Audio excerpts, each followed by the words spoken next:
A Modern Buccaneer. By Rolf Boldrewood. Chapter 1. My First Voyage. 1. Chapter 2. William Henry Haston. 13. Chapter 3. In Samoa. 20. Chapter 4. Samoa to Mill. 32. Chapter 5. The Brig Leonora. 41. Chapter 6. Captain Ben Pease. 62. Chapter 7. Cruising among the Carolines. 74. Chapter 8. Poisoned Arrows. 87. Chapter 9. Halcyon Days. 111. Chapter 10. Murder and Shipwreck. 121. Chapter 11. A King and Queen. 159. Chapter 12. My Lords of the Admiralty. 189. Chapter 13. HMS Rosario. 206. Chapter 14. Norfolk Island, Arcadia. 225. Chapter 15. Epithalamium. 255. Chapter 16. A Swim for Life. 277. Chapter 17. Our Jacks come home today. 303. My First Voyage. Born near Sydney Harbor, nursery of the seamen of the South, I could swim almost as soon as I could walk, and sail a boat at an age when most children are forbidden to go near the water. We came of a salt-water stock. My father had been a sea captain for the greater part of his life, after a youth spent in every kind of craft, from a cutter to a man-of-war. No part of the habitable globe was unfamiliar to him, from India to the Pole, from Russia to the Brazils, from the China Sea to the Bight of Benin, every harbor was a home. He had nursed one crew frostbitten in Archangel, when the blankets had to be cut up for mittens, had watched by the beds of another, decimated by yellow fever in Jamaica, had marked up the death's head and crossbones in the margin of the logbook, to denote the loss by tetanus of the wounded by poisoned arrows on Bougainville Island, and had fought hand to hand with the stubborn Maoris of Taranaki. Wounds and death, privation and pestilence, wrecks and tempests were with him household words, close comrades. What were they but symbols, nature pictures, the cards dealt by fate? You lost a stake or rose a winner.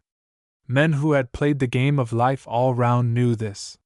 He accepted fortune, fair or foul, as he did the weather, a favor or a force of nature to be enjoyed or defied. But to be commented upon, much less complained of? Hardly. And as fate had willed it, the worn though unworried sea king had seen fit to heave anchor, so to speak, and moor his vessels, for he owned more than one, in this the fairest haven of the southern main. Once before in youth had he seen and never forgotten the frowning headlands, beyond which lay so peerless a harbor, such wealth of anchorage, so mild a clime, so boundless an extent of virgin soil, from which he, a picked man of countries, even then prophesied wealth, population, and empire in the future. Here, then, a generation later, he brought his newly wedded wife. Here was I, Hilary Telfer, destined to see the light. From the mid-city street of Sydney is but a stone's throw to the wharves and quays, magnificent waterways in which those ocean palaces of the present day, the liners of the P&O, and the Orient, lie moored, and but a plank divides the impatient passenger from the busy mart. Not that such stately ships were visitors in my schoolboy days. Sydney was then a grass-grown, quiet seaport, boasting some 50,000 inhabitants, with a fleet of vessels small in size and of humble tonnage. But though unpretending of aspect, to the eager-hearted, imaginative schoolboy they were rich as Spanish galleons. For were they not laden with uncounted treasure, weighed down with wealth beyond the fabled hordes of the pirates of the Spanish Main, upon whose dark deeds and desperate adventures I had so greedily feasted? Each vessel that swept through the heads at midnight, or marked the white-walled mansions and pine-crowned promontories rise faintly out of the pearl-hued dawn, was for me a volume filled with romance and mystery. Sat there not on the forecastle of that South Sea whaler, silent, scornful, imperturbable, the young Maori chief, nursing in his breast the deep revenge for a hasty blow, which on the return voyage to New Zealand and the home of his tribe was to take the form of a massacre of the whole ship's company. Yes, captain and officers, passengers and crew, every man on that ship paid the death penalty for the mate's hard word and blow. The insult to a rangatira must be wiped out in blood. The trader of the South Sea Islands was a marine marvel which I was never weary of studying. I generally managed to make friends with one or other of the crew, who permitted me to explore the lower deck and feed my fancy upon the treasures from that paradise with which the voyager from an enchanted ocean had surely freighted his vessel. Strange bows and arrows, the latter poison-tipped, as I was always assured, perhaps as a precautionary measure, piles of shaddocks, tons of bananas, idols, skulls, spears, clubs, woven cloth of curious fabric, an endless store of unfamiliar foreign commodities. Among the crew were always a few half-castes mingled with the grizzled, weather-beaten British sea dogs. Perhaps a boat's crew of the islanders themselves, born sailors, and as much at home in water as on land.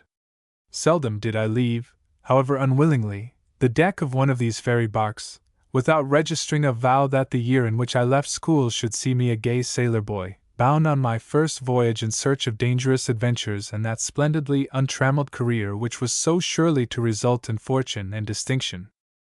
Then the whaleships. In that old time, Sydney Harbor was rarely without a score or more of them. In their way they were portents and wonders of the deep. Fortune failed them at times. The second year might find them far from full of the high-priced whale oil. The capricious cetacean was not to be depended upon in migration from one whaling ground to another. Sometimes a favorite ship, lucky in spite of everything, would come flaunting in after an absence of merely 11 or 12 months. Such were the Florentia and the Proteus, full to the hatches, while 3 long years would have elapsed before her consort, sailing on the same day and fitted up much in the same way, would crawl sadly into Snails or Neutral Bay, battered and tempest-tossed, but 3/4 full even then. A mark for the rough wit of the port, to pay off an impoverished crew, and confront unsmiling or incredulous owners. Every kind of disaster would have befallen her. When she got fast to a 90-barrel whale, her boats would be stoven in. When all was well, no cheery shout of, "There she spouts!" would be heard for days. Savage islanders would attack her doggedly, and hardly be beaten off. Every kind of evil omen would be justified, until the crew came to believe that they were sailing with an Australian Vanderdecken, and would never see a port again. The grudging childish years had rolled by, and now I was 17 years of age, fitted, as I fully believed, to begin the battle of life in earnest, and ardent for the fray. As to my personal qualifications for a life on the ocean wave, and well I knew no other would have contented me, let the reader judge. At the age when tall lads are often found to have outgrown their strength, I had attained the fullest stature of manhood. Wide-chested and muscular, constant exercise with oar and sail had developed my frame and toughened my sinews, until I held myself, with some reason, to be a match in strength and activity for most men I was likely to meet. In the rowing contests to which Australians of the shore have always been devoted, more particularly the privileged citizens of Sydney, I had always taken a leading part. More than once, in a hard-fought finish, had I been lifted out fainting or insensible.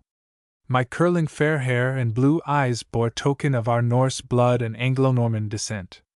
The family held a tradition that our surname came from Taillefer, the warrior minstrel who rode in the forefront of Duke William's army at Hastings.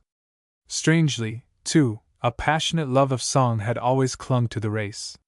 Sir Hilary charged at Agincourt, as saith the ballad. Roving and adventure ran in the blood for generations uncounted. For all that trouble arose when I announced my resolve. My schoolmates had settled down in the offices of merchants, bankers, and lawyers. Why could not I do the same? My mother's tears fell fast as she tried in vain to dissuade me from my resolution. My father was neutral. He knew well the intensity of the feeling. "If born in a boy," he said, "as it was in me, it is his fate. Nothing on earth can turn him from it. If you stop him, you will make a bad landsman and spoil a good sailor. Let him go. He must take his chance like another man. God is above the wave as over the earth. If it be his fate, the perils of the deep will be no more than the breezes of the bay." It was decided at length that I should be allowed to go on my way. To the islands of the South Pacific my heart pointed as truly as ever did compass needle to the north. I had read every book that had ever been written about them, from Captain Cook's voyages to the mutiny of the Bounty. In my dreams how many times had I seen the purple mountains, the green glow of the fairy woodlands, had bathed in the crystal streams, and heard the endless surf music on the encircling reef, cheered the canoes loaded with fruit racing for their market in the crimson flush of the paradisal morn, or lingered amidst the Idens of the charmed main, where the flower-crowned children of nature, maidens beauteous as angels, roamed in careless happiness and joyous freedom. It was an entrancing picture. Why should I stay in this prosaic land, where men wore the hideous costume of their forefathers, and women, false to all canons of art, still clung to their outworn garb? What did I care for the sheep and cattle, the tending of which enriched my compatriots? A world of romance, mystery, and adventure lay open and inviting. The die was cast. The spell of the sea was upon me. My father's accumulations had amounted to a reasonable capital, as things went in those Arcadian non-speculative days. He was not altogether without a commercial faculty, which had enabled him to make prudent investments in city and suburban lands. These the steadily improving markets were destined to turn into value as yet undreamed of. It was not thought befitting that I should ship as an apprentice or foremost hand, though I was perfectly willing, even eager, for a start in any way. A more suitable style of equipment was arranged. An agreement was entered into with the owner of a vessel bound for San Francisco via Honolulu, by which a proportion of the cargo was purchased in my name, and I was, after some discussion, duly installed as supercargo. It may be thought that I was too young for such a responsible post. But I was old for my age. I had a man's courage and ambition. I had studied navigation to some purpose, could hand reef and steer, and in the management of a boat, or acquaintance with every rope, sail, and spar on board of a vessel, I held myself, if not an A.B., fully qualified for that rank and position. Words would fail to describe my joy and exultation when I found myself at length on blue water, in a vessel which I might fairly describe as our little craft, bound for foreign parts and strange cities. I speedily made the acquaintance of the crew, a strangely assembled lot, mostly shady as to character and reckless as to speech, but without exception true sailor men. At that time of day, employment on the high seas was neither so easy to obtain nor so well paid as at present. The jolly tars of the period were therefore less independent, and inclined to cavil at minor discomforts. Once shipped, they worked with a will, and but little fault could be found with their courage or seamanship. Among other joys and delights which I promised myself, had been a closer acquaintance with the life and times of a picturesque and romantic personage, known and feared, if all tales were true, throughout the South Seas. This was the famous, the celebrated Captain Haston, whose name was indeed a spell to conjure with from New Zealand to the Line Islands. Much that could excite a boyish imagination had been related to me concerning him. One man professing an intimate knowledge had described him as a real pirate. Could higher praise be awarded? I put together all the tales I had heard about him, his great stature and vast strength, his reckless courage, his hairbreadth escapes, his wonderful brig, cousin german, no doubt, to the long, low, wicked-looking craft, in the pages of Tom Cringle's log, and other veracious historiettes, nourishing a youth sublime. In the long, bright summer days of old, those days when we fished and bathed, ate oysters, and read alternately from early morn till the lighthouse on the south head flashed out, my heroes had been difficult to find hitherto. They had mostly eluded my grasp. But this one was real and tangible. He would be fully up to description. His splendid scorn of law and order, mercy or moderation, his unquestioned control over mutinous crews and fierce islanders, illumined by occasional homicides and abductions, all these splendors and glories so stirred my blood that I felt, if I could only once behold my boyhood's idol, I should not have lived in vain. Among the crew, fortunately for me as I then thought, was a sailor who had actually known in the flesh the idol of my daydreams. "And it's the great Captain Haston you'd like to hear about," said Dan Daly, as we sat together in the foxly head of the old bark Clarkstone, before we made Honolulu.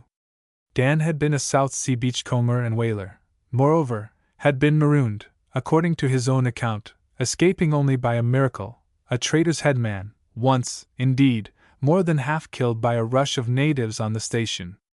With every kind of dangerous experience short of death and burial, he was familiar. On which account I regarded him with a fine boyish admiration. What a night was it, superbly beautiful, when I hung upon his words, as we sat together gazing over the moonlit water. We had changed our course owing to some dispute about food between captain and crew, and were now heading for the island of Rurutu, where fresh provisions were attainable. As I listened spellbound and entranced, the bark's bows slowly rose and fell, the wavering moonlight streamed down upon the deck, the sails, the black masses of cordage, while ghostly shadows moved rhythmically, in answering measure to every motion of the vessel. "You must know," said Dan, in grave commencement, "it's nigh upon 5 years ago, when I woke up one morning in the calaboose as they call the lock-up in Papeete, with a broken head. It's the port of the island of Tahiti. I was one of the hands of the American brig Cherokee, and we'd put in there on our way to San Francisco from Sydney.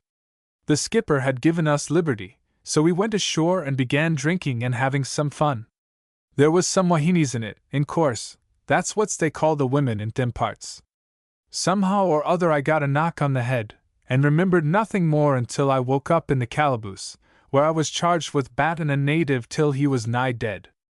To make a long story short, I got 6 months hard, and the ship sailed away without me.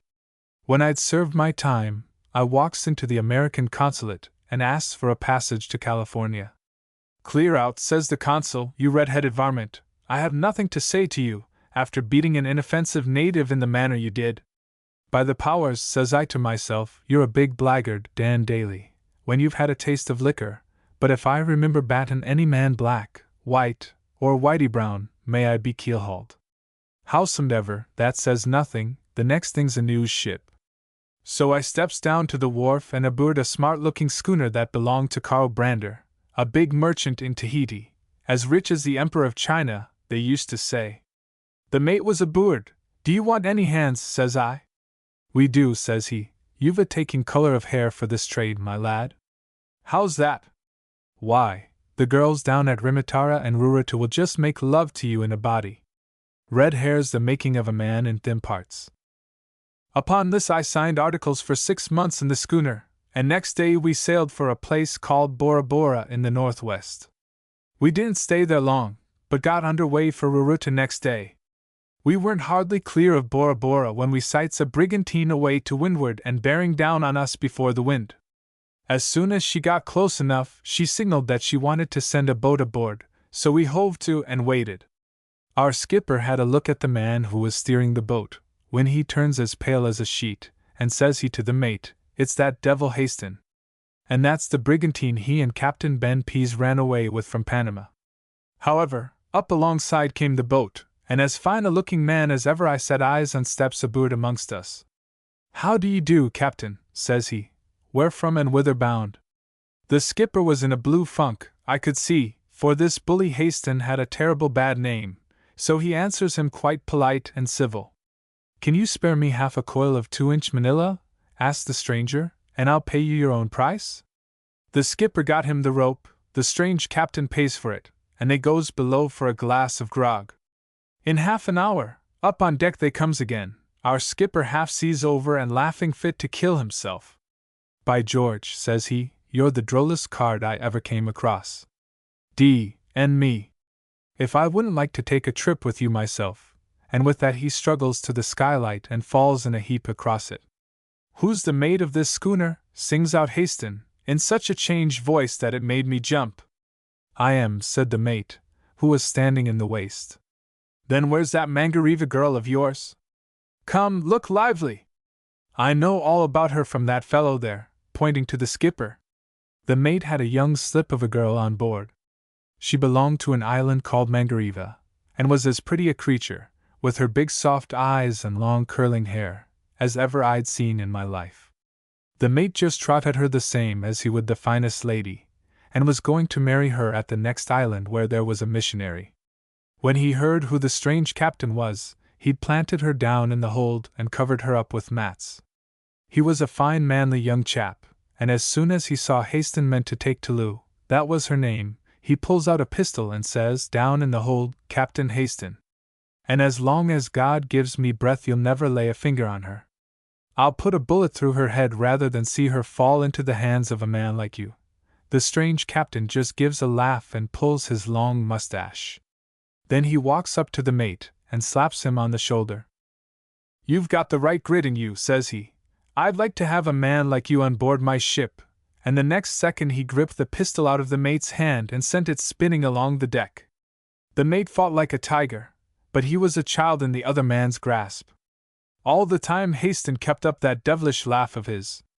Then, as he saw me and Tom Lynch coming to help the mate, he says something in a foreign lingo, and the boat's crew jumps on board amongst us, every one of them with a pistol. But for all that they seems a decent lot of chaps.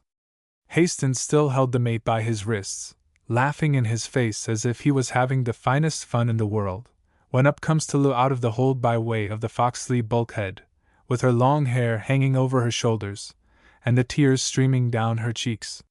She flings herself down at the captain's feet, and clasps her arms round his knees. "No, no! No kill Ted," she kept on crying, just about all the English she knew. "You pretty little thing," says he, "I wouldn't hurt your Ted for the world." Then he lets go the mate and takes her hand and shakes it. "What's your name, my man?" "Ted Bannington," says the mate. "Well, Ted Bannington, look here, if you'd showed any funk I'd have taken the girl in spite of you and your whole ship's company. If a man don't think a woman good enough to fight for, he deserves to lose her if a better man comes along." Toulouse put out one little hand, the other hand and arm was round the mate's neck, shaking like a leaf too. "I'm so sorry if I've hurt your wrists," says he to the mate, most polite. Then he gave some orders to the boat's crew, who pulled away to the brigantine. After they had gone he walked aft with the mate, the two chatting like the best friends in the world, and I'll be hanged if that same mate wasn't laughing fit to split at some of the yarns the other chap was spinning, sitting on the skylight, with the captain lying at their feet as drunk as Davy's sow. Presently the boat comes alongside Agan, and a chap walks aft and gives the strange captain a parcel. "You'll please accept this as a friendly gift from Bully Haston," says he to the mate, and then he takes a $10 piece out of his pocket and gives it to Toulouse. "Drill a hole in it, and hang it round the neck of your first child for luck." He shakes hands with her and the mate, jumps into the boat, and steers for the brigantine. In another 10 minutes she squared away and stood to the southeast. "Come here, Dan," says the mate to me, "see what he's given me." 'Twas a beautiful chronometer, brand new, in a splendid case. The mate said he'd never seen one like it before. Well, that was the first time I ever seen Bully Haston, though I did a few times afterwards, and the brigantine too. They do say he's a thundering scoundrel, but a pleasanter spoken gentleman I never met in my life. Chapter 2. William Henry Haston. These were the first particulars I ever heard of the man who had afterwards so great an influence upon my destiny that no incident of my sojourn with him will ever be forgotten. A man with whom I went into the jaws of death and returned unhurt. A man who, no matter what his faults may have been, possessed qualities which, had they been devoted to higher aims in life, might have rendered him the hero of a nation. Our captain's altercation with the crew nearly blossomed into a mutiny.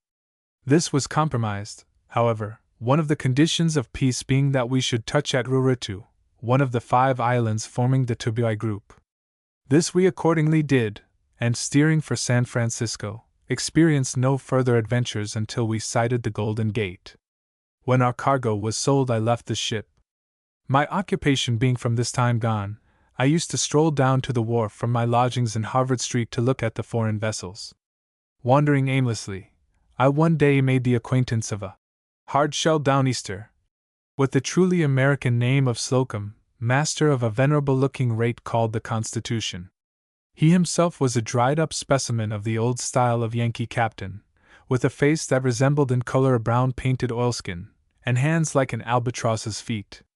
He had been running for a number of years to Tahiti, taking out timber and returning with island produce. Not being a proud man, he permitted me to stand drinks for him in a well-known liquor saloon in 3rd Street, where we had long yarns over his trading adventures in the Pacific. One Sunday morning, I remember it as if yesterday, we were sitting in a private room off the bar. Slocum was advising me to come with him on his next trip and share the luxuries of the Constitution's table, for which he asked the modest sum of $100 to Tahiti and back, when we heard someone enter and address the barkeeper. "Great Scott!" came the reply. "It's Captain Haston. How are you, Captain, and where d'ye come from? I've come to try and find Ben Pease. We're going to form a new station at Arecibo. He left me at Yap in the Carolines to come here and buy a schooner with a light draft, but he never turned up. I'm afraid that after he left Yap he met with some accident." The moment Slocum heard the stranger's voice, his face underwent a marvelous change. All his assurance seemed to have left him. He whispered to me, "That's Bully Haston. I guess I'll lie low till he clears out. I don't want to be seen with him, as it'll sorter damage my character. Besides, he's such a six-lent critter." The next moment we heard the newcomer say to the barman, "Say, Fred, I've been down to that old schooner the Constitution, but couldn't find Slocum aboard. They told me he often came here to get a cheap drink. I want him to take a letter to Tahiti. Do you know where he is?" Slocum saw it was of no use attempting to lie low, so with a nervous hand he opened the door. I've knocked about the world a good deal since I sat in the little back parlor in 3rd Street, Frisco, but neither before nor since I left Strong's Island have I seen such a splendid specimen of humanity as the man who then entered. Much that I am about to relate I learned during my later experience. William Henry Haston was born in one of the western states of America, and received his education at Norfolk, Virginia. As his first appointment he obtained a cadetship in the United States Revenue Service, subsequently retiring to become captain of one of the large lake steamers.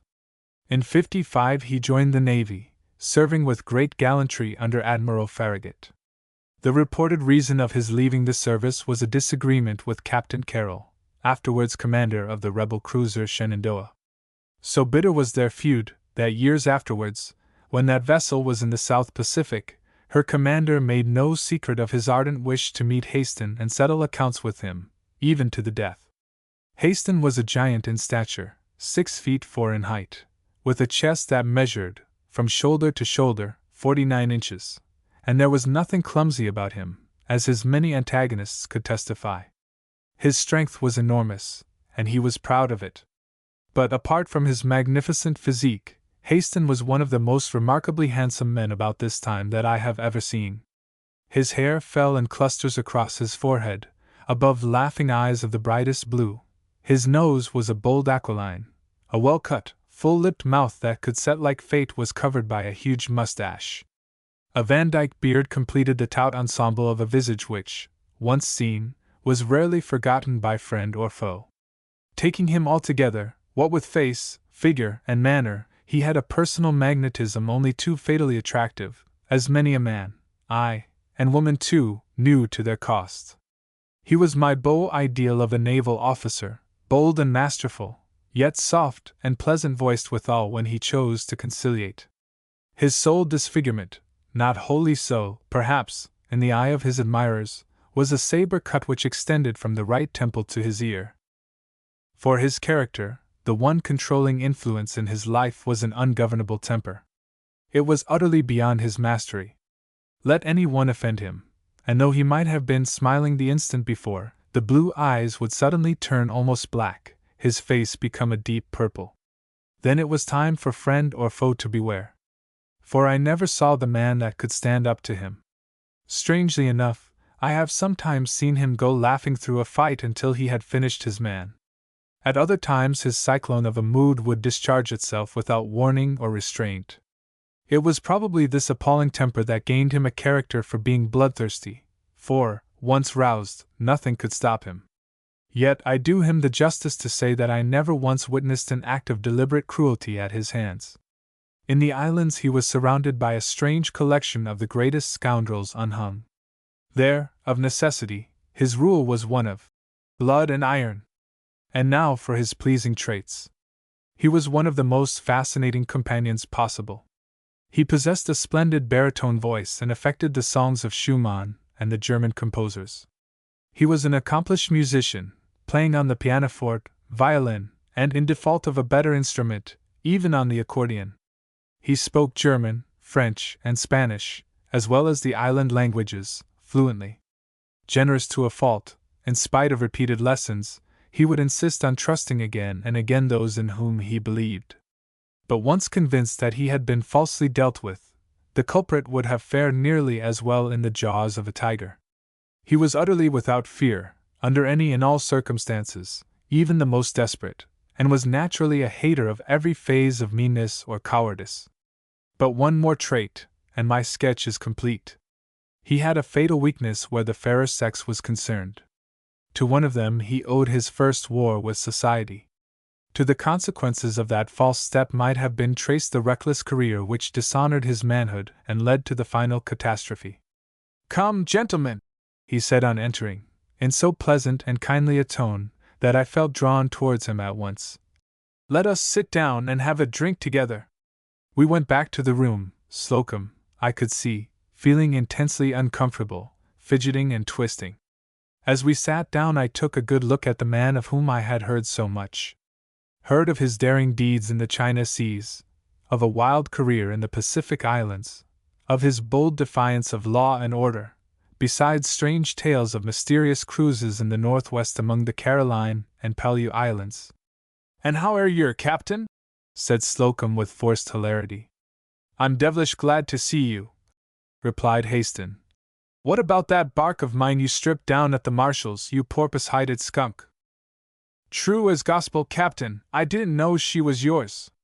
There was a trader at Arnu, you know the man, an Italian critter, but they call him George Brown, and he says to me, 'Captain Slocum,' says he, 'there's a big lump of a timber ship cast away on one of them reefs near a luck, and if you can get up to her you'll make a powerful haul.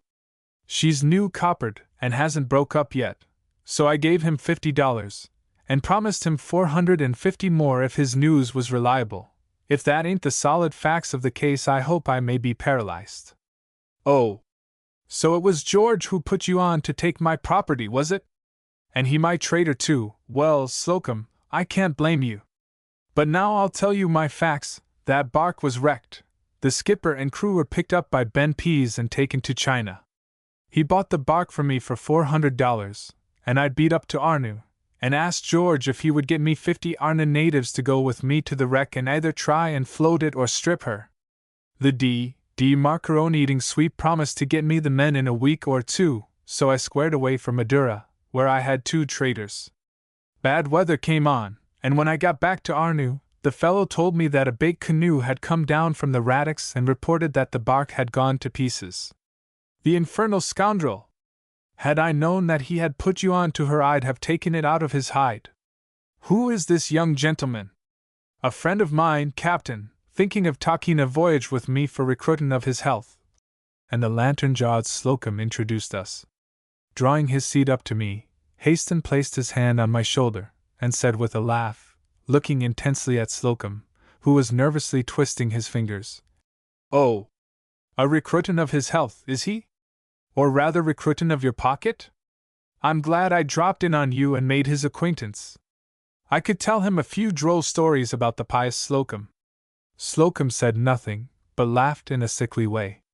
Leaning forward with a smiling face, he said, "What did you clear out of my bark, you good Slocum?" "Nigh on $1,000. "You know you lie, Slocum. You must have done better than that." "I can show my receipts if you come aboard," he answered in shaky tones. "Well, I'll take your word, you sanctimonious old shark, and $500 for my share." "Why, sartin, Captain." "That's fair and square," said the other, as his sallow face lighted up. "I'll give you the dollars tomorrow morning." "Right you are. Come to the Lick House at 10 o'clock. Say, my pious friend, what would our good Father Damien think if I told him that pretty story about the 6 Solomon Island people you picked up at sea, and sold to a sugar planter?" The trader's visage turned green, as with a deprecating gesture towards me he seemed to implore Haston's silence. "Ha! Ha! Don't get scared. Business matters, my lad," he said, turning to me his merry blue eyes and patting me on the back. Where are you staying here? I told him. Then, as we were rising to go, speaking to me, and looking Slocum in the face, he said, Don't have any truck with Master Slocum. He'll skin you of every dollar you've got, and like as not turn you adrift at some place you can't get away from. Isn't that so, my saintly friend? Slocum flinched like a whipped hound, but said nothing. Then, shaking hands with me, and saying if ever I came to the Pacific and dropped across him or Captain Ben Pease I should meet a hearty welcome, he strode out, with the shambling figure of the Downeaster under his lee. That was the last I saw of the two captains for many a long day, for a few days later the Constitution cleared out for Tahiti, and I couldn't learn anything more about Haston. Whether he was then in command of a vessel, or had merely come up as passenger in some other ship, I could not ascertain.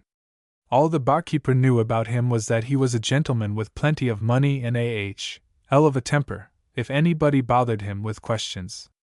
Little I thought at the time that we were fated to meet again, or that where we once more forgathered would be under the tropic sun of Polynesia. Chapter 3. In Samoa. From what I have said about Haston, it will readily be understood that every tale relating to him was strangely exciting to my boyish mind. For me he was the incarnation of all that was utterly reckless, possibly wicked, and of course, as such, possessed a fascination that a better man would have failed to inspire. My hero, however, had disappeared, and with him all zest seemed to have gone out of life at Frisco. So after mooning about for a few weeks I resolved on returning to Sydney. My friends on the Pacific slope did their best to dissuade me, trying to instill the idea into my head that I was cut out for a merchant prince by disposition and intellect. But I heeded not the voice of the charmer. The only walk in life for which I felt myself thoroughly fitted was that of an armed cruiser through the South Sea Islands. All other vocations were tame and colorless in comparison. I could fancy myself parading the deck of my vessel, pistol at belt, dagger in sheath, a band of cutthroats trembling at my glance, and a bevy of dark-skinned princesses ready to die for me at a moment's notice, or to keep the flies from bothering, whichever I preferred. I may state, right here, as the Yankees have it, that I did not become a free trader, though at one time I had a close shave of being run up to the yardarm of a British man-of-war in that identical capacity. But this came later on. I returned, therefore, to my native Sydney in due course of time, and as a wholesome corrective after my somewhat erratic experiences, was placed by my father in a merchant's office. But the colorless monotony became absolutely killing. It was awful to be stuck there, adding up columns of pounds, shillings, and pence, and writing business letters, while there was stabbing, shooting, and all sorts of wild excitement going on. Away down in the islands. It was about this time that I made the acquaintance of certain South Sea Islanders belonging to whalers or trading vessels. With one of them, named George, a native of Rarotonga, I became intimate. He impressed me with his intelligence, and amused me with his descriptions of island life. He had just returned from a whaling voyage in the bark Adventurer belonging to the well-known firm of Robert Towns and Company. So when George, having been paid off in Sydney with a handsome cheque, confided to me that he intended going back to the Navigators Islands, where he had previously spent some years, in order to open a small trading station, my unrest returned. He had £100 which he wished to invest in trade goods, so I took him round the Sydney firms and saw him fairly dealt with. A week afterwards he sailed to Samoa via Tonga, in the Taujivuna, a schooner belonging to King George of that ilk. Before he left he told me that two of his countrymen were trading for Captain Haston, one at Marhiki, and one at Fakafo, in the Union Group. Both had made money, and he believed that Captain Haston had fixed upon Apia, the chief port of Samoa, as his headquarters. Need I say that this information interested me greatly, and I asked George no end of questions. But the schooner was just leaving the wharf in tow of a tug, and my dark-skinned friend, having shipped as an A.B., was no longer of the leisure classes. So, grasping my hand, and tell me where to hear of him if I ever came to Samoa, we parted. Before going further, let me explain the nature of a Polynesian trader's mission. On the greater number of the islands white men are resident, who act as agents for a firm of merchants, for masters of vessels, or on their own account. In some cases, a piece of ground is rented from the king or chief whereon to make the trading station. In others, the rulers are paid a protection fee. Then, if a trader is murdered, his principal can claim blood for blood. This, however, is rarely resorted to. A trader once settled on his station proceeds to obtain coconuts from the natives, for which he pays in dollars or trade. He further employs them to scrape the fruit into troughs exposed to the sun, by which process the coconut oil is extracted. Of late years, copra has taken the place of the oil. This material, the dried kernel of the nut, has become far more valuable, for when crushed by powerful machinery the refuse is pressed into oil cake, and proved to be excellent food for cattle. To be a good trader requires pluck, tact, and business capacity. Many traders meet their death for want of one or other of these attributes. All through the South Seas, more especially in the Line Islands, are to be found the most reckless desperadoes living.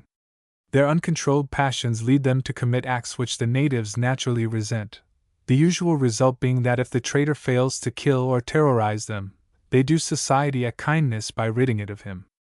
Then comes the not infrequent shelling of a native village by an avenging man of war. And thus civilization keeps ever moving onwards. The traders were making fortunes in the South Seas at that time, according to George.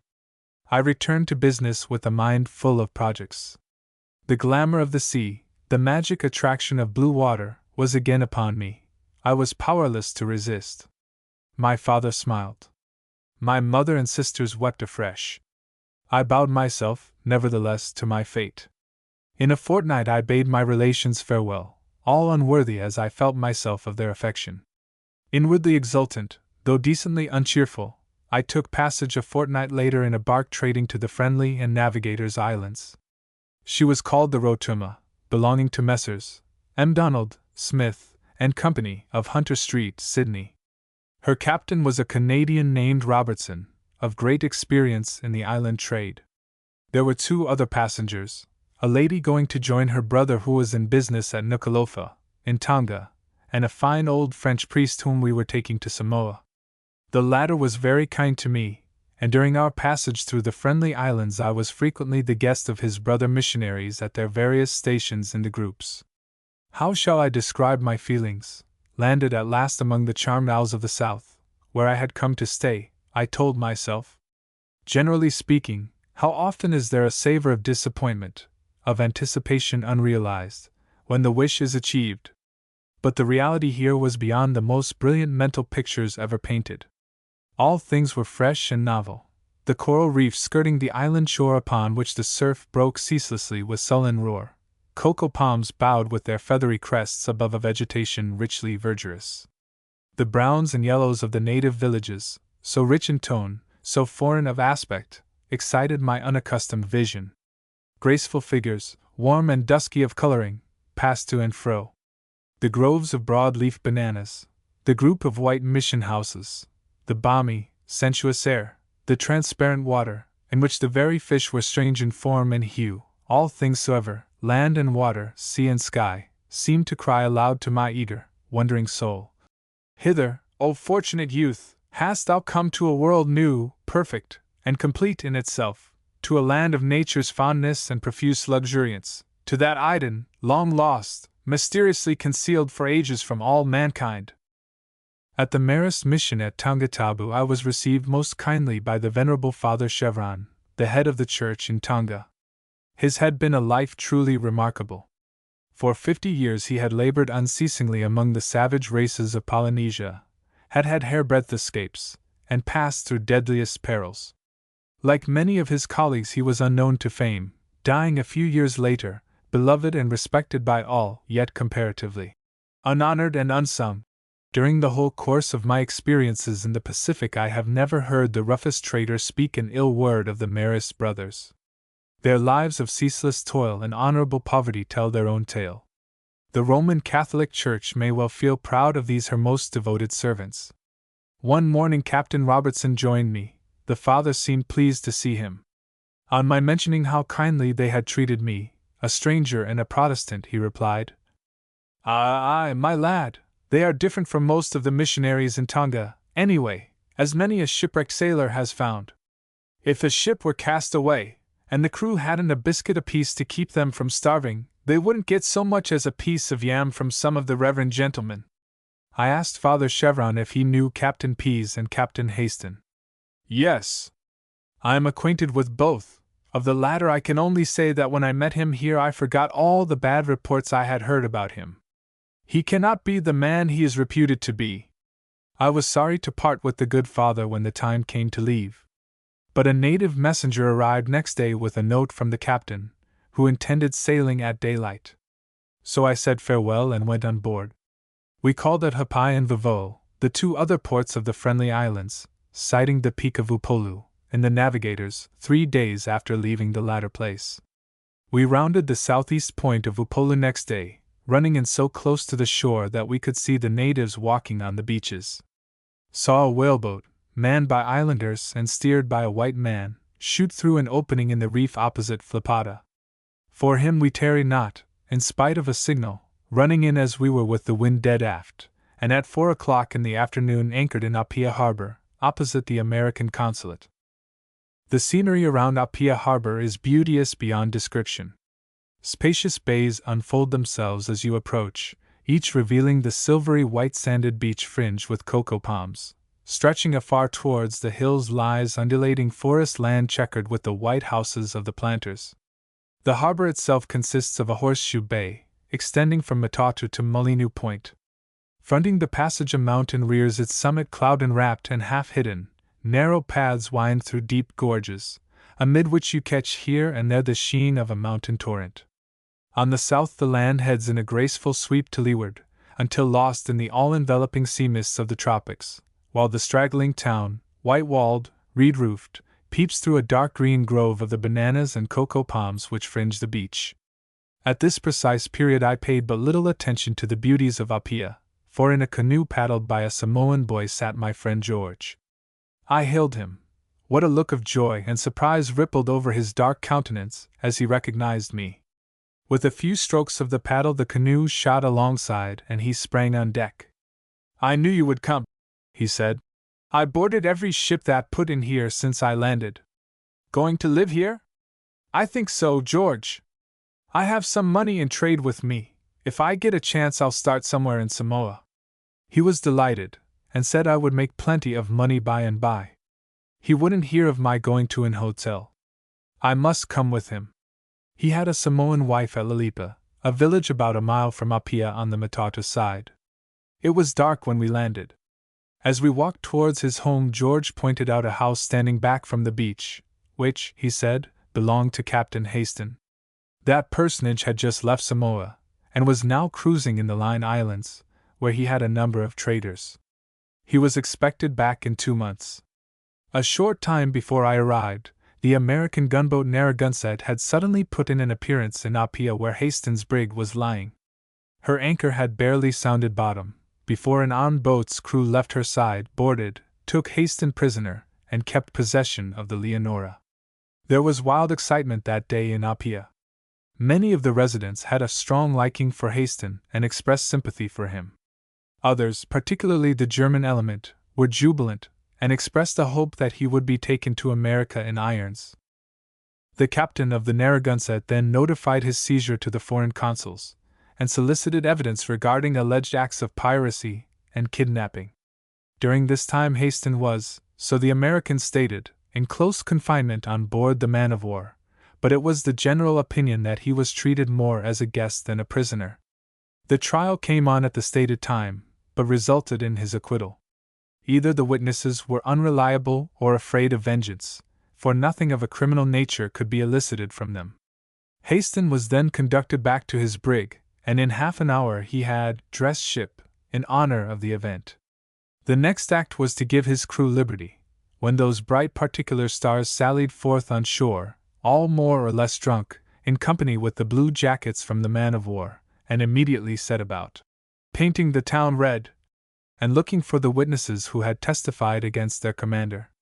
On the next night Haston gave a ball to the officers, and doubtless, from that time felt his position secure, as far as danger from warships of his own country was concerned. All this was told to me by George as we walked along the track to his house, where we arrived just in time for a good supper. The place was better built than the ordinary native houses. The floor was covered with handsome clean mats on which, on the far end of the room, his wife and 2 daughters by a former marriage were sitting. They seemed so delighted at the idea of having me to live with them, that in a few minutes I felt quite at home. The evening meal was ready on the mats. The smell of roast pork and breadfruit whetted my appetite amazingly, nor was it appeased until George and his wife had helped me to food enough to satisfy a boarding school. After supper the family gathered round the lamp which was placed in the middle of the room. There they went through the evening prayers. A hymn was sung, after which a chapter was read from a Samoan testament, followed by a prayer from the master of the house.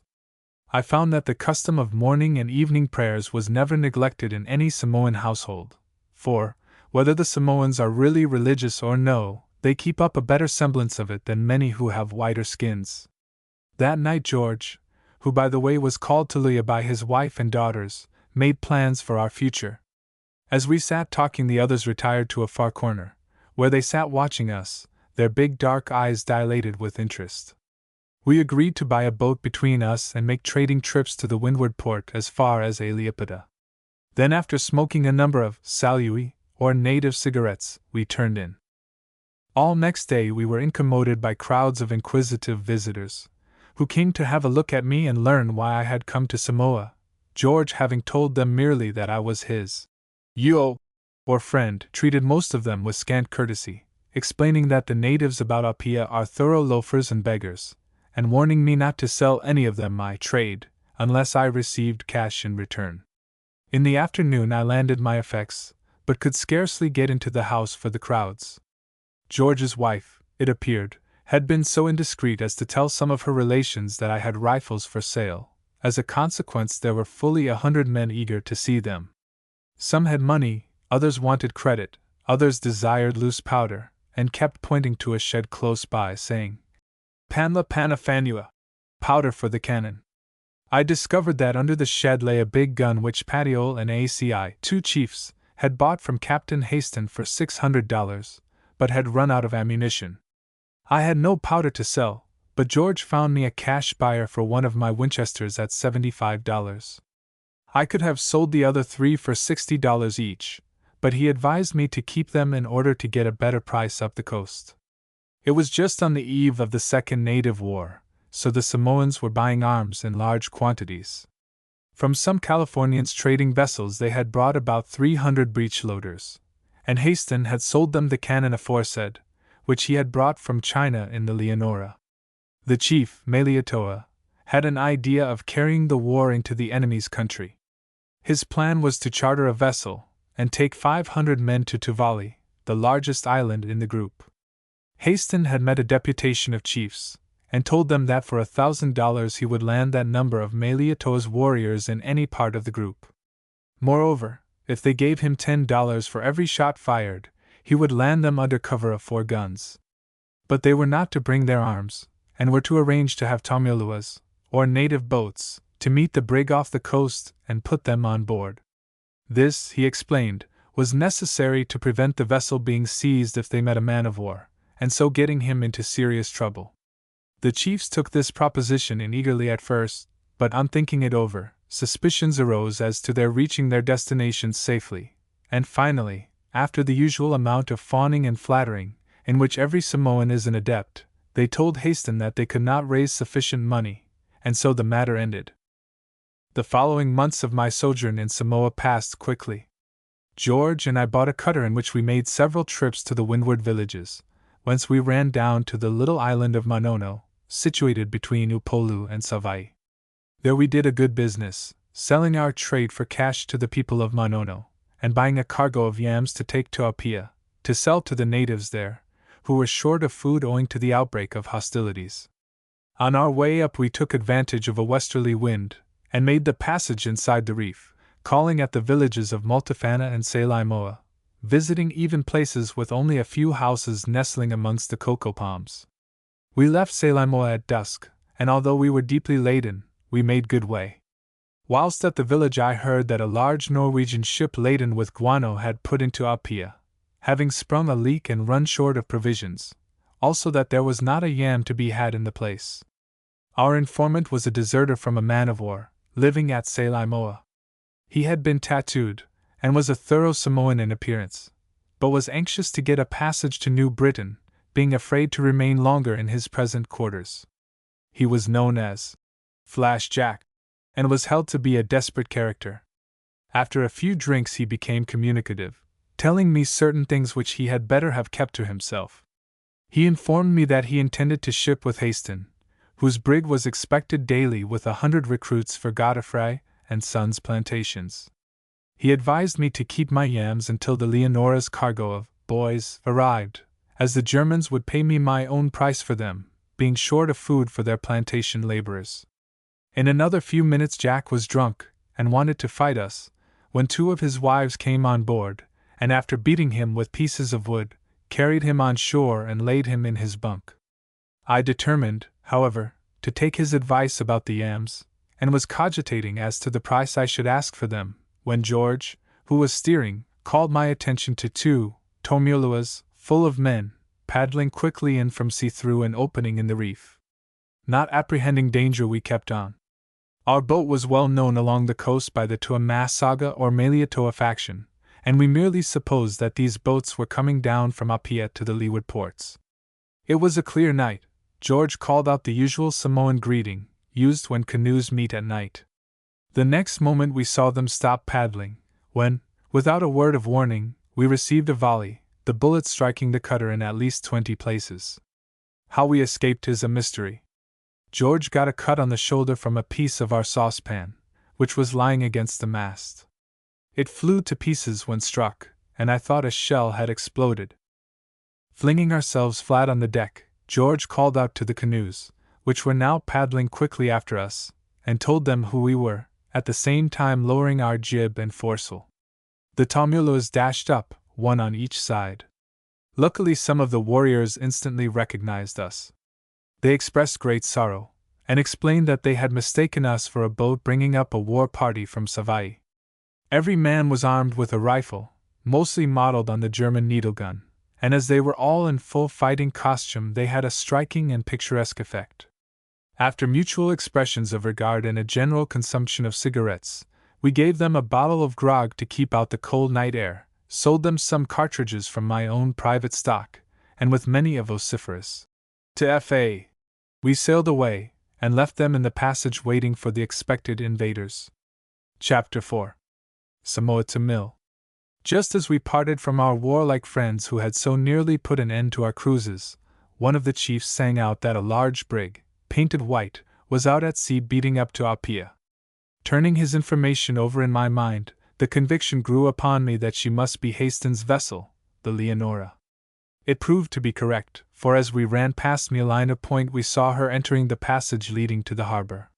She was about a mile distant from us, but I could see that she was a beautifully built vessel, and could well believe the tales of her extraordinary speed.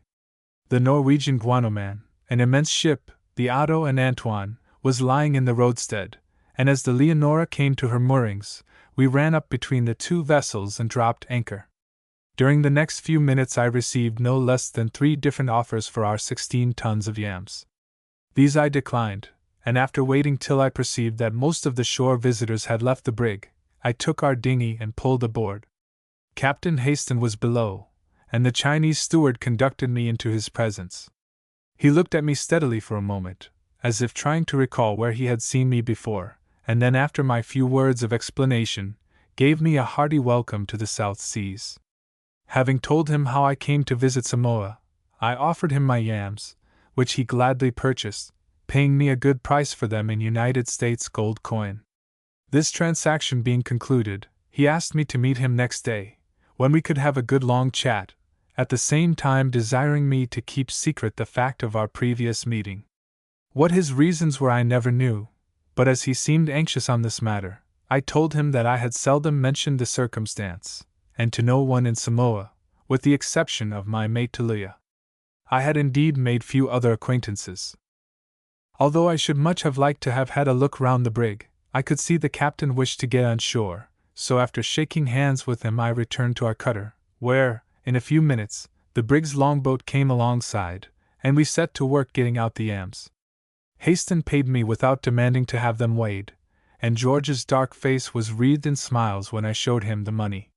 He explained that 2 tons were very bad, and had they been seen by a purchaser would have been rejected. Although only a Kanaka, George possessed true commercial instincts, and I felt sure he would grow rich. The native war was now at its height, and the lines of the hostile party were so close to Matatu, the eastern part of Apia, that bullets were whistling over our heads all day long. The yam season being over, and the copper trade at a standstill, we gave up the cutter and settled for a while on shore. It was during this period that I was a constant visitor at the house of Mr. Lewis, the American consul, where I generally found Haston in company with Captain Edward Hamilton, the pilot, and another American, a whiskey-loving, kava-drinking old salt, brimful of fun and good humor. He had been 20 years in Samoa, and was one of the best linguists I ever met with, was known to every native in the group, and had been several trips with Haston to the Northwest Islands. He followed no known occupation, but devoted his time to idling and attending native dances. Many a merry evening we spent together while the Leonora was recruiting, and I began to think Haston was the most entertaining man I had ever met. He made no secret of some of his exploits, and in particular referred to the way in which he had beaten a certain German firm in the way of business, even breaking up their stations in the Line Islands. At that time these merchants had acquired a bad name for the underhand manner in which they had treated English and American traders, and for any man to gain an advantage over them was looked upon as a meritorious action. By many people who cherished animosity against Haston I had been led at first to look upon him as a thoroughgoing pirate and a bloodthirsty ruffian. Yet here I found him, if not respected, at least deemed a fit associate for respectable men. Moreover, his word was considered as good security in business as another man's bond. I well remember the days when he used to visit me at Liliipa, and we amused ourselves with pistol practice. He was a wonderful shot, and his skill excited the loud applause of the native chiefs. One fat old fellow, known as Palumacau, the bullock, begged him to spend a day now and then in the lines with the native forces, and exercise his skill upon the enemy. One day he took me on board with him in order to show me over the brig. He intended to leave in a few days, and I remarked, as we were pulled on board, that I should dearly like to have a trip with him some day. He was silent for a minute, and then replied, "No! I shall be glad enough of your company as my guest, as I have taken a fancy to you, but it will be better for you to keep clear of me." When we got on board I was struck with the beautiful order in which the vessel was kept. Aloft and below, there was not a rope yarn out of place. Descending to the cabin I found it splendidly furnished for a vessel of her size. The Leonora was 250 tons register, and had been built for the opium trade. During her career in Chinese seas she acquired the reputation of being the fastest vessel on the coast. She then carried 8 guns. She had been several times attacked by pirates, who were invariably beaten off with loss. At the time of my visit she carried but 1 gun, which stood on the main deck, Haston having sold 2 others of the same caliber to the natives. But for this, as far as I could see, she had a most peaceful appearance. On the main deck, just abaft the forecastle, was a deck-house divided into compartments, forming the cook's galley and boat's crew's quarters, together with those belonging to the first and second mates.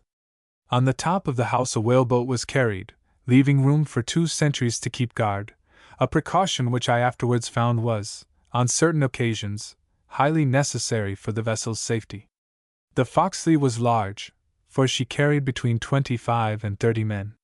The thing that struck me most, however, was the bulkhead, which was loopholed for rifles, so that if any disturbance took place in the forehold, which was sometimes filled with Kanaka laborers, the rebels could be shot down with ease and accuracy.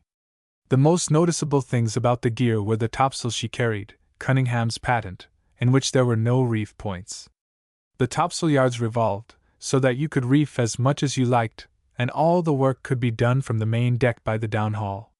Many captains disliked this patent, but it behaved splendidly on the Leonora for all that. The crew, or most of them, were ashore, and only the second mate, the Chinese carpenter, the steward, and ship's boys were on board. The mate was a muscular Fijian half-caste named Bill Hicks, known as a fighting man all over Polynesia. A native girl, called Leva, was sitting on the main hatch making a bowl of kava. "Hello, Leva," said the captain, as we passed along the deck. "I thought you were married to one of the Dutch clerks at Godefroy's?" "Avo lava alii." "Quite true, Captain, but I've come to stay with Bill for a week." The captain and second mate laughed, and next day I learned that Bill had gone to the clerk's house at Matafiel, the German quarter of the town, and though there were other Germans present, told Leva to pack up her clothes and come with him. She, nothing loath, did as he told her, and the Germans, seeing mischief in the half-caste's eye, offered no opposition.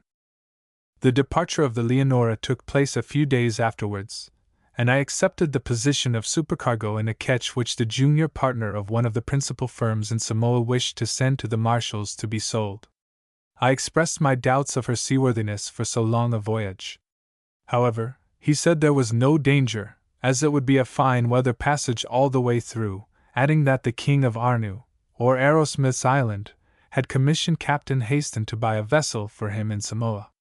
I thought his proposition over, and next day stated my willingness to undertake the venture, the owners promising to put the vessel in repair as soon as possible.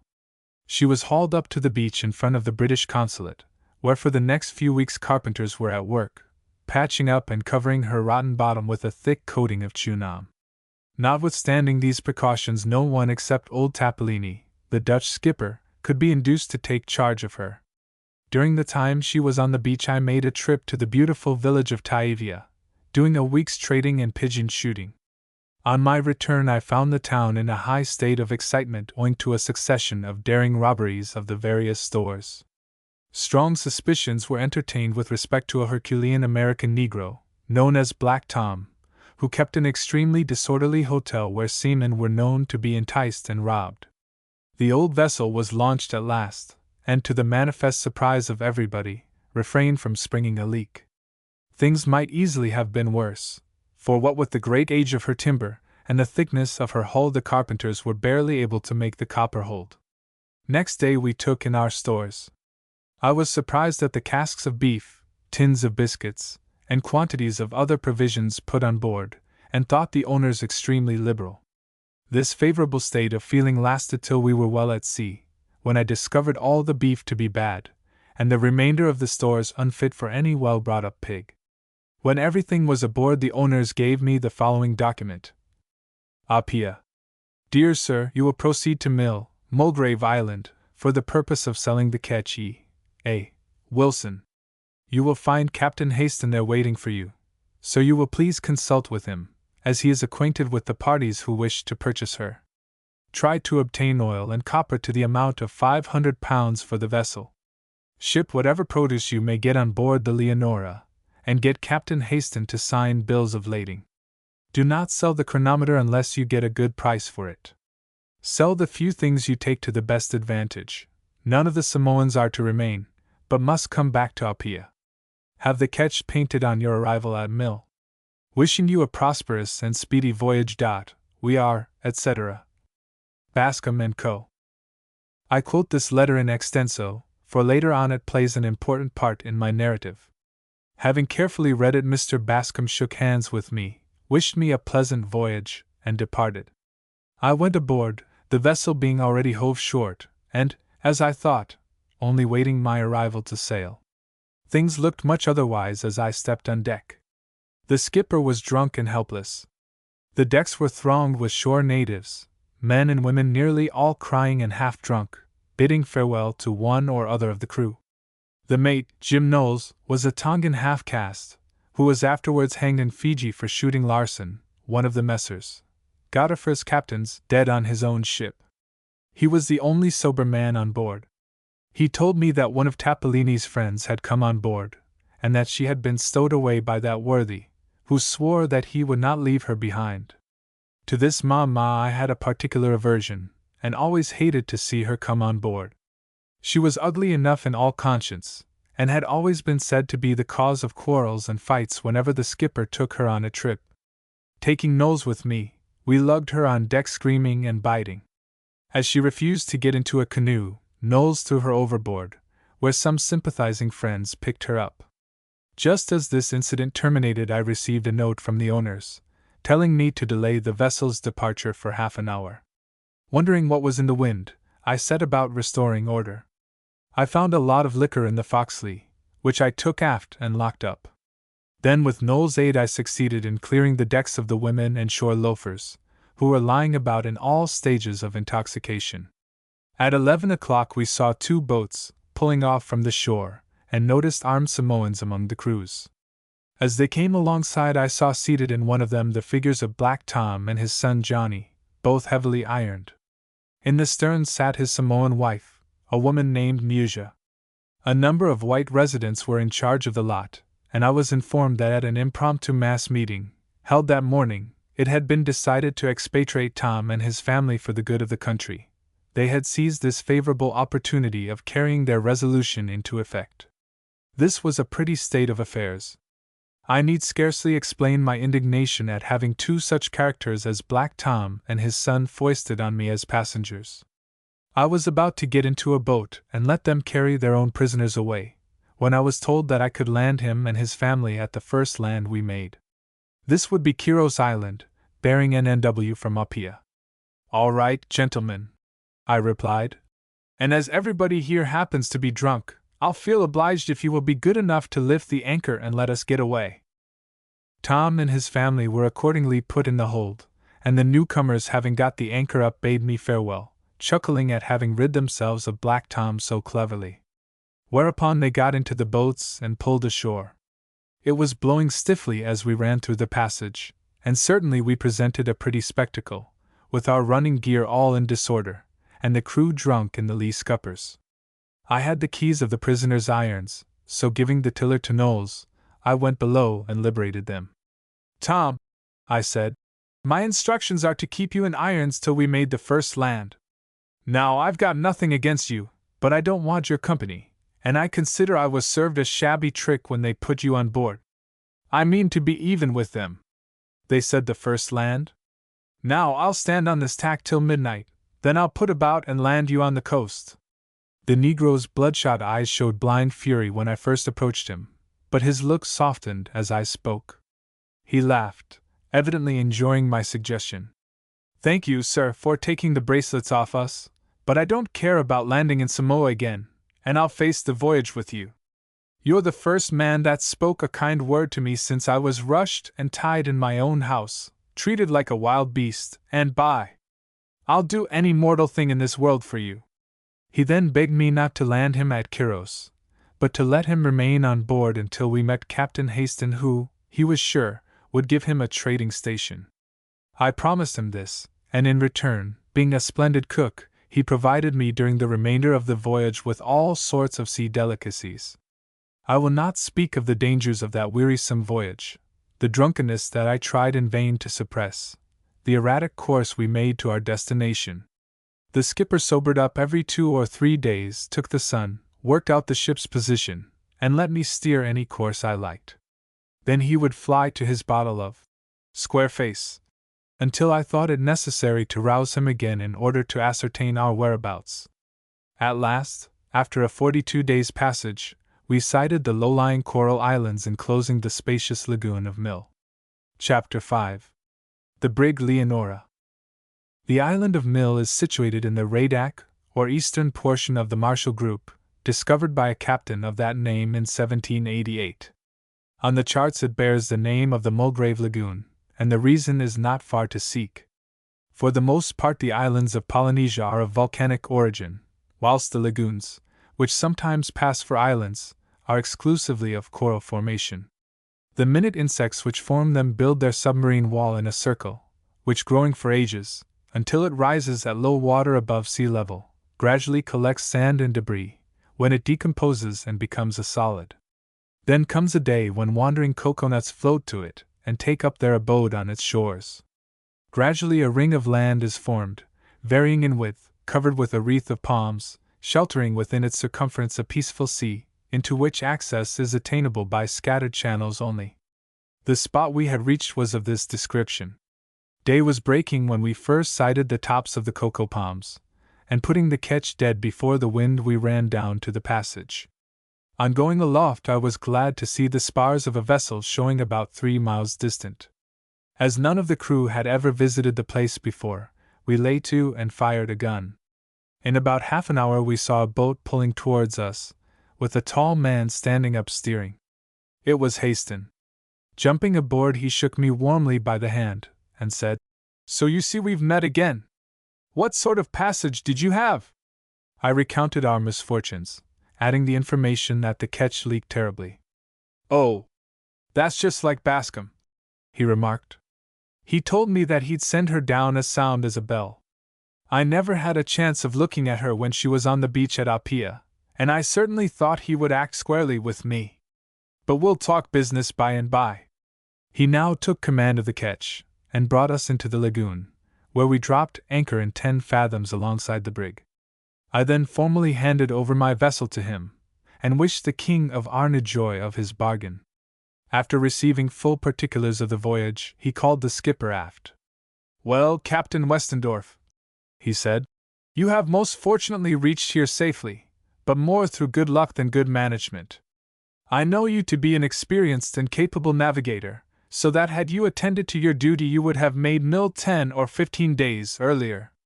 Now you can go ashore and live with my trader till you get a passage back to Samoa, for I'll be hanged if I take you back. As for your crew, I don't want them either. You can take them with you or turn them adrift. The ketch I intend to leave here until I return from Ascension, but mark this, and you know me, don't attempt to board her during my absence. Good day."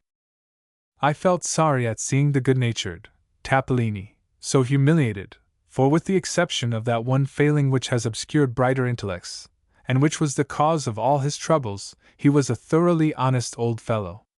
Black Tom and his wife elected to remain at Mill until they found a suitable island on which to open a trading station. They parted from me with many professions of gratitude which I think were sincere.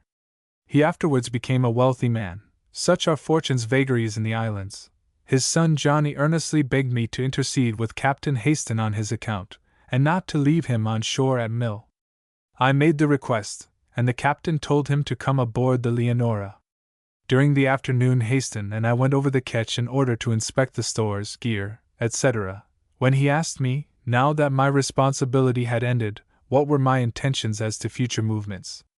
I told him I proposed to charter a native canoe for Arnu, there to await a passing vessel and a passage to Samoa.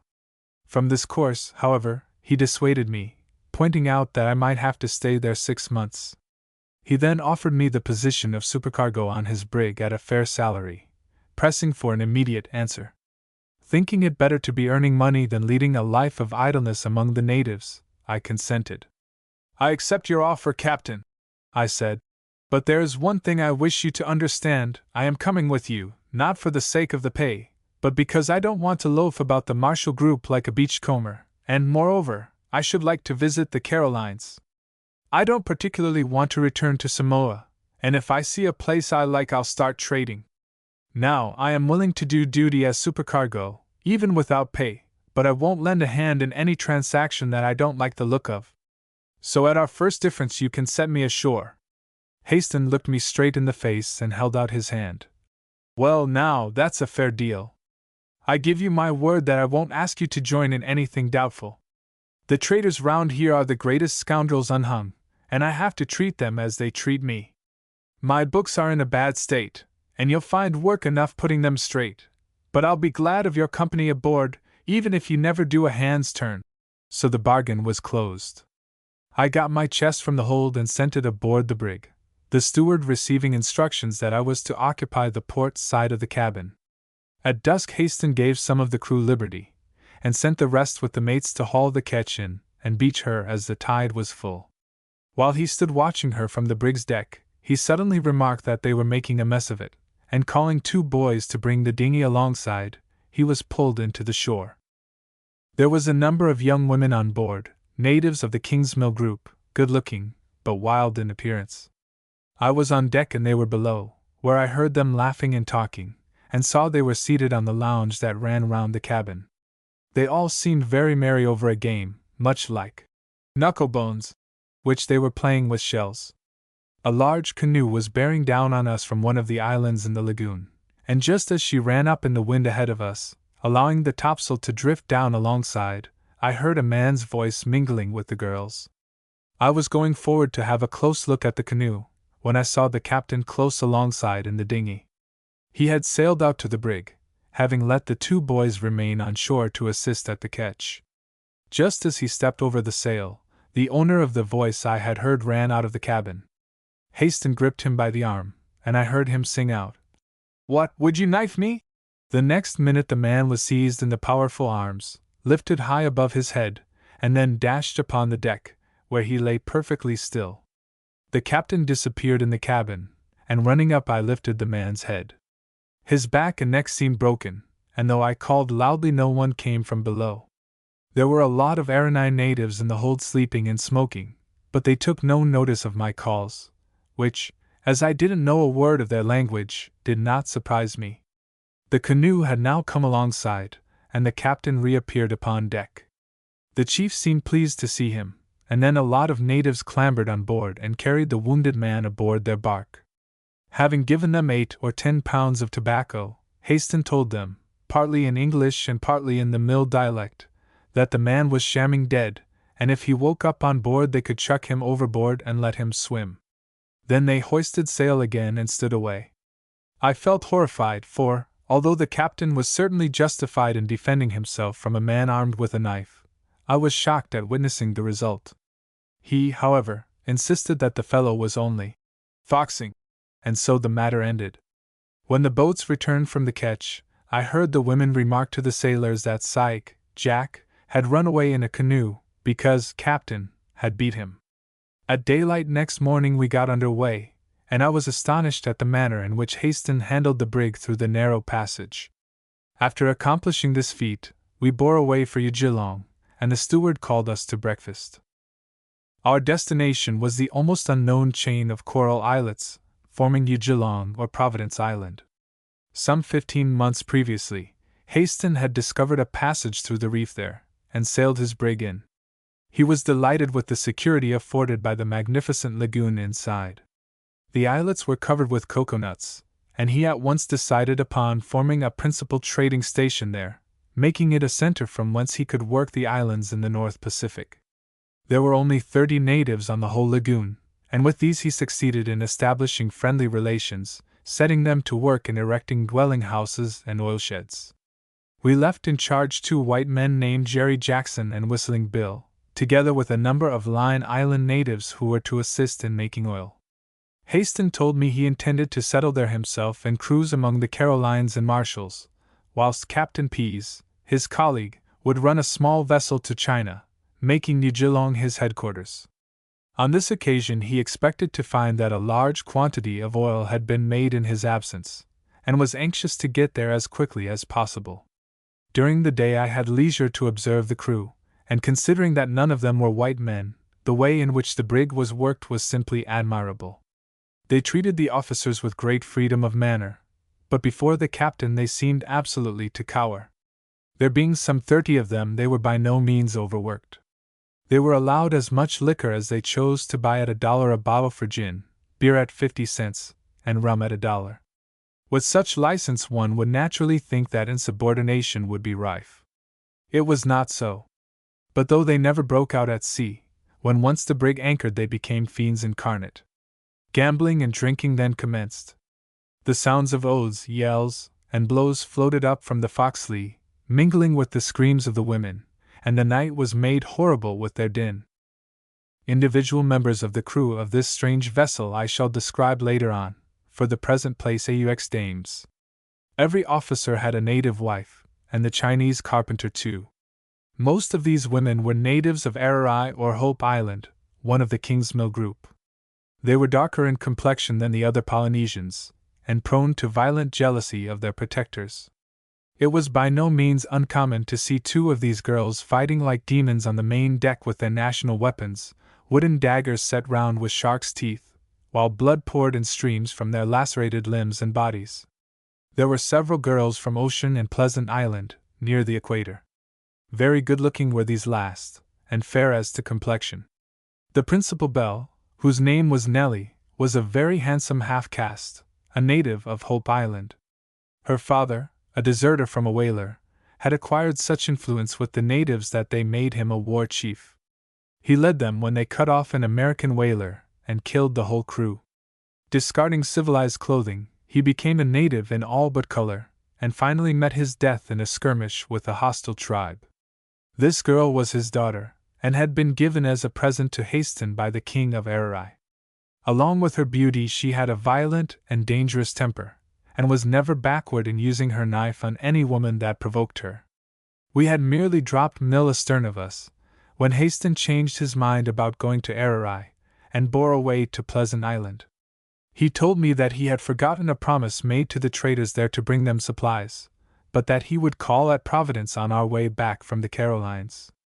Pleasant Island, or Nora, is generally considered one of the Gilbert group, although it is far to the leeward, and the natives, together with those of Ocean Island, or Panup, consider themselves a distinct people.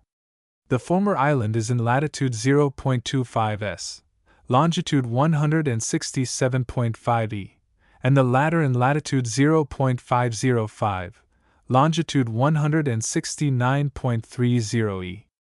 "We've got a bully breeze," said the captain, "and there's a straight run of 500 miles before we sight the coconuts on Pleasant Island. I'll show you what the Leonora can do." Our course was something about SW by W, the wind increasing in strength as we put the helm up for Pleasant Island, and during the afternoon, so quickly was the brig slipping through the water that Haston said we should do the distance, 495 miles, in 48 hours. I was astonished at the rate we traveled, and the captain himself seemed pleased. Calling the hands aft, he gave them a glass of grog all round, and told the women to go on the main deck and dance.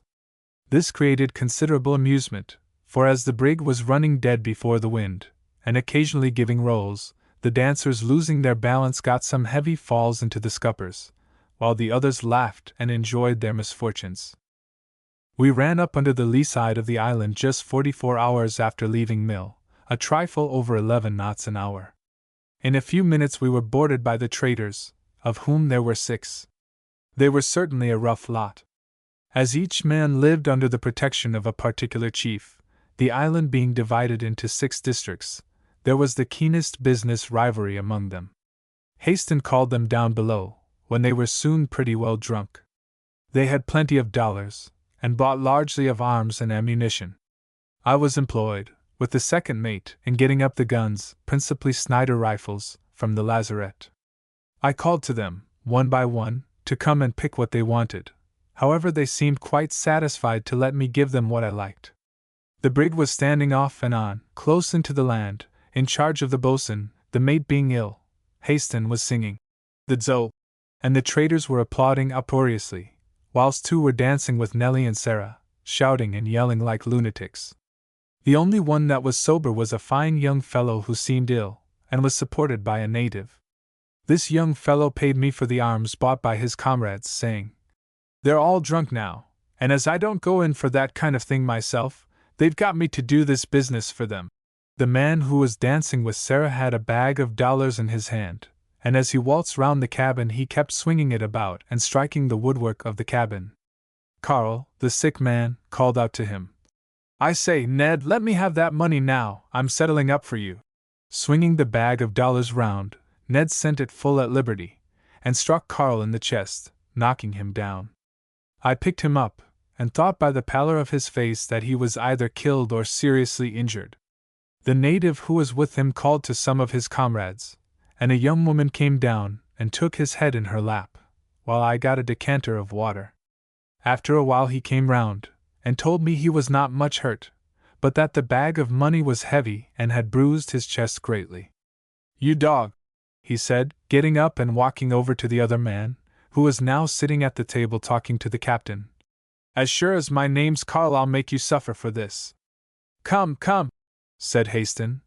"It was only Ned's rough play. I don't think he meant to hurt you. Besides, I don't want to see white men fighting on board my ship. Look here, Captain," said he, pulling off his shirt. "Look at my body, and tell me if Ned thought me a fit subject for a joke. It makes me shudder now." There was an awful gash on his back, extending from his right shoulder to below the ribs on the right side. It was roughly sewn up here and there, and seemed to be healing, but the blow on the chest had made it bleed anew. A dark stream was soaking down his leg to the ground. "By heaven! That is a terrible cut," said the captain. "How in thunder did you get mauled like that?" Carl, who was still very faint, told us that some time ago he had a fight with a native, and licked him. One night, as he was lying face downward on his mat, this man crept into his hut and struck him with a shark-toothed sword. His native wife, who was coming into the house at the time, carrying 2 shells of toddy, dropped them, and flinging her arms round the man's legs, tripped him up, and held him, while Carl, all smothered in blood, shot him dead with his revolver. "Ned," said the captain gravely, when Carl's tale was told, "did you know this young fellow had this gash in his back when you hove the bag at him?" "Of course I did.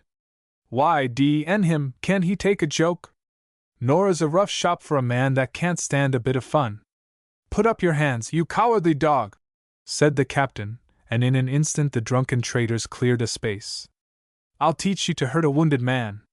Ned was as big a man as the captain, and seemed to be the leading spirit of the gang. But the other traders, though armed with navy revolvers and derringers, did not seem inclined to interfere. At the first round the big trader went down like a bullock, and lay on the cabin floor apparently lifeless. Haston was like a mad animal when he tried to get him up, and the man fell helpless. Picking him up in his arms like a child, he carried him on deck, the rest of us following. "Here! Nora, men, where's Ned's boat?" he called out. It was towing astern, and someone having hauled it up, Haston dropped the man into it like a log of wood. Then his good temper returned instantly, and he paid Carl every attention, insisting on dressing his wound. We remained out by Pleasant Island all day, and shipped a lot of oil, for which Haston paid the traders in arms and ammunition. We then stood away for Ocean Island. I learned that Carl had been a petty officer on board the U.S. cruiser Wish-ton-Wish, but had deserted and made his way to Pleasant Island. He seemed superior to his companions in every way, and I was glad to be able to give him some books. He told me that he belonged to the New England States, but that he could never return, and would put a bullet through his head rather than be taken back a disgraced man. I bade him farewell with regret, and learned 2 years afterwards that, a month after I saw him, he had blown his brains out, as the U.S. corvette Rowena touched at the island. Poor Carl! How many a tale of wasted life, of reckless deeds, and early death, could every island of the South Sea tell? Although Haston was an utterly reckless man in most matters, he was by no means foolhardy where the lives of others were concerned. During the time we spent at Pleasant Island, every precaution was taken against a surprise. All the crew carried revolvers, and 2 men were posted in the fore and maintops armed with Winchesters. The natives of this island had cut off many ships in past years, and were now so well armed and determined that the utmost caution was needed. It was here that I met an American named Maul, about as hard a specimen of an old-style South Sea trader as one could fall across. He was extremely anxious that I should purchase 2 native girls from him. They were under his charge.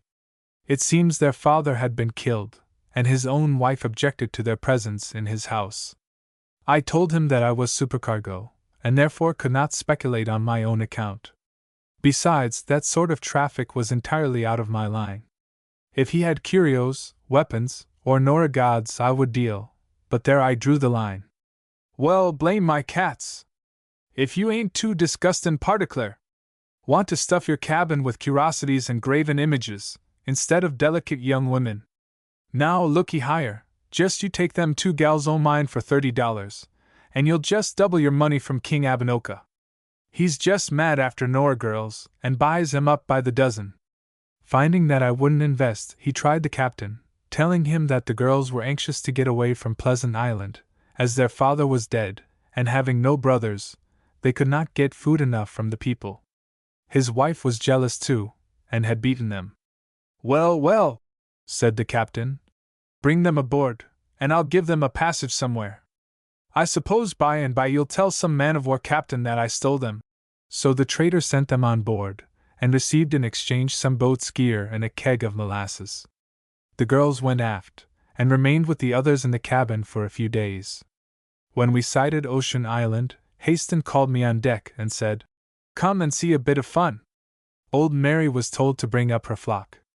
The 2 Pleasant Island girls came up with the rest. They were about 14 and 15 years of age, and from their close similarity, probably the children of the same mother, a somewhat unusual thing in the Gilbert group. They seemed frightened at being called up, and clung closely to Sarah and Nellie. Their hair, Pleasant Island fashion, hung down straight upon their backs, and was carefully oiled and combed. A girdle of pandanus leaf was their only garment. Speaking kindly to them, the captain asked them if they would like to go ashore there and live. I give the conversation. Captain: "Well, will you go ashore here?" Girls: "Are there plenty of coconuts and fish?" Captain: "Pretty fair, but there are not always plenty." Girls: "What chiefs will take us and give us food?" Captain: "I don't know, there are more women there than men. All the young men have gone away in whale ships." Girls: "That's bad. The Ocean Island women will soon kill us strangers." Captain: "Most likely. Would you like to stay on the ship if I get you husbands?" Girls: "Yes." "Where are they?" Captain: "Bosun, send Sunday and Boy George here." These were 2 boys who had been sailing with Hasten for some years. Both were about 16. Of George I will speak later on. Having come aft, the captain, addressing them, said he was pleased at their steadiness, and as a reward for their good conduct, he had at great expense procured them wives, whom he hoped they would treat well. His speech was a humorous one, and the crew standing round grinned approvingly, Sunday and Boy George being, apparently, looked upon as lucky youths, for the girls were undeniably good-looking. In fact, I never saw an ill-looking Pleasant Islander. "Now, Terrell and Angeline, you must draw lots for first pick. Carpenter, bring me 2 splinters of wood." They were instructed by the other native girls how to draw lots, the result being that Terrell picked Boy George, and her sister took Sunday. "Steward," commanded Hasten, "bring up a couple of bottles of grog. And you, Sunday and Boy George, before you begin your married life, just listen to me. Call all hands aft." The crew came aft, and the captain, who now seemed quite serious, said, "Now, boys, I have given these girls to Sunday and Boy George. Don't let me hear of any one attempting to interfere with them, and if one of you puts his head into the boys' house while the girls are there alone, I'll make it warm for him. There's a couple of bottles of grog for the watch to drink their healths, and the steward has 2 more for the watch below. Ferrard now, and you, boys, go and ask the supercargo for some cloth to rig your girls out with." The Leonora was certainly a very sociable and domesticated ship. We lay off and on at Ocean Island for a day or 2, and engaged 27 natives to proceed to Ponape, Ascension Island, to work for Capel and Milne, a German firm. Then we made an easterly course to Taputania, or Drummond Island, one of the Gilbert group, where Hasten had a trader. The Drummond Islanders are notorious throughout the Pacific for treachery and ferocity. They frequently cut off vessels, and murder all hands, being led on these occasions by renegade white men. When Commodore White's ships visited this spot in 1842, they murdered one of his seamen. A fight ensued, in which many were killed, and the town of Utaroa was laid in ashes. But the lesson had no great effect, and Hasten told me that they would not hesitate to attempt the capture of any vessel that could not make a good resistance. We sighted the island at night time, and lay off Utaroa till daylight. Then, after putting the brig in a state of defense, and giving the command to the Fiji half-caste, Bill, telling him also to shoot a certain native if he saw him come alongside, Hasten had the longboat and whaleboat lowered. Into the former he put a great quantity of trade, principally gin, rum, and firearms, giving me charge of the latter to cover him. I had 6 men with me, each armed with a Vetterlich rifle, and I carried my own Winchester, 18-shot. Hasten gave me full instructions how to act if he was attacked. Then we made for the town of Utaroa, the boats keeping alongside of each other. As we were pulling, Hasten told me that he wished to get ashore before the canoes left, in order to interview his trader Jim in the presence of the people. This fellow, it appeared, was a fighting man who had great influence over the Drummond Island natives, with whom bloodshed and murder were acts of everyday occurrence. He always aided them in their tribal fights, and evinced a partiality for taking life that had won their warmest admiration. Haston had brought him from Ponape, where he was the terror of the white men, swaggering about the ports of the island, and using his pistol on any one that resented his conduct. But he was a good trader for all that, and had been placed in this trust because no other man could be found willing to risk his life among such a treacherous race. Jim had not been installed a week at Uteroa, when a chief named Tabro gave him one of his daughters for a wife, and was paid for her in trade according to custom. Shortly afterwards the girl ran home again, saying that the white man had beaten her for spoiling a razor. Jim took his rifle, went to his father-in-law's house, and demanded the girl back. A number of natives followed up, anticipating that he would be killed, for Tabro was a chief of note, not averse to the extermination of white men. As they expected, he refused to give up the girl unless Jim paid more trade, alleging that one of the muskets paid for her was no good. Without a moment's hesitation the trader shot him through the body, killing him instantly, and then clubbed the girl to death with the butt end of his rifle. Instead of being murdered by the natives for this atrocious deed, he was looked upon as a hero, and all Tabro's land, canoes, and property were made over to him. The people of Uteroa elected him to be their commercial ruler, refusing to sell oil or produce to any ship without his advice or consent.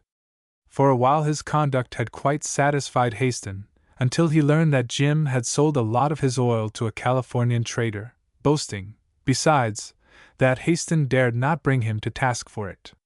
It was now the captain's intention to assert his authority, and break the trader's power over the natives. For this purpose he determined to meet him on shore, and let the natives see which was the better man. As we approached the beach we saw fully 500 natives assembled. All were armed, and many dressed in their thick armor of fiber, and wearing helmets of the skin of the porcupine fish. There was great excitement among them, though many of them seemed glad to see Haston, calling out, "Tiaka, Captain! How do you do?" The main body, however, seemed ready to dispute our landing.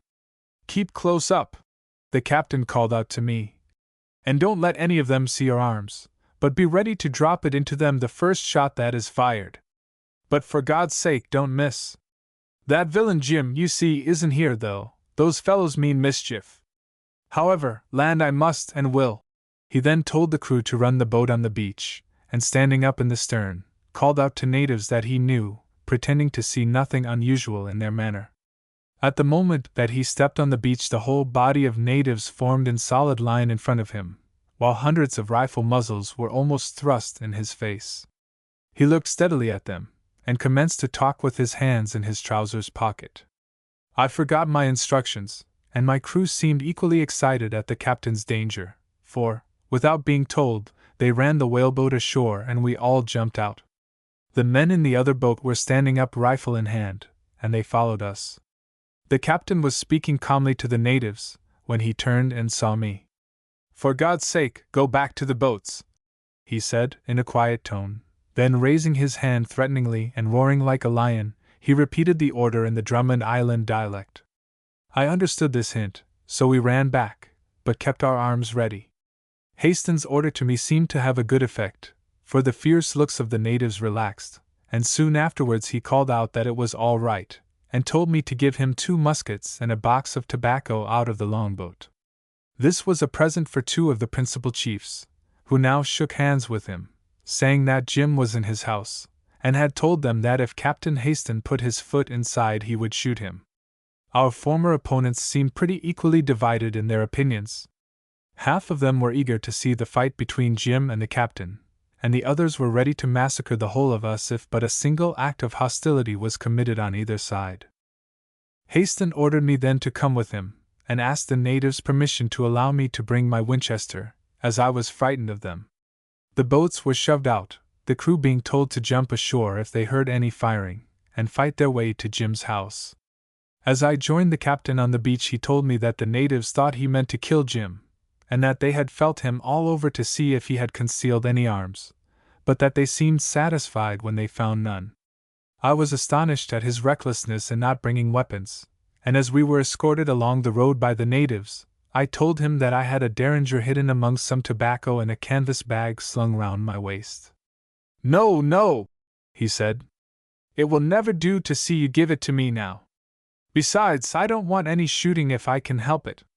There are many of these natives who will be glad to see Jim's power broken, and I want to get my hands on him before he puts a bullet into me. The rest is easy enough. If you see him taking a shot at me before I come up to him, you can use that rifle. But don't kill him if you can help it, and don't be alarmed about yourself. Take hold of this old nigger's hand who is walking beside you and you'll be all right. Just keep laughing and talking." After a long walk we got up to the trader's house, and here the natives made a halt. I was beginning to feel horribly scared, and wished we were on board the brig again. Presently we were told that Jim was inside, and would not come out because he was sick. Walking steadily forward, the captain advanced to within a few feet of the house, and called out, "Well, this is a nice sort of welcome, Jim. Come out and show yourself." The door opened, and I could see that the place was filled with natives, all of whom carried guns and seemed much excited. Then Jim made his appearance, and walked slowly up to the captain. He was a tall man, dressed in pajamas, with 2 navy revolvers in his belt. With his heavy red mustache and bloodshot eyes, he looked his character well, that of an unscrupulous and remorseless ruffian. Haston had seated himself on a fallen coconut tree with his hands full of papers. "How do you do, Jim?" he said, extending his hand to the trader, and rising as he spoke. The moment the trader's hand touched his, he seized him by the throat and shook him like a dog shaking a rat, then spun him round violently and threw him against the stern of a canoe, where he lay half-stunned. The natives gave a roar, but the captain held up his hands. The tide seemed to turn at once in our favor, and one man went up to the trader, took away his pistols, and gave them to Haston. The captain addressed the principal chiefs, whom he told that Jim had robbed him, and that after he had made presents to the people, he intended to take the rest of the trade away. We were moving into the house to take possession, when the trader, who had now recovered himself, got up and addressed the natives. I did not understand what he said, but Haston evidently did. The effect of Jim's harangue was to render the natives undecided as to what course to adopt. One man, who spoke good English and had a rifle with a sword bayonet attached, said it did not matter if anyone was killed, but they thought their white man did not have fair play. "Jim," said the captain, in his smoothest tones, "you say you can whip any man in the Pacific in 4 rounds. Well, now you have an opportunity to prove your words. If you are a better man than I am, I will let you keep what trade you have got, and shake hands afterwards." Jim stripped to the waist, and called for one of his women to bring him a pair of taka, or sinnet sandals, as he was barefooted. He was shaking with rage and excitement, while Haston showed no concern whatever. From the jump the trader forced the fighting, but in less time than I describe it, both of his eyes were nearly closed, and he had a terrific cut on his cheekbone. Some women then ran in and begged the captain to desist. I believe he could have killed his man in another 5 minutes. He asked Jim if he was satisfied and would shake hands. But the trader would not answer, and then the captain's face grew dark. Seizing him again by the throat, he nearly strangled him, his eyes protruding horribly as he worked his arms in the air. When he let him go, he fell like a log. "Carry him down to the boats and make him fast," he said to the interpreter. We entered his house unmolested, and I took an inventory of his goods. There was very little trade left, but the natives said he had a lot of money given him by the skipper of the Californian vessel. This we found in a large soup and bouilli tin in his chest. It amounted to nearly $700, mostly in US half-dollar coins. The natives begged the captain not to close the station up. If Jim was going away, they wished someone in his place. He said he would consider their wish after he got on board, but they must first help him to raft off 20 casks of oil that were lying in Jim's oil shed. We got off to the boats at last. The old man still kept hold of my left hand. This, the captain had told me, he had done to protect me if any fighting took place, that if fighting had resulted I would not have been killed, but would have been regarded as the old man's prize. The natives launched their canoes and followed the boats in swarms when we set sail for the brig. As soon as we got alongside, Haston asked the second mate if the native he had spoken of had shown up. "No," said Bill. "He's gone away to Samoa, so they say here." Haston seemed pleased at this news, telling me that this man was a special enemy of his, into whom he meant to put a bullet if he could drop across him.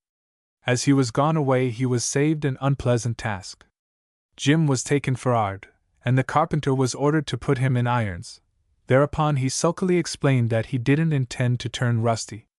"All right then, Jim," replied the captain. "I'm glad we're going to be friends again. But you can go ashore at Macon and stay there." He then called for a man among his crew to take Jim's place on shore. After some hesitation, a sturdy Rotorman native said he didn't mind if the captain gave him a wife. He couldn't speak the language, and if he took a Taputana woman she might plot to kill him, and he be none the wiser. "Boys," called out the captain, "is any one of you willing to give Willie his wife? I'll make it up to him. Besides, there'll be plenty more going through the Marshall group." No one appeared struck with the idea. So the captain called Sunday aft, and held brief conversation with him, after which the boy went into the deckhouse and brought out his wife and Engilum. The poor girl shed a few tears at first and clung to Sunday's neck, but he finally induced her to go with Willie. She had come aboard almost naked, but went away with a well-filled chest and any amount of finery. She parted from her sister in an apathetic manner, but her tears began to flow afresh when Sunday turned coolly from her and pursued his duties on the deck.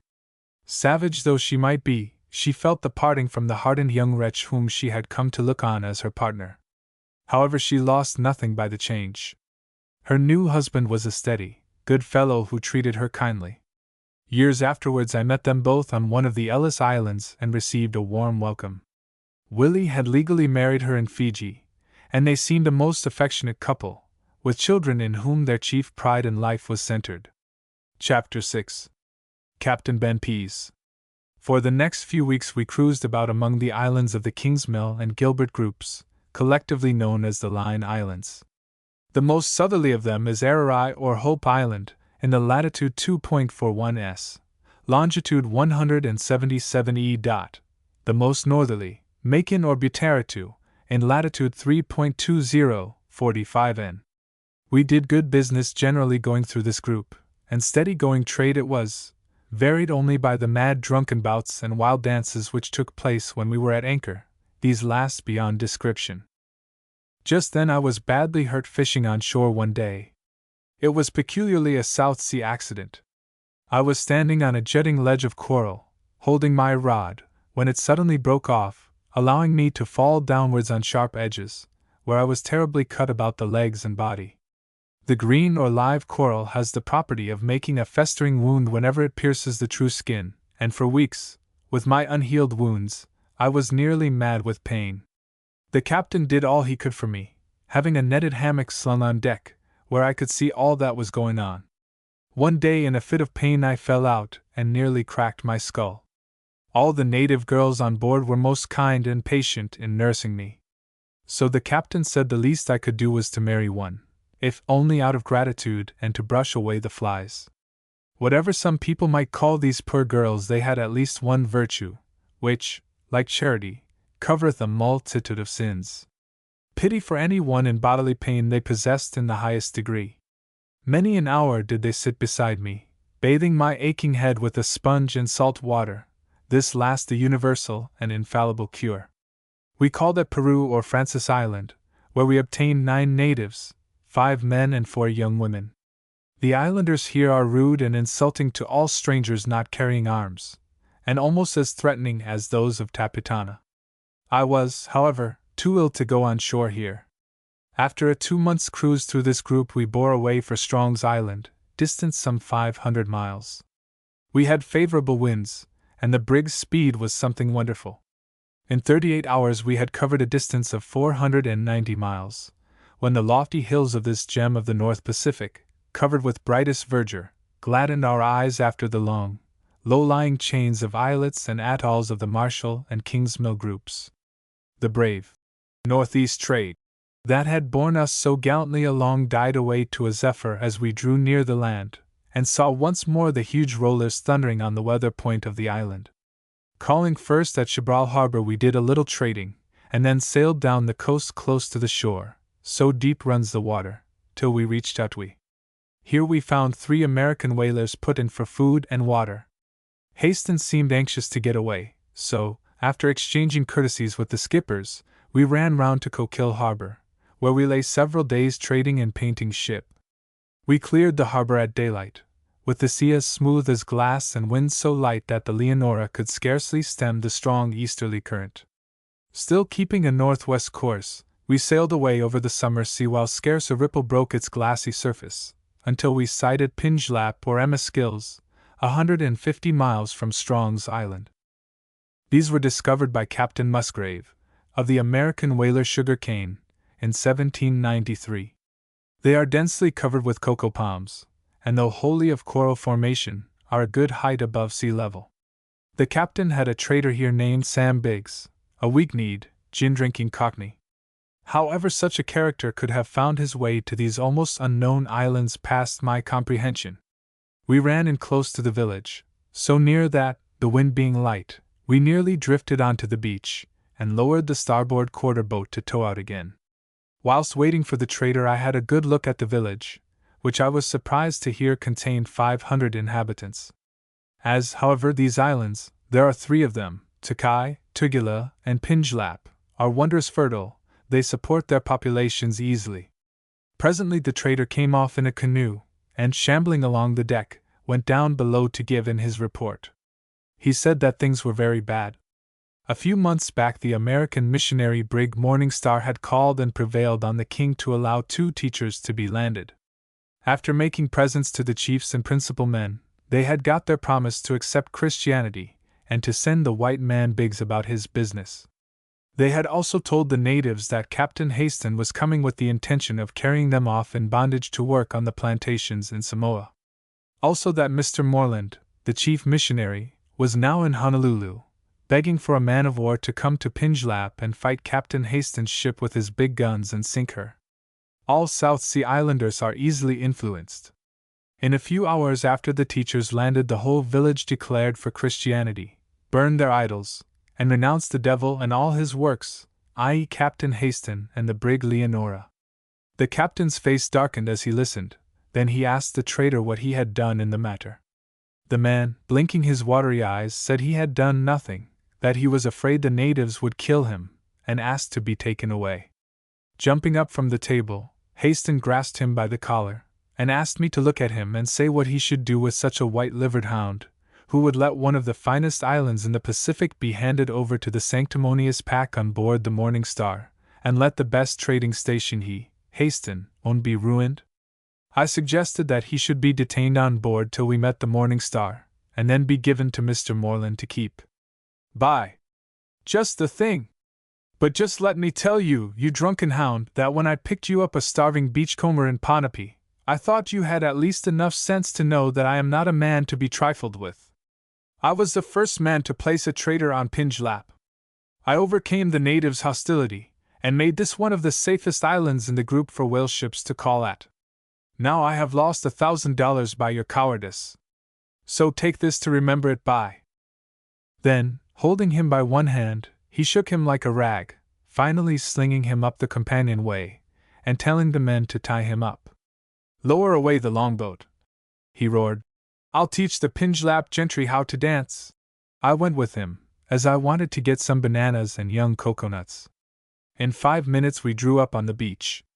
The headmen of the island now came forward to meet the captain, and to express their pleasure at seeing him. But he was not to be mollified, and sternly bade them follow him to the largest house in the town where he would talk to them. The boy Sunday, who was a native of Pingelap, came with us to act as interpreter. Behind the crowd of natives were the 2 Hawaiian teachers, dressed in white linen shirts and drill trousers. They had their wives with them, dressed in mixed European and native costume. None of us had arms, nor did we think them necessary. Hitherto these people had been slavish admirers of Hastings, and he assured me that he would reassert his former influence over them in 10 minutes. The crowd swarmed into the council house and sat down on their mats. The captain remained standing. His grand, imposing form, as he stood in the center of the house and held up his hands for silence, seemed to awe them as would a demigod, and murmurs of applause broke from them involuntarily.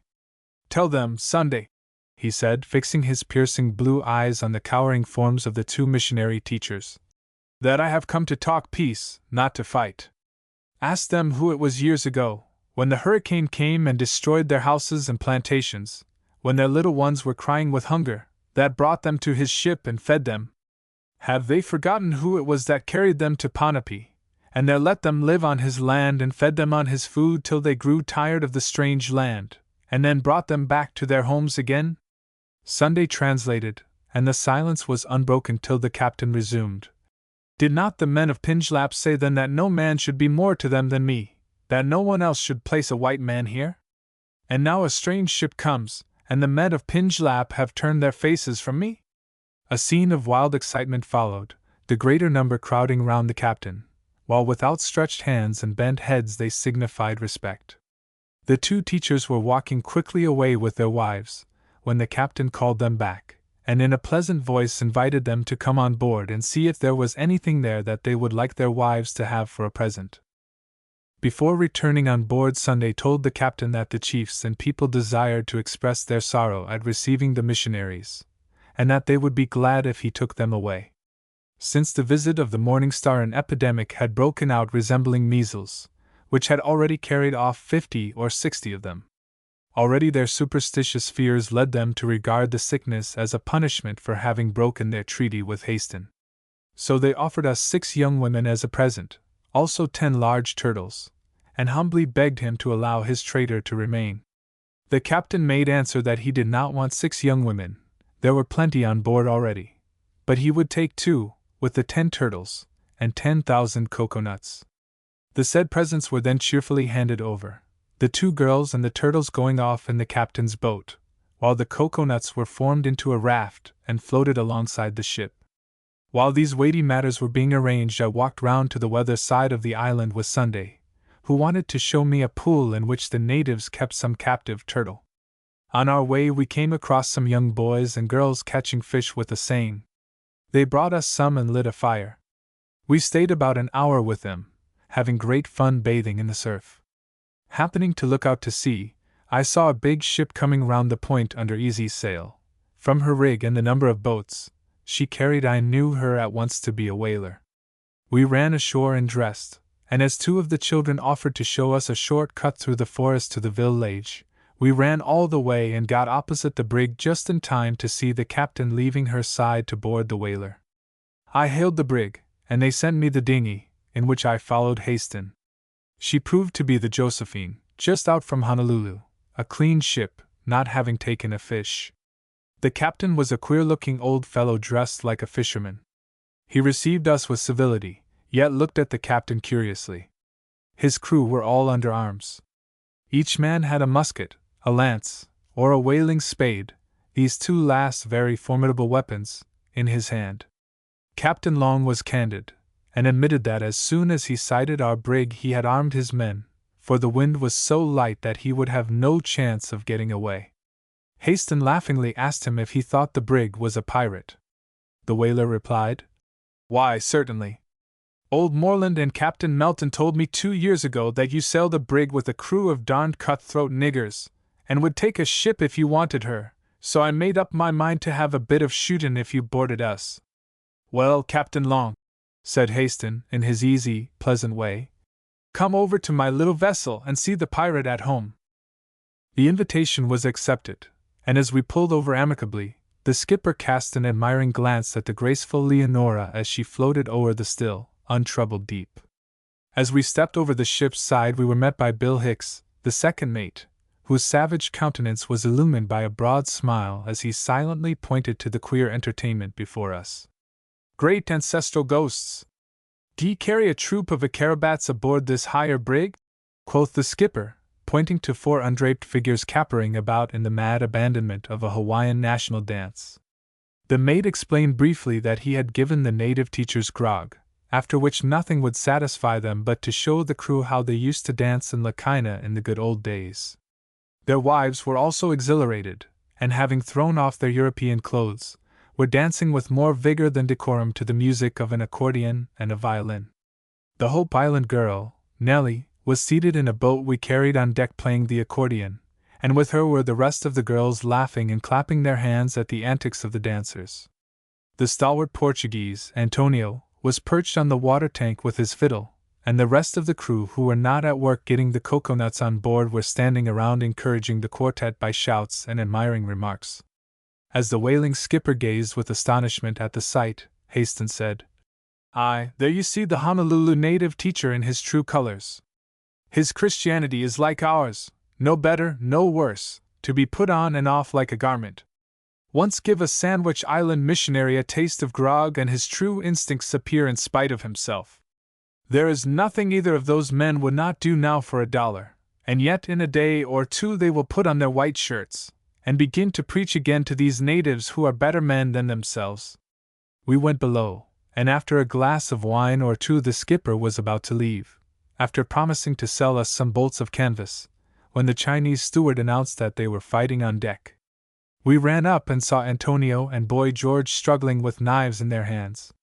The captain caught Antonio a crack on the head, which sent him down very decisively, and then pitched George roughly into the boat with the girls, telling them to stop their infernal din. The two teachers' wives were then placed in old Mary's care below, and told to lie down and sleep.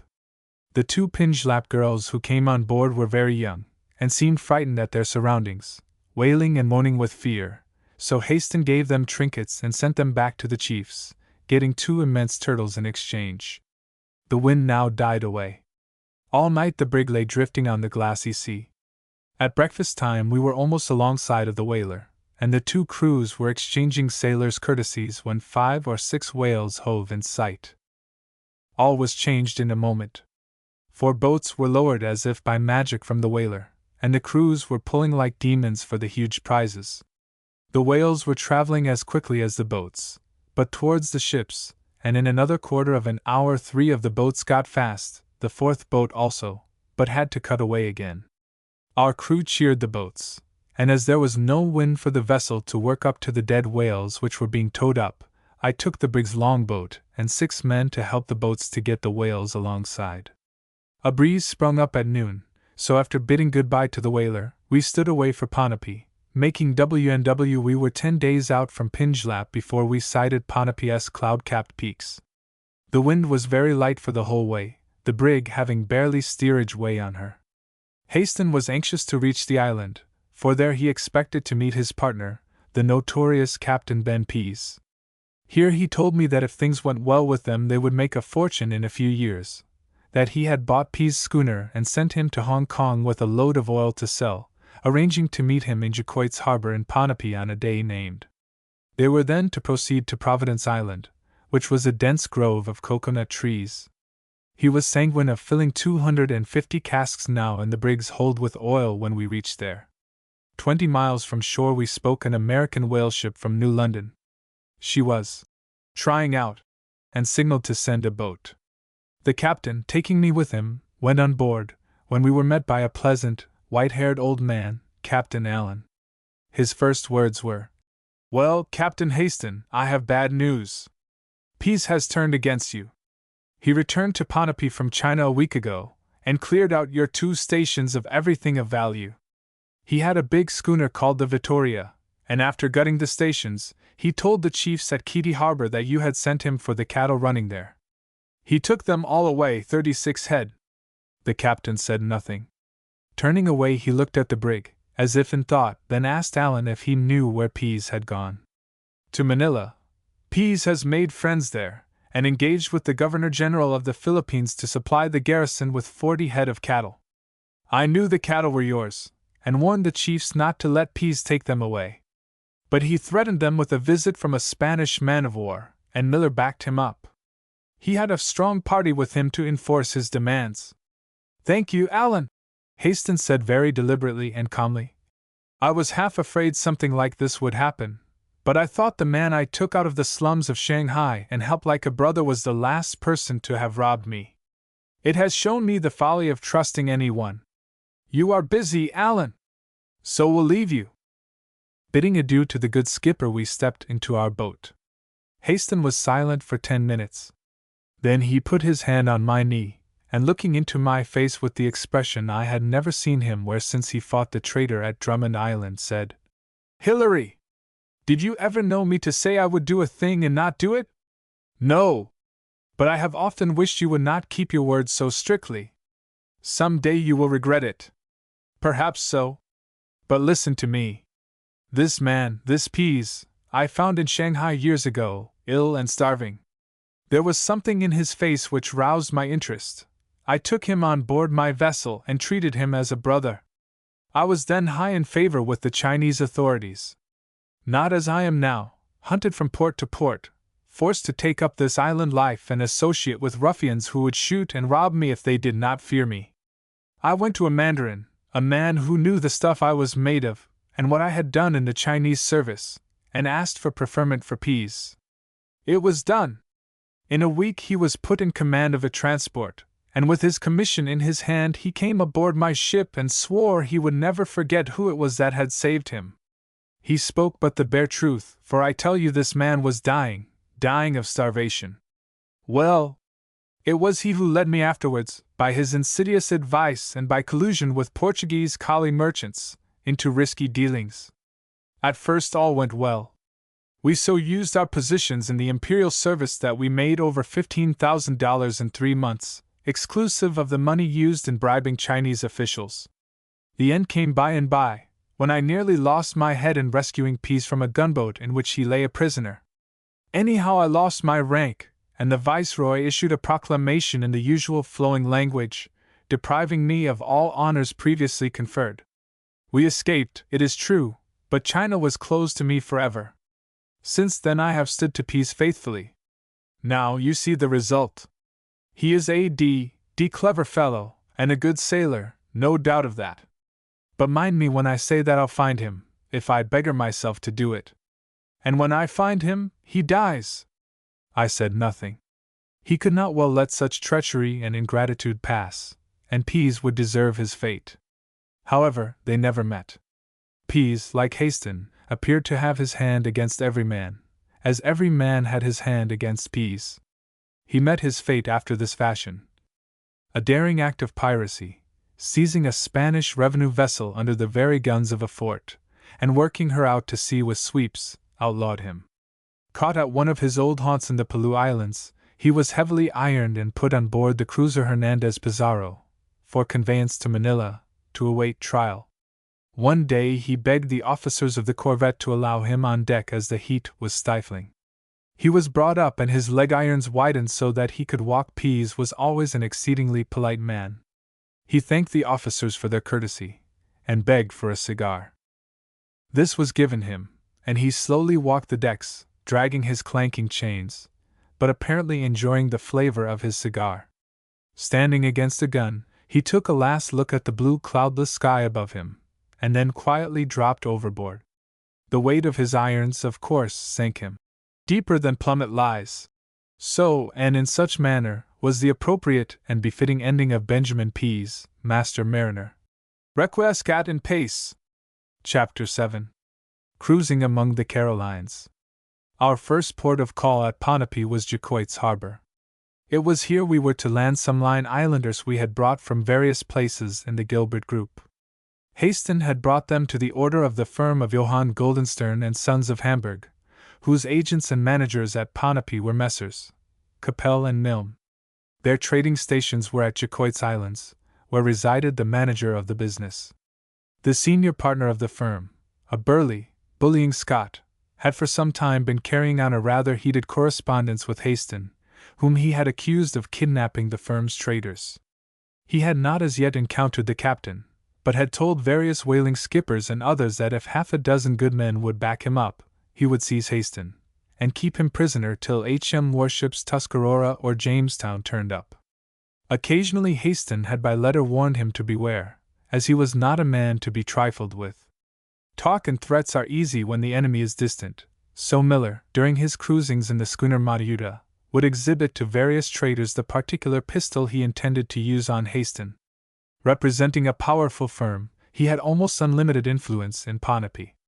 Haston told me that he believed Pease would never have dared to have looted his trading stations and taken his cattle if Miller had not sided with him. "Now," said the captain, as we were slowly sailing into Jacquoits, "I'm in a bit of a fix. I must let Miller come aboard and treat him civilly for a bit, or he will pretend he knows nothing of this consignment of natives I have for him. He lies easily, and may declare that he has received no instructions from Kleber, the manager at Samoa, to receive these niggers from me, much less pay for them. But once I have the cash in hand, or his firm's draft, I mean to bring him up with a round turn." We dropped anchor in the lovely harbor, almost underneath the precipitous Jacquoits Islands, on which were the trading stations. There were 5 whalers lying at anchor, having run in according to custom to get wood, water, and other necessaries. One of these was a brig, the Rameses of Honolulu. Dismantled and deserted looking, in a little secluded cove, she had not a soul on board but the captain, and he was mad. Of him and his vessel later on. A Yankee beachcomber of a pilot, named Joe Kelman, met us as we came in. Not that his services were required, but evidently for his own gratification, as he was bursting with news. As he pulled alongside, the captain told me that he was a creature of Miller's, and a thundering scoundrel on his own account as well. But he would settle it with him and his principal also in a few days. With a countenance expressive of the deepest sorrow, the beachcomber, as he sent glass after glass of grog down his throat, told his doleful tale, how Pease had come with a crew of murdering Spaniards, and played H.L. with the captain's property, stole every hoof of his cattle, but 4 which were now running at Keady Harbor, how Captain Miller had been real cut up at seeing Pease acting so piratical, and said that though he and Captain Haston was sorter enemies, he thought Pease was blamed, downright ungrateful, etc. "That's all right, Joe," answered the captain with the pleasantest laugh. "That's only a stroke of bad luck for me. I bear Captain Miller no ill will from the letters he has written me, and for this part, we are both hot-tempered men, and may have felt ourselves injured by each other's acts. As he tried to save my property, I shall be glad to meet him and thank him personally." "Well, that's suthin' like," said the beachcomber. "I'd be real sorry to see 2 such fine-lookin' men shootin' bullets into each other. Besides, poor Miller's sick. Guess I'll cut ashore now, Captain. Can I take any message?" Haston said he would give him a few lines, and sitting down, wrote a short but polite note to Miller, stating that he had a number of laborers for him, which he would be glad to have inspected and landed. He regretted his illness, but would come ashore as soon as he, Miller, was well enough to receive him. The beachcomber took the letter and went ashore. Haston turned to me with a laugh. "Do you see that? The gin-drinking scoundrel is playing pilot fish. He has come to learn if I suspect anything of the game his master is playing. Here's a canoe, you'll see I'll get the truth out of these natives." The canoe was paddled by a very old man and a boy. There were also a lot of young girls. The captain declined to entertain visitors at present, there being too much work to do, and cross-examined the old man as to Miller and his men. He said there were no white men now at Jacquoits. Furthermore, that when the Leonora was sighted, Miller had gone off to the 4 whaleships and had a long talk with the captains.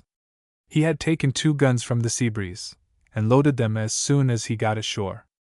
The natives were told there were going to be a big fight, that Captain Miller had got 60 natives in his house, and the 2 guns placed in front of the landing place. Haston gave the old man a present, and suggested that he should dispose of his cargo to one of the whaleships. The old fellow shook his head sadly, saying he had come too late. Turning to me, the captain said, "There's news for you. Miller must have thought I meant to go for him as soon as we met, and has his people ready to give me a warm reception. If I had not these Kanakas on board, I'd give him as much fighting as he cares for, and put a fire stick in his station to finish up with." A few minutes later we saw a boat put off from Jacquoits with a big burly man sitting in the stern. At the same time one of the whalers' boats came aboard, in which were the 4 captains. He greeted them warmly, and we all trooped below. One of them, a wizened little man with a wonderful vocabulary of curses, said, looking at the others. Well, gentlemen, before we accept Captain Hastings' hospitality, we ought to tell him that we lent Captain Miller 2 guns to sink this brig with. Gentlemen, said Hastings, standing at the head of his table, with his hands resting upon it, I know all about that, but you are none the less welcome. Miller will be here in a few minutes, and I must beg of you not to let him know that I have been informed of the warm reception he had prepared for me. Besides, they tell me he is ill. O.H.L. Ill.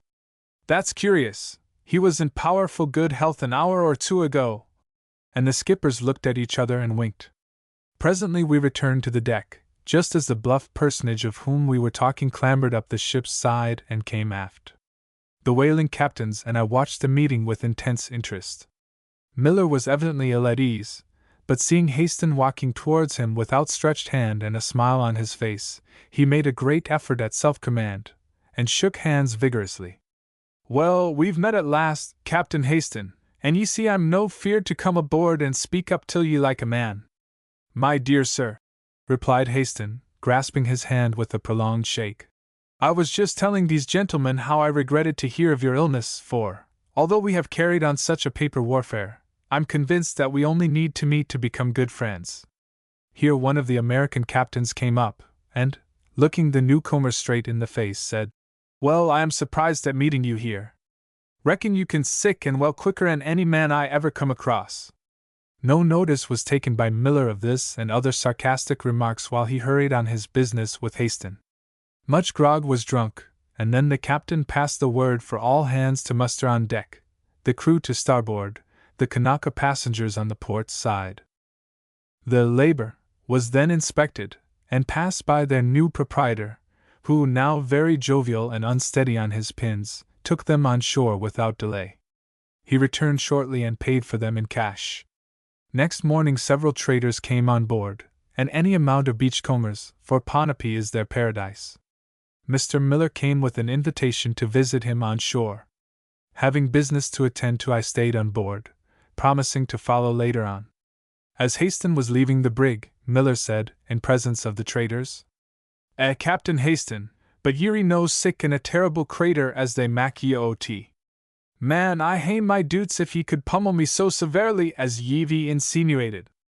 Mr. Miller, said the captain, stopping dead, and taking him by the shoulder, you are now on board my ship, and I will say nothing further than that if you have any doubt on the subject I am perfectly willing, as soon as we reach your station, to convince you that you are mistaken. The traders, who had hitherto backed up their colleague, applauded loudly, evidently expecting Miller to take up the challenge. He, however, preferred to treat it as a joke. I knew that the captain was laboring under suppressed wrath because he was so cool and polite. I knew, by the ring in his voice, that he meant mischief, and at any moment looked to see the hot blood surging to his brow, and his fierce nature assert itself.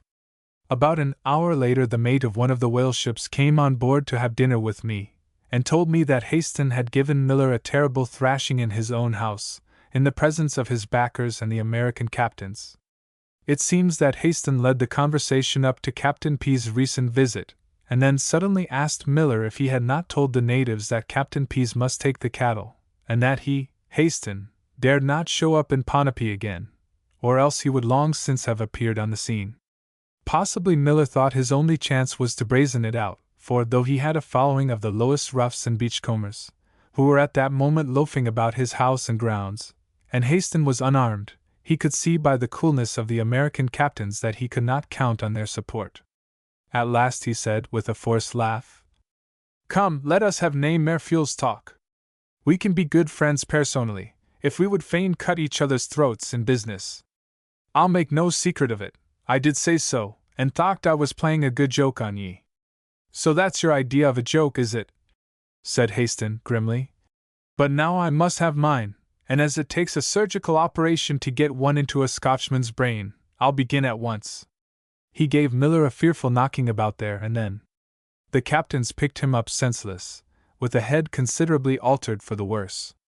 After which Hastings washed his hands, and went on board one of the whale ships to dinner.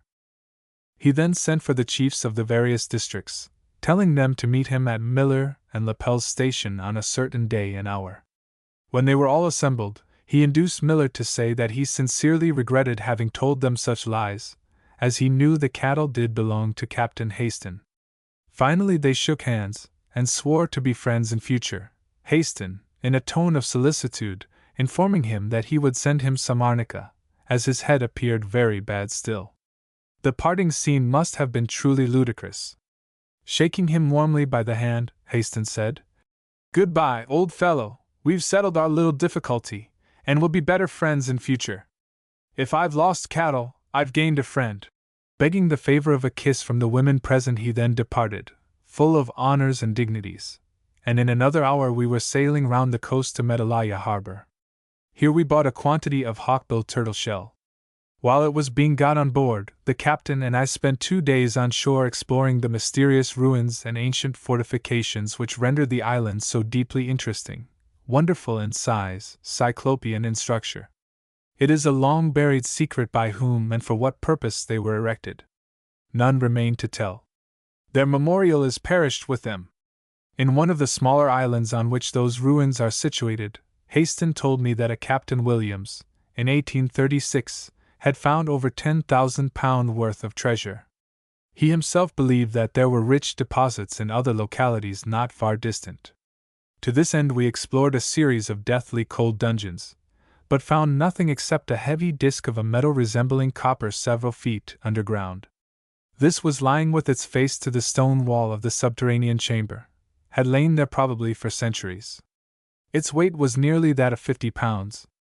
It had 3 holes in the center. We could form no idea as to its probable use or meaning. I was unwilling to part with it, however, and taking it on board, put it in my cabin. While we were at Medalaya, Joe Keogh came on board, bringing with him 3 native girls from the Andima group, a cluster of large coral islands near the mainland, belonging to the 3 chiefs of the Kite district. He had gone forward, when the captain saw him and called him aft. He at once accused Joe of being treacherous, telling him that the whaling captains had given him a written statement to the effect that he had taken a letter from Miller to the Mortlock group, where an American cruiser was surveying, asking the captain if he would take Haston to California, as he, Miller, and Keogh would engage to entice him ashore and capture him if the cruiser was close at hand. Not being able to deny the charge, Keogh was badly beaten, and sent away without the girls, who were taken aft. Like the Ponape natives, they were very light-colored, wearing a quantity of feather headdress and other native finery. They agreed to remain on board during the cruise through the Caroline group, and were then to be landed at their own islands. They were then sent to keep the steward company in the cabin, and put to making hats and mats, in which they excelled. At Kite Harbor we took on board the bull and 3 cows which Pease had not succeeded in catching. On returning to Jacquoit's Harbor in a fortnight's time, I was told that I might take up my quarters on shore, while the cabin was redecorated. I therefore got a canoe and 2 natives, with which I amused myself with visiting the native village and pigeon shooting.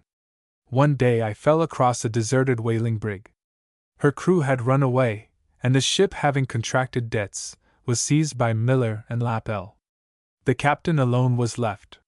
He was now shipkeeper, and his troubles had so preyed on his mind that he had become insane. I watched him. It was a strange and weird spectacle. There lay the vessel, silent, solitary. A painted ship upon a painted ocean. Her brooding inmate would sometimes pace the deck for hours with his arms folded, then would throw himself into a cane lounge, and fixing his eyes upon the sky, mutter and talk to himself. At other times he would imagine that the ship was surrounded by whales, and rush wildly about the decks, calling on the officers to lower the boats. Not succeeding, he would in despair peer down the dark, deserted Foxley, begging the crew to be men, and get out the boats. We cruised now for some weeks to and fro among the lovely islands of the Caroline group, trading in turtle shell, of which we bought great quantities. What a halcyon time it was! There was a luxurious sense of dreamy repose, which seemed unreal from its very completeness. The gliding bark, the summer sea, the lulling breeze, the careless, joyous children of nature among whom we lived, all were fairy-like in combination. When one thought of the hard and anxious toilers of civilization, from whom we had come out, I could fancy that we had reached the lotus land of the ancients, and could well imagine a fixed unwillingness to return to a less idyllic life. Haston was apparently in no hurry. At any particular island that pleased him he would lie at anchor for days. Then we would explore the wondrous woods, and have glorious shooting trips on shore. We met some truly strange and original characters in these waters, white men as well as natives. The former, often men of birth and culture, were completely lost to the world, to their former friends and kinsfolk. Return? Not they. Why should they go back? Here they had all things which are wont to satisfy man here below.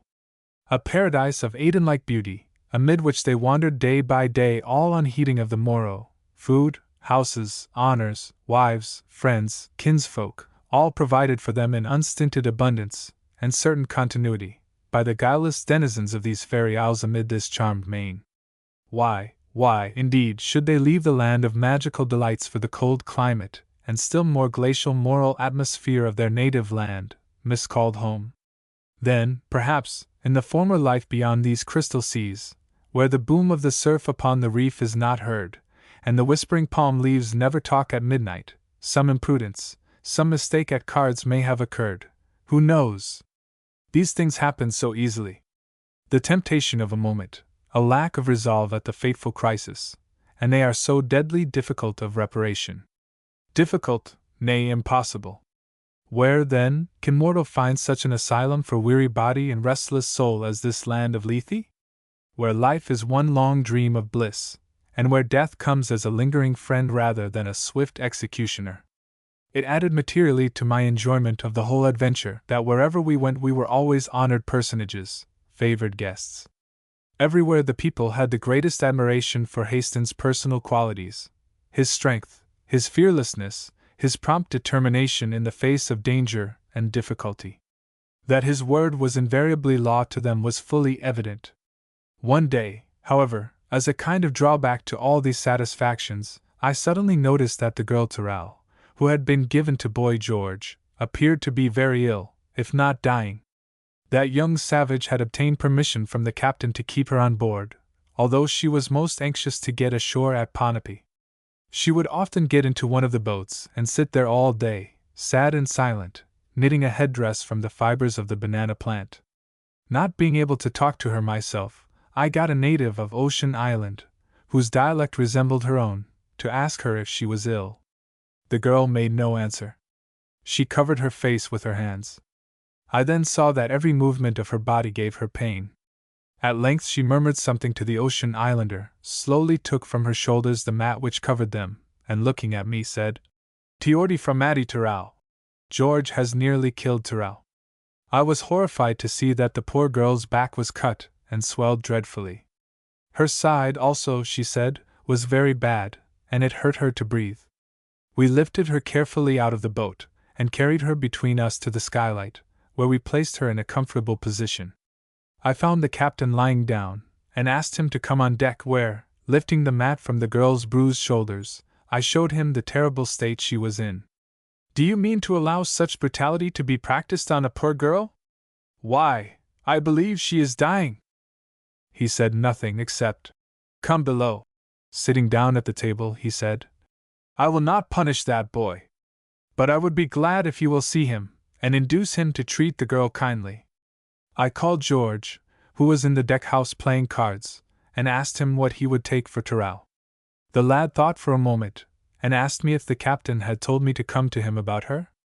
I said, yes, he had, but that I wanted him either to give or sell me the girl, adding that he had better be quick about it, as Tyrrell seemed sinking fast. "Oh, if that is so, you give me what you like for her. Don't want no dead girls about me." I called up 3 of the crew as witnesses, whereupon George sold me the victim of his brutality for $10 and a German concertina. "Now, George," I said, "I am going to put Tyrrell ashore, and if you touch her again, or even speak to her, I'll knock your infernal soul out of your black body." He grinned, and replied that he was only too glad to get rid of her, and returning into the deck-house, began at once to play on the concertina. A few days after this transaction we touched at Gatic or Los Valientes Island, and I was pleased to find here a trader whose wife was a native of Pleasant Island. I asked them if they would like to have Terao to live with them, and the wife at once expressed her willingness as well as joy at seeing one of her own countrywomen. Returning on board, I inquired of Terao if she would not like to go ashore and live with these people, who would treat her kindly. During my ownership she had regained her strength in great degree, Nellie having agreed to attend on her, and the Chinese stewards saw that she had nourishing food. She preferred to go ashore, being still afraid of George's ill-treatment.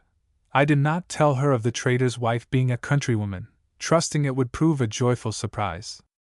I was not mistaken. The two women rushed into each other's arms, and wept in their impulsive fashion.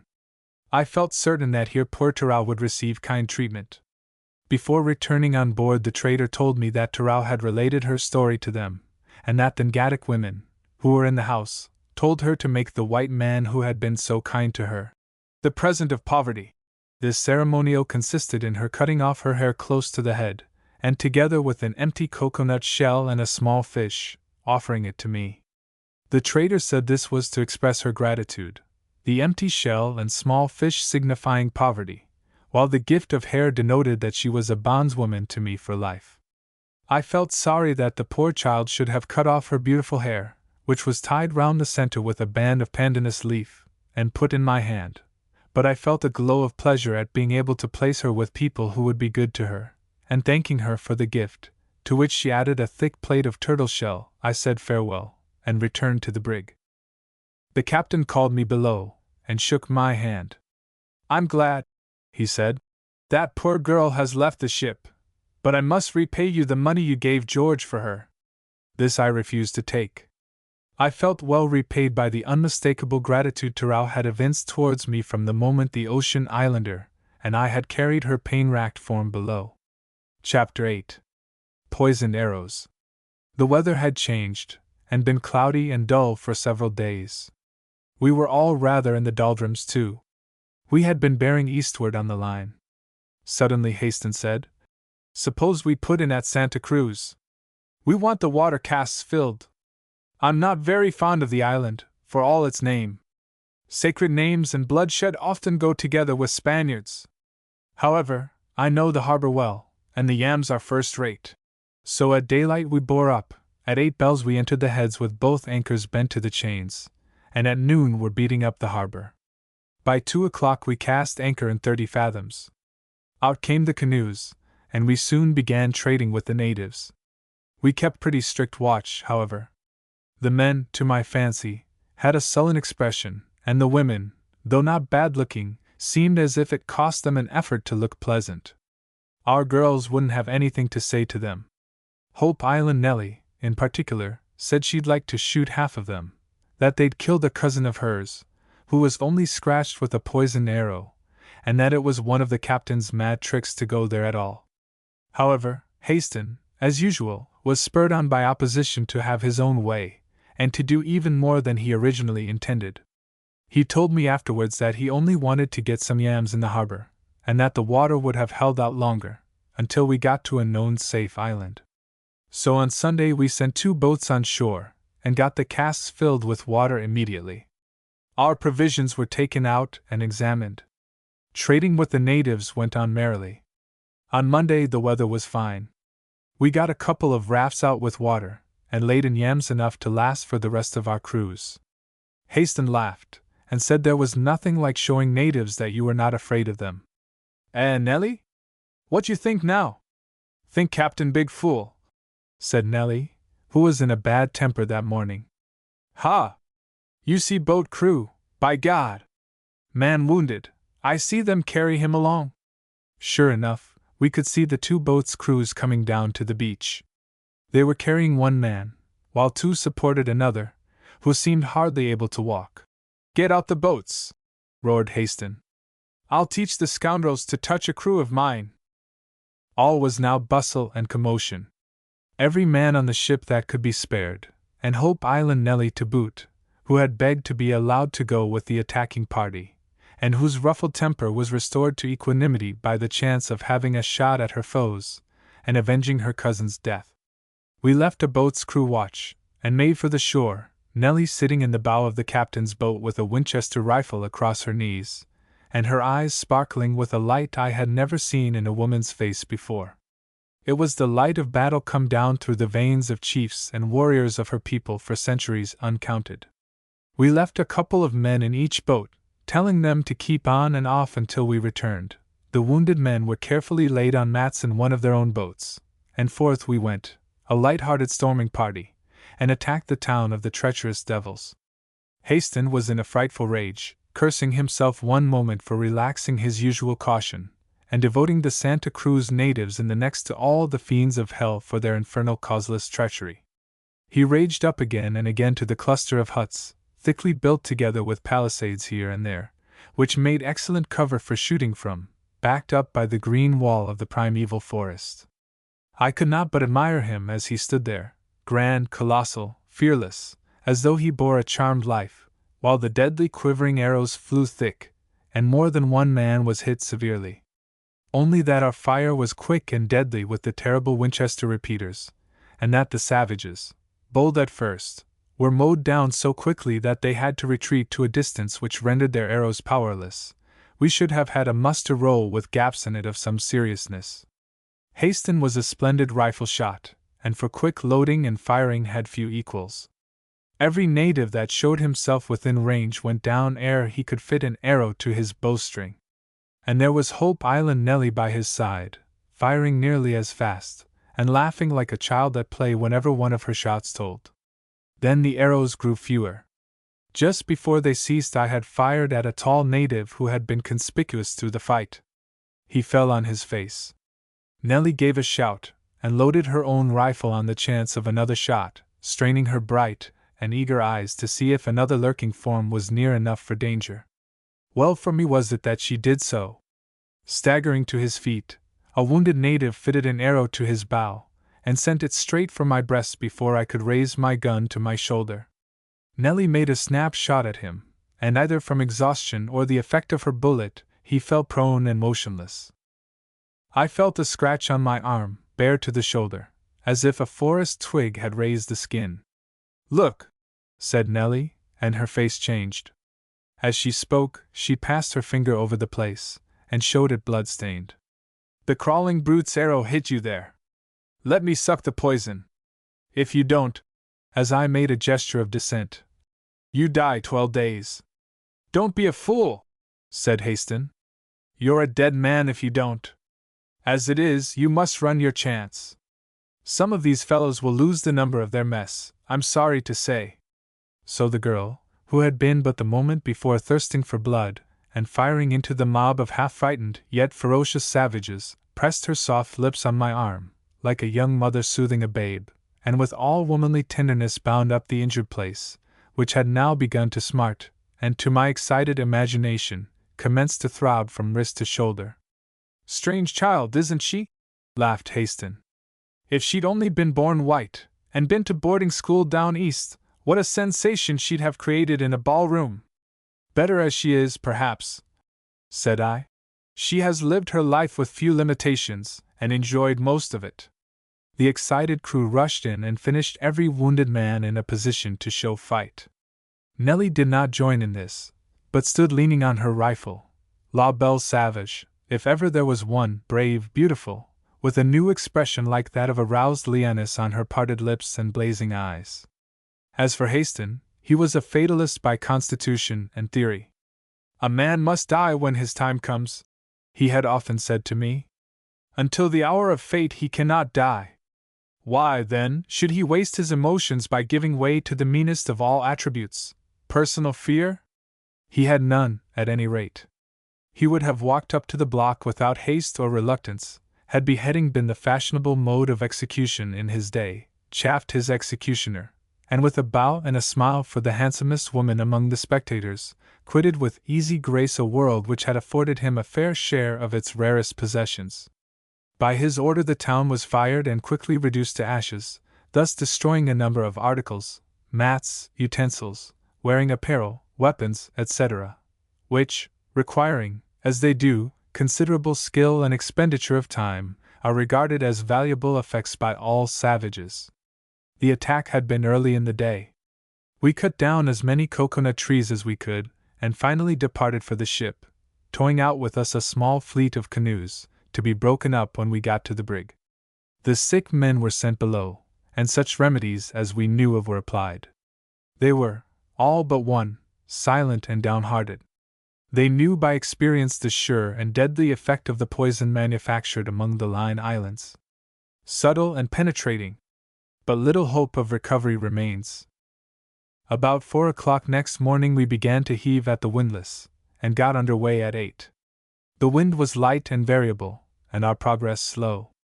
As we got abreast of the hostile village we gave them a broadside. But the sullen devils of Santa Cruz were not cowed yet. A second fleet of canoes swarmed around the ship. They made signals of submission and a desire to trade, but when they got near enough sent a cloud of arrows at the ship, many of which stuck quivering in the masts, though luckily no one was hit. Their yells and screams of wrath were like the tumult of a hive of demons. We were luckily well prepared, and we let them have the carronades over and over again, sinking a dozen of their canoes, and doing good execution among the crews when their black heads popped up like corks as they swam for the nearest canoes. While this took place we unbent the starboard chain, stowed it and the anchor, and clearing the heads, bade adieu to the inhospitable isle. On the next day all hands were engaged in cleaning our armory, which it certainly appeared necessary to keep in good order. Hope Island Nellie polished her Winchester rifle till it shone again. Besides showing an acquaintance with the machinery of the lock and repeating gear was nothing new to her. "You ought to make a notch in the stock for every man you kill, Nellie," said Haston, as we were lying on the deck in the afternoon, while the Leonora was gliding on her course like the fair ocean bird that she was. Nellie frowned. "No like that talk," she answered. "Might have to put another notch yet for Nellie. Who knows?" "Who knows, indeed, Nellie?" answered the captain. "None of us can foresee our fate," he added with a tinge of sadness, which so often mingled with his apparently most careless moments. "We don't even know who's going to die from those arrow scratches yet." Here the girl looked over at me. "How you feel, Hilary?" she said, as her voice softened and lost its jesting tone. "Feel good," I said. "Think getting better." No," she answered gravely. "You wait." And she began to count. She went over the fingers of her small, delicately formed left hand. Wonderful in shape are the hands and feet of some of these island girls, and after counting from little finger to thumb twice, touched the 2 first fingers, and looked up. "How many?" she asked. 12, I said. I had followed the counts with care, you may be sure. 12 day, you see, she said. "Perhaps you all right, perhaps." And here she gave a faint but accurate limitation of the dreadful shudder which precedes the unspeakable agonies of tetanus. "Nellie's right," said Haston. "Keep up your spirits, for you won't know till then whether you're to go to sleep in your hammock in blue water or not." This was a cheerful prospect, but I had come through many perils, and missed the grim veteran by so many close shaves, that I had grown to be something of a fatalist like Haston. "Well, if I go under it won't be your fault, Nellie. So, Captain, remember I make over to her all the stuff in my trade chest. Send any letters and papers to the address you know in Sydney, and a bank draft for what you will find in the dollar bag. Nellie will have some good dresses anyhow." "Dress be hanged," quoth Nellie, who was emphatic in her language sometimes. "You go home to mother yet." And she arose and left hurriedly. Poor Nellie! In that day when we and others who have sinned, after fullest knowledge of good and evil, know the right and yet the wrong pursue, shall be arraigned for deeds done in the flesh, will the same doom be meted out to this frank, untaught child of nature and her sisters? I trow not. I must say that for a day or two before the fated 12th which Nellie so stoutly insisted upon, I felt slightly anxious. What an end to all one's hopes, longings, and glorious imaginings, to be racked with tortures indescribable before dying like a poisoned hound, all because of the instinctive, senseless act of a stupid savage. To die young, too, with the world but opening before me. Life with its 1,000 possibilities just unrolled. One's friends, too, the weeping mother and sisters, whose grief would never wholly abate this side of time, the old man's fixed expression of sorrow. These thoughts passed through my brain, with others arising from and mingled with them, as I left my hammock early on the 12th day. I dressed quickly, and going on deck, that daily miracle occurred. The glorious sun uprist. The dawnlight now began to infuse the pearly rim, which, imperceptibly separating from the azure-gray horizon, deepened as it touched the edge of the vast ocean plain. Faintly glimmering, how magically it transformed from a dim, neutral-tinted waste to an opaline clarity of hue, a fuller crimson. Then the wondrous golden globe heaved itself over the edge of our water-world all silently, and the day, the 19th of October, began its course. Should I live to see its close? How strange if all this time the subtle poison should have lurked in one's veins until the exact moment, when, like a modern engine of devilry, an infernal machine with a clock and apparatus, set to strike and detonate at a given and calculated hour, the death stroke should sound. We had breakfasted, and were lying on the deck chatting and reading, as the Leonora glided over the heaving bosom of the main, the sun shining, the seabirds sailing athwart our course with outstretched, moveless wings, the sparkling waters reflecting 1,000 prismatic colors, as the brig swiftly sped along her course, all nature gaily bright, joyous, and unheeding. Suddenly one of the wounded men, Henry Stevens by name, raised himself from his mat with a cry so wild and unearthly that half the crew and people started to their feet. "My God!" he exclaimed, as he sank down again upon his mat. "I'm a dead man, those infernal arrows." "Poor Harry!" said Nellie, who by this time was bending over him. "Don't give in, by and by better, you get down to bunk. Carry him down, you boys!" Two of the crew lifted the poor fellow, who even as they raised him had another fearful paroxysm, drawing his frame together almost double, so that the men could scarcely retain their hold. "Carry him gently, boys," said Haston. "Go to the steward for some brandy and laudanum, that will ease the pain. And is there no cure, no means of stopping this awful agony?" "Not when tetanus once sets in," said Haston.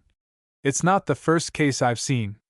The other man was quite a young fellow, and famed among us for his entire want of fear upon each and every occasion. He laughed and joked the whole time of the fight with the Santa Cruz Islanders, said that every bullet had its billet, and that his time had not come. He believed, he said, also that half the talk about death by poison arrows was fancy. Men got nervous, and frightened themselves to death. He was not one of that sort anyhow. He had laughed and joked with both of us, and even now, when poor Harry Stevens was carried below, and we could hear his cries as the increasing torture of the paroxysms overcame his courage and self-control, he joked still. The day was a sad one. Still the brig glided on through the azure waveless deep, still the tropic birds hung motionless above us, still the breeze whispered through our swelling sails, until the soft, brief twilight of the tropic eve stole upon us, and the stars trembled one by one in the dusky azure, so soon to be thick and laid with patines of bright gold. "Reckon I've euchred the bloodthirsty niggers this time," said Dick, with a careless laugh, lighting his pipe as he spoke. "This is 12th night. That's the end of the time the cussed poison takes to ripen, isn't it, Nellie?" He laughed. "It regular puts me in mind of old Christmas days in England, and us schoolboys counting the days after the New Year. What a jolly time it was! Won't I be glad to see the snow, and the bare hedges, and the holly berries, and the village church again? Dashed if I don't stay there next time I get a chance, and cut this darned slaving, privateering life. Oh!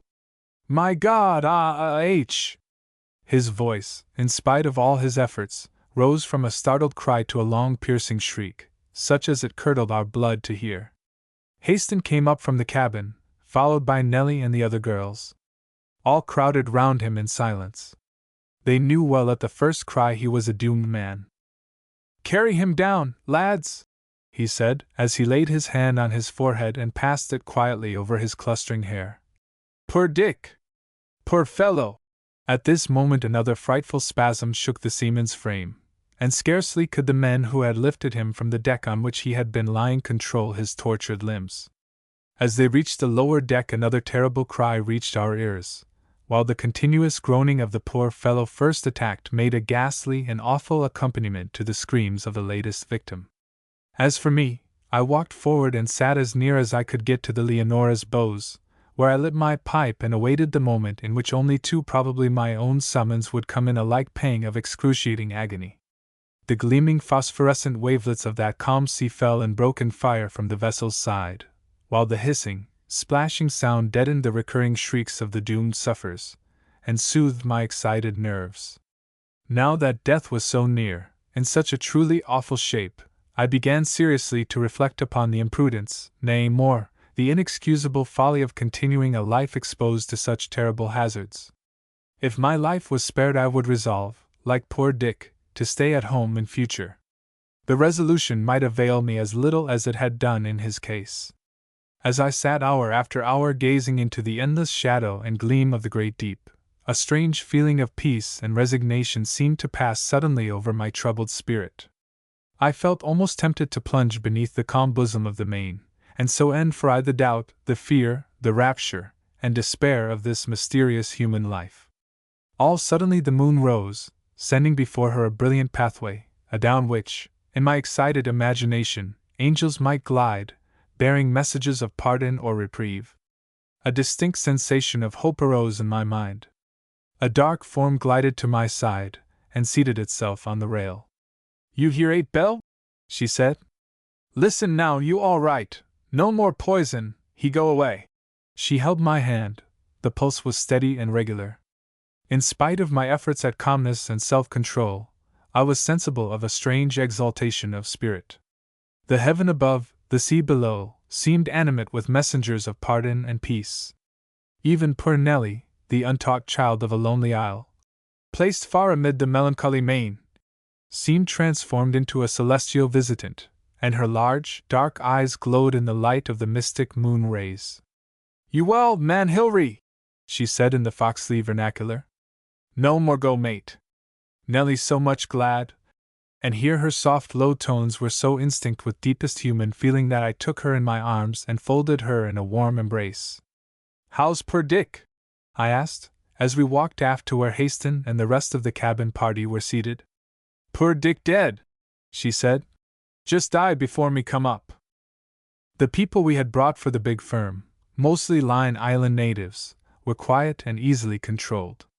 Hayston now and then executed orders of this sort, though he would have scorned the idea of turning the Leonora into a labor vessel.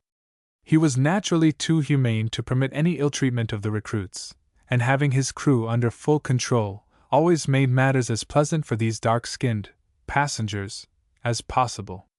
But there were voyages of very different kind, voyages when the recruiting agents were thoroughly unscrupulous, caring only for the numbers, by fair means or foul, to be made up. Sometimes dark deeds were done. Blood was shed like water, partly from the fierce, intractable nature of the islanders, sometimes in pure self-defense. But strange things happen at sea. One labor cruise of which Hayston told me, he heard it from an English trader who saw the affair, was much of that complexion. We had plenty of time for telling stories in the long calm days which sometimes ran into weeks. And this was one of them. One day a white-painted schooner, with gaff-headed mainsail, and flying the German flag, anchored off Cabacata, a populous village on the north coast of New Britain. She was on a labor cruise for the German plantations in Samoa. Not being able to secure her full complement of boys in the New Hebrides and Solomon groups, she had come northward to fill up with recruits from the naked savages of the northern coast of New Britain. In those days the German flag had not been formally hoisted over New Britain and New Ireland, and apart from the German trading station at Matupi Blanche Bay, which faces the scarred and blackened sides of a smoldering volcano springing abruptly from the deep waters of the bay, the trading stations were few and far between. At Cabacata, where the vessel had anchored, there were 2 traders. One was a noisy, vociferous German, who had once kept a liquor saloon in Honolulu, but, moved by tales of easily accumulated wealth in New Britain, he had sold his business, and settled at his present location among a horde of the most treacherous natives in the South Seas. His rude good nature had been his safety, for although, through ignorance of the native character, he was continually placing his life in danger, he was quick to make amends, and being of a generous disposition and a man of means, enjoyed a prestige among the natives possessed by no other white man. His colleague, or rather his opponent, for they traded for opposition firms, was a small, dark Frenchman, an ex-bugler of the Chasseurs d'Afrique, who had spent some years of enforced retirement at New Caledonia. His advent to New Britain had been made in the most private manner, and his reminiscences of the voyage from the convict colony with his 4 companions were not of a cheerful nature. 10 miles away, at the head of a narrow bay that split the forest-clad mountains like a Norwegian fjord, lived another trader, an English seaman. He had been on the island about 2 years, and was well-nigh sickened of it. Frequently recurring attacks of the deadly malarial fever had weakened and depressed him, and he longed to return to the open, breezy islands of eastern Polynesia, where he had no need to start from his sleep at night, and rifle in hand peer out into the darkness at the slightest noise. The labor schooner anchored about a mile from the German trader's house, and about 2 hours afterwards the boat of the Englishman was seen pulling round Cape Luen, and making for Charlie's Station. This was because all 3 traders, being on friendly terms, it would have been considered playing it low down for any one of them to have boarded the schooner alone. The day was swelteringly hot, and the sea between the gloomy outlines of Mao Island and the long, curving, palm-shaded beaches of New Britain shore was throwing off great clouds of hot, steamy mist. As the Englishman's boat was about halfway between the steep wooded point of Cape Luen and Cabacada, she altered her course and ran into the beach, where, surrounded by a cluster of native huts, was the station of Pierre. This was to save the little Frenchman the trouble of launching his clumsy boat. Pierre, dressed in white pajamas, with a heavy Lefaucheuse revolver in his belt and a Snider rifle in his hand, came out of his house. Addressing his 2 wives in emphatic language, and warning them to fire off guns if anything happened during his absence on board the schooner, he swaggered down the beach and into the boat. "How are you, Pierre?" said the Englishman, languidly. "I knew you and Hans Muller would expect me to board the schooner with you, or else I wouldn't have come. Curse the place, the people, the climate, and everything." The little Frenchman grinned. "Yes, it is ver hot, but never mind. When we get to de ooze of de German we shall drink some gin and feel better. Last week he buy 4 case of gin from a whale ship, and now le bon Dieu send this schooner, from which we shall get more." "What a drunken little beast you are," said the Englishman, sourly. "But after all, I suppose you enjoy life more than I do. I'd drink gin like water if I thought it would kill me quick enough. My friend, it is but the fever that now talks in you. See me. I am happy. I drink, I smoke, I laugh. I have 2 wife to make my cafe and look after my house. Some day I walk in the bush, then, hoof, a spear go through me, and my 2 wife will weep when they see me cut up for rosbif, and perhaps eat a piece themselves." The Englishman laughed. The picture Pierre drew was likely to be a true one in one respect. Not a mile from the spot where the boat was at that moment were the graves of a trading captain, his mate, and 2 seamen, who had been slaughtered by the natives under circumstances of the most abominable treachery. And right before them, on the white beach of Mao Island, a whaler's boat's crew had been speared while filling their water casks, the natives who surrounded them appearing to be animated by the greatest friendliness. Such incidents were common enough in those days among the islands to the westward of New Guinea, and the people of New Britain were no worse than those of other islands. They were simply treacherous, cowardly savages, and though occasionally indulging in cannibalistic feasts upon the bodies of people of their own race, they never killed white men for that purpose. Many a white man has been speared or shot there, but their bodies were spared that atrocity, so in that respect Pierre did his young wives an injustice. They would, if occasion needed it, readily poison him, or steal his cartridges and leave him to be slaughtered without the chance of making resistance, but they wouldn't eat him. "It's the Samoa," said the German, as he shook hands with us. "And the skipper is a D Dutchman, but a good sort." Having once sailed in a Yankee timber ship, trading between Sydney and the Pacific slope, Hans was now an American. "And as soon as it gets a bit cool, we'll go off. I know the recruiter, he's a chap with 1 arm. "What?" said the Englishman. "You don't mean Captain Kite, do you?" "That's the man. He's a terror. Goldensterns pay him $200 a month regular to recruit for them, and he gets a bonus of $10 each for every nigger as well. We must try and get him a few here to fill up." "You can't," said the Englishman. "But I won't. I'm not going to tout for an infernal Dutch blackbirder." As soon as a breeze set in, the three traders sailed off. The schooner was a fine lump of a vessel of about 190 tons register, and her decks were crowded with male and female recruits from the Solomon group. There were about 50 in all, 35 or 40 men and about a dozen women. The captain of the schooner and his recruiter, Captain Kite, received the traders with great cordiality.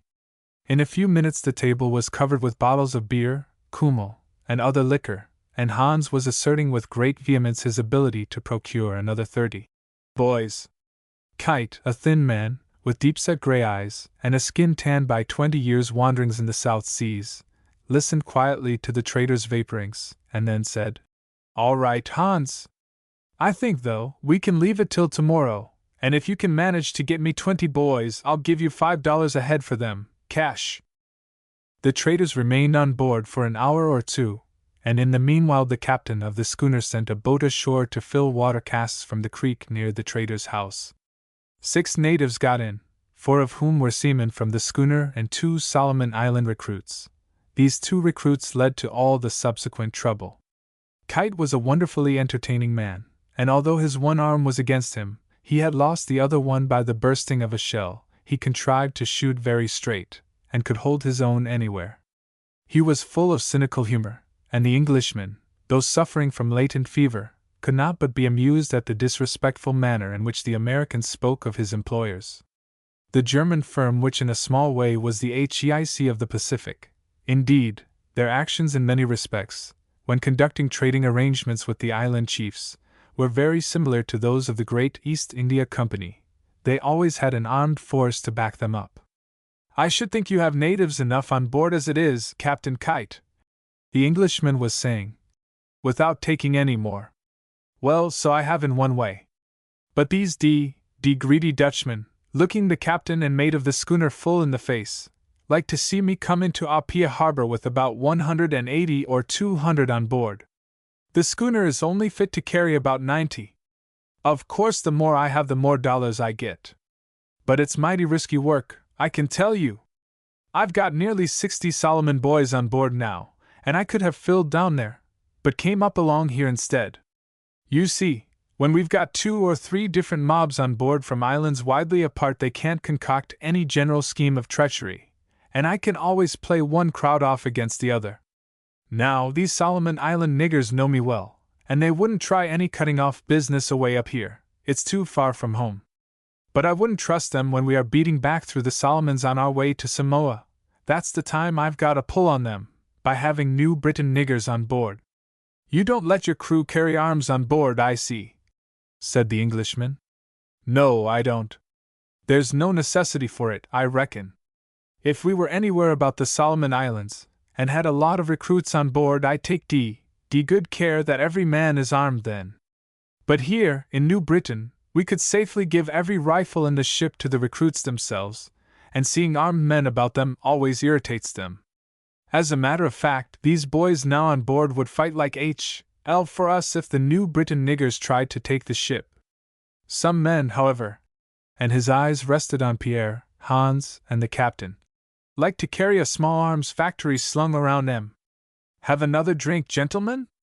Hullo, what the hell is that?" And he was off up on deck, the other 4 white men after him. The watering party had come back, but the 2 Solomon Islanders, the recruits, lay in the bottom of the boat, both dead, and with broken spears sticking all over their bodies. The rest of the crew were wounded, one badly. In 2 minutes Captain Kite had the story.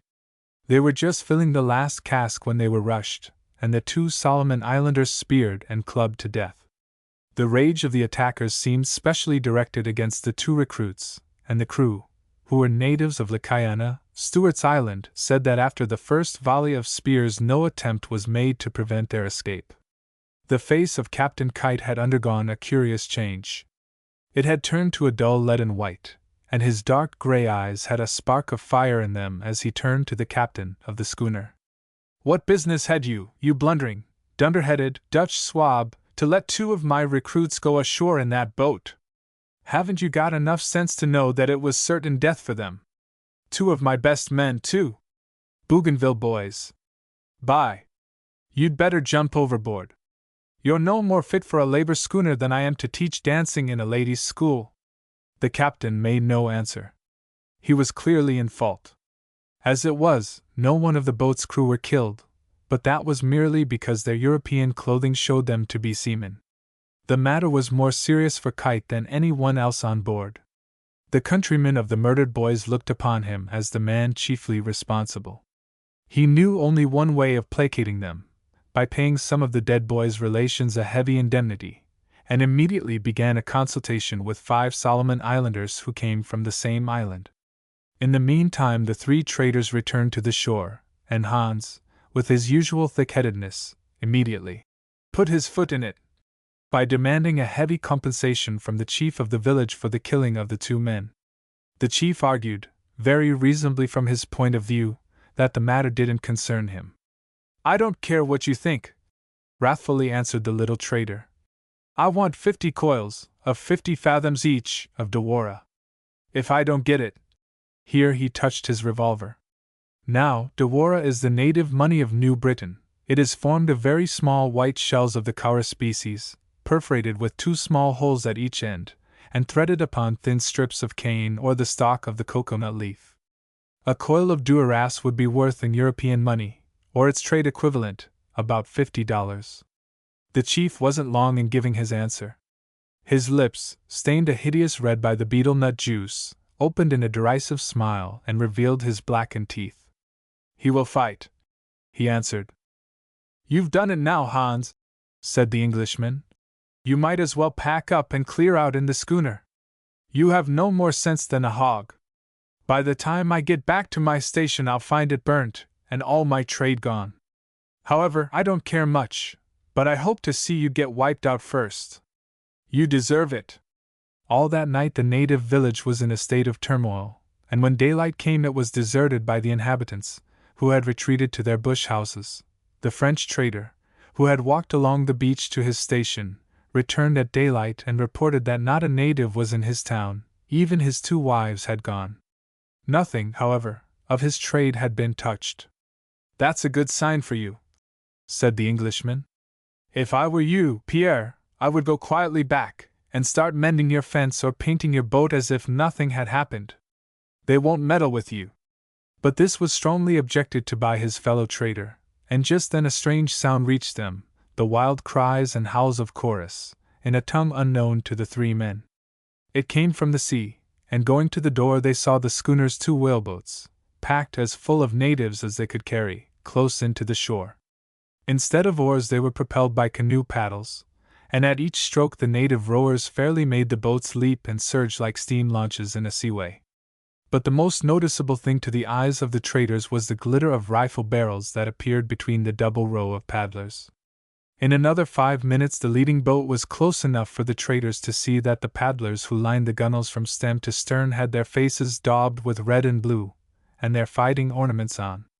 In the body of the boats, crouching on their hams, with elbows on knees, and upright rifles, were the others, packed as tightly as sardines. Mein Gott! Gasped Muller. They have killed all hands on the schooner, and are coming for us. Look at the rifles. He dashed into his trade room and brought out about 6 Snyders, and an Epsom salts box full of cartridges. Come on, boys, load up as quick as you can. You thundering ass, said the Englishman. Look again, can't you see kites in one boat steering? In another minute, with a roar from the excited savages, the first boat surged up on the beach, and a huge, light-skinned savage seized Kite in his arms as if he were a child and placed him on the land. Then every man leaped out and stood, rifle in hand, waiting for the other boat. Again the same fierce cry as the second boat touched the shore, then silence, as they watched with dilated eyes and gleaming teeth the movements of the white man. For one moment he stood facing them with outstretched hand uplifted in warning to check their eager rush. Then he turned to the traders. The devils have broken loose.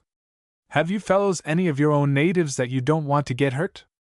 If so, get them inside the house, and look mighty smart about it. There's not a native on the beach, said the German.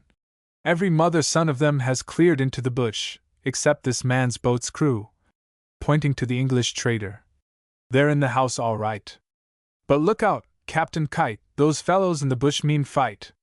There's 2,000 people in this village, and many of them have rifles, Snyders, and plenty cartridges. I know, because it was I who sold them. Kite smiled grimly. There was a steely glitter of suppressed excitement in his keen gray eyes. Then he again held up his hand to his followers. Blood for blood, my children! But heed well my words, kill not the women and children, now go! Like bloodhounds slipped from the leash, the brown bodies and gleaming rifle barrels went by the white men in one wild rush, and passed away out of sight into the comparatively open forest that touched the edge of the trader's clearing. There they go, said Kite quietly, as he sat down on the edge of the trader's veranda and lit a cigar. And they'll give those smart niggers of yours a dressing down that will keep them quiet for the next 5 years. He was right, they did. Well, I had to let them have their own way. They told me that if I didn't let them have revenge for the 2 men that I would be unlucky before I got to Samoa, a polite way of saying that they would seize the schooner and cut our throats on the way up. So to save unpleasantness, I gave each man a Snyder and 25 cartridges, and told them to shoot as many pigs and fowls as they liked. You should have heard the beggars laugh. By the way, I hope they do shoot some, we want pork badly. Hullo, they've got to Barrigan's, the chief's bush house, and fired it, said Muller. A column of black smoke arose from the side of the mountain, and in another second or two loud yells and cries of defiance mingled with the thundering reports of the Snyders and the crackling of the flames. The little Frenchman and Muller played nervously with their rifles for a moment or two. Then, meeting the answering look in each other's eyes, they dashed into the trees and up the jungle-clad mountain side in the direction of the smoke and fighting. The native houses in New Britain are built of cane, neatly lashed together with coir-sinnet, and the roofs thatched with broad-leaved grass or sugar-cane leaves. They burn well, and as the cane swells to the heat each joint bursts with a crack like a pistol shot. Look now, said Kite to his companion, pointing along the tops of the hills. Clouds of black smoke and sheets of flame were everywhere visible, and amidst the continuous roar of the flames, the crackling of the burning canework of the native houses, and the incessant reports of the Snyders, came savage shouts and yells from the raiders, and answering cries of defiance from the New Britain men, who retreated slowly to the grassy hills of the interior, whence they watched the total destruction of some 4 or 5 of their villages. These bush houses are constructed with great care and skill by the natives, and are generally only a short distance from the main village on the beach. Every bush house stands surrounded by a growth of carefully tended crotons of extraordinary beauty and great variety of color, and in the immediate vicinity is the owner's plantation of yams, taro, sugarcane, bananas, and betel nuts. In the course of an hour or two the Solomon Islanders ceased firing, and then the 2 white men, looking out on the beach, saw a number of the beaten villagers fleeing down to the shore, about half a mile away, and endeavoring to launch canoes. By! Exclaimed Kite. My fellows have outflanked them, and are driving them down to the beach. I might get some after all for the schooner. Will you lend me your boat's crew to head them off? They are going to try and get to Mao Island. No, said the Englishman. I won't. If Pierre and the German are such idiots as to go shooting niggers in another man's quarrel, that's no reason why I should take a hand in it. Kite nodded good-humoredly, and seemed to abandon the idea, but he went into the house after a while, and came out again with a long Snyder in his hand. In a few minutes the Solomon Islanders began to return in parties of 2 or 3, then came the 2 white men, excited and panting with the lust of killing. Kite held a whispered consultation with one of his boys, a huge fellow, whose body was reeking with perspiration and blood from the scratches received in the thorny depths of the jungle, and then pointed to the beach where 4 or 5 white-painted canoes had been launched, and were making for an opening in the reef. To reach this opening they would have to pass in front of the trader's house, for which they now headed. Kite waited a moment or two till the leading canoe was within 400 or 500 yards, then he raised his rifle, and placing it across the stump of his left arm, fired. The ball plumped directly amidships, and 2 of the paddlers fell. The rest threw away their paddles and spears, and swam to the other canoes. "Now we've got them," said Kite, and taking about 20 of his boys, he manned his 2 boats and pulled out, intercepting the canoes before they could get through the reef into the open. Then commenced an exciting chase. The refugees swam and dived about in the shallow water like frightened fish, but their pursuers were better men at that game than they, and of superior physique. In 20 minutes they were all captured, except one, who sprang over the edge of the reef into deep water and was shot swimming. There were about 25 prisoners, and when they were brought back in the boats and taken on board the schooner, it was found that the chief was among them. It may have occurred to him in the plantation life of the aftertime that he had better have stayed quiet. The Englishman, disgusted with the whole affair, went off with the other white men, leaving his boat's crew for safety in the trader's house, for had the Solomon Islanders seen them they would have made quick work of them, or else Kite, to save their lives, would have offered to take them as recruits. The 2 other traders decided to leave in the schooner. They had made the locality too warm for themselves, and urged the Englishman to follow their example. "No," he said. "I've been a good while here now, and I've never shot a nigger yet for the fun of the thing. I'll take my chance with them for a bit longer. The chances are you fellows will get your throats cut before I do." However, the schooner arrived safely at Samoa with her live cargo, but Kite reported to his owners that it would not be advisable to recruit in New Britain for a year or 2. Chapter 9. Halcyon Days. We were now bound for Arecifo's Island, Hastings Central Station, but had first to call at Pingelap and Strong's Island, where we were to land our cattle and ship a few tons of oil. 9 days after leaving Ponape, as the sun broke through the tropic haze, the lookout reported smoke in sight. The captain and I at once went aloft, and with our glasses made out a steamer a long distance off. Hastings said he thought it was the Resaca, an American cruiser. Possibly she might overhaul us and take us into Ponape. Unless the breeze freshened, we could not get away from her. We were heading enemy close-hauled, and the steamer appeared to be making for Ponape. She was sure to see us within an hour unless she changed her course. The Leonora was kept away a couple of points, but the wind was light, and we were only traveling about 4 knots. At breakfast time we could see the man-of-war's spars from the deck, and the breeze was dying away. The captain and I went on the foreyard and watched her. She had not as yet changed her course, but apparently did not seem anxious to overtake us. At length Hastings said with a laugh, as he took a long look at her, "All right, keep full, and by to the man at the wheel, brace up the yards again, she doesn't want to stop us. It's that old Spanish gunboat from Manila, a side-wheeler. I was told she was coming down to Ponape from Guam to look after some escaped Tagalog prisoners. She'd never catch us if she wanted to with anything like a breeze." That night the captain seemed greatly relieved. He told me that it would prove a bad business for him if an American cruiser took him, and although he did not anticipate meeting with one in these parts, he gave me full instructions how to act in the event of his seizure. He placed in my charge 2 bags of gold coin of $2,000 each, and a draft for $1,000 on Godofres in Samoa. After which he declared that the ship was getting dull lately, and ordered the steward's boy to beat the gong and call out the girls for a dance. For the next hour or 2 wild merriment prevailed. Antonio, the Portuguese, with his violin, and the captain with his flute, furnished the music, while 6 of the girls were soon dancing with some of the picturesque ruffians of the Foxley.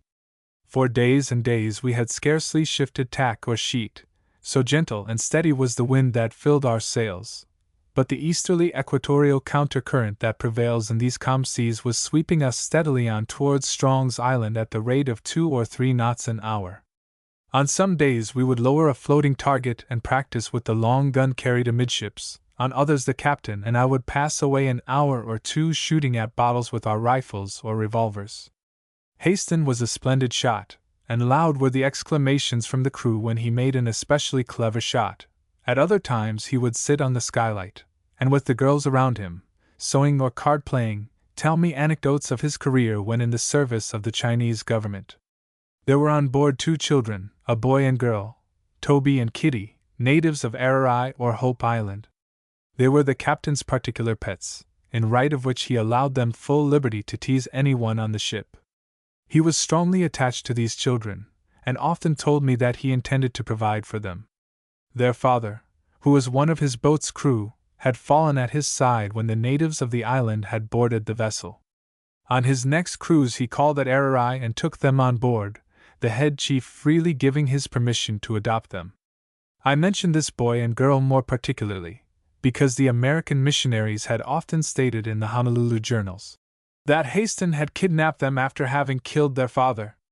His story was that on his first visit to the Pelew Islands with Captain Pease, the vessel they owned, a small brigantine, was attacked by the natives in the most daring manner, although the boarding nettings were up and every preparation made to repel them. He had with him 10 seamen, mostly Japanese. Captain Pease was acting as first mate. An intelligent writer has described these Pelew Islanders, the countrymen of the young Prince Li Bu, whose death in England caused genuine sorrow, as delicate in their sentiments, friendly in their disposition, and, in short, a people that do honor to the human race. The captain's description of the undaunted manner in which 50 of these noble islanders climbed up the side of the brigantine, and slashed away at the nettings with their heavy swords, was truly graphic. Stripped to the waist they fought gallantly and unflinchingly, though 12 of their number had been killed by the fire of musketry from the brigantine. One of them had seized Captain Pease by his beard, and dragging him to the side, stabbed him in the neck, and threw him into the prahu alongside, where his head would have soon left his body, when Haston and a Japanese sailor dashed over after him, and killed the 2 natives that were holding him down, while another was about to decapitate him. At this stage 3 of the brigantine's crew lay dead and nearly all were wounded, Haston having a fearful slash on the thigh. There were 17 islanders killed and many badly wounded before they gave up the attempt to cut off the vessel. The father of Kitty and Toby was the steward.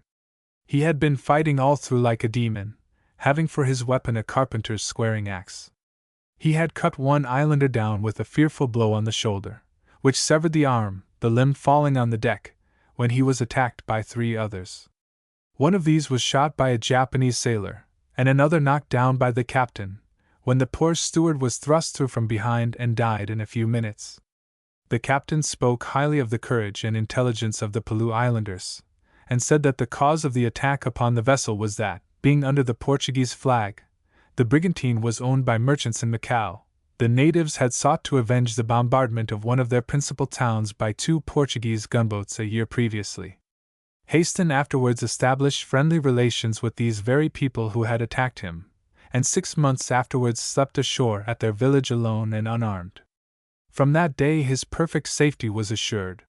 He succeeded in gaining the friendship of the principal chiefs by selling them 100 breech-loading rifles and 10,000 cartridges, giving them 2 years' time to pay for them. He also gave nearly $1,000 worth of powder and cartridges to the relatives of the men killed in attempting to cut off the brigantine. Such was one of the many romantic incidents in Haston's career in the wild islands still further to the northwest. That he was a man of lion-like courage and marvelous resolution under the most desperate circumstances was known to all who ever sailed with him. Had not his recklessness and uncontrollable passions hurried him on to the commission of deeds that darkened forever his good name, his splendid qualities would have earned him fame and fortune in any of those national enterprises which have in all ages transformed the adventurer into the hero. One day, while we sat talking together, gazing upon the unruffled deep, he had been explaining the theory of the ocean currents, as well as the electrical phenomena of the Caroline group, where thunder may be heard perhaps 6 times a year, and lightning seen not once. I unthinkingly asked him why he did not commit his observations to paper, as I felt sure that the large amount of facts relating to the meteorology of the Pacific, of which he was possessed, would be most valuable, and as such, secure fitting recognition by the scientific world. He smiled bitterly, then answered, "Hilary, my boy, it is too late. I am an outlaw in fact, if not in name. The world's doors are closed, and society has turned its back on me. Out of 10 professed friends 9 are false, and would betray me tomorrow. When I think of what I once was, what I might have been, and to what I have now fallen, I am weary of existence. So I take the world as it comes, with neither hope nor fear for the morrow, knowing that if I do not make blue sharks meet, I am doomed to leave my bones on some coral islet. And thus the days wore on. We still drifted under cloudless skies, over the unfretted surface of the blue Pacific, the brig's sails ever and anon swelling out in answer to the faint, mysterious breeze whispers, to fall languidly back against her spars and cordage. Passing the Nunner or Monteverde Islands, discovered by Don Juan Monteverde in 1806, in the Spanish frigate La Pala, we sailed onward with the gentle N.E. trades to Overluck, and then to Lozap. Like the people of Nunner, the Lozap Islanders were a splendid race and most hospitable. Then we made the Mortlock group, once so dreaded by whale ships. These fierce and warlike islanders made most determined efforts to cut off the whale ships Dolly Primrose and Heavenly City. To us, however, they were most amiable in demeanor, and loud cries of welcome greeted the captain from the crowd of canoes which swarmed around the brig. Then commenced one of the reckless orgies with which the brig's crew were familiar. Glad to escape the scene, I left the brig and wandered about in the silent depths of the island forest. The captain here, as elsewhere, was evidently regarded as a visitor of immense importance, for as I passed through the thickly populated villages the people were cooking vast quantities of pigs, poultry, and pigeons. The women and girls were decorating their persons with wreaths of flowers, and the warriors making preparations for a big dance to take place at night. I had brought my gun with me, and shot some of the magnificent pigeons which thronged the island woods, which I presented to the native girls, a merry group of whom followed me with offerings of coconuts, and a native dish made of baked bananas, flavored with the juice of the sugar cane. I could not have eaten a 50th part of what was offered, but as declining would have been regarded as a rudeness, I begged them to take it to the chief's house for me. On my return a singular and characteristic scene presented itself. I could not help smiling as I thought what a shock it would have given many of my steady-going friends and relatives in Sydney, most of whom, if untravelled, resemble nothing so much as the inhabitants of English country towns, and are equally apt to be displeased at any departure from the British standard of manners and morals. The captain was seated on a mat in the great council house of the tribe, talking business with a white-headed warrior, whom he introduced as the king of the Mortlock group. The women had decorated the captain's neck and broad breast with wreaths. 2 girls were seated a little farther off, binding into his hat the tail feathers of the tropic bird. He seemed in a merry mood, and whispering something to the old man, pointed to me. In a moment a dozen young girls bounded up, and with laughing eyes and lips, commenced to circle around me in a measure, the native name of which means a dance for a husband. They formed a pretty enough picture, with their waving arms and flowing flower-crowned hair. I plead guilty to applauding vociferously, and rewarding them with a quantity of the small red beads which the Mortlock girls sew into their headdresses. Thus, with but slight variations, our life flowed, if monotonously, pleasantly, even luxuriously on, as we sailed to and fro amid these charmed isles, from Namaluk to Truk, thence to the wondrously beautiful Royalist Islands, inhabited by a wild, vigorous race. They also made much of us and gave dances and games in honor of our visit. And still we sailed and sailed. Days passed, and weeks. Still glided we over the summer sea, still gazed we at a cloudless sky, still felt we the languorous, sighing breath of the soft South Pacific winds. Day by day the same flock of predatory frigate birds skimmed and swept o'er the glittering ocean plain, while high overhead the wandering tropic birds hung motionless, with their scarlet tail feathers floating like lance pennons in relief against the bright blue heavens. Now, the captain had all a true seaman's dislike to seeing a sea-bird shot. One day, off Ocean Island, Jansen, the mate, came out of the cabin with a long, smooth bore, which he proceeded to load with buckshot, glancing the while at 2 graceful tropic birds, which, with snow-white wings outspread, were poised in air directly over the deck, apparently looking down with wondering eye at the scene below. "What are you going to shoot, Jansen?" inquired the captain, in a mild voice. The mate pointed to the birds, and remarked that his girl wanted the feathers for a headdress. He was bringing the gun to his shoulder, when a quick "Put down that musket!" nearly caused him to drop it. "Jansen," said the captain, Please to remember this, never let me see you or any other man shoot a sea-bird from the deck of this ship. Your girl can live without the feathers, I presume, and what is more to the point, I forbid you to do it." The mate growled something in an undertone, and was turning away to his cabin, when Hastings sprang upon him like a panther, and seizing him by the throat, held him before him. "By Jansen," he said, "don't tempt me too far. I told you as civilly as possible not to shoot the birds, yet you turn away and mutter mutinously before my men. Listen to me. Though you are no seaman, and a thorough soldier, I treat you well for peace' sake. But once give me a sly look, and as sure as God made me, I'll trice you up to the mainmast, and let a nigger flog you." He released his hold of the mate's throat after this warning. The cowed bully staggered off towards his cabin.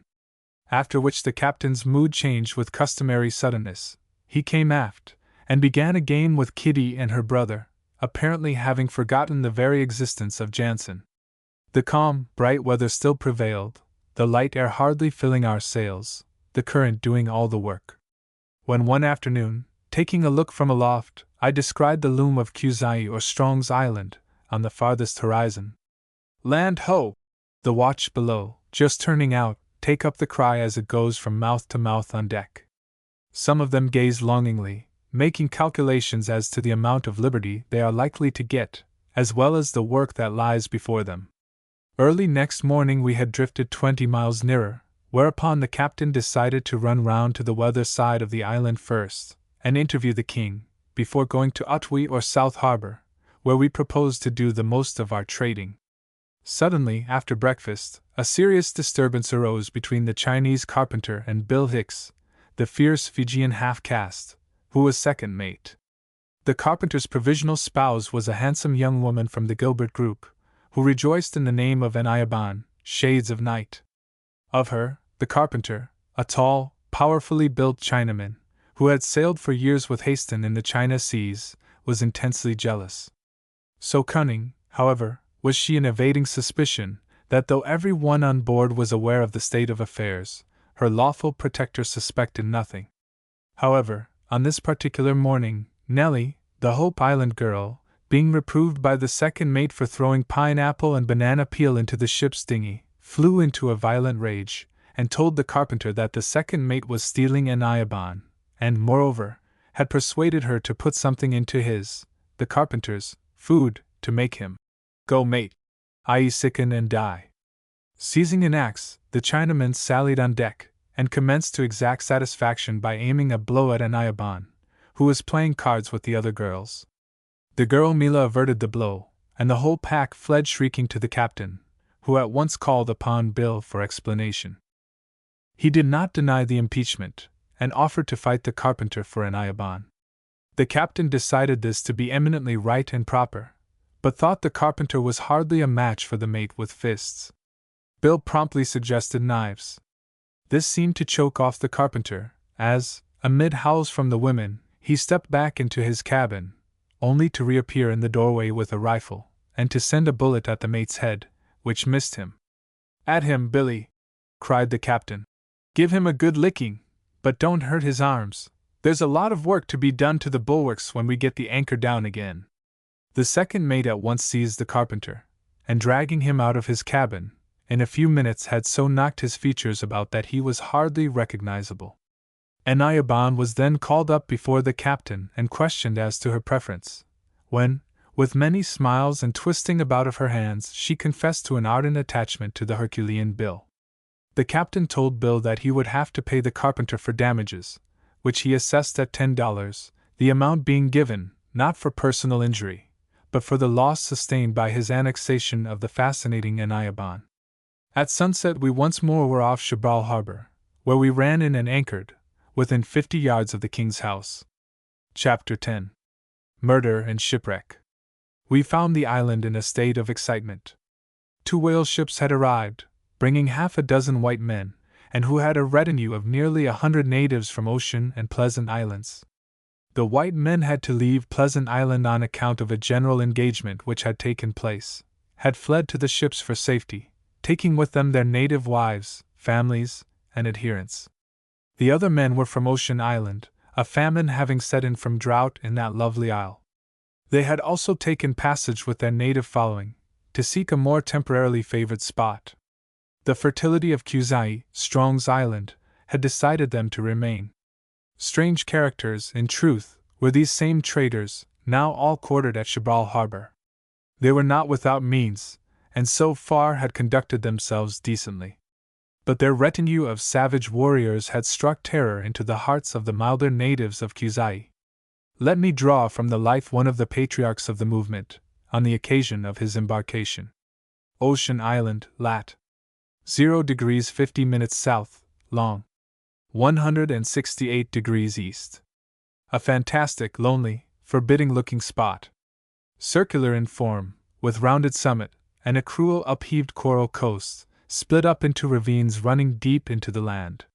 Here and there, on ledges overlooking the sea, are perched tiny villages, inhabited by as fierce and intractable a race of Malayo-Polynesians as ever lacerated each other's bodies with shark's-toothed daggers, after the mad drunkenness produced by sour toddy. Mr. Robert Ridley, aged 70, sitting on a case in his house, on the southwest point of Panopa, as its people call Ocean Island, with a bottle of square face before him, from which he refreshes himself, without the intervention of a glass, is one of the few successful deserters from the convict army of New South Wales. At the present moment he is an ill-used man. For 7 years he has been the boss white man of Panopa, ever since he left the neighboring Nora or Pleasant Island, after seeing his comrades fall in the ranks one by one, slain by bullet or the scarce less deadly drink demon. Now, solitary and saturnine, he has to bow to fate and quit his equatorial cave of Adullam, because a mysterious providence has afflicted his island with a drought. From out the open door he sees the Josephine, of New Bedford, Captain Joss Long, awaiting the 4 whaleboats now on the little beach below his house, which are engaged in conveying on board his household goods and chattels, his wives and his children, with their children, and a dusky retinue of blood relations and retainers, for the drought had made food scarce. Blood had been shed over the ownership of certain coconut trees, and old Bob Ridley has decided to bid farewell to his island, and to make for Ponape in the Carolines. So the old man sits alone and awaits a call from the last boat. Perhaps he feels unusual emotion stirring him, as the faint murmur of voices ascends from the beach. He would be alone for a while to conjure up strange memories of the past, or because the gin bottle is but half emptied. The Josephine, of New Bedford, he mutters as a grim smile passes over his bronzed, sin-wrinkled countenance. Why, t'other one was from New Bedford too. This one's larger, a 6-boat ship, and carries a big afterguard. Still the job could be done again. But what's the good now? If Joe, the Portuguese, was here with me I'd say it could be done. Another gulp at the square face. Damn it! I'm an old fool. There's too many of these here cussed blubber-hunting Yankees about now. Say we took the ship, we'd never get away with her. Please God, I'll go to Ponape and live like a D gentleman. There's some of the old crowd there now, and I ain't so old yet. And here, maybe, the old renegade falls a-thinking afresh of the other one, from New Bedford, that made this very island on the evening of the 3rd of December 1852. Out nearly 2 years, and working up from the Line Islands towards Honolulu, the skipper had tried to make Pleasant Island, to get a boatload of pigs for his crew, but light winds and strong currents had drifted him away, till, at dawn, he saw the rounded summits of Ocean Island penciled faintly against the horizon, and stood away for it. We can get a few boatloads of pigs and pumpkins there, anyhow, he said to the mate. The mate had been there before, and didn't like going again. That was in 1850. 16 white men lived there then, 10 of whom were runaway convicts from Sydney or Norfolk Island. He told his captain that they were part of a gang of 27 who had at various times been landed from whalers at Pleasant Island in 1845. They had separated, some going away in the Sally whaler, and others finding their way to Ocean Island. Now, the Sally was never heard of again, the mate remarked. The captain of the Inga looked grave, but he had set his heart upon the pigs and pumpkins. So at dusk the brig hove to, close to the southwest point, and as no boats came off the skipper went ashore. There were nearly 1,000 people on Ocean Island then, and he felt a trifle queer as the boat was rushed by the wild, long-haired crowd and carried bodily on shore. Through the gathering darkness he saw the forms of white men trying to push their way through the yellow crowd of excited natives. Presently a voice called out, "Don't be scared, mister! Let the niggers have their way and carry up the boat." He let them have their way, and after being glared at by the red light of coconut torches borne by the women, he was conducted to one of 3 houses occupied by the 6 gentlemen who had arranged to leave the continent of Australia without beat of drum. Bob Ridley's house was the scene of rude and reckless revelry that night. A jar of the Inga's rum had been sent for, and seated around on the boxes that lined the side of the room the 6 convicts drank the raw spirit like milk, and plied the captain for news of the outer world 2 years old. Surrounding the house was a throng of eager, curious natives, no longer noisy, but strangely silent as their rolling, gleaming eyes gloated over the stone jar on the table. Presently a native, called Jack by his white fellow residents, comes to the door and makes a quick sign to Bob and a man named Brady, who rose and followed him into a shed used as a cookhouse. Jack's story is soon told. He had been to the brig. She had 32 hands, but 3 men were sick. A strict watch was kept by the mate. Not more than 10 natives were allowed on board at once. In the port bow boats and the starboard quarter boats hanging on the davits there were 2 sailors armed with muskets. Another of the white men now slunk into the cookhouse where the 3 talked earnestly. Then Brady went back and told the captain that the brig was getting into the set of the outer currents, and would be out of sight of land by daylight unless he made sail and worked in close again.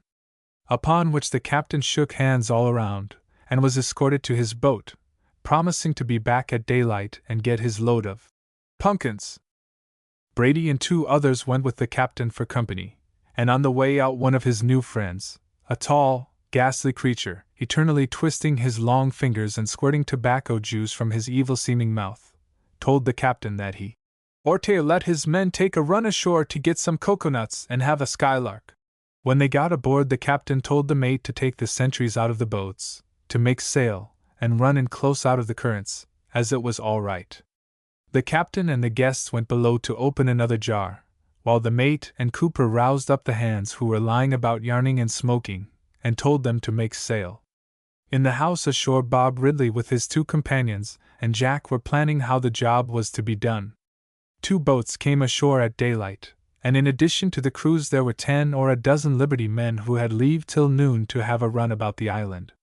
The captain, still bent on his pumpkins, took a boat steerer and 2 other hands to put the coveted vegetables into bags and carry them down to the boats. The pumpkins, Ridley said, grew on his own land quite close. The men could pick them off the vines, and the natives carry them down. So they set off up the hill until the pumpkin patch was reached. Here old Bob suddenly felt ill, and thought he would go back to take a swig at the rum jar and return, but if the captain wanted a good view from the top of the island Jack would show him round. So leaving the men to bag the pumpkins, the skipper and Jack climbed the path winding through the coconuts to the top of the hill. The sun was hot already, and the captain thirsty. Jack, out of his hospitable heart, suggested a drink.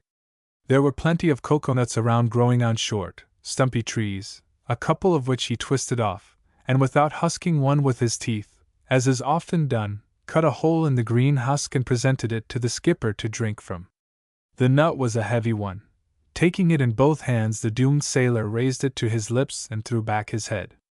That was his last sight of the summer sky that has smiled down on so many a deed of blood and rapine. For Jack at that moment lifted his right arm and drove the knife to the hilt through his heart.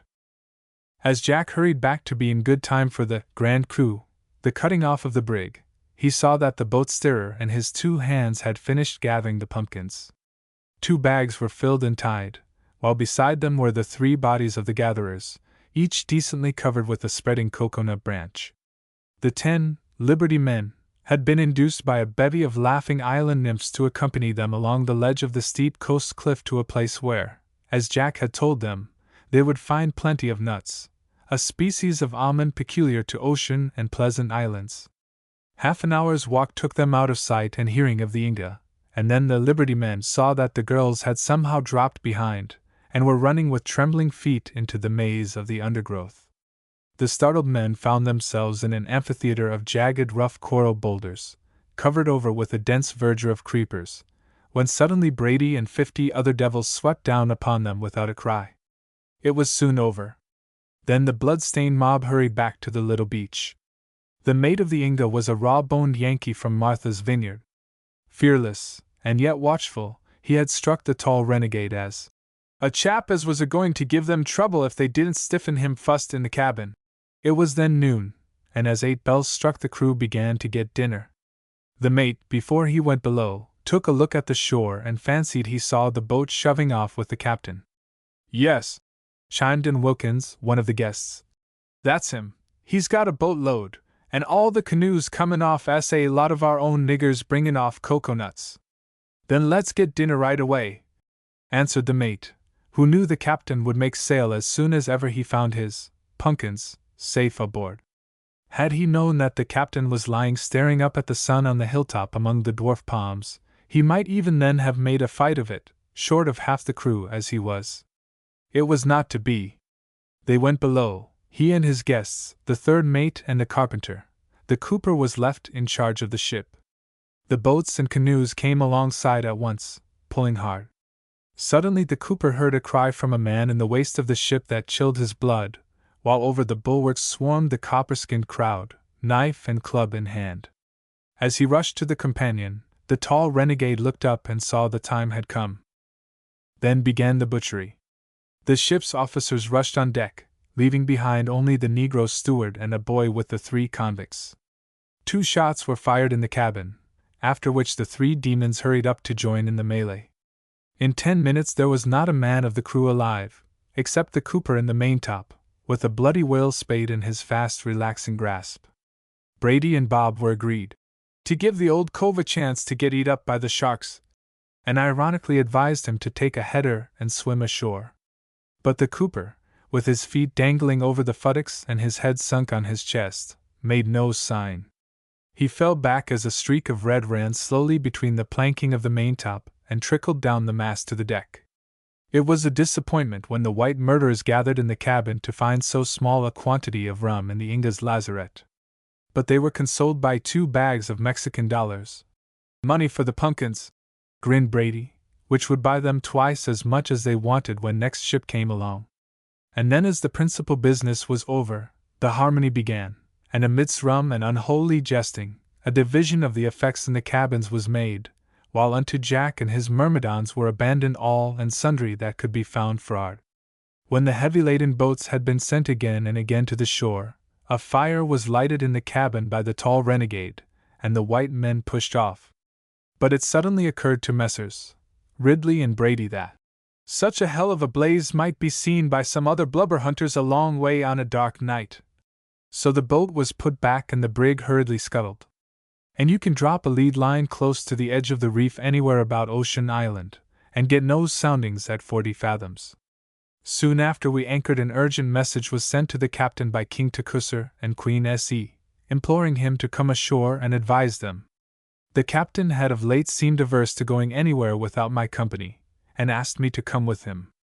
So, getting into the whaleboat, we were pulled on shore, landing at a massively built stone wharf which formed part of the royal premises. I may here mention that the headquarters of the American mission had been at Kuzai for many years. The people were all Christians, and to a certain degree educated. Their island took rank, therefore, as the most successful result of missionary enterprise in the North Pacific. A native college had been built, to which were brought from outlying islands those natives who were destined for the ministry. However, about a year previously the Board of Mission had changed their headquarters to Eben, an island of the Marshall Group, leaving but one native missionary on Kuzai in charge of the flock. His name was Likiak S.A. There are colored Chad bands as well as white ones, and for pure, unmitigated hypocrisy the European professor would have had but little show in a prize contest. The head of the American mission, Mr. Moreland, had built himself an exceedingly comfortable stone house in Lele. As he was away at present in the brig Morning Star, his residence was occupied by his fellow worker, Likiak S.A., his wife, and an exceedingly pretty girl named Kitty of Eben, who acted as housekeeper to Mr. and Mrs. Moreland when at home. The missionaries had tried hard to prevent the people of Kuzai from selling produce to the whale ships, alleging that their visits were fruitful of harm. The old king, however, whose power had declined sensibly since the arrival of the missionaries, withstood their orders, and finally insisted upon the privilege of permitting them to visit the island, and to purchase the pigs, poultry, and fruit from the islanders which would otherwise lie useless on their hands. This King Takusar was a curious compound of shrewdness, generosity, cant, and immorality, each alternately gaining the upper hand. On entering the palace, which was exceedingly well furnished, we found him seated in an armchair in his reception room. He was dressed in a black frock coat and white duck trousers, the latter somewhat of a military cut, falling over patent leather shoes. On one side of the chair, lying on its broad arm, was a ponderous copy of the scriptures in the Kuzai dialect. On the other arm was placed one of the long clay pipes known as churchwardens. Behind him, with her much bejeweled fingers clasping the back of her consort's chair, was Queen Se, a pretty little woman, with a pleasant, animated expression of countenance. Further inside the apartment were the Queen's female attendants, sitting in the ungraceful manner peculiar to the Pinjlap and Kuzai women. The king looked worn and ill as he croaked out, "How you do, Captain? I glad to see you again. I thank God he been good to you, give you good voyage. How much oil you been by at Ponape?" Shaking hands warmly with the king, Haston introduced me in form, and then to Her Majesty, who smiled graciously, tossing back her wavy black hair, so as to show her massive gold earrings. Chairs were brought, when a truly amusing conversation took place. King: "Well, Captain, you'd de clever man. I want you give me advice. You see, all these men come to Kuzai. Well, me afraid, take my island altogether. What you think, Captain?" "Oh no, King! I'll see they do you no harm. I think some of them go away in the Leonora." King: much doubting. "Oh, thank you. I no want too many white men here. No Christians like Kuzai men. No believe God, no Jesus Christ." Then with sudden change of tone, "I say, Captain Haston, one of you men no pay my people when you here last, no pay anybody." Captain: "Very bad man, King, how much he cheat people out of?" King: with inquiring look at Queen: "Oh, about $3. Captain: "I'll attend to it, King, I'll see it paid." King: "Thank you, Captain. What you say this young gentleman's name?" Captain: "His name is Hilary Telfer." King: "You like Strong's Island, young gentleman? Pretty girl, eh? Same as Captain?" Here he gave a wheezing laugh, and clapped his hands on the captain's knees. I told him I thought the Strong Island girls very pretty. The Queen communicated this to the attendants, after which I was the recipient of various nods and winks and wreathed smiles. An enormous roasted hog was then carried in by 2 of the king's cooks, after which a number of servitors appeared carrying taro, yams, and other vegetables, again yet more, bearing quantities of fish. We seated ourselves at a small table, the captain opposite the king, while the lively little queen and I were vis-a-vis. "Make up to her," whispered the captain. "Flatter her to the masthead if you wish to be in clover for the rest of your stay. Never mind old Takusar." Acting on this hint, I got on famously with her South Sea Majesty, discovering in due course that she was a really clever little woman, as well as an outrageous flirt. Presently the boats came ashore again, and the steward was ushered in, carrying a large box. "King," said the captain, "I know you are sick, and need something to make you strong. Pray accept a small present from my table." The present consisted of 2 bottles of brandy, with the same quantity of gin, and a dozen of beer. "Oh, thank you, Captain, you really very kind. By George, I like you too much." The Queen cast a reproachful glance at Haston. I could see she did not appreciate the gift. Her lord soon had a bottle of brandy opened, out of which he poured himself an able seaman's dose. The captain took a little, and I, for once in my life, shared a bottle of Tennant's bitter beer with a real queen. The king rose up, with a broad smile illumining his wrinkled face, and said, with his glass to his lips, "Captain and Captain's friend, I glad to see you." Presently, however, with a scared face, he said something to his consort at which she seemed disconcerted, and then told us they had forgotten to say grace. This, in a solemn manner, Haston requested me to do, and, as I was bending my head and muttering the half-forgotten formula, the king leaned over and whispered to him, "I say, Captain, how many labor boys you want take away in brig?" This made me collapse entirely, and I indulged in a hearty laugh. The captain and the queen followed suit, and, at some distance, the king's cackling merriment. It certainly was a jolly dinner. The king was growing matter ever minute, alternately quoting scripture and swearing atrociously. After which he told me that he liked to be good friends with Mr. Morland, and that he had given up all his bad habits. But changing his mood again, he confided to me that he wished he was young again, and concluded by expressing a decided opinion as to the beauty of Kitty of Eben, Mrs. Morland's housekeeper. The Queen now rose from the table and asked me to smoke a cigar. She produced a workbox in which were cigarettes and some manila cheroots. Most graciously she lighted one for me. The king was now more than half seas over. He laughed hilariously at the captain's stories, and with some double-barreled oaths, announced his determination to return to the worship of the heathen gods and to increase the number of his wives. Queen Essie smiled, and blowing out the smoke from between her pouting red lips, said, "Hear the old fool talk." That night there was high revel on board the Leonora after we had taken our farewell of the king and queen. Haston decided to take advantage of the land breeze, and so get away to South Harbor at once, as we had business to do there. Chibral Harbor was a difficult place to get out of, though easy enough to get into. The trade winds blow steadily here for 7 months out of the 12.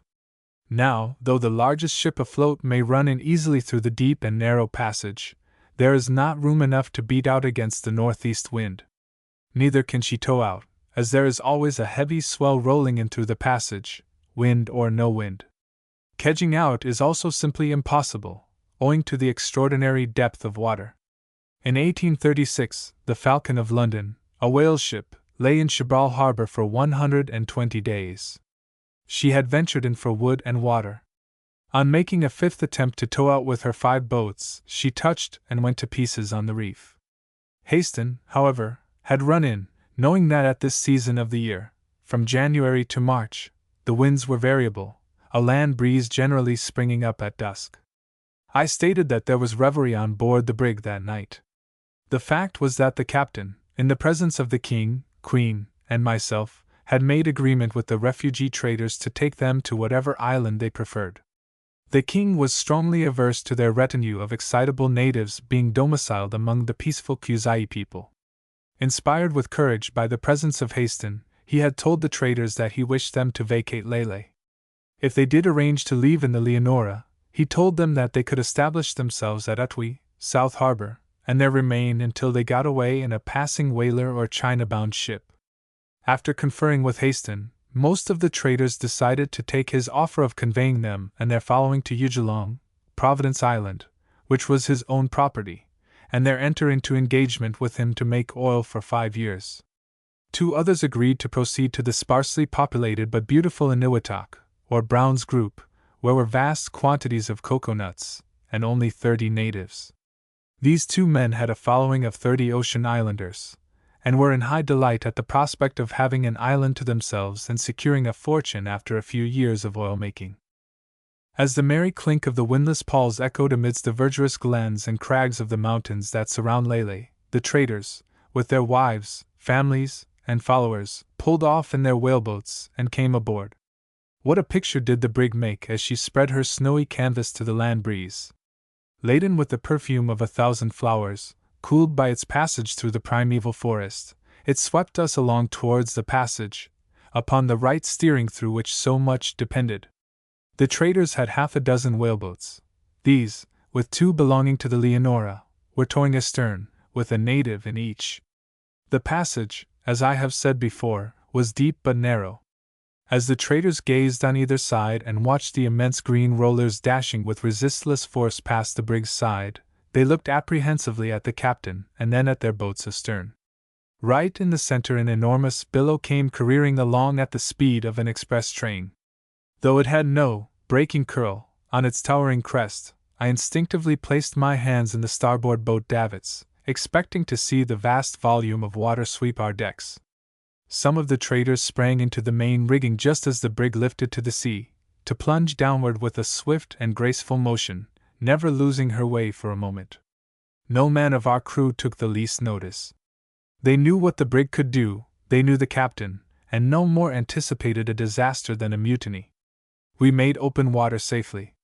Then the captain descended from the foreyard, whence he had been conning the ship. "Well, gentlemen," he said, "here we are, all on board the Leonora. I hope you think well of her." The traders emphatically asserted that she was a wonder. Then, as we did not intend to enter Utwi harbor till the morning, we shortened sail. The brig was placed under her topsails only, and we glided slowly and smoothly down the coast. Still the reef surge was thundering on the starboard hand. The light of the native villages, for the sudden night of the tropics was upon us, glimmered through the groves of coconuts and breadfruit trees that fringed the snowy beaches. A shadowy, dreamy landscape, blurred and indistinct at times, while ever and anon the backborne spume of the breakers fell in rain mist over all, as they reared and raved, only to dash themselves in mad turmoil on the javelins of jagged coral. It was a strange scene. Yet stranger still were the dramatis personae, the wild band of traders that clustered around the giant form of the captain, as he lay smoking his cigar on the skylight, in friendly converse with all. Foremost in position and seniority comes old Harry Terry, a stalwart, grizzled veteran, brown-cheeked and bright-eyed still. Full of yarns of his cruise with Captain Waldegrave of H.M. Seringapatam, and Captain Thomas Thompson in the Talbot frigate, on the coast of South America. Clear and honest is his eye, yet he has a worn and saddened look, as from a sorrow long past, half forgotten, yet never to be wholly erased from memory's tablet. A deserter, of course. Yet had he a true Briton's love for the flag which he had once sailed and fought under. By his side stand 4 stalwart half-caste sons, hearkening with glistening eyes to the captain's tales of lands they had never seen, scarcely heard of polar bears, icebergs, dogs' sledges, Eskimo, reindeer, far amid the solitudes of the frozen north. Close by old Harry sits a tall, red-bearded man, with a look of latent humor in his countenance, which proclaims his nationality even if the richness of his brogue were not in evidence. This is Pleasant Island Bill, a merry good-for-nothing, with a warm heart and unlimited capacity for whiskey. In his belt he carries, perhaps from force of habit, a heavy navy revolver, before which many a fierce Pleasant Islander has gone down in the bloody emeutes so common in that wild spot. Behind Bill is his wife Tyero, a fair-skinned native of Taputania, Drummond's Island. She is certainly the savage woman of the poet's fancy, handsome withal, as, with her hand on her husband's shoulder, she gazes admiringly at the Herculean figure of the far-famed rover of the South Seas, the dreaded captain of the Leonora. Near to or behind Tyero are the other traders' wives, with their wild-eyed, graceful children. Beside me, sitting upon a bundle of sleeping mats, is a bronzed and handsome young fellow, Charlie Wilder by name, a veritable Adonis of the South Seas. With clear-cut features and bright brown curling locks, contrasting well with a dark, drooping mustache, he lolls languidly on the mats, gazing dreamily at times at the animated forms and faces around him. He was the ideal sea rover, much untrammeled by the canons of more civilized life. To each of his 4 young wives he appeared equally devoted. Though a blasé, exquisite in manner, he was a man who simply laughed at wounds and death. A dangerous antagonist, too, as some of his fellow traders had good reason to know.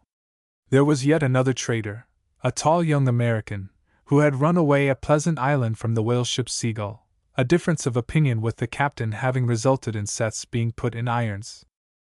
Besides Dick Mills the boat steerer, who had deserted also from a whaler, there was another well-known trader, a true type of the old-time escaped convict. Burnt browner than a coffee berry is old Bob Ridley, scarred, weather-beaten, and, in accordance with the fashion of runaway sailors in the early days, tattooed like a Marquesas Islander. Very dour and dangerous was this veteran, thinking no more of settling a difference with his ever-ready revolver than of filling his ancient clay pipe. He had with him 2 sons and 3 daughters, all married save the youngest girl. Sons and daughters alike had intermarried with natives, and the old man himself, his first wife being dead, had possessed himself of a girl of tender years but unyielding character. A native of Rapa Nui or Easter Island, she possessed in a high degree the personal beauty for which her race is famed throughout Polynesia. The old trader, it seems, had lately visited Tahiti, and there had dropped across the beautiful Lelia, and rescued her from the streets of Papeete. When he returned to Pleasant Island she accompanied him. She was a clever damsel, and having once been an inmate of the military camp at Tahiti, gave herself great airs over her stepchildren, though she was the junior of the youngest girl. Amongst other accomplishments, Lelia could swear fluently both in French and English, having besides a thorough command of Welship oaths which, I may observe, are unique in their way, and never seen in print. Singing and dancing were kept up until the galley fire was lit and coffee served out. Then, as the tropic sea mist was dispelled by the first sun rays, we saw, at no great distance, the verdurous hills that enclose with emerald walls the harbor of Utwi. Far back, yet seeming but a cable's length from the brig, rose the rugged coast, 2,000 feet in air, of Mount Crozier. The inner shore of the harbor, sheltered by the reef from the fury of the terrific rollers, is surrounded by a broad belt of darkest green mangroves and hibiscus, forming a dense barrier, monotonous in coloring, but blending harmoniously with sea and sky. A well-nigh impassable forest colored the landscape from sea to mountain top. Only near the shore were groves of cocoa palms waving their plumy banners to the soft trade breezes. Interspersed at intervals one descried plantations of bananas and sugar cane, yams and taro. The humidity of the climate shows itself in the surpassing richness of the vegetation. Mountain torrents foam and rivulets dance their wayward round in many a sequestered glen. Cane thickets springing densely from the deep alluvial mold form a safe retreat for the wild boar, while the stately purple-plumaged pigeons preen themselves in the green gloom of this paradisal wild. The captain walked the quarterdeck, giving orders to make sail on the brig, glancing in a half-amused, yet contemptuous manner at the recumbent figures of the traders who, overcome by their potations, lay slumbering on the deck. Utwi is but a small harbor, so that the captain felt vexed when daylight broke and revealed 4 whalers lying at anchor in the little port, allowing us no room. But one of them had his canvas loosed, and we caught the strains of Shenandoah as the crew lifted the anchor. We backed our mainyard and lay to, while she sailed out. A fine sight it was, as the whaler stood out through the narrow passage. The huge rollers dashing swiftly past her weather-beaten sides made her roll so heavily that the boats on the davits nearly touched the water with their keels. She came close under our stern. Her captain stood up in one of the boats, and took off his hat. "How are you, Captain?" he drawled. "That's a beautiful brig of yours. I've heard a deal of the Leonora and Captain Haston. I'm real sorry I haven't time to board you and have a chat. There's another blubberhunter coming out after me, so you'd better wait a while." Haston answered him politely, and the Marathon soon ran round the lee side of the island.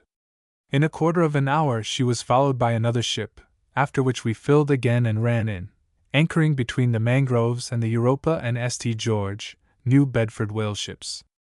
Our first care was to land the cattle, and here the traders and whalers were treated to a lively scene.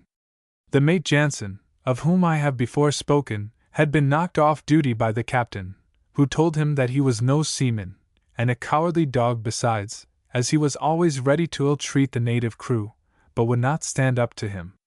An incident, in which I was an actor, goes to show the savage nature of the brute.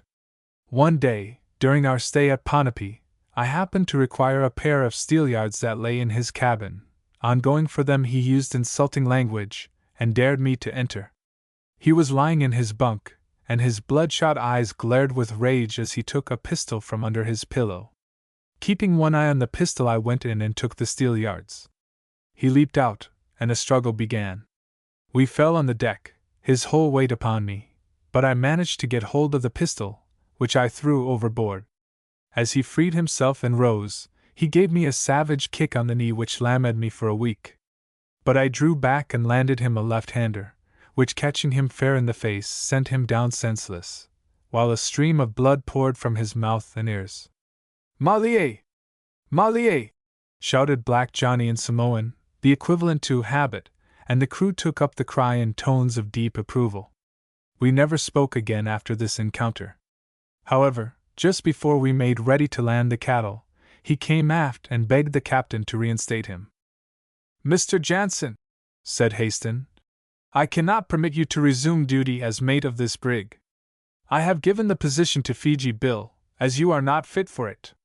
However, I will see how you behave for the future, and may give you another chance. Go on deck and assist to get these cattle into the water." The traders and whalers were watching the operation with great interest.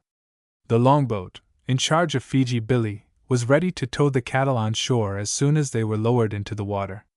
The first beast was swung safely out of the main hold and over the side, when the tackle parted aloft and the animal plunged into the sea, just missing the boat. For a moment there was silence.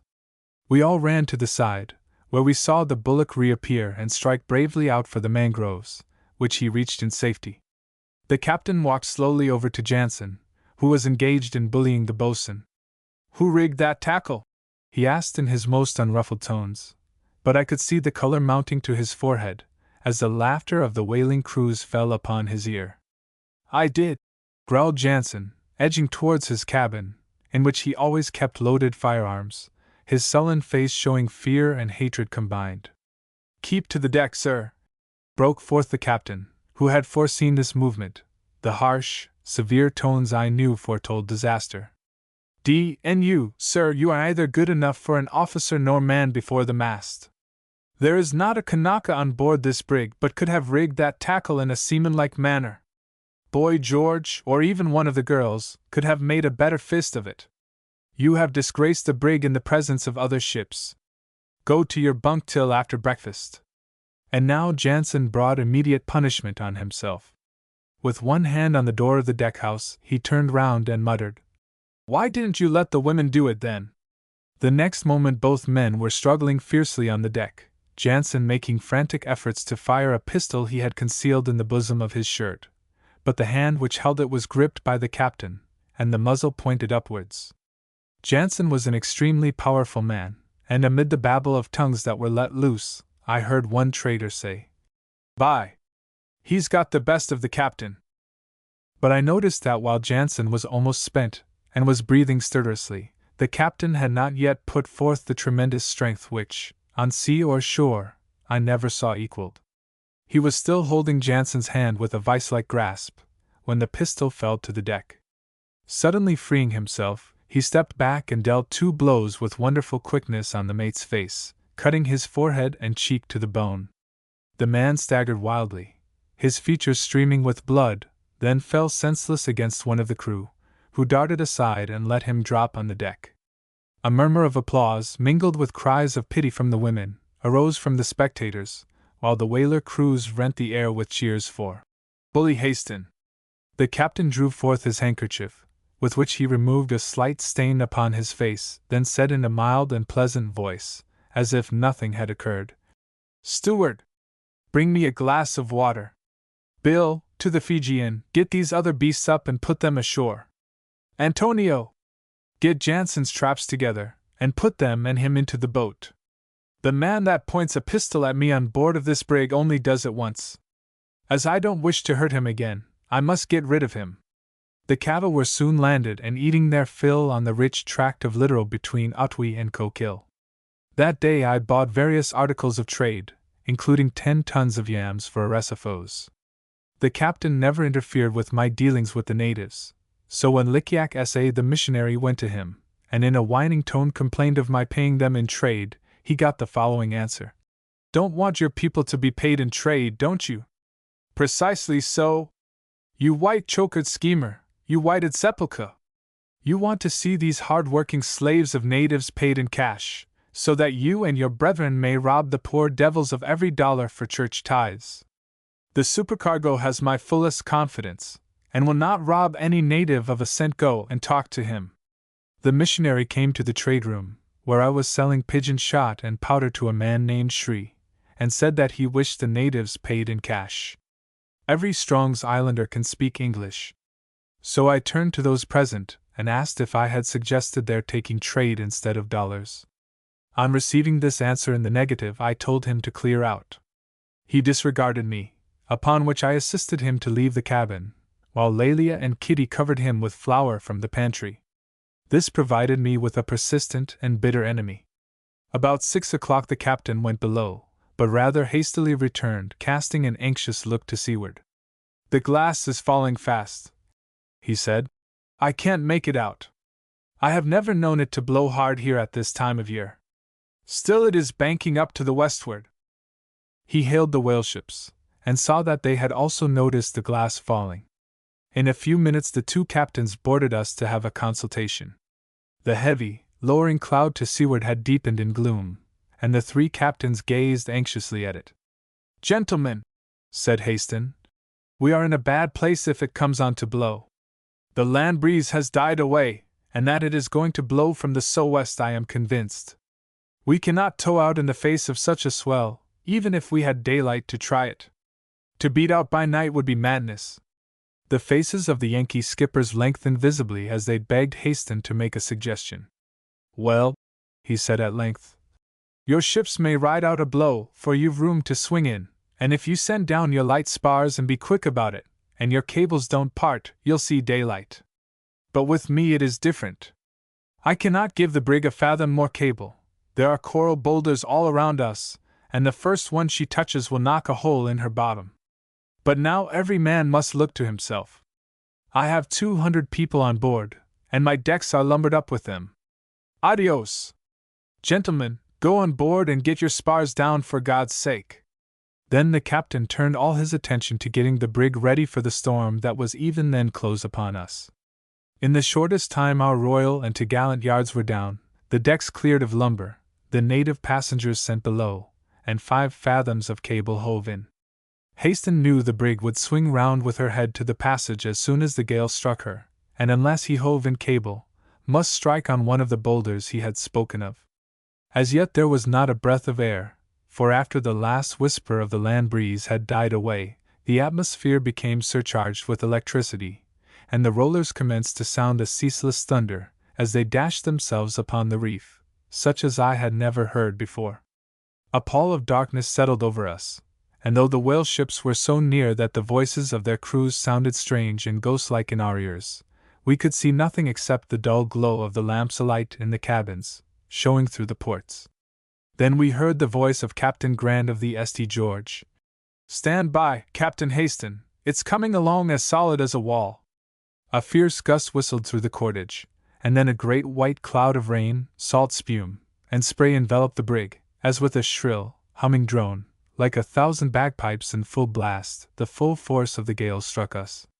The brig heeled over, then swung quickly round to her anchor, while the crew, every man at his station, sought through the inky blackness that followed the rain squall to see how the whale ships fared.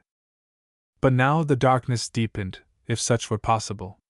No star shone through the funereal gloom, while the enormous rollers, impelled by the increasing force of the wind, swept in quickest succession through the narrow passage. The 3 ships rolled heavily. "Harry!" called out the captain to the oldest trader. "Take your boats and land as many of the people as you can. The sea is getting up fast. In half an hour it will be breaking aboard the brig."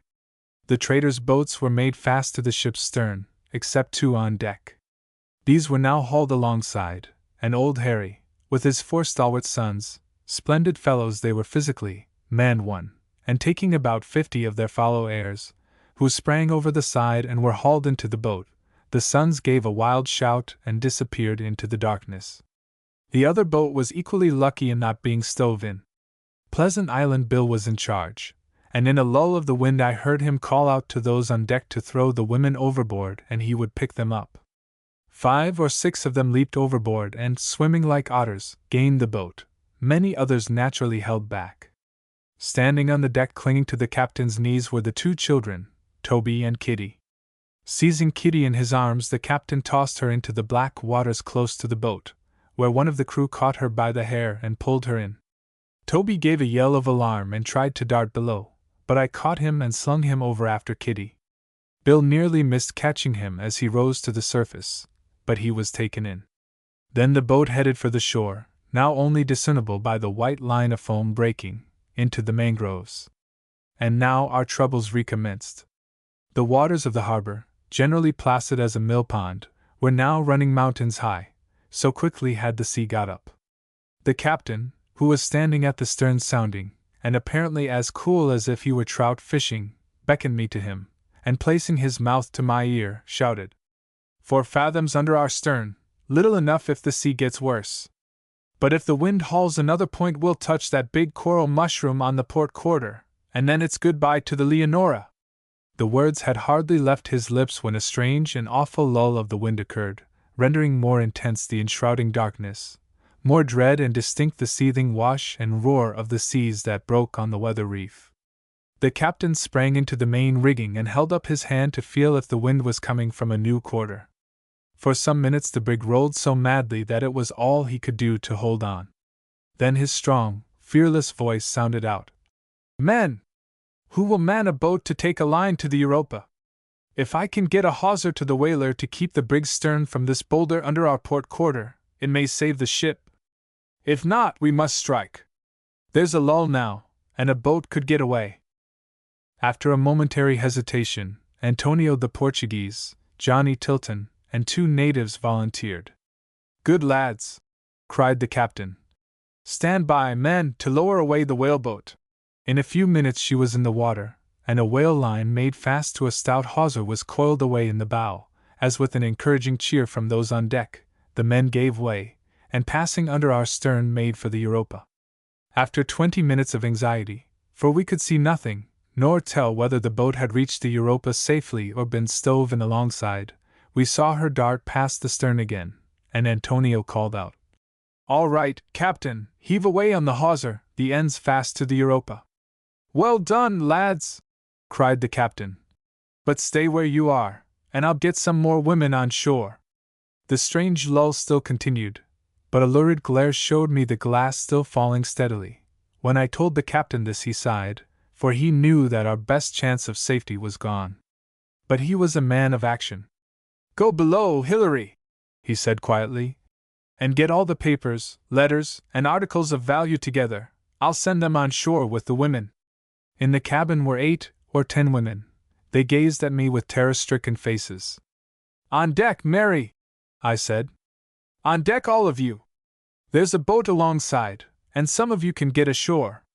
5 of them, with old Mary, at once left the cabin, and I heard their wild cries and screams of alarm as they were seized by the captain and crew, and thrown overboard to be picked up by the boat.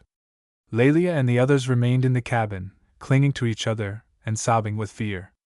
I picked up a heavy trade chest, and laying mats and rugs along the bottom and sides, stowed into it the chronometers, a couple of sextants, charts, and what gold and silver coin was in the captain's secretary, also as many Winchester carbines and cartridges as it would hold. "Here, girls! Help me carry this on deck," I said in Samoan to Lelia, who understood the language. We dragged the heavy box on deck, and by wonderful good luck, it was lowered into the boat, which was now under the ship's quarter, and in imminent danger of being stove in. The captain desired me to go ashore in the longboat and take charge of the boat. I was just about to jump when the brig gave a fearful plunge, and before she could recover, a heavy roller crashed over the waist and nearly smothered me. By clinging to the iron boat davits near me, I managed to save myself from being carried overboard with the debris of spars and timber that swept aft. When I regained my breath, I could see nothing of the boat. She had, however, been swept ashore, and all in her landed safely except Bill, who was knocked overboard, but washed up into the mangroves. I felt the captain's hand on my shoulder, as he asked me if I thought the boat had gone under. "I think not, or we should have heard some of them calling out, 'They can all swim.'" "Well, perhaps so," he replied, "but I fear not. I don't care a cent about the loss of the dollars, but Bill is a good fellow." Lelia had clung to the davits with me when the sea struck us, and was now almost exhausted. So with the captain's help I carried her below into the now deserted cabin, for the other women were gone, had, I supposed, been washed overboard, for they were standing with us when we lowered the chest. The captain then hastened on deck, telling me that the wind was coming away from the south. He had scarcely left me when I heard the dismal drone of the gale again, and his voice shouting to the carpenter to stand by and cut away the masts, for the seas were now breaking clean over the bows, and sweeping along the decks with resistless force. Being almost hove short, the ship could not rise quickly enough to the seas, and was besides rolling so much that she threatened to turn turtle every minute. It was impossible for any one to cross the deck, so madly was the brig rolling, and so fiercely were the seas sweeping her decks in quick succession, and so for a while all hands waited till a better chance offered to cut away.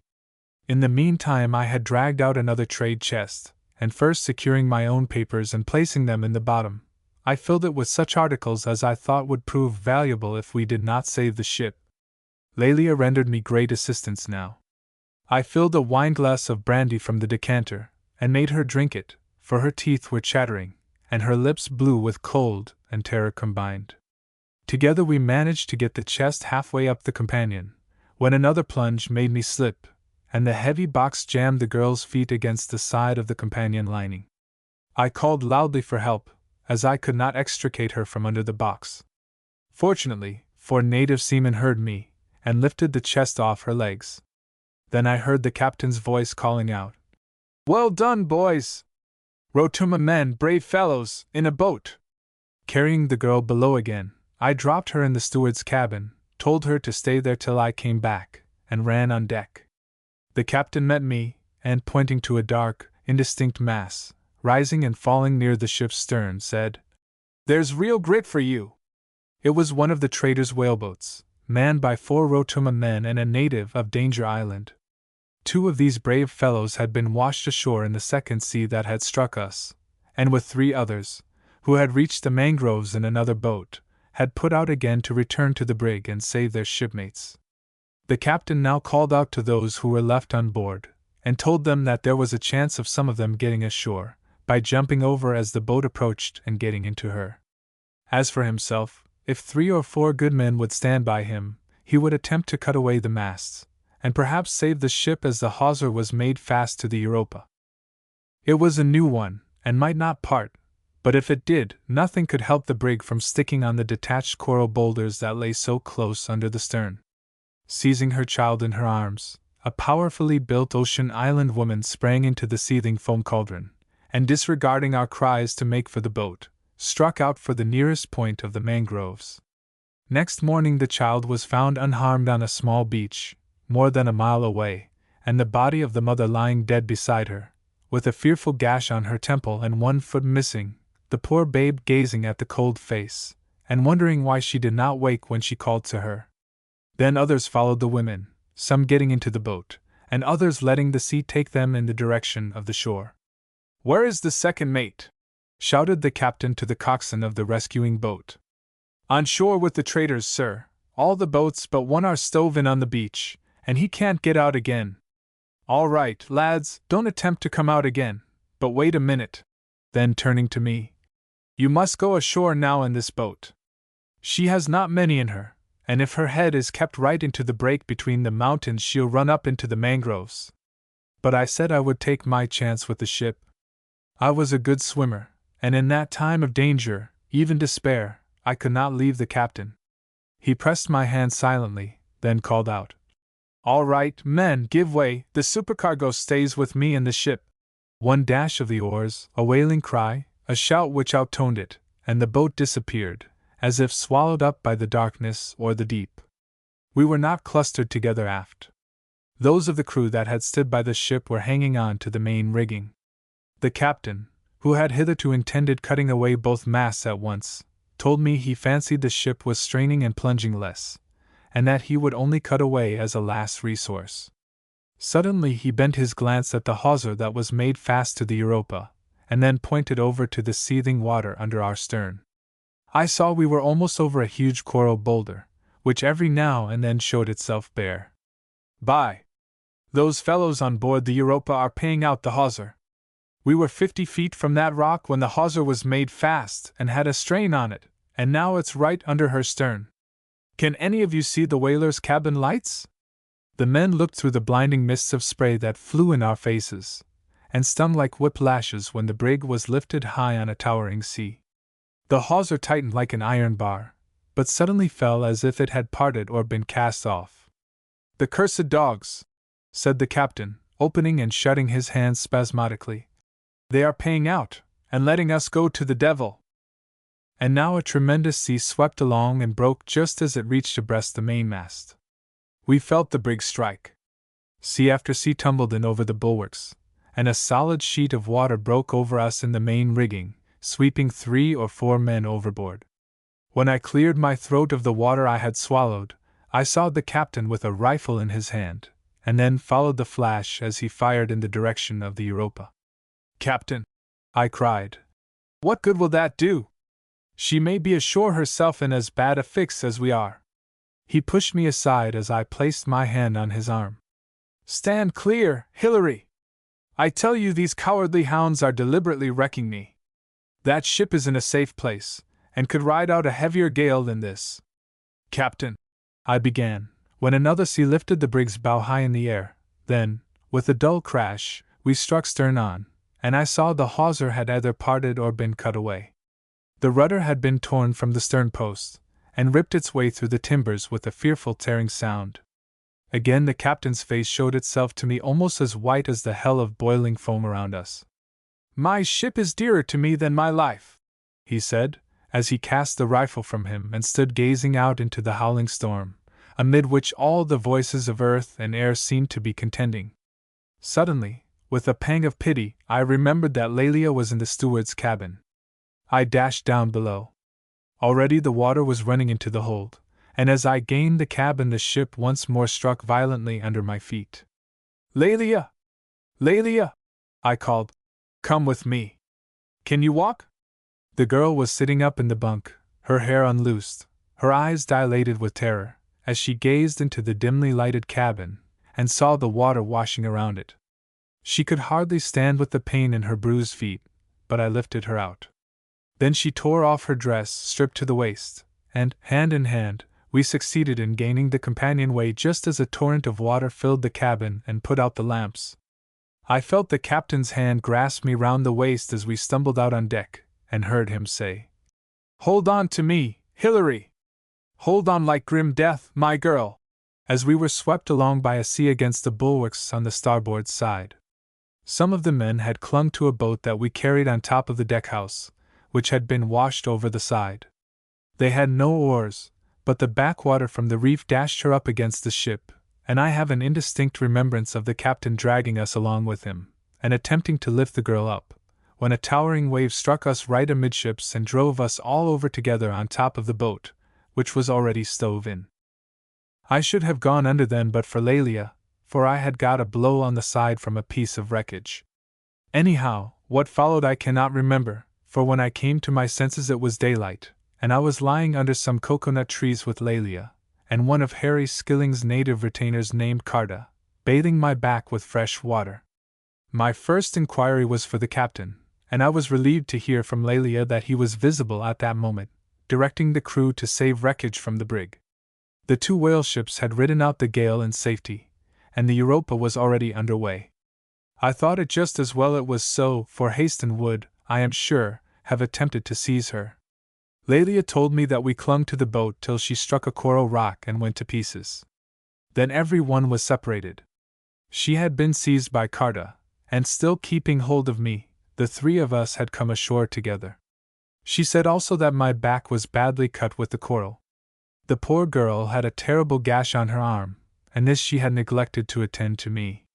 I had a deep wound on my face, which caused me great pain, as a piece of tough coral had broken off in it. Lelia was almost nude, and I had only the remnants of a pair of duck trousers. We did not feel cold, however, as the storm had ceased, and the sun was now shining brightly. The wind had gone down, and the harbor was nearly as smooth as a mountain lake. The only visible sign of the disaster of the night was the main topmast of the Leonora, showing where she had gone down.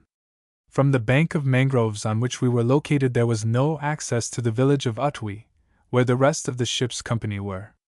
Deep channels separated the 2 portions of the harbor. Carta was about to swim over to tell the captain where I was, when Lelia caught him by the arm and pointed to the water. I have read a good many tall yarns about sharks, but never till now could I believe in their being as numerous as a shoal of minnows. The channels were simply alive with the brutes dashing to and fro, lashing the water into foam, and contesting with each other for dark objects floating near the surface. I shuddered instinctively, but Lelia laughed, and explained that the dead bodies were those of pigs washed overboard from the brig.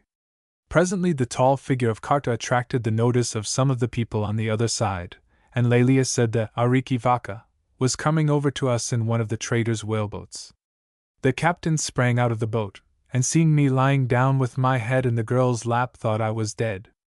"My dear boy," he said, taking both my hands and pressing them, "are you badly hurt?" I showed him my back, and said I felt most pain in my side, and whereupon I suffered 10 excruciating pains in one as he extracted the piece of flat coral from my face.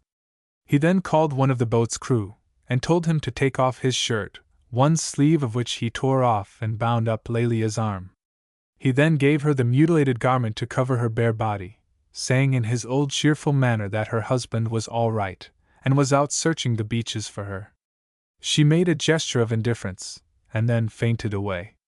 As soon as she revived, she was lifted into the boat, and we pushed off for the village. The captain kept pressing my hand all the way over, and told me that since daylight he had been looking among the wreckage coming ashore and searching the beach for me, when someone saw our 3 figures in the coconut grove, and said 2 were white. Haston knew this must be Lelia and myself, as she had a very fair skin.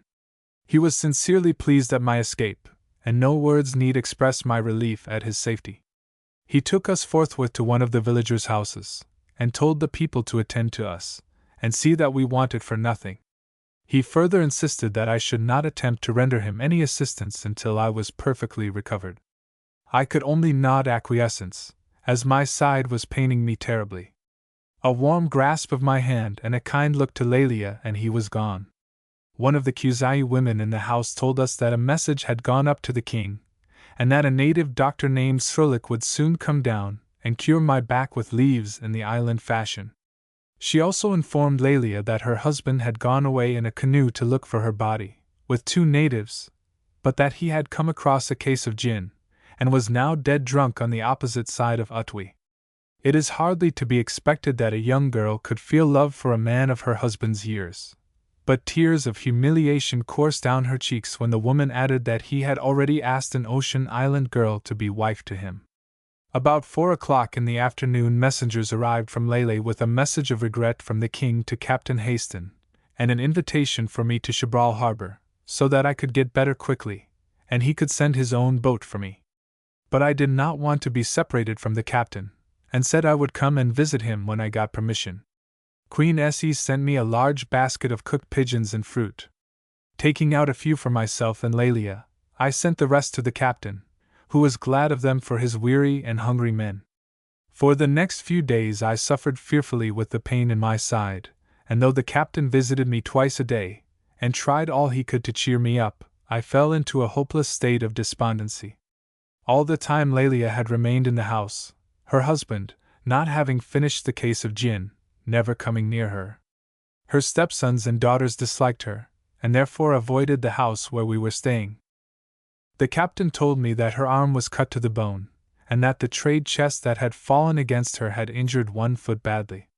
Never as long as I live shall I forget the unworried attention and kindness which the poor girls showed me during our stay in the village. Though lame, and with only the use of one arm, she never left my side, and strove by every means in her power to allay the agony I endured, answering to my petulance and irritability only with smiles and kind words. The captain told me that he had saved a good many articles from the wreck, that the big trade chest had come ashore, and that the money and firearms were in a safe place. A quantity of liquor had also been saved, and already some fierce fights had taken place, but the traders had in most instances behaved well, and assisted him to maintain order. He told me also that Lelia's husband had taken away a lot of liquor into the impassable forest that lines the north side of Utwi, and with 2 of his sons and several women, was having a big carouse. The virtuous and Christian Strong's Islanders had, he said, stolen about $1,000 worth of trade that had been washed ashore. But, he added quietly, I'll talk to them like a father as soon as I get a house built, and knock the devil out of those Pleasant Islanders besides. They seem disposed to cut all our throats. A couple of days after this, Haston came to me with a letter from Lelia's husband, which he handed to me. I don't know whether amusement or indignation predominated as I read it, written as it was on a piece of account paper. Strong's Island. Dear friend, I hear my wife have took up with you, and say she doen't want any amour truck with her lawful husband. Captain Haston say no, but she must be cotton strong to you, not to come to me when I look for her nearly 1 week among 2,000 sharks, as I can prove, but I bear you no ill will, for I got another wife, but you must give me the 3 rings she wear, and I warn you I'm not responsible. I remain, your true and sincere friend. Dear friend. P.S. Lal can read as well as me, and you can let her read this. She is a good girl, and I bear no ill will. The captain laughed when I read out this precious document, and told me not to take matters so seriously. He then sat down and chatted for half an hour, saying that as soon as he had finished saving the wreckage, he had called the traders together, and laid certain proposals before them to which they had agreed. These were that the traders and their followers would consider themselves under his direction, in which case he would engage to provide food for them during their stay on the island. They were not to have any commercial dealings with the people of Strong's Island, and their natives were to assist the crew of the Leonora in erecting houses for their joint accommodation. After which he would endeavor to charter a vessel, probably a passing whale ship, to take the whole lot of us to Providence Island. Should no vessel call in 6 months' time, he would take a boat's crew and make for Mill Lagoon, 600 miles distant. If the ketch I had brought down from Samoa was still afloat, he would bring her back, and take the people in detachments to Providence Island. He feared, however, that no more whalers would be calling in for 10 months, as the St. George and Europa were the last of the fleet which was making, via Japan, for the Siberian coast. Right whaling. He left us then, saying he had established a little republic on the narrow strip of land that lay on the seaside of Otway village. Then I gave Lelia the letter I had received from her reprobate husband. She read it in silence and returned it to me, but I could see that the heartless old scoundrel's words had wounded her deeply. She took off some rings from her fingers, and sent them to the captain to hand to the old man. Do you think, she said, that I can ever get back to Rapa Nui? Easter Island. Her father, she went on to say, was dead, and her mother had been among those unfortunate people who in 1866 were seized by 3 Peruvian slavers and taken to work the guano deposits on the Chincha Islands. She, when about 14, had married one of the captains of one of the ships owned by the great firm of Brander of Tahiti. The tales she told me of his brutality and ill usage during his drunken fits of passion moved me to sincere pity. The unmitigated rascal deliberately sold his child wife to an American, or a man who called himself one, and by him she was taken to San Francisco and delivered into yet more hopeless slavery. Here she made the acquaintance of a Tahitian half-caste. She and this girl succeeded in escaping and paying their passages to Tahiti, where they landed penniless and starving. From Tahiti she was taken by her present husband. Chapter 11. A King and Queen. On the next day I walked to the new village in course of formation, when I received from whites and natives alike a most flattering reception. Outside of the sandy spit a solid sea-wall of coral had been built, the ground had been leveled, and an enormous dwelling-house erected. This was the work of the ocean and Pleasant Islanders. It was the captain's house, and from a hole in the gable floated the starry banner of the great republic. This flag had been the joint work of Nellie and Mila. It was composed of strips of white calico, navy blue and turkey red. At the further end of the seawall stood the traders' houses. Opposite the captain's were those of their people. Every one seemed busy, and the greatest animation pervaded the scene, while a number of Strong's Islanders, squatted down in front of the big house, surveyed the operations with dismay. They dreaded, and with good reason, the fierce and intractable natives of Pleasant Island, who would have been only too pleased to have cut their throats and taken possession of their beautiful home altogether. I was received by the captain at the door of his house, and although the girls had frequently been to visit me, and bring fruit and fish from the captain when I was sick, I was made as much of as if I had been dead and buried and come to life again. The captain's merry blue eyes looked searchingly into mine, as I seated myself in an easy chair. "You see what it is to be l'ami du maison."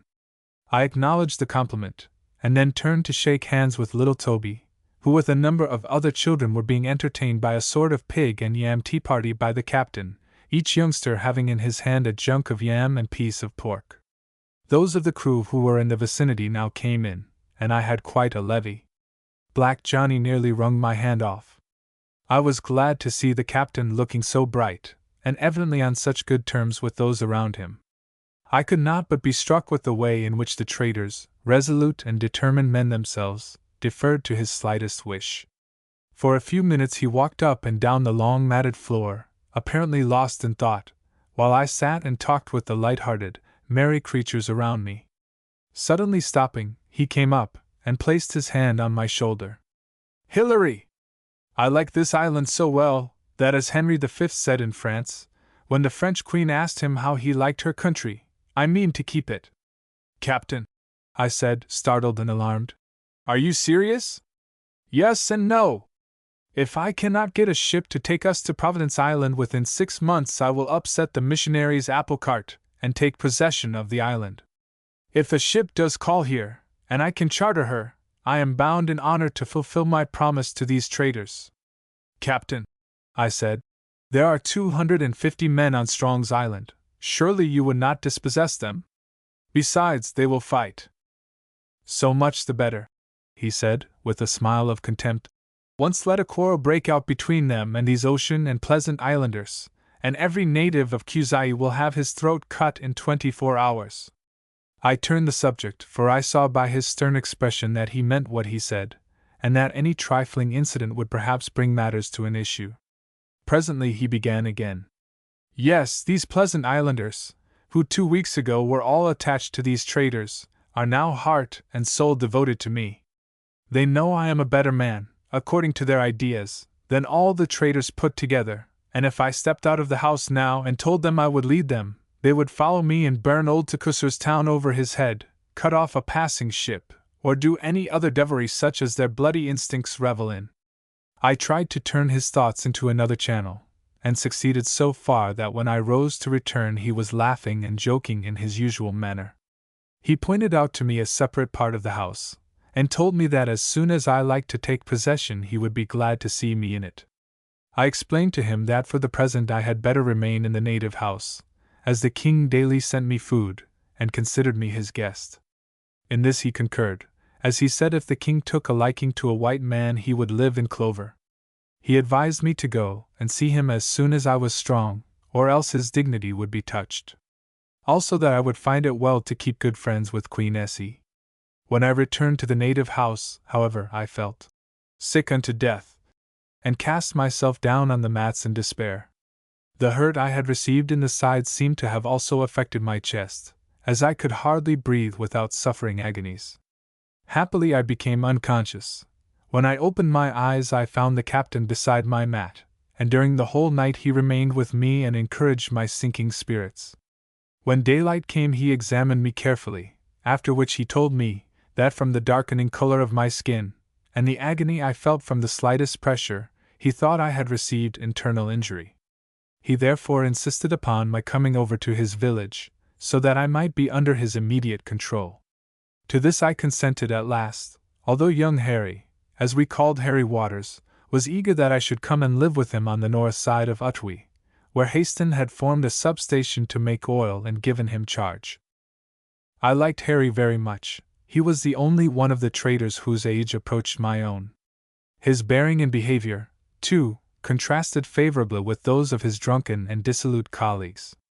However, I had to decline his kind offer, although, to my amusement, he emphatically asserted that I would be no trouble to him, as he had 4 wives, and Rosa, the youngest of them, was a clever nurse. I paid the strong islanders who had attended on me, and then inquired of Lelia what she intended to do. She had, of course, no money to pay the people for keeping her, and the old custom of extending hospitality to strangers had naturally died out since the coming of the missionaries. I had no other way of showing my gratitude than by offering her money. This she refused, but said she would be glad to get some clothes or material to make them. I gave a native money, and sent him up to Lele, where he bought several dresses from Kitty of Ebon, and as she was the same height and figure as Lelia, they fitted her capitally. A couple of days after I had taken up my quarters with the captain, she came to see me, and say goodbye. She told me she was going to live at a village near Lele, and teach the Strong's Island women hat making, at which she was clever. She would stay there till she got tired of it. I was sincerely sorry, and was not ashamed to show it, being weak from my wound, and hardly able to refrain from tears. I felt quite pleased when the captain came up and shook her little hand warmly, telling her that she really ought not to leave us. "Mind, Lelia, come to me if you are in any trouble, and I will see you righted," he said in parting. "I know that, Captain." "Very well," she answered, looking up with a strange, sorrowful look in her large, bright eyes. "But I must go now." Whereupon she walked slowly down the beach, and getting into a canoe with two Kuzai women, waved her hand and was soon out of sight. I recovered slowly, but after a while was able to get about and to take an inventory of the property saved, while the captain amused himself by overlooking the building of a large oil store. He had demanded an immediate payment of 250,000 coconuts from the king, as part indemnity for the property stolen by the natives from the wreck. The king dared not refuse, and now a huge pile of coconuts was accumulating near the oil shed, where the pleasant islanders were daily scraping the nuts and making oil. A number of boats had come ashore, which were utilized for the oil, so that the village had already gained a settled look. About this time the captain gave way to occasional bursts of passion, inflicting severe beatings upon two of the traders, who had got drunk and were careering about with rifles in their hands, threatening to shoot any one that interfered with them. He also accused old Harry Terry of plotting with the king, and a violent scene ensued. Some of the natives still sided with their old master, and with knives and shark-toothed daggers surrounded him, uttering cries of defiance at the captain. I was in the big house when the row commenced, and saw the excited savages running up to where the captain and old Harry stood. An encounter seemed imminent. Boy George, with Nellie and the other women, now rushed in and demanded of me to give them the Winchester and Snyder rifles, which stood ready loaded in a corner of the house. But knowing that the captain was ready to assert his authority without arms, I refused, and locking them up in a trade chest sat down upon it. I knew that the first shot would be followed by a scene of bloodshed and murder. George was persistent, saying the captain would be killed, but changed his tone when he walked in unharmed, but with his fingers bleeding. Harry had given in when he saw the captain dart in amongst the natives surrounding him, and knock two of the ringleaders down, but denied that he had been plotting to usurp Hastings' authority. A hollow reconciliation then took place, but there was bad blood between them from that time. He told me that I had done wisely in locking up the arms, and gave me the key to keep, as I had, he confessed, shown more prudence than himself. Then he sat down and began to sing like a schoolboy on a holiday. One day we took the boat, and went up a creek flowing into the harbor. We were the only men, as the crew consisted of Ocean Island women and some of the girls from the brig. We were going to land them across the creek, where they intended to construct a fish weir, as the harbor was a bad place to fish in on account of the swarms of fierce and daring sharks. Among the girls in the boat were two from Ocean Island, being of the party landed from the whale ships at Chibral Harbor. One of these was the new wife of the old convict trader.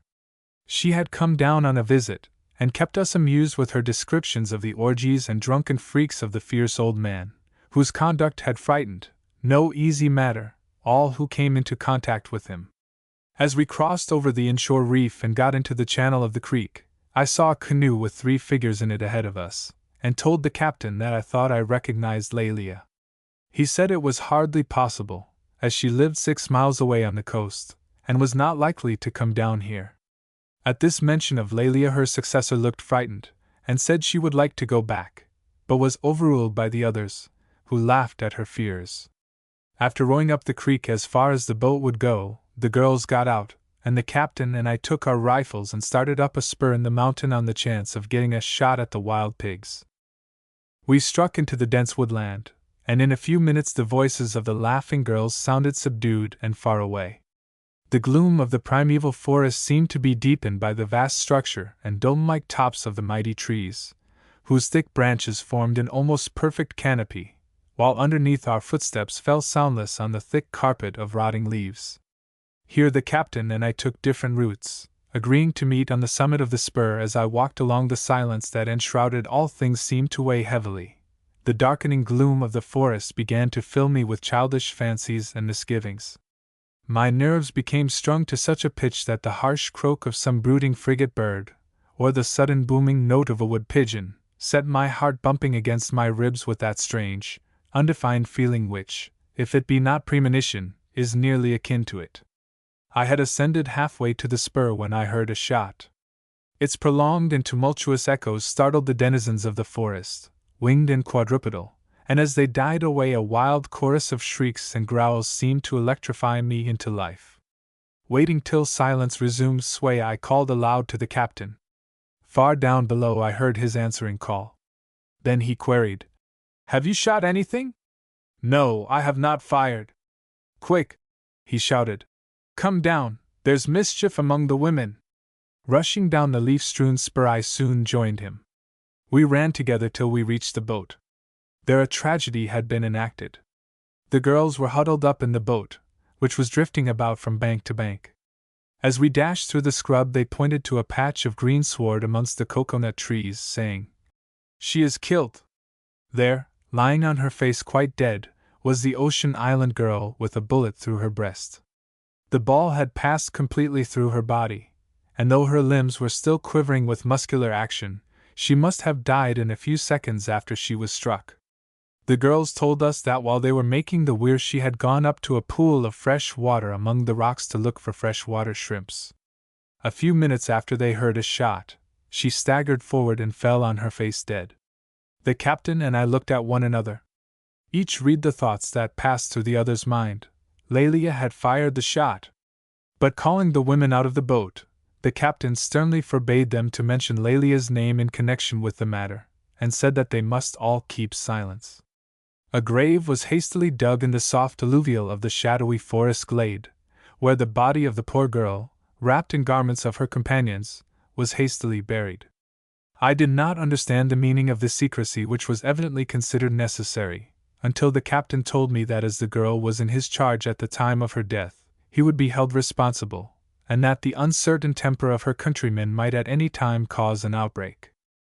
We returned to the boat, and the women, as we neared the village, were instructed by the captain to answer all inquiries for the dead girl by saying she had disappeared. Her countrymen took her departure very quietly, and came to the conclusion that the evil spirits of the mountain had carried her away, and their superstition forbade search. I cannot, even after the time that has elapsed, recall without a pang of regret the total change in the captain's demeanor and conduct at this time. Some demon appeared to have taken possession of him. His terrific bursts of violence drove every soul away at times, none daring to venture near him until he had cooled down except myself, to whom he never addressed a harsh or angry word. One day he declared that the men of the Leonora and some of the Pleasant Islanders were concocting a meeting, and I was sickened and horrified at seeing 3 of each lashed to coconut trees, while the huge figure of Antonio, the black Portuguese, towered above the crowd as he flogged them. The captain stood by with a pistol in each hand as, with a countenance blanched and disturbed with passion, he ordered Antonio to lay it on well. I went into the house and, sitting down, tried to think out a course for myself. The captain came in after a while and, drawing a seat to the window, gazed moodily out upon the sparkling, breeze-rippled sea. Then I knew that the dark hour had passed, and that he would listen to reason. "Captain," I said, "I can stay here no longer with you. I am sick of seeing men flogged till their backs are like raw meat, even though they are mutinous. If I thought any words of mine would do good, I would earnestly beg of you to adopt milder measures. Every day that passes you run the gauntlet, so to speak, of these men's deadly hatred, I know, for how can I avoid hearing the mutterings and seeing the fierce glances of the people, that you are surrounded with foes, and that any moment may be your last. He placed his hand on my shoulder in his old way. True, my lad, true, but if they are dangerous to meddle with, so am I. The white men, young Harry excepted, would gladly see me lying out there on the sand with a bullet hole in my skull. But I'll shoot every mother's son of them if I detect any treachery. And so you wish to leave me? I considered a moment and then answered. Sorry am I to say it, but I do. Come out to the beach, my lad, and talk to me there. This house is stifling. Another month of this life would send me mad. We walked along the weather side for about a mile, then seating ourselves on a huge flat rock, watched the rollers tumbling in over the reef and hissing along the sand at our feet. Haston then spoke freely to me of his troubles, his hopes, and disappointments, begging me to remain with him, going, indeed, the length of a half-promise to use gentler methods of correction in future. I yielded for a time, but after another week the fights and floggings, followed by threats of vengeance, commenced anew. 2 incidents also, following close upon one another, led me to sever my connection with the captain finally, though in a friendly spirit. The first was an attack single-handed upon the Kuzai village of Utwi, driving the men before him like a flock of sheep. Some who ventured to resist were felled by blows of his fist. Then he picked out 6 of the youngest women, and drove them to the men's quarters, telling them to keep them till the husbands and families ransomed them. This was all because he had been told that Likiak Sa had been to the village, and urged the natives to remove to Lele, where a man of war was expected to arrive from Honolulu, and that Haston dared not follow them there. The next matter that went wrong was that he desired me to bring the trade books, and go over the various traders' accounts with him. One of these books was missing, although I remembered placing the whole bundle in the big chest with the charts and chronometers. He declared that the loss of this book, with some important accounts of his trading stations in the Line and Marshall Islands, rendered the others valueless. I felt aggrieved at the imputation of carelessness, and having never since first I knew him felt any fear of expressing myself clearly, told him that he must have lost it, or it would have been with the others. Starting from his seat with his face livid with rage, he passionately denied having lost it. Then he strode into his room, and with savage oaths drove out the women, cursing them as the cause of the brig's loss and all his misfortunes. The next moment he appeared with his arms full of chronometers, and standing in the doorway, tore the costly instruments from their cases and dashed them to pieces on the coral flagstones at his feet. Then, swearing he would fire the station and roast every one in it, with his hands beating and clutching at the air, his face working with passion, he walked, staggering like a drunken man, to the beach, and threw himself down on a boulder. 3 hours after, taking little Kitty and Toby with me, I found him still there, resting his head on his hand and gazing out upon the sea. "Captain," I said, "I have come to say farewell." He slowly raised his head, and with sorrow depicted on his countenance, gave me his hand. I pressed it and turned away. I packed up my belongings, and then calling to Nellie, told her to give the captain a note which I left on his table, and with a handshake to each of the wondering girls, made my way through the village, and thence to the bank of a lagoon that runs parallel to the southern coast of Strong's Island. I knew that I could walk to Coquille Harbor in about a day, and thither I decided to go, as at the village of Maut dwelt a man named Cussis, who had several times pressed me to visit him. It was a bright moonlight night, so that I had no difficulty in making my way along the lonely coast. The lagoon, solemnly still and silver gleaming, lay between me and the mainland. The narrow strip on the ocean side was not more than half a mile wide. On the lagoon border was a thicket well nigh impassable. The mood of melancholy that impressed me at parting with a man to whom, in spite of his faults, I was sincerely attached, weighed heavily. The deep silence of the night, unbroken save by the murmuring plumes of the cocoanut palms as they swayed to the breath of the trade wind, and the ceaseless plaints of the unresting surge, completed the feeling of loneliness and desolation.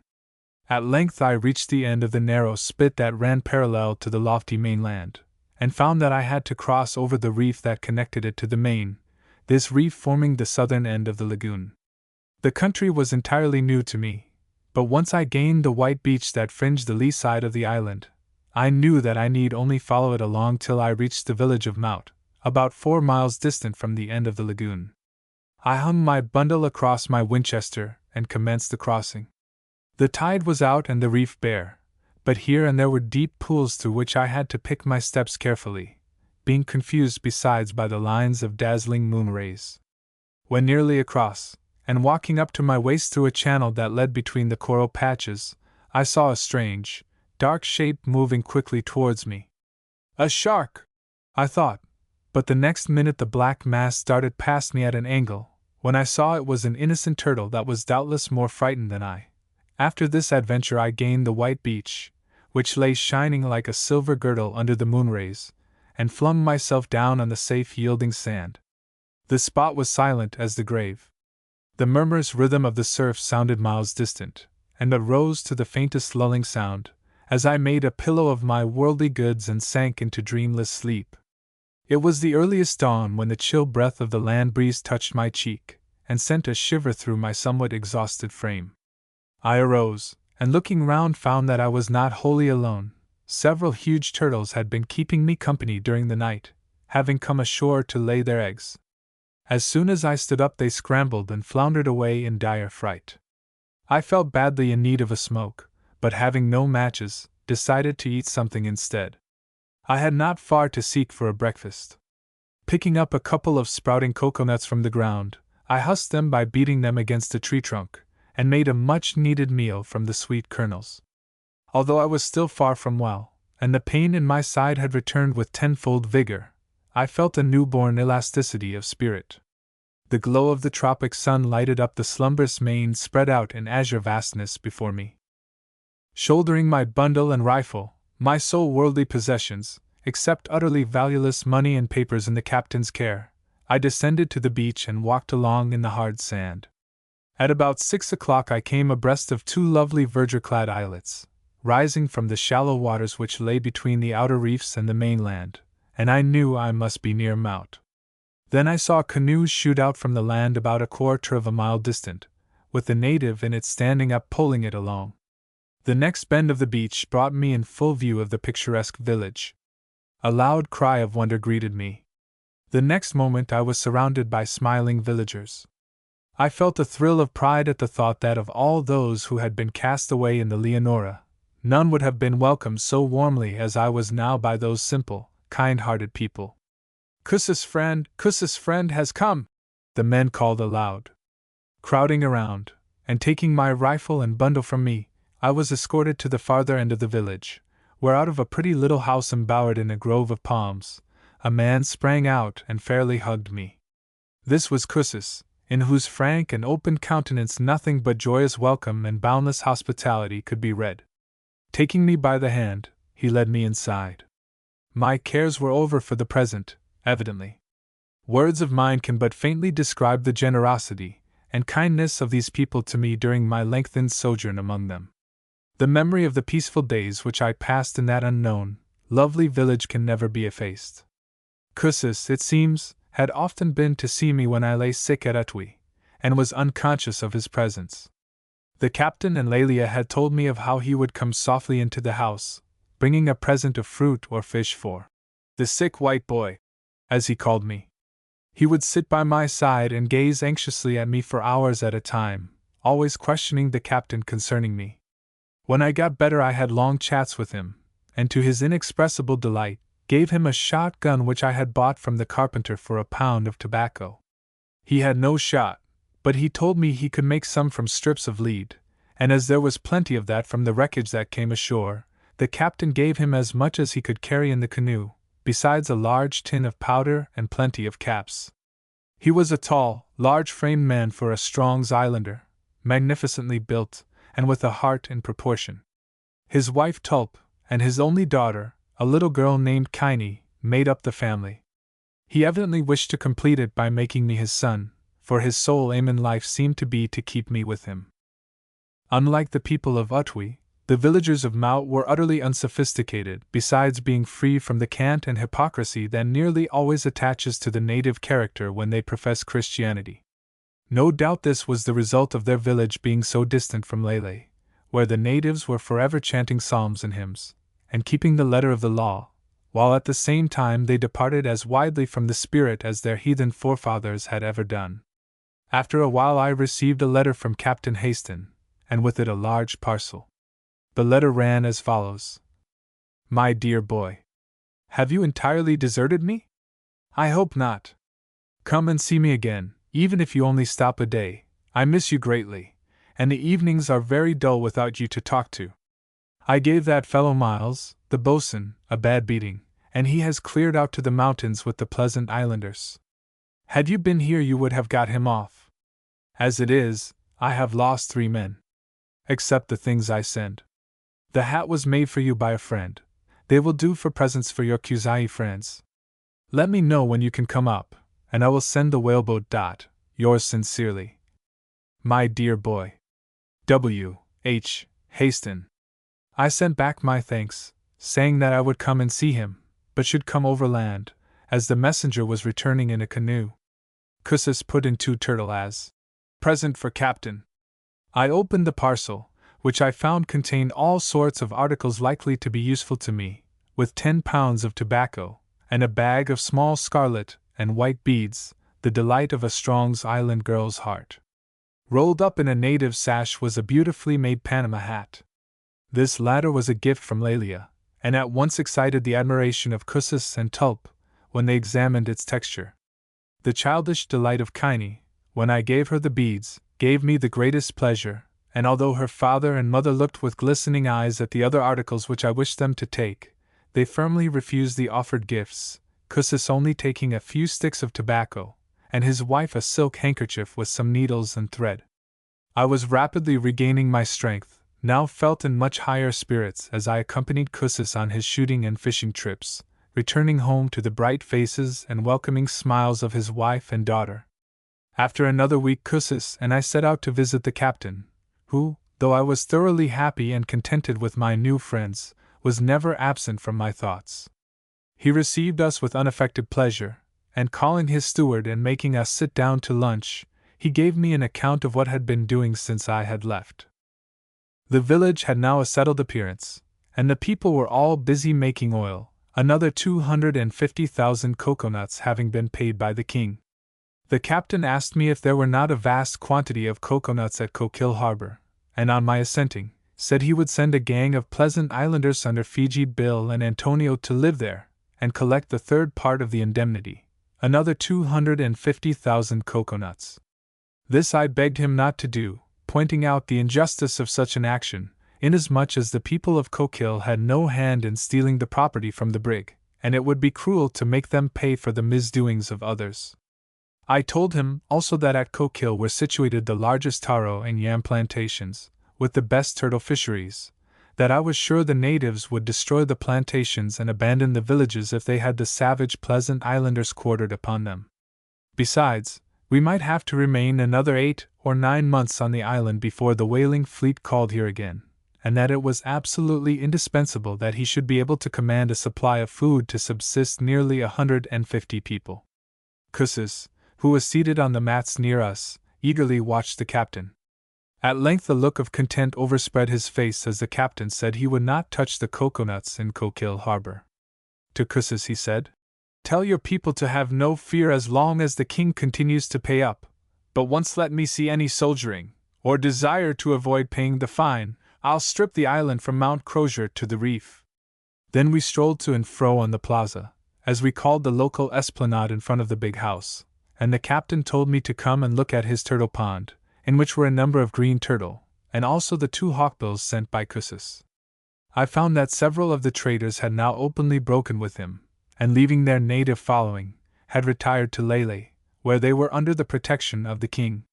The number of girls in the big house had now increased to 9 or 10. At the time of my visit some were engaged in weaving an immense mat to cover the whole floor, others were drying and picking tobacco leaves for making cigars. 2 of the new arrivals, I could see, were native girls. I asked the captain what they were doing there. He answered somewhat testily, "Did I think they came to teach Sunday school?" I remained that night, and we spent a merry evening. In the morning, after a breakfast of turtle eggs and roast pig, Cussis and I prepared to return. The captain urged me to go by way of Chibral Harbor, and pay my promised visit to the king.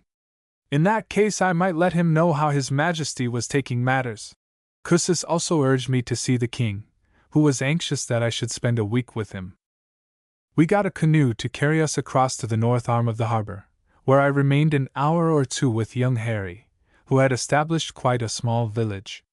When we entered the fence surrounding his place, we found him lying in a hammock, slung between two pandanus trees, smoking his morning pipe, and having his hair combed by two pretty little witches named Rosa and Talo.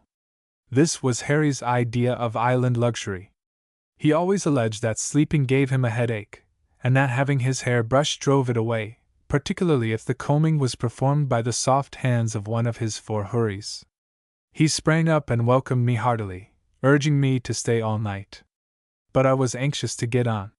However, I said I should be glad to see him at Mout, when he could bring his family with him, and give them a week's feast on pork and turtle. Harry presently took me into a small room, saying, "Look here!" The place was closely packed with liquor in small kegs. These had been washed ashore, and he had found them, only a few days since, high up in the mangroves. The captain told him to store it, as it was dangerous stuff to bring to Utwi. The Pleasant Islanders are very fond of liquor, after imbibing which they always want to fight and kill someone, and generally do. We had a glass of grog together, after which I said goodbye to the good-natured, handsome young trader and his wives, whom he used to call the Three Graces, with another thrown in. Kussis and I reached the south side of Chibral Harbor about sunset. I was freshly enchanted with the loveliness of the scene, accustomed as I had become to this paradisal quarter of the globe. The trade wind had died away, the transparent waters of the harbor reflected in their blue depths the tall shadows of the towering mountains that overhung the harbor on three sides. A canoe put across from the King's Wharf when I fired a shot to attract attention. So wonderfully clear was the atmosphere, so unbroken the silence of the lonely bay, that the quick tweep tweep of the paddle, as it struck the water, reached our ears as distinctly as if the canoe was but a few yards distant, instead of nearly half a mile. The old king received me graciously, but soon commenced a string of complaints, interlarded with scripture quotations rounded off by quaint oaths. He feared the captain greatly, and yet was anxious to keep up his authority. Then, with every grievance that was laid before me, he drank a stiff glass of grog to wash it down with, and insisted on my keeping him company. Queen Essie now came in, saying in her prettiest English, "Oh, you naughty boy! Why you no come see king, see me? Long time promise, but never come out. How you bad pay inside? How many strongs island girl captain got now? I never see man like that. De Bill, I believe? You got any wife yet?" I told the queen I was still unmarried, and thought I should remain so. "Oh, no, you say so now. By and by get like captain. But don't you steal girl like him. You come to me. I pick you out nice girl. Cook, so, make pajamas, very pretty face too." By this time old Takusa was asleep, with his head on the table, his inevitable Bible open at the Psalms of David, printed in the Kuzai dialect, in the leaf of his armchair, and the half-empty gin bottle encircled by his left arm. Queen Essie was a tiny little creature, very good-looking, even at this time of her life, being about 25, which is considered the passé period in Polynesia. She was extremely vain, but had a quick perception of humor. She and the captain always got on famously together. Drawing our chairs up to a side table, she brought me a number of bound volumes of Leslie's illustrated paper, sent to her by the Queen of Hawaii. While I looked at the pictures, she plied me with questions, principally at random, about Captain Haston, who, I was not long in discovering, had been a former admirer.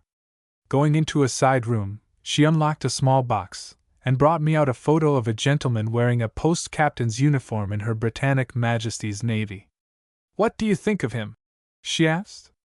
Very handsome man, that Captain Damer. Oh, that long time ago. I love him, he loved me too." And then, pointing to poor old Takusser, "King know all about it.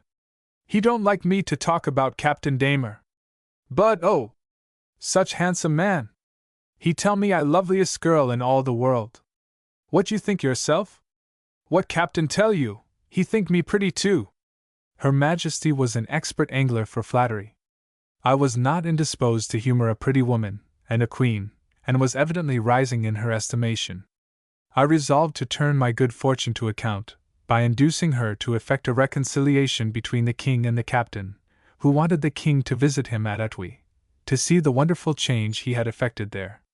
He felt certain that, when the king saw the magnitude of the station, knowing that it must, sooner or later, come into his possession when he, Haston, left the island, he would forgive all that had passed. Once the subject was broached, I became an ardent advocate for the captain, and told the queen how anxious he was to be on good terms with the king again.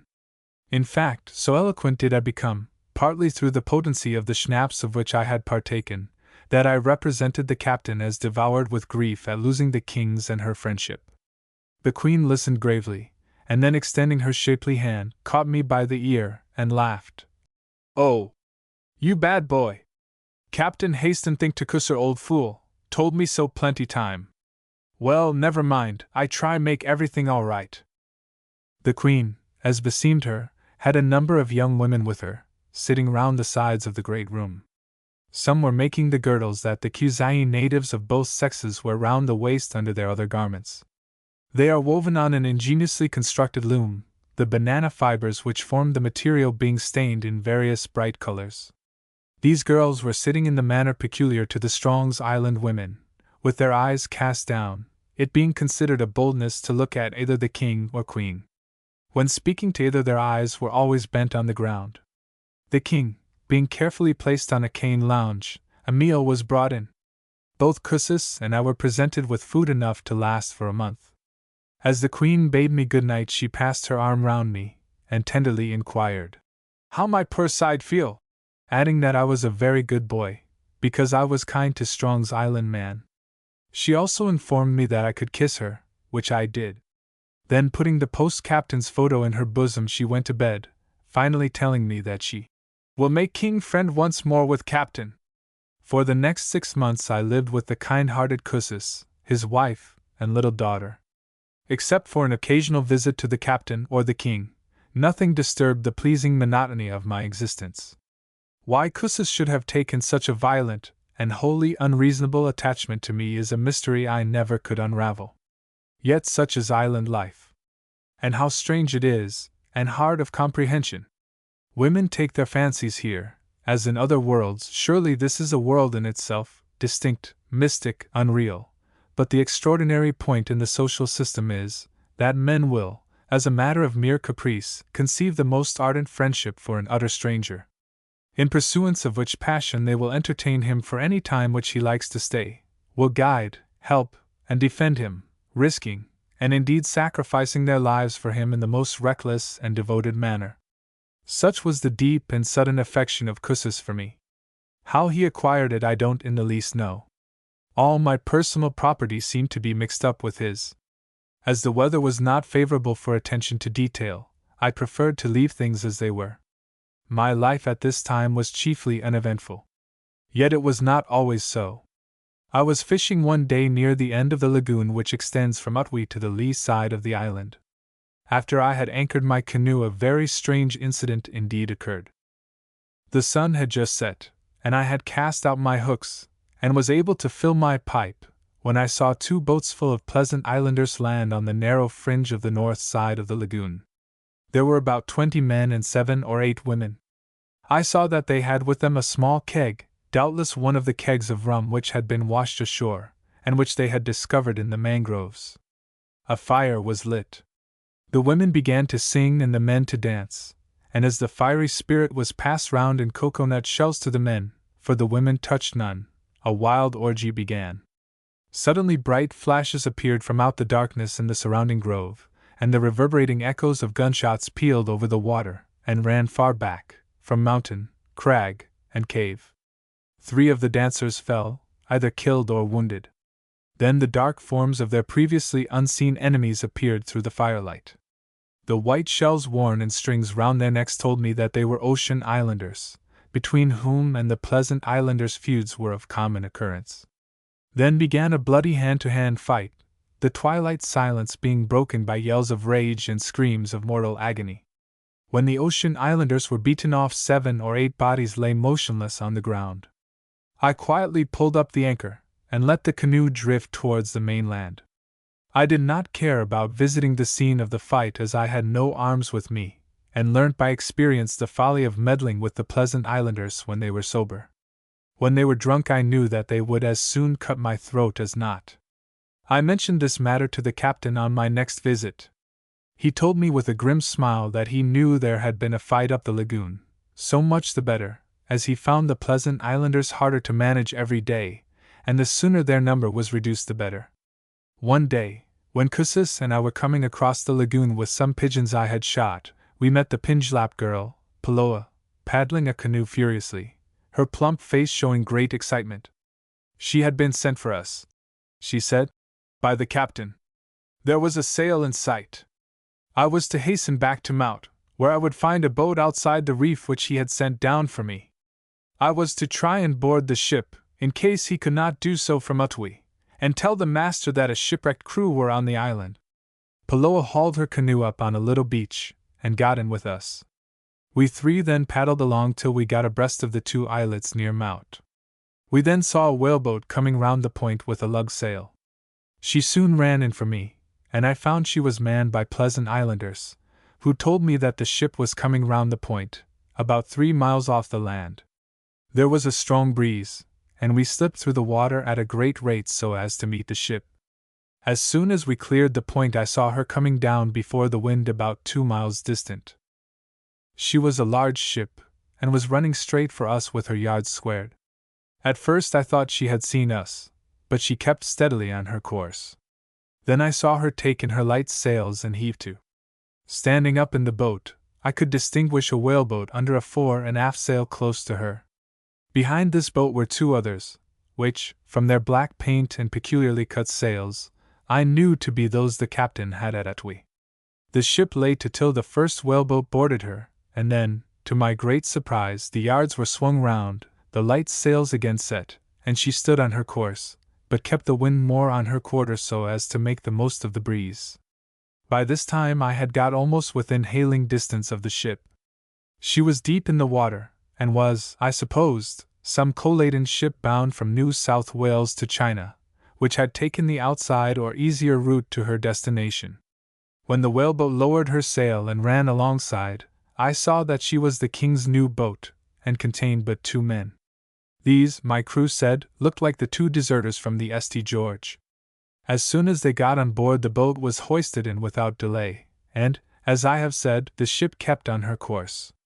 It was of no use attempting to overtake her, as she was traveling now about 12 knots, so I signaled for the other 2 boats, and they ran down after us till we got under the lee of the land again in smooth water. The men in these boats told me the following tale. About daylight that morning the king's whaleboat, which was anchored in Utwi harbor, was found to be missing. The 2 deserters from the St. George were also gone. Captain Haston instantly offered to send his boat in pursuit of the runaways, and curiously, just as they were being launched, there came a cry of "Sail ho!"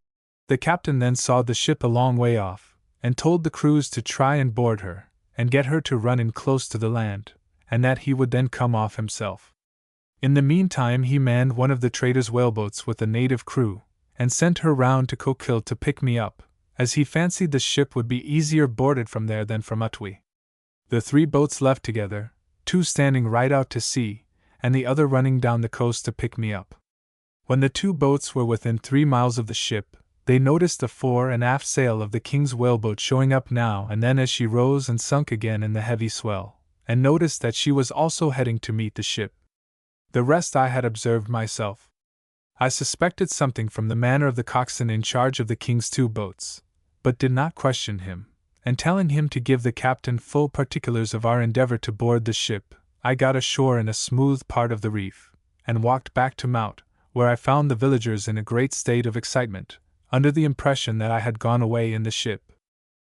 Haston afterwards admitted that he had supplied the deserters with sextant, compass, and chart, had also given them provisions, and $50 in money.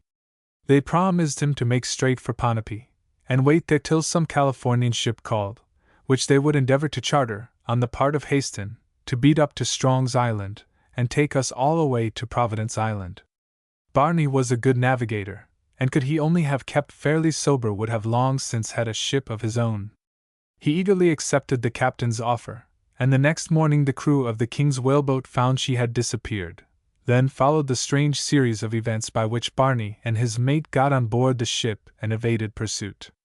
Barney was a highly intelligent individual, as the sequel will show, and was capable of making a rapid calculation of probabilities.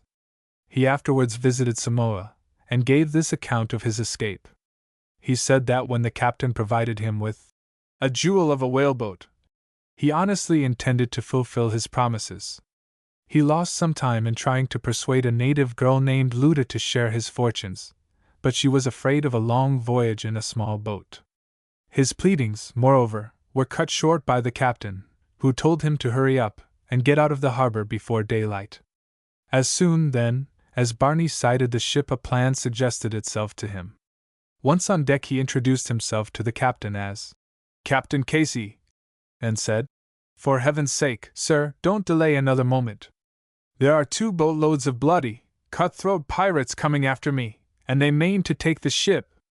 Have you never heard of Bully Haston?" The skipper had heard of him, things true and untrue likewise. Then Barney told him a tale of how the Leonora had been wrecked on the island, and that ever since the fierce captain and crew had planned to cut off the first ship that touched at the island, that he, Barney, and his mate had owned a small trading cutter, which Haston had seized 2 days ago, but that he had managed to escape with one of his men, and thanked God that he was able to reach the ship in time, and save every one's throat from being cut. The ship's captain took all this in, Barney's boat was hoisted in, and the ship kept away. The 2 boats, with their crews of excited natives yelling and shouting, gave color to Barney's narrative, and when he pointed to my boat, and said, "Holy saints! There's another of the villains coming out under the lee side with a boatload of pirates too," the captain's funk was complete. He landed Barney and his companion at Ponape, and purely out of compassion, bought the King's whaleboat and her contents for $100, so that Mr. Barney landed there with $150 in his pocket, and got a free passage later on to Manila as a distressed American seaman. The captain took matters philosophically when the boats returned, saying that he never had expected to see Barney again. After which he resumed his oil-making and the government of his kingdom by the sea, as usual. As for me, my life was a quiet, deeply enjoyable one. I began at times to doubt whether I should ever wish to change it. But against this phase of lotus-eating contentment arose from time to time a haunting dread, lest by evil chance I should ever sink down into the position of those renegades from civilization, whom I had known, in the strange world of the islands, and as often pitied or despised. In this Robinson Crusoe existence I even felt a mild interest in the 3 cattle that we had landed at Atwi. They had found their way over to the lee side of the island, and made their way along the beach to mount. One day little Kiney met them, and with hair flying loose and eyes dilated in an agony of terror, fled wildly home. She explained to me incoherently that she had met 3 huge pigs, with long teeth growing out of their heads and eyes as big as coconuts. Cussis and I, with some natives, went out and found them walking slowly along the beach. At the sound of my voice they stopped, and let me come up to them, smelling me all over. I had only a mat round my waist, for my European clothes were only worn on great occasions, but they evidently knew me for a different being to those around them. We drove them to a rich piece of meadow land, where they remained during the rest of my stay on the island, fat, quiet, and contented. Early one morning I made ready for a start back to Coquille Harbor, and found Cussis awaiting me in the King's courtyard. Shortly after the Queen came out, and told me that I must wait for breakfast, or the King would be offended. Old Tekuser then appeared, none the worse for the night's potations, and we sat down to a very good breakfast. He told me that he had intended to go and see the captain's village at Atwi, but that Likiak S.A. had dissuaded him by telling him that Haston would seize and imprison him. I assured the King that this was a pure invention, upon which both he and the Queen said they would take my word before that of Likiak S.A., and from the kindness of the King and his subjects at Chibral Harbor, I felt certain that my intercession with Haston on behalf of the villages at Coquille had placed me high in their regard.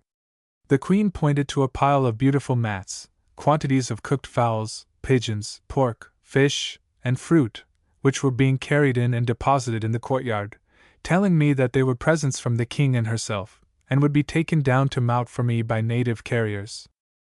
As I was bidding my royal friends goodbye, promising to come and see them whenever I got tired of Mout, Kitty of Eben came in, and quite bore out the description Haston had given me of her remarkable beauty. She seemed a very intelligent girl, and was much admired by the King, who kept nudging me, and saying in his wheezy, croaking voice, Ma, what you tink girl like that?" He then fell into moody silence, upon which Queen S.E. gave him a scornful glance, exclaiming, "For shame! Old man like you, sick all the time, look so much at young girl like Kitty Eben. Captain Haston teach you all that." I learned from Kitty that Lelia was then at her house on a visit, and telling the King and Queen of her kindness to me when I was ill at Utwi, said I should like to go and see her, as Kitty's house lay in the direction Cussis and I were taking.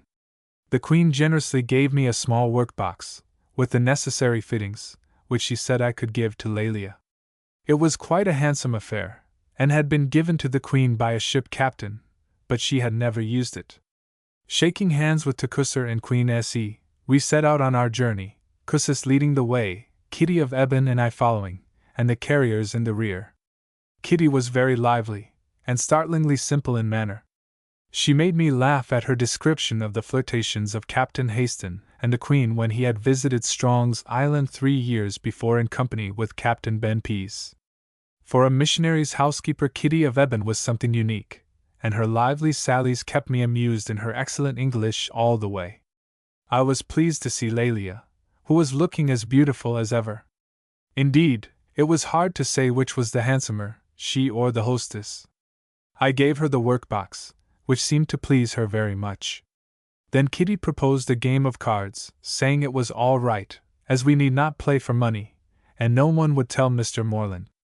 But I had to decline, and saying goodbye to them with some regrets, I rejoined Cussis, much wondering inwardly whether Lelia, with her sad, bright eyes, soft voice, and gentle manner, could really have been the perpetrator of the cruel deed in the mountain forest of Utwi. Chapter 12. My Lords of the Admiralty.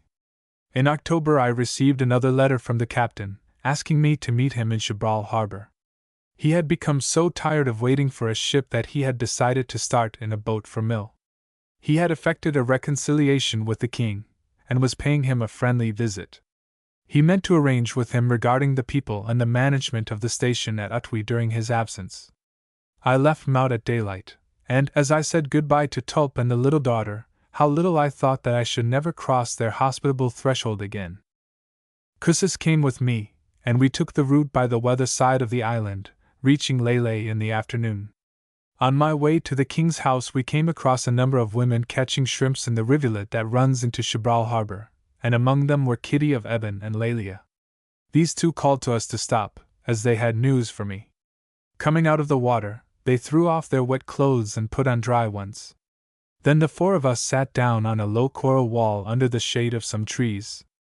Kitty of Eben began the conversation by saying that the captain had arrived the night before, and had a long talk with the King, whom he told that he was going to try and reach Mill in the largest of the ship's boats, though he would have to contend against the northeast trades the whole way. He wished the King to become responsible for the management and safety of the station of Utwi. This the King didn't see his way to do, as he could never control the Pleasant Islanders. The remaining white men at Chibral Harbor would regain their control over them as soon as Haston had left, that it was not wise of the captain to attempt to reach Mill. He also showed great fear of being punished if the captain came back and found his station pillaged. Kitty of Eben, who was present at the interview, further narrated that the King, finding that Haston was bent on setting out for Mill, made another proposal to the captain, who had accepted it on the condition that I would concur.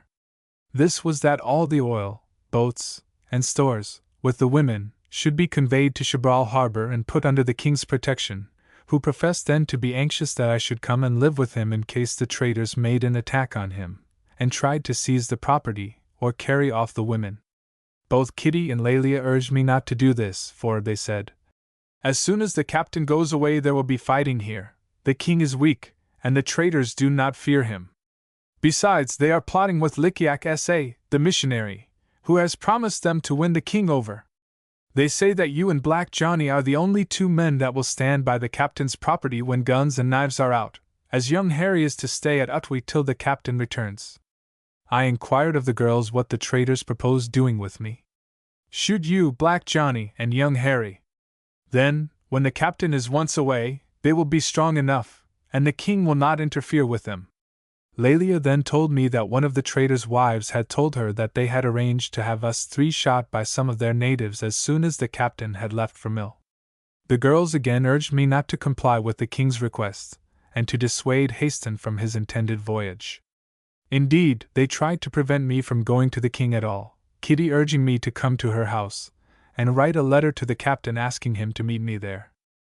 The thought of the captain being a victim, as well as myself and young Harry, to such treachery decided me in an instant, and breaking away from the women, Cussis and I soon reached the king's house. The traitors who were living at Chabral kept carefully within doors. When I reached the courtyard of the king's house I found no one there but His Majesty and Likiak S.A. engaged in earnest conversation. The native missionary glanced uneasily at me, and I at once opened out on him by calling him a treacherous dog, striking him at the same time, and threatening him with the captain's vengeance. He picked himself up and left. "Where is the captain?" I said to the king. "In my oil shed," he answered in a troubled voice. But I said nothing to him, and finding Haston, shortly made him acquainted with what I had learnt from Kitty of Eben. His face darkened as he strode off to the king. At that moment the natives called out that there was a vessel in sight, upon which he turned back, and together we walked to the beach in time to see a fine fore and aft schooner sailing in, which Haston declared was the Matatu, belonging to Captain Warner. "He would never have ventured in if he knew I was here," quoth the captain grimly. "And if I had a few of my boys he'd never go out again, unless the schooner had a new master." I reasoned with him against the folly of such an action, when he said that he would use fair means at first, and would try and charter the Matatu. He then went to the king, and I could see meant mischief. I was glad to notice the traders getting into canoes and making for the schooner, where they no doubt thought they would be safe, as Haston had only 2 native boys with him, and would hardly attempt to tackle the schooner single-handed. Likiak S.A. was again with the king when we returned. However, he ran away at once, narrowly missing a chair which the captain threw at him. Old Tekuser seemed scared, as he watched the captain's darkening face. He inquired in a shaking voice, "Why you so much angry?" "Because," answered the captain, "the men who have been living on my food have been plotting against me, and that scheming missionary is at the bottom of it. But look you, King Tekuser, and mark my words well. If I suspect you too, I will burn your house and town, and drown you like a rat in your own turtle pond." "Captain," I said, "what folly! You are here almost alone, and all but in the power of your enemies. Return to the boats and get back to Utwi." He calmed down almost immediately, and said he would see Captain Warner. He asked me to come with him. I mentioned the fact of the traders being on board the ship, and urged him to be cautious. We got in the boats, and pulled towards the schooner. Before we were halfway across, the captain laughed contemptuously, and pointed to the traders, who were already leaving the schooner's side in canoes, and making rapidly for the western side of the harbor. Captain Warner seemed under great excitement when we stepped on deck, but the cordial manner of Haston's greeting at once reassured him, so that we were received most politely and asked below. Captain Warner seemed so intensely amiable that I could hardly help laughing, and as he kept his glass constantly filled, or rather emptied, his amiability increased proportionately. In the course of conversation a discussion arose as to some business transactions with Haston while we were at Ponape, and the skipper laughingly remarked that he had overreached him in the matter. The captain, who was now perfectly calm, gave a pleasantly worded denial, and said, "No, Captain Warner, I think my supercargo must have got to windward of you there." A quarrel ensued forthwith. The burly skipper became offensive, and it ended in our agreeing to meet with pistols on the beach at daylight next morning. However, At dawn the Matata had towed out with the first breath of the land breeze, and was already outside the passage standing to the westward. So the duel did not come off. I honestly think the skipper was not afraid, but I suspect he decided not to risk another encounter with Haston, and so thought discretion was the better part of valor. Next day we again heard the stirring cry of "Sail ho!" The new arrival was the Morning Star from Honolulu, from which about 10 o'clock landed the Rev. Mr. Moreland, a portly, white-bearded old gentleman, who at once made his way to his residence, while the captain and I returned to South Harbor. Chrysis went home, with a promise from me to follow him next day, the honest fellow begging me to delay as little as possible.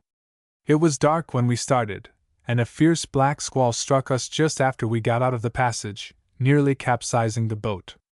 The captain thought we had better return, but I was anxious to get back to Mout, and said I was sure the squall would not last. So we reefed the sail and dashed out to sea close hauled, for the squall came from the westward, and was dead against us. However, the wind continued to increase, and the little boat shipped 2 or 3 heavy seas. So we agreed to turn back. We went about in a lull, and had made the entrance to the passage, as we thought, when the captain called out, "Look out! Here comes a sea!" Looking back, I saw a huge black roller almost on top of us. The next minute I felt we had touched. I shouted, "By Jove! We're not in the passage at all, it's only a creak in the reef. Jump out, quick!" We all sprang out of the boat onto the jagged coral, then the waves, poised high in air, dashed down upon us, and we were all washed clear over into a pool of smooth water. The boat was capsized, and with broken masts and oars gone, was swept in far ahead of us, till she disappeared in the darkness. We clung to the reef as best we could, and succeeded in reaching a coral mushroom that was just awash. "We'll be all right here," said the captain, in his cool, cheerful way. "Are you boys all right?" The 2 native boys were, like ourselves, cut about the arms and legs by the coral. But they thought nothing of that. What they dreaded were the sharks. Fortunately the tide was falling, and the coral knoll was gradually showing more of its surface above the water. Otherwise none of us would have reached the shore, for in these deep water passages the sharks literally swarm. A sea occasionally broke close to us, but not with sufficient force to wash any of us away. Suddenly the captain said, "Boys, I see some people fishing ashore with torches," and he gave a resounding hail. An answer came back, and what was more to the purpose, a canoe, in which we were rescued from our precarious position and taken ashore. The boat was searched for, and found drifting out to sea. But as long as I live I shall never forget the horrible feeling of standing on that coral knoll, in the wave-washed darkness, knowing that if we were once dislodged there was no chance of escaping the sharks. We were all good swimmers, but the Kuzai natives told us that the passage of Chibral Harbor was swarming with the dreaded reef shark, that seeks its prey, chiefly turtle, in the foam and swirl of the breakers on the reef. We slept that night in a native house, some distance from the village of Lele, and at daylight proceeded along the beach to the king's house. The old king did not appear.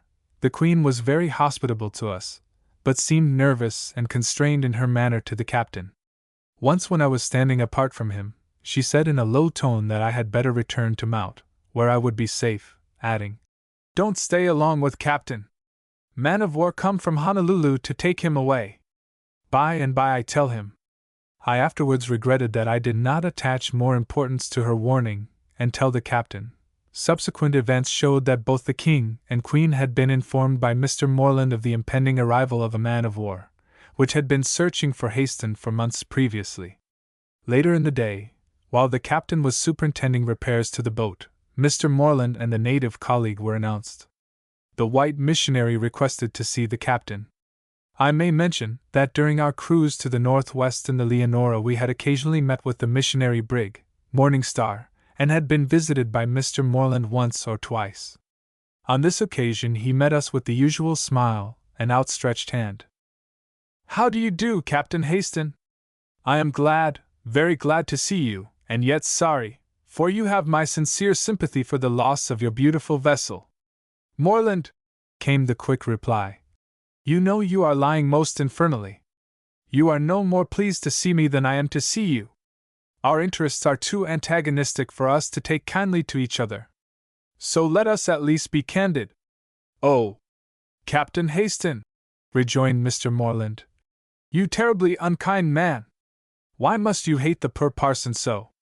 Oh, my friend, my countryman, let us shake hands as fellow Christians should do when they meet in these lonely, beautiful spots of God's bright universe." Haston smiled, but if he had but known that Mr. Morland was, even then, anxiously looking for the tall spars of one of Her Majesty's warships, and had actually been in communication with her captain a few days previously, he would possibly have half strangled his pleasant-mannered visitor then and there.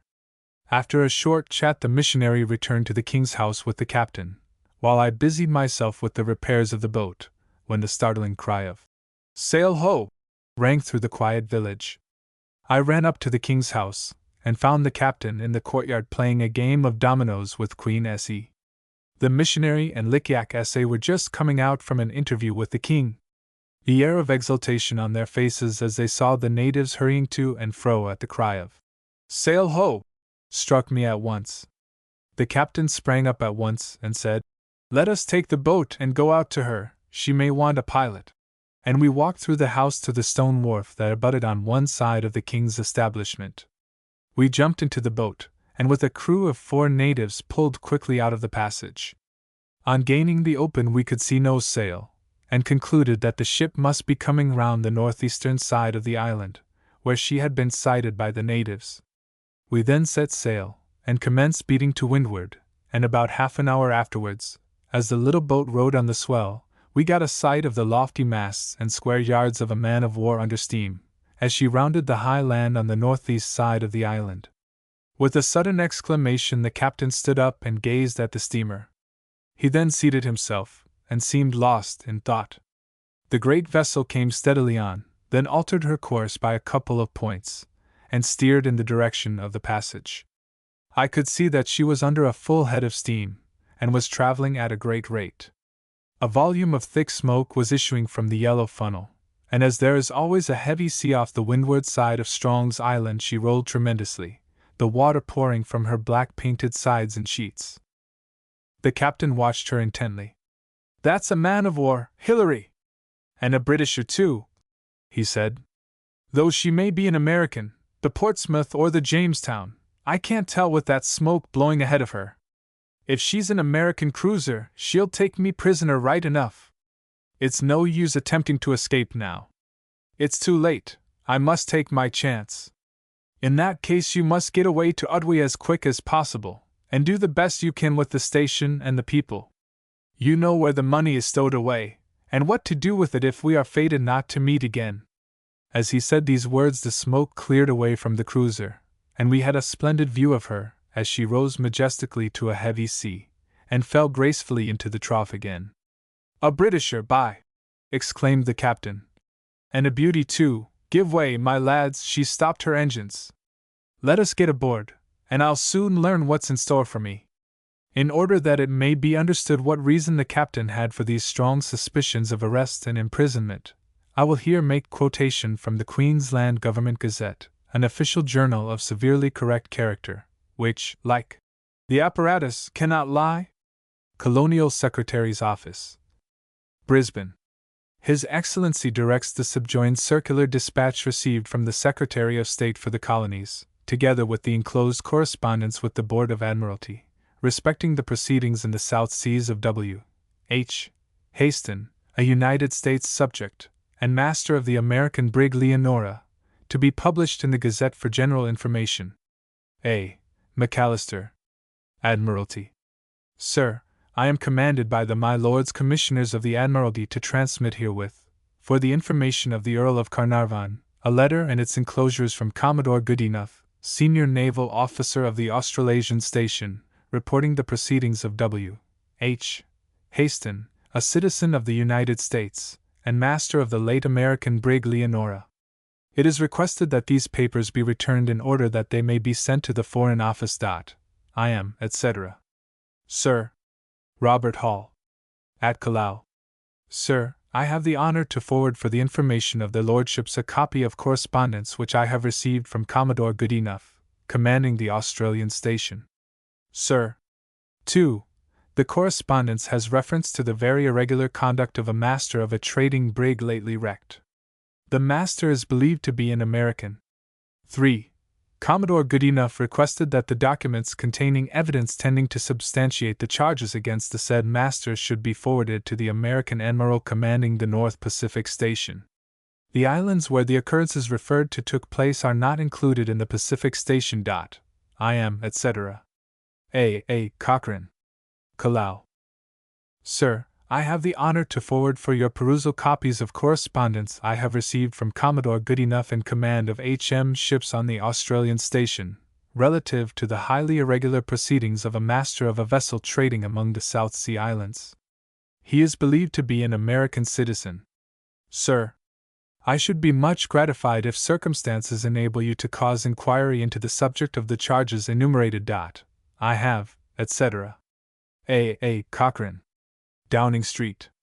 Sir, I have the honor to transmit to you copies of a correspondence with the Board of Admiralty respecting the proceedings in the South Seas of W. H. Haston, a United States subject, and master of the late American brig Leonora. In connection with the lawless conduct of Haston, as reported in the papers now transmitted, I beg to refer you to my predecessor's circular dispatch of December 22, 1875, relating to the proceedings in the case of the Atlantic, and I desire to express my entire concurrence in the hope expressed by Lord Kimberley, that no opportunity may be lost of bringing the man to trial. I have, etc. Sir. Carnarvon. Sir, I have the honor to enclose for the information of the Lords Commissioners of the Admiralty a report and various papers furnished to me by Commander Dupont of HMS Rosario, concerning a Mr. William H. Haston, master of the late American brig Leonora. Sir. 2. This Mr. Haston has long been known among the Pacific Islands as a collector of produce, and has the reputation of defraud natives and lifting produce collected by other traders. He has been spoken of in correspondence between this and the Chinese station as the notorious Captain Haston, but hitherto no evidence on which he could be convicted of any piratical act has been brought before me. 3. It seemed possible that Commander Dupont, while cruising in HMS Rosario among the Gilbert and Ellis Islands, and watching the labor traffic, might be able to gather some evidence which would enable him to detain this person, who is doing much harm among the islands. A copy of my orders to Commander Dupont is enclosed. 4. Commander Dupont seems only to have obtained the evidence which he desired against Haston after he had learned of his escape, and he is satisfied from inspection of Haston's papers that he is an American citizen. 5. Commander Dupont brought away with him from Strong's Island the crew of Haston's vessel, the Leonora, which was wrecked there in March last, and also one Hilary Telfer, who had proceeded from Samoa to Mill as supercargo of a vessel called the A. Wilson, and belonging to the sons and daughters of Mr. Wilson, H.M. Consul from Samoa. 6. This Mr. Telfer carried with him from Samoa orders from Mr. Wilson to put the A. Wilson and the cargo into Haston's hands to be sold, and in course of business appears to have become so mixed up in Haston's affairs, that the latter made him his agent and entrusted him with letters to all his subordinate agents, informing them that he had been seized by the Rosario for conveyance to Sydney. 7. I was in Samoa in HMS Pearl in November 1873. The ketchy A. Wilson was then there under repairs. Mr. S. D. Wilson told me nothing of his intentions regarding the vessel, but gave me to understand that Mr. Haston was a great rascal, who had cleverly outwitted all inquiries. He offered to obtain evidence from a half-caste, and at my desire took the statements, which proved valueless, on oath.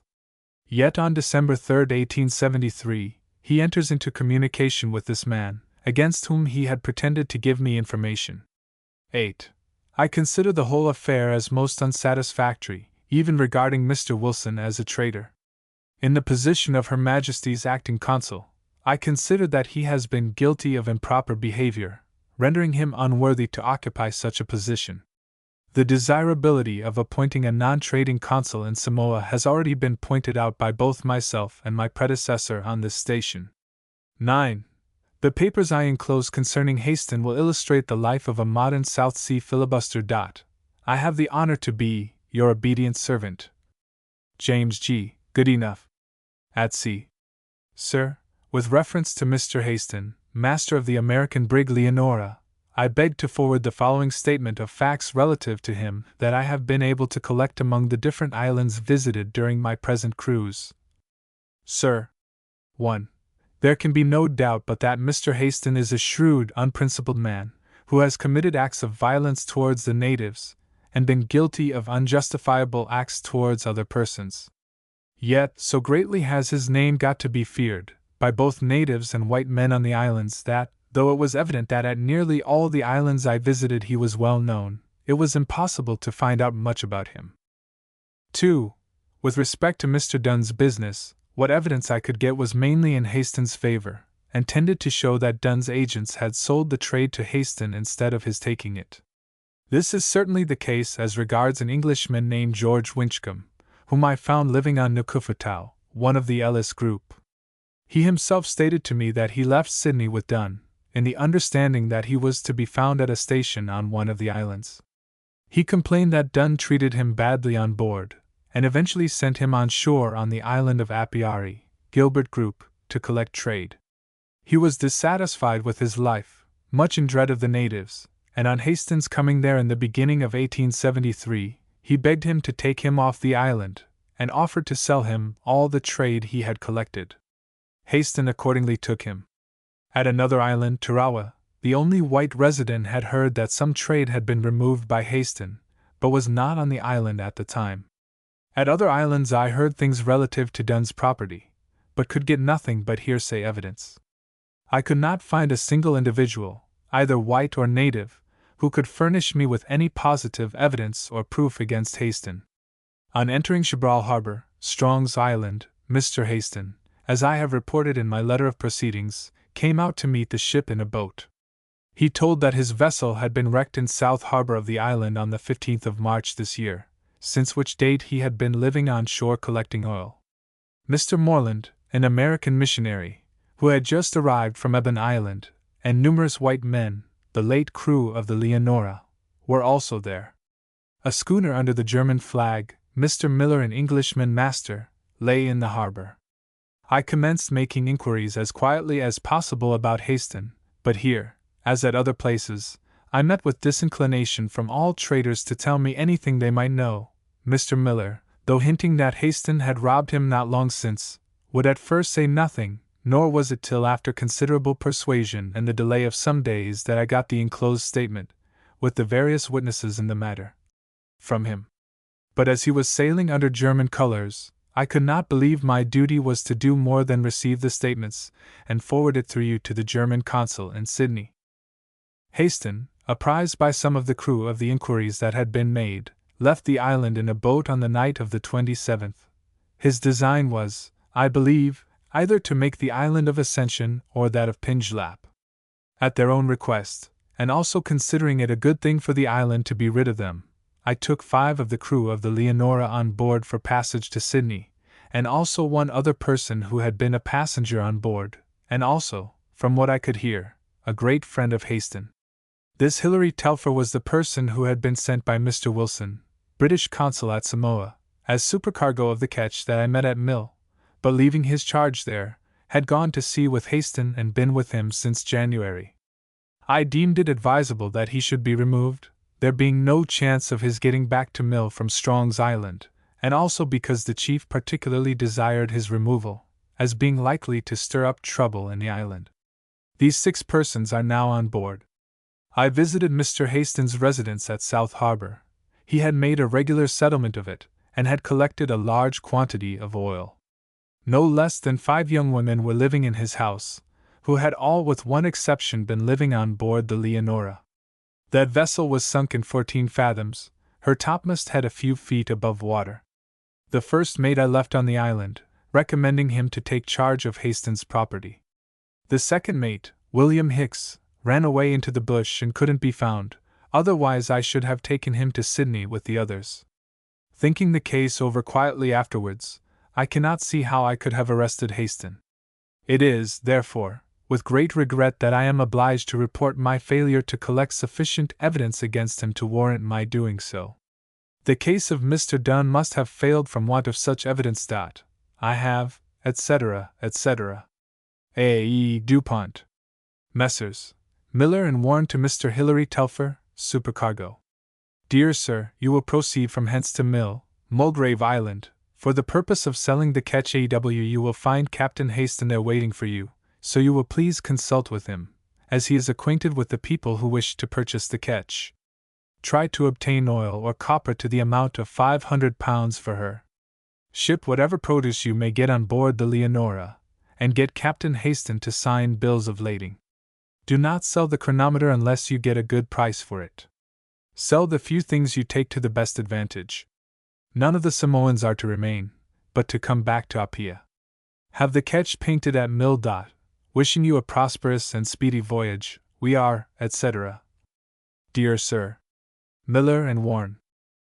Know all men by these presents that I, William Henry Haston, Master Mariner, now residing on Strong's Island, in the North Pacific Ocean, have made, constituted, and appointed Hilary Telfer, of Sydney, New South Wales, at present residing on this island of Kuzai, or Strong's Island, to be my true and lawful agent for me, and in my place and stead, to enter into and take possession of my station situated at Mallow, near the village of Utwi, South Harbour, on the above-named island. Also all my oil, casks, tobacco, and other trade which may be on said station. Also boats, canoe, pigs, fowls, possessions, all and everything, whether of value or not, together with my furniture and private effects, and to take full charge of all my business on the above-named island during my trip to the eastward. W. H. Haston. Charles Roberts. Memorandum of Instructions for Mr. Hilary Telfer. Sir, as I am about to leave Strong's Island, and have given you power to act on my behalf, I wish you to close up all my affairs in the best manner you can. You will look after the property I leave behind, and dispose of it to the best advantage. Out of the remainder of the oil you can pay yourself for the chronometer, and Mr. Harry Skillings for the trade I had from him. Sell the balance, including the large cargo boat, as soon as an opportunity offers. Anything left over you can give to the people that have been kind to you, and the natives. Out of the proceeds of the sale you can pay for the passage of my natives to Samoa, if they want to go there. If not, see them back on their own island, or on some of the Kingsmill group, that they may get with their own country people. Sir, my native boy Toby I wish you to take to Samoa, and look after him as well as you can, also Kitty, as they have no father or mother. Both were given to me by the King of Hope Island. The stores I left behind are for you and the natives to live on till you can get away. Be careful of the little trade I leave you, as the Strong's Islanders want payment for everything you get of them to eat. You will also bear in mind that the king owes me 12,100 coconuts, the balance of the 48,000 that he agreed to pay me for the property stolen by the Strong's Islanders at the time of the loss of the brig. I write an accompanying letter to each of my agents. You will have to settle with them by their own accounts, as my trade book was lost, as you know. The balance, after paying for your own passage and expense, you can hand over to my agent at Samoa. Wishing you a safe arrival there and every success, I remain, yours in good faith, W. H. Haston. Downing Street. Sir, with reference to my circular dispatch of 13th instant, I have the honor to transmit to you the accompanying copy of a note addressed by the Duc de Decazes to Her Majesty's Minister at Paris, in consequence of the communication on the subject of the lawless proceedings of W. H. Haston in the South Seas, which the Earl of Derby caused to be made to the French government. Also those of Germany and the United States. I am, etc. Sir. Carnarvon. The Duc de Decazes to Mr. Adams. Copy. Paris. M. Le Ministre, J. Port à la connaissance de mon collègue les informations que vous m'avez fait l'honneur de me transmettre, relativement à un personnage d'Angerieux, du nom de Haston, que se serait signal par de nombreux actes de dépredation dans les îles de l'Oceanie. L'amiral de Montaigne répondant à ma communication éminence il signalera par le premier courrier cet individuo commandant en chef de notre division navale dans l'Océan Pacifique. Il adressera en outre à l'amiral rebat les instructions nécessaires pour que ce flibustier soit surveillé de près et mis, le cas échéant, or diedad de poursuivre son industrie criminelle dot, agrees, etc. Le Minister. Duc de Decazes. Chapter 13. HMS Rosario. As we pulled up alongside, we saw her bulwarks forward crowded with the blue jackets. The captain's quick eye, which nothing escaped, detected among them the bronze faces of Dan Gardiner and another trader whom he had left at Providence Island. "She's come to take me, sure enough," he said to me. The moment I looked at those two fellows, they dropped back out of sight. "Never mind, come aboard and I'll see it through." As soon as we gained the deck, he advanced towards a group of officers standing on the quarterdeck, and raising his hat, said, "Good morning, gentlemen. I am Captain Haston of the brig Leonora, cast away on this island in the earlier part of the year." There was a moment's silence. Then a tall man, the captain of the cruiser, stepped out from the others, surveyed Haston from head to foot, and said, "Oh, indeed! Then you are the very man I am looking for. This is Her Majesty's ship Rosario, and you are a prisoner, Mr. Haston." Haston simply bowed and said nothing, retiring to the port side, where he was placed under the charge of the Sergeant Major of Marines, who, as also all others on board, looked with intense curiosity at the man of whose doings they had heard so much in their cruises in the Pacific Ocean. The man-of-war captain then demanded my name, after which I was considerably staggered by the announcement that he had instructions to apprehend me on the charge of stealing the Ketchy A. Wilson, the property of Messrs. Miller and Warren of Samoa. Haston at once came forward, and addressing the captain, said that I had simply brought that vessel to him at Mill, and could produce written instructions from the owners to hand the vessel over to him. To this no answer was returned, and silence was maintained, for the Rosario was now entering the passage, and so interested was I at the novel surroundings of a man-of-war under steam, and so lost in admiration of the perfect discipline on board, that for the time being I forgot that the captain of the Leonora was a prisoner, and that I was also apprehended on a serious charge. Slowly and gracefully the great ship steamed through the passage, and brought up within a cable's length of the King's Wharf, where the anchor plunged below to its resting place on the coral bottom. No sooner had the man-of-war come to anchor than Mr. Moreland and the native missionary, who followed him like a shadow, came on board, and were received by Her Majesty's representative. A consultation took place, after which I was separated from my companion, and without being able to exchange a word of farewell, was hurried down to the gunroom. As I placed my foot on the ladder leading to the 'tween decks, I turned. He waved his hand to me in farewell. We never met again. While I was detained in the gunroom, a midshipman told me that Captain Haston had been permitted to go on shore, under the charge of an officer, to collect his personal effects and write letters, as he had been informed that I would not be permitted to have any further communication with him. The midshipman said that Mr. Moreland had seemed surprised at Captain Haston's not being put in irons, and was at that moment collecting evidence in order to formulate a series of charges against him before the captain of the Rosario. My informant added, "If Captain Haston is such a bloodthirsty ruffian as he is described to be, he certainly shows no indication of it."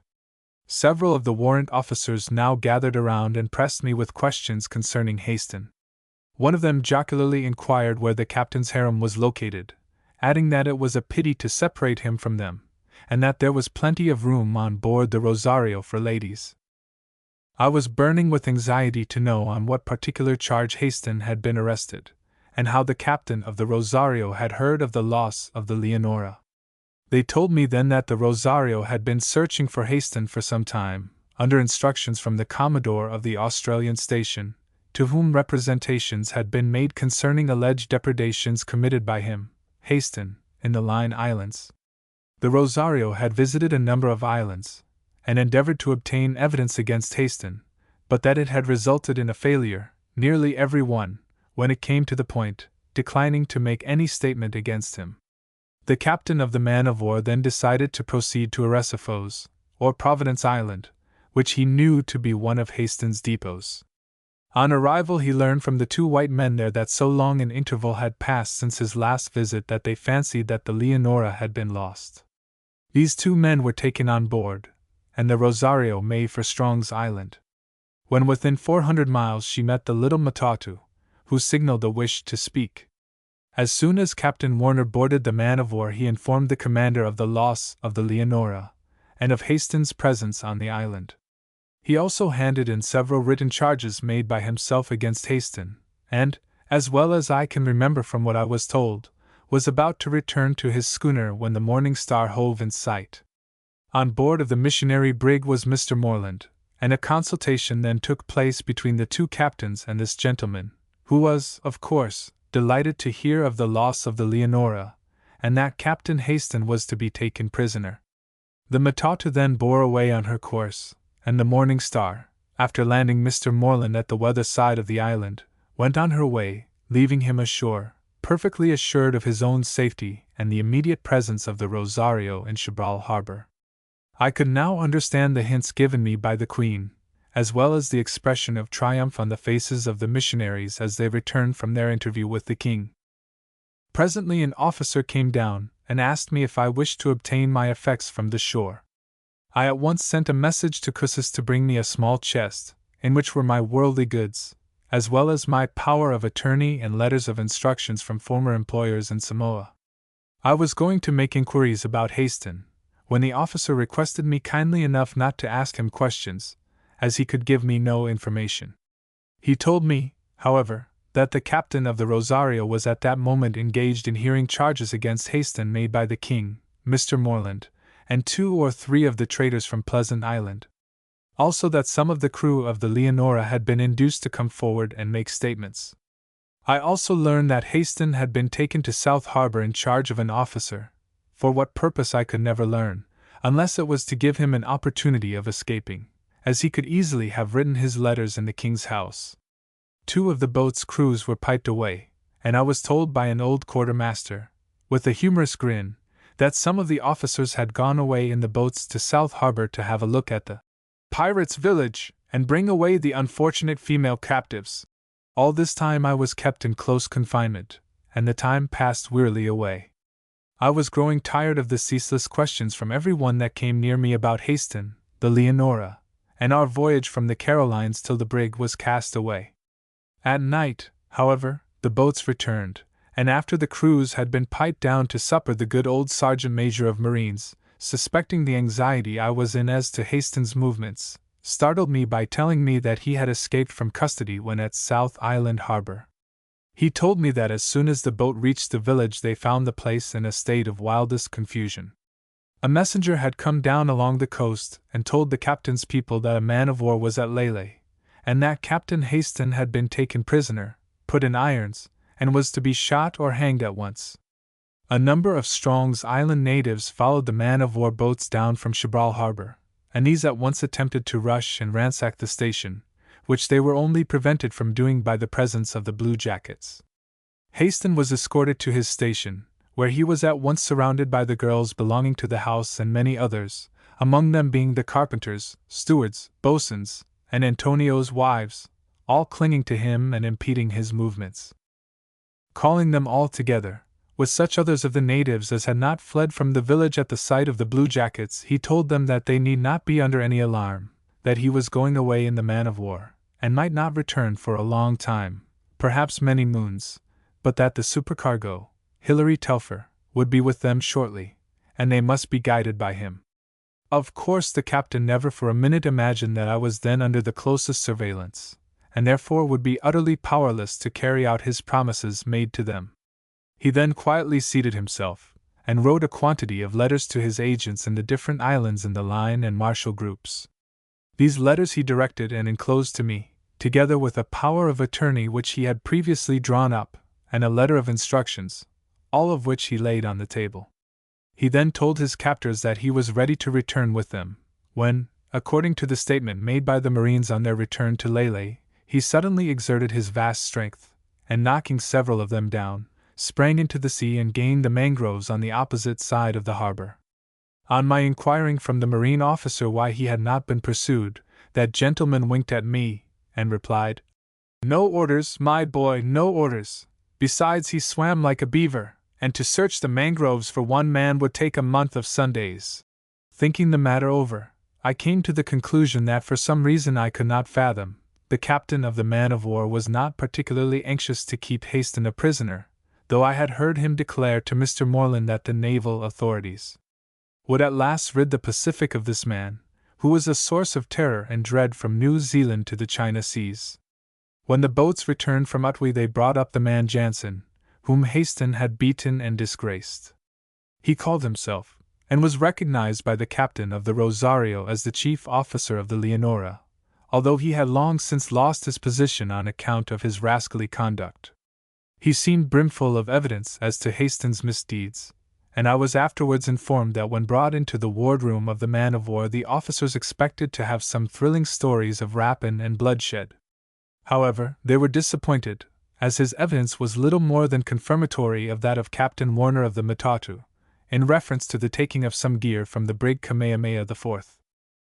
Mr. Moreland and Lickiac S.A. appeared to be the leading spirits in obtaining charges against the absent Haston, for the commander of the man-of-war was strictly neutral, and certainly not furiously indignant at his escape.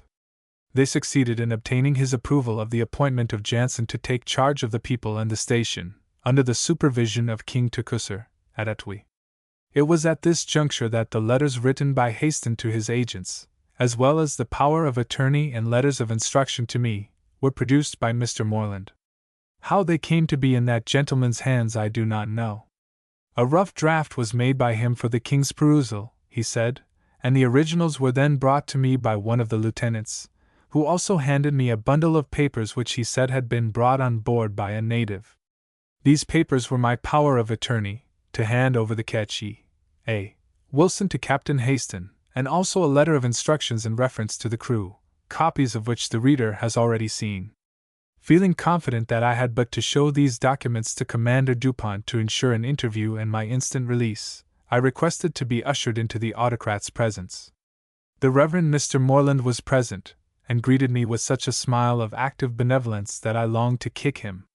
When I presented the letter to Captain Dupont, I was considerably surprised when he denounced them as forgeries, calling me at the same time a piratical scoundrel and accomplished young villain, adding that my cruel behavior in aiding and abetting Haston in his villainies made him regret that he could not run me up to the yardarm as a warning.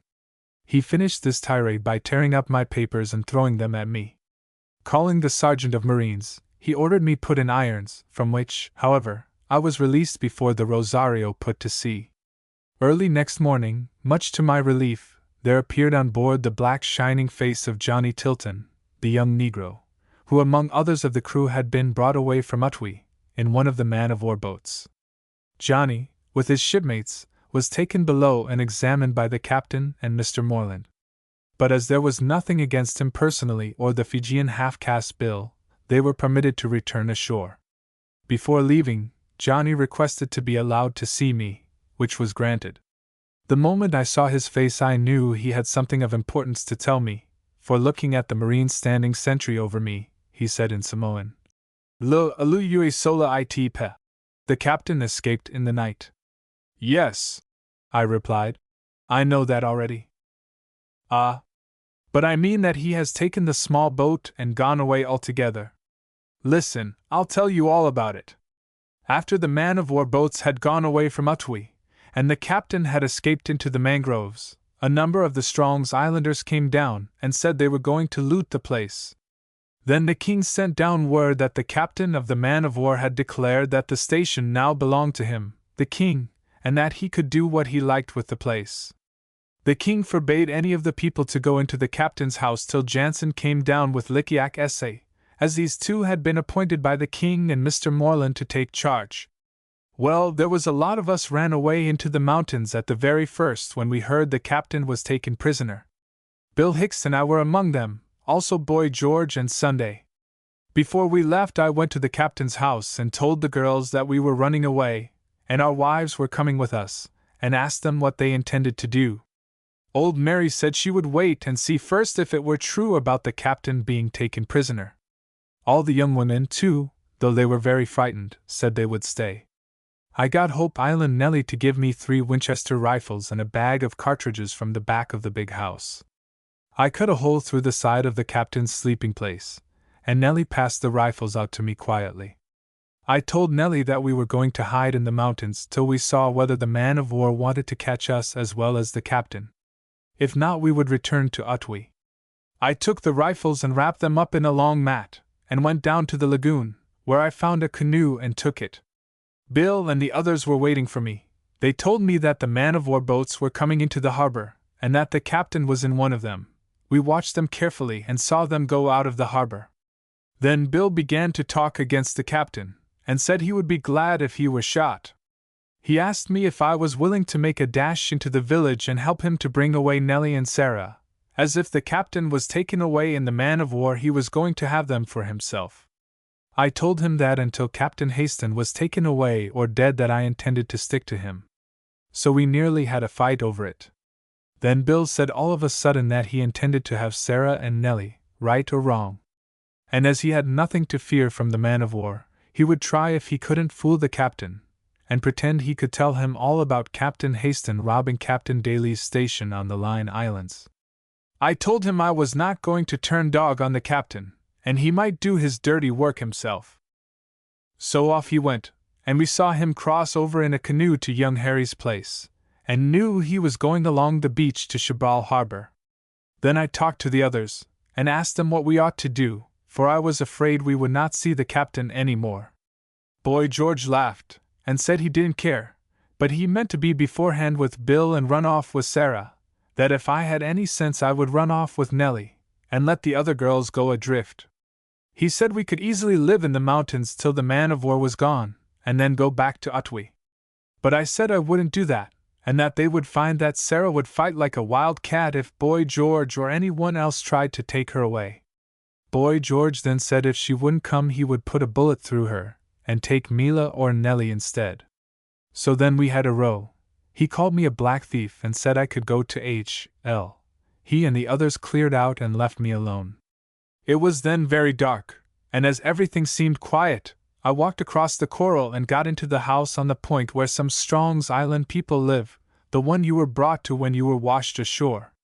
The man and his wife Nat Up were frightened at first, but they were good to me, and gave me food, and then they told me Jansen was in charge of the station, that the Pleasant Islanders were fled into the bush, and that the girls in the big house had run away when they saw him coming to them, drunk, with a loaded rifle in his hand.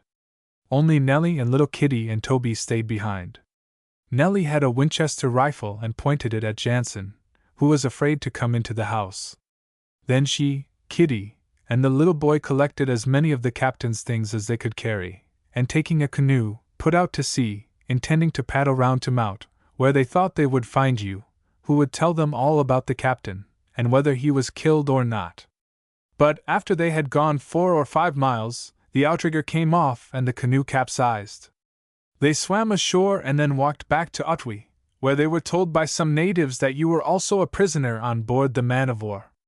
And the last that had been seen of Nellie, Kitty, and the boy was that they started to walk to Chibral Harbor to try and see the captain of the man-of-war, as they were afraid that Jansen would kill them.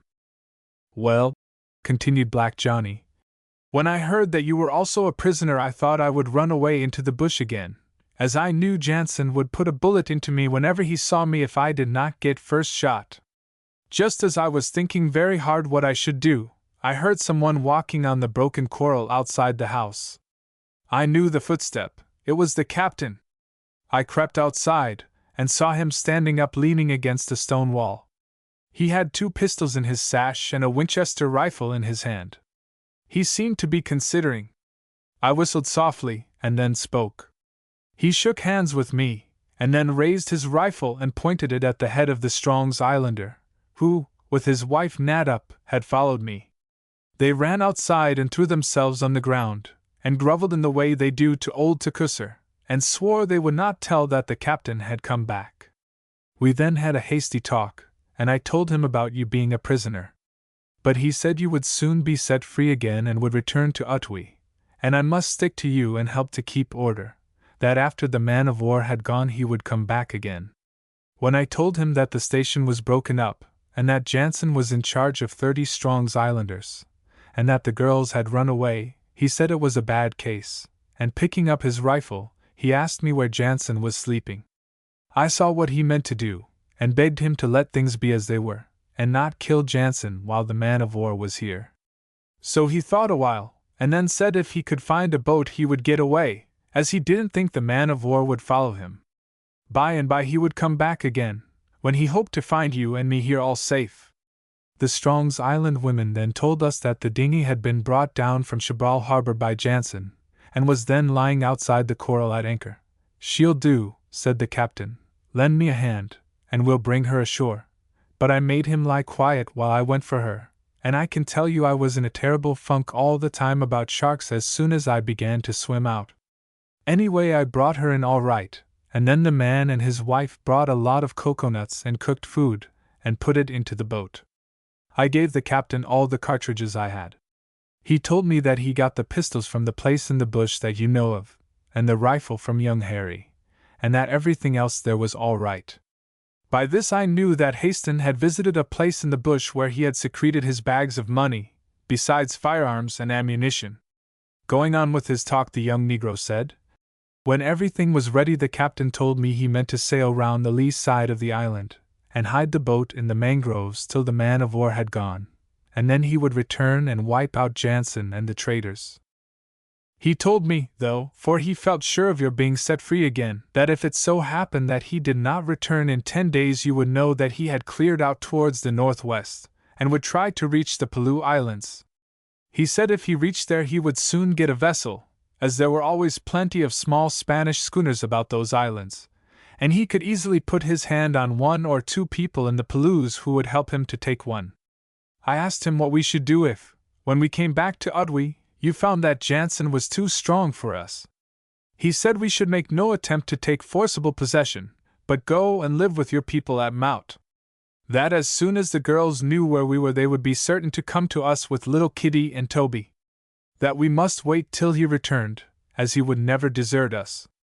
"Then," said Johnny, whose glistening eyes showed how deeply attached he was to his captain. "The poor fellow. He shook hands with me, and said I was made of the right stuff, and that the Almighty made a mistake when he gave me a black skin. Then, telling me to keep a stout heart, he got in and hoisted the sail. It was very dark, but there was a good land breeze, and he sailed the dinghy right along the edge of the reef till he came to the passage, and disappeared in the darkness. I ran across the strip of land on the seaside of the lagoon, and waited till I saw him pass. In about half an hour I saw the little boat sailing along close into the shore, just outside of the breakers, rising and falling like a seagull on the top of the heavy seas. I could see the captain's figure in the stern, and every moment expected to see her lifted high up on a roller and dashed on the reef. But though I shouted to him to keep farther out, the white figure in the stern never moved, and my voice was lost in the roaring of the surf. Then, as I saw him still keeping steady to the southward, just clear of the last sweep of the seas before they curled and broke on the reef, I remembered that only a few cables' lengths from the breakers there was always a strong current setting to the north, and that with a light breeze the boat would never stem it. That was why he hugged the shore so closely. At last, as I kept running through the undergrowth following the boat, I came to that place where there is a thick cane scrub. When I got through it he was nearly out of sight, and I sat on a boulder and watched the sail gradually covered up by the night. Such, in effect, was the young Negro's story. I could not help being affected by his evident sorrow, and told him that I feared there was no chance of me at least ever seeing the captain again. Then, when the time came to part, I shook his hand warmly, and advised him to sever his connection with the Leonora's crew, also to go and see the king, who would not, at any rate, object to his remaining on the island to follow out the captain's wishes as far as lay in his power. Soon after Black Johnny had bid me goodbye, young Harry came to say farewell, and with him Cussis and his family, and Lelia. Harry told me that he saw the captain after his escape, and urged him not to think of returning to Udwy just then, as Jansen had a strong force of natives with him, and would certainly try to take or shoot him. But he was determined to find out how matters stood, and bidding Harry goodbye, set out across the mangrove swamp that lined the shore from Harry's station to the village at Atwi. He gave him the Winchester and cartridges, and the captain assured him that he would not fire a shot except in self-defense. I told Harry what I had learned from the young Negro about the captain's final movements, and that I was being taken away as a prisoner. He seemed very bitter against the other traitors, whom he spoke of as trembling like whipped hounds before the captain's frown when he was free, and who now, when he was a ruined and broken man, were loud in their threats and vaporings. He also told me that he had received a letter from the king and Mr. Morland, commanding him to deliver up to Jansen all oil, casks, boats, and other property in his possession belonging to Captain Haston, and threatening him with deportation from the island if he refused. To this he sent a written reply to the effect that unless the king and Mr. Morland could back up their demand by a boat's crew from the man-of-war, he would shoot the first man who stepped inside his fence. They then appealed to Commander Dupont, who told them that as young Harry was an American citizen, he could not force him to give up the property, but advised the king and Mr. Morland to take the law into their own hands. Young Harry then armed his wives and native servants with rifles, and telling them to make short work of any one attempting to seize Captain Haston's property, set out for Chibral Harbor to interview the king. He told me that when he reached the king's house he found there the other traitors, Mr. Morland, and the commander of the man-of-war. On the latter gentleman inquiring who he was, and what he wanted, Harry answered him very concisely by furnishing his name and nationality. He then stated that he had not come to see him, Commander Dupont, but the king, of whom he wished to ask by what right he dared to send him a letter threatening him with deportation from the island unless he consented to give up Captain Haston's property. He warned him to be careful how he interfered with an American citizen, as there was an American cruiser now in the Caroline Islands.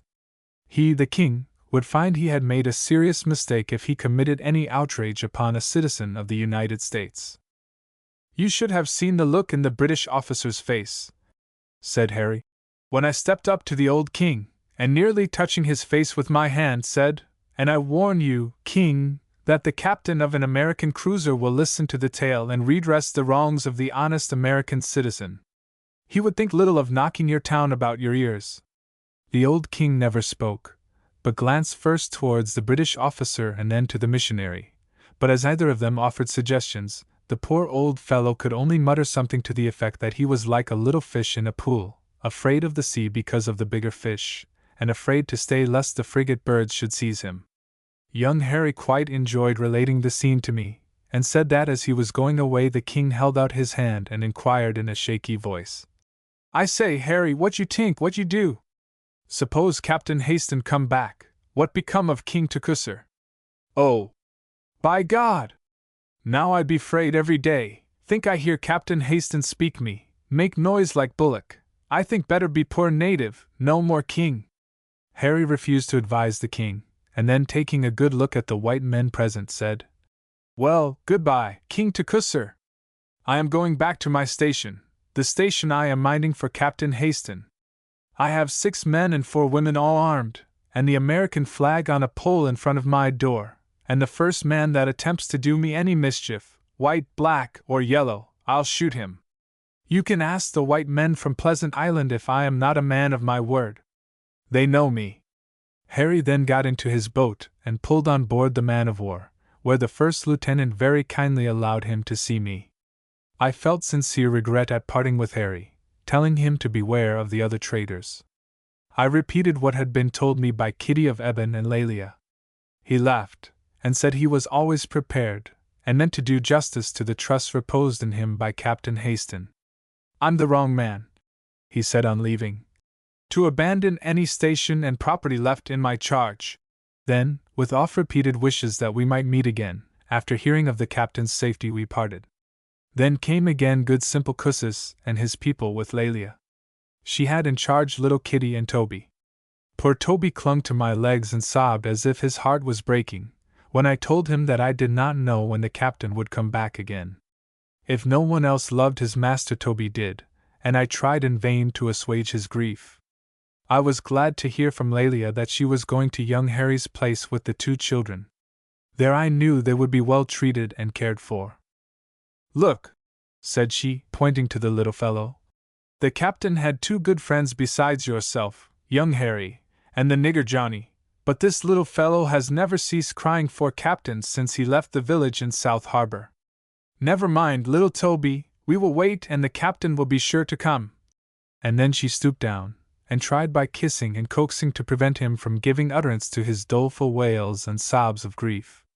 Lelia told me, as with glistening eyes and trembling hands we said farewell, that her one hope now was to be able to get back to her distant home on Easter Island, that Captain Haston would return with a ship, and if he went towards Samoa or Tahiti, take her with him for that portion of the many thousand miles that lay between Strong's Island and her native land.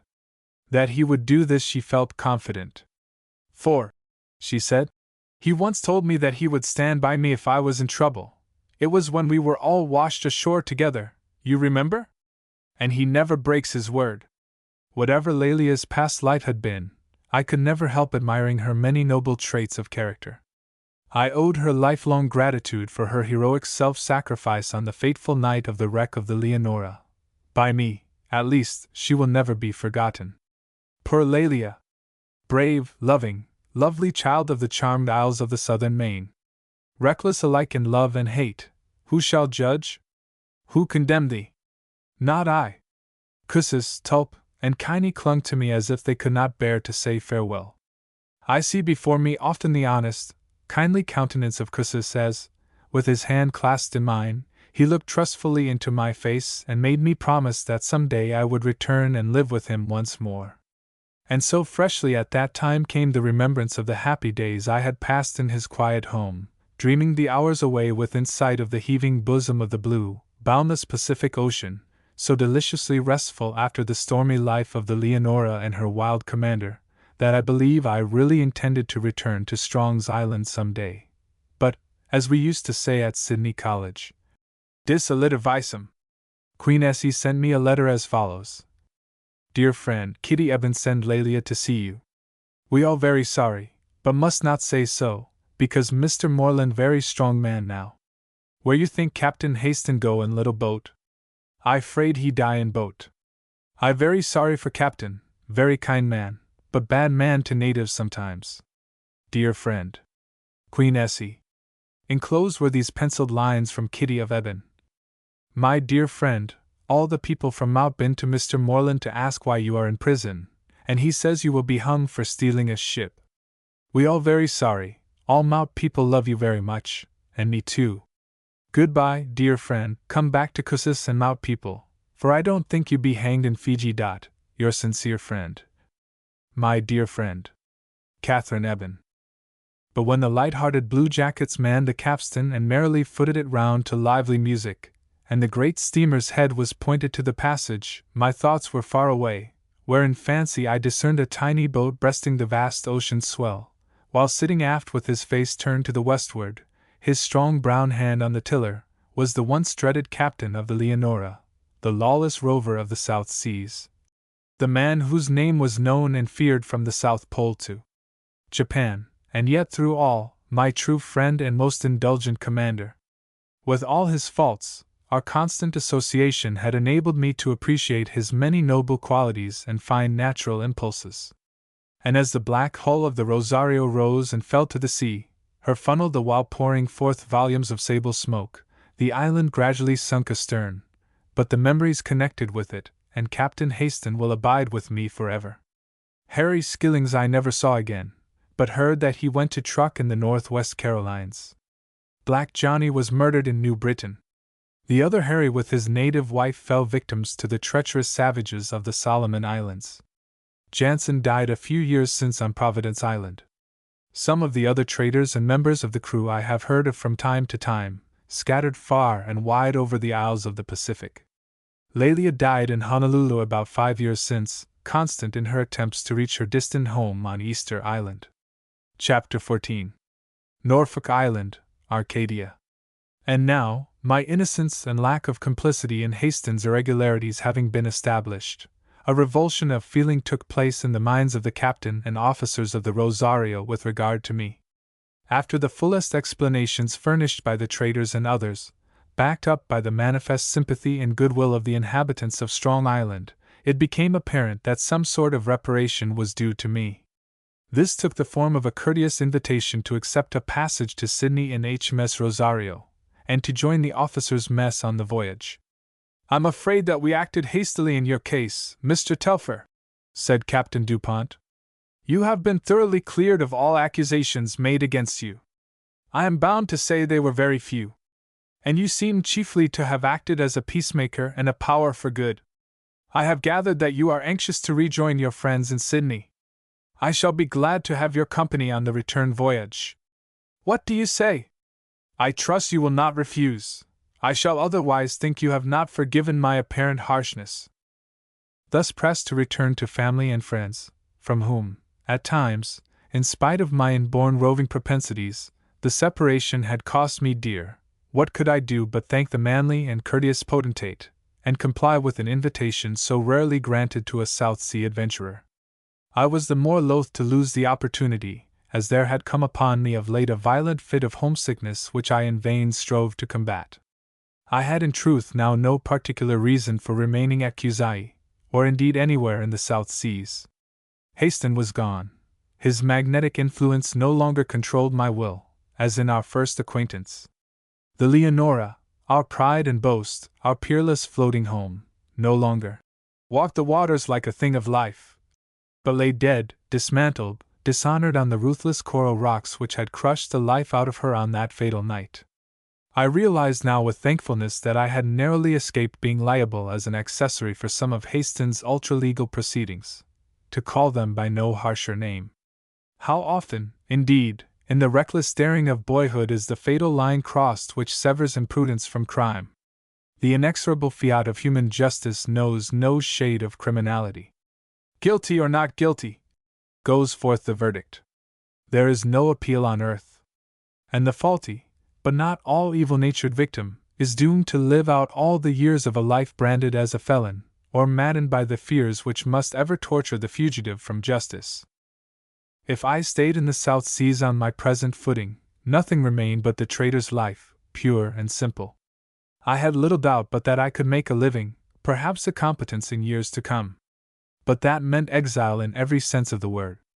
Complete severance from my kindred, whom my soul yearned to see again, from the friends of my boyhood, from the loved and lovely land of my birth, from the 1,001 luxuries, material and intellectual, which are comprehended in the word civilization. I had slaked my thirst for adventure, danger, and mystery. I had carried my life in my hand, so to speak, and times without number had doubted whether I should retain that more or less valuable possession for the next 10 minutes. I had felt the poisoned arrows at Santa Cruz hurtling around me, even hissed through my waving locks, when the death scratch summoned a man on either hand. I had nearly been blue shark's meat, as Haston phrased it, on coral strand amid the cruel crawling foam. All chances and risks I had taken heedlessly in the past. But now I began to feel that I must pronounce the momentous decision which would make or mar my future career. The island life was very fair. For one moment I saw myself the owner of a trading station on Pinglap or Ararai. I am sitting in a large, cool house, on soft, party-colored mats, surrounded by laughing girls garlanded and flower-crowned. Around and above, save in the plantation which surrounds the house, is the soft green light of the paradisal woodland illumining its incredible wealth of leafage, fruit, and flowers. Before me lies the endless, azure seaplain. And oh, my sea! My own, my beloved sea, loved in childhood, youth, and age, if such be granted to me. In my ears are the magical murmurous surge voices, to the lulling of which I have so often slept like a tired child. Fruit and flowers, love and war, manly effort, danger, high health, boundless liberty, all things necessary to the happiness of primeval man, before he became sophisticated by the false wisdom of these later ages, should I not possess in profusion? Why, then, should I not remain in this land of changeless summer, this magic treasure house of all delights of land and sea? Long and anxiously did I ponder over my decision. Those only who have known the witchery of the Summer Isles of Eden have felt the charm of the dream life of the southern main, the sorcery of that lotus-eating existence, alternating with the fierce hazards and stormy delights which give a richness to life unknown to a guarded, narrowed civilization, can gauge my irresolution. I had well nigh resolved to adhere to the trader's life, until I had made a fortune with which I could return in triumph, when I thought of my mother. The old house, with its broad, stone-paved veranda came back to me, the large, careless ordered garden with its trailing, tropical shrubs and fruit trees, the lordly araucarias, the boathouse, the stone-walled bath wherein I had learned to swim, all came back in that moment when memory recalled the scenes and surroundings of my early life. I could hear a voice ever low and sweet, as in the days of my childhood, which said, "Oh, my boy! My boy! Come back, let me see my darling's face before I die." I was conquered. The temptations of the strange life, with its sorceries and phantasms, which had so long enveloped me, were swept away like a ghost procession at dawn. And in their place came the steadfast resolve to return to the home of my youth, thenceforward to pursue such modes of life as might be marked out for me.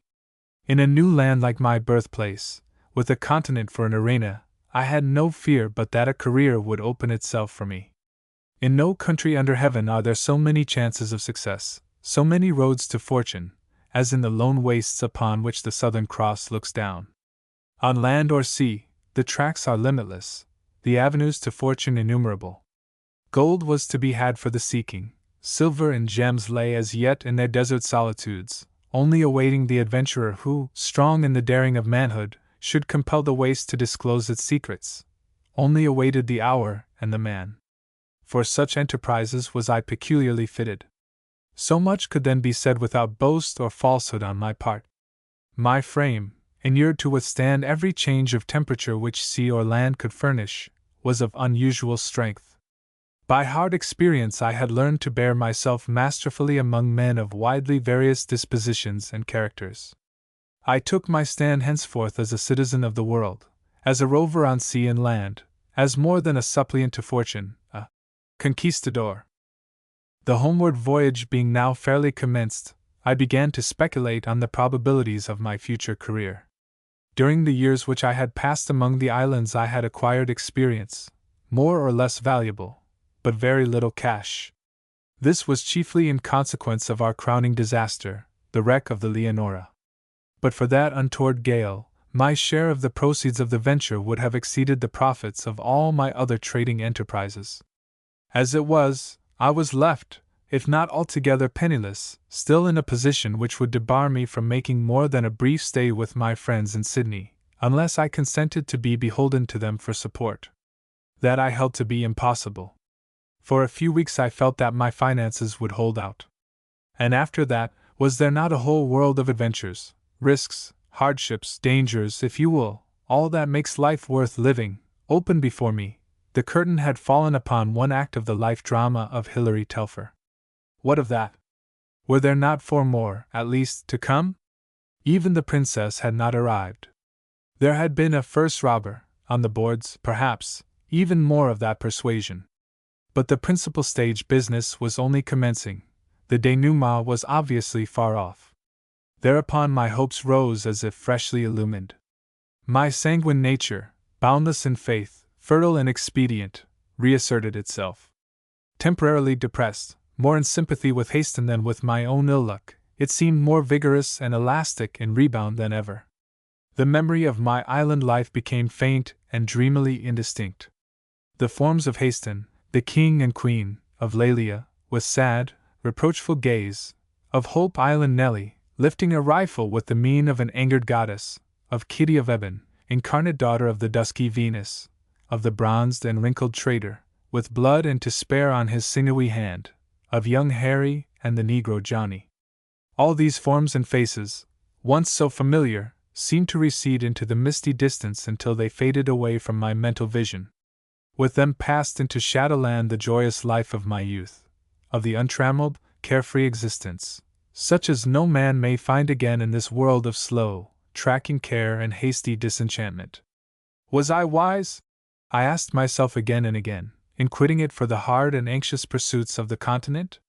Were there not a dozen places besides Strong's Island where I should be welcomed, fate caressed, almost worshipped as a restored divinity? Was it well to abandon the rank which I had acquired among these simple people? Was it? But no. For ever had I made the decision.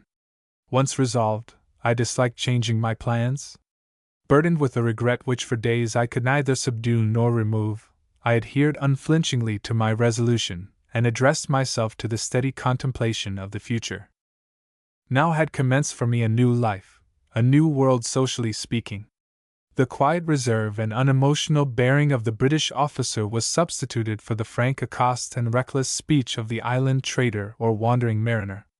I was prompt, however, to assimilate the modish bearing of my companions, and assisted by some natural alertness, or perhaps inherited tendencies, soon became undistinguishable from the honorables and lordlings of the gunroom. Upon my repose of manner, indeed, I was often complimented. "By Jove, old fellow," one of the offshoots of the British aristocracy would say, "one would think you had been at Rugby or Eton. And I suppose you have never seen England. Certainly you have the pull of us in make and shape. I can't think how they grow such fellows, more English than the English, with your blue eyes and fair hair, too, in these God-forsaken regions." "Because," I said, "I am of as pure English blood as yourself, have been reared, and molded, and surrounded by English people, and have all the traditions of the old country at my fingers' end. For the rest, I hold that this end of the world is more favorable to the growth of Anglo-Saxons, as you call yourselves, than the other." "Well, it looks like it, I must say," said my new friend. "I only hope that when the time comes for fighting by sea and land, and mark my words, come it will, that you will be found as stanch as I think you are." "Be sure we shall be," said I. "We have inherited the true English grit, as Americans say. You all said they couldn't fight when their war began. When it finished, the world gave a different verdict. We are our father's sons, either more nor less. The bulldog and the gamecock still fight to the death in our country. Many a time have I seen it. And so will we when our time comes, and when we think it worth our while." We carried an order from the New South Wales government to call in at Norfolk Island, once the ocean prison of the more desperate felons of the old convict regime, who had been replaced by the descendants of the Pitcairn Islanders. They, in their turn, the descendants of mutinous sailors and Tahitian women, now the most moral, God-fearing, and ideally perfect race on the face of the earth. What a miracle had been wrought! Who could have imagined that the last days of a rough old sailor, spent among the survivors of a group of savage women who had butchered their mates, could have so firmly fixed the morale of a whole community that virtue should have indelibly impressed itself upon 100 families? Sydney lies about SSW from Kuzai, but to avoid passing through the dangers of the New Hebrides, and the reef-studded vicinity of New Caledonia, a direct south course with a little easting was decided upon. We made Norfolk Island, the distance being about 2,000 miles, in 10 days easy steaming from Strong's Island. This lovely island was discovered by Cook in 1774. A military man writing of it in 1798 draws a comparison between it and Sydney much to the disadvantage of the latter. "The air is soft," he says, "and the soil inexpressibly productive. It is a perfect section of paradise." Our officers and their wives were sensibly affected at their departure, and what they regarded as banishment to Sydney. Another officer writing of it in 1847 says, "It is by nature a paradise adorned with all the choicest gifts of nature, climate, scenery, and vegetable productions, by art and man's policy turned into an earthly hell, disfigured by crime, misery, and despair." The island had been brought into a high state of cultivation by convict labor. Its roads, buildings, and gardens were in admirable order. But with the establishment of the new regime, a different race with different tasks, much was neglected, a part became decayed and ruinous.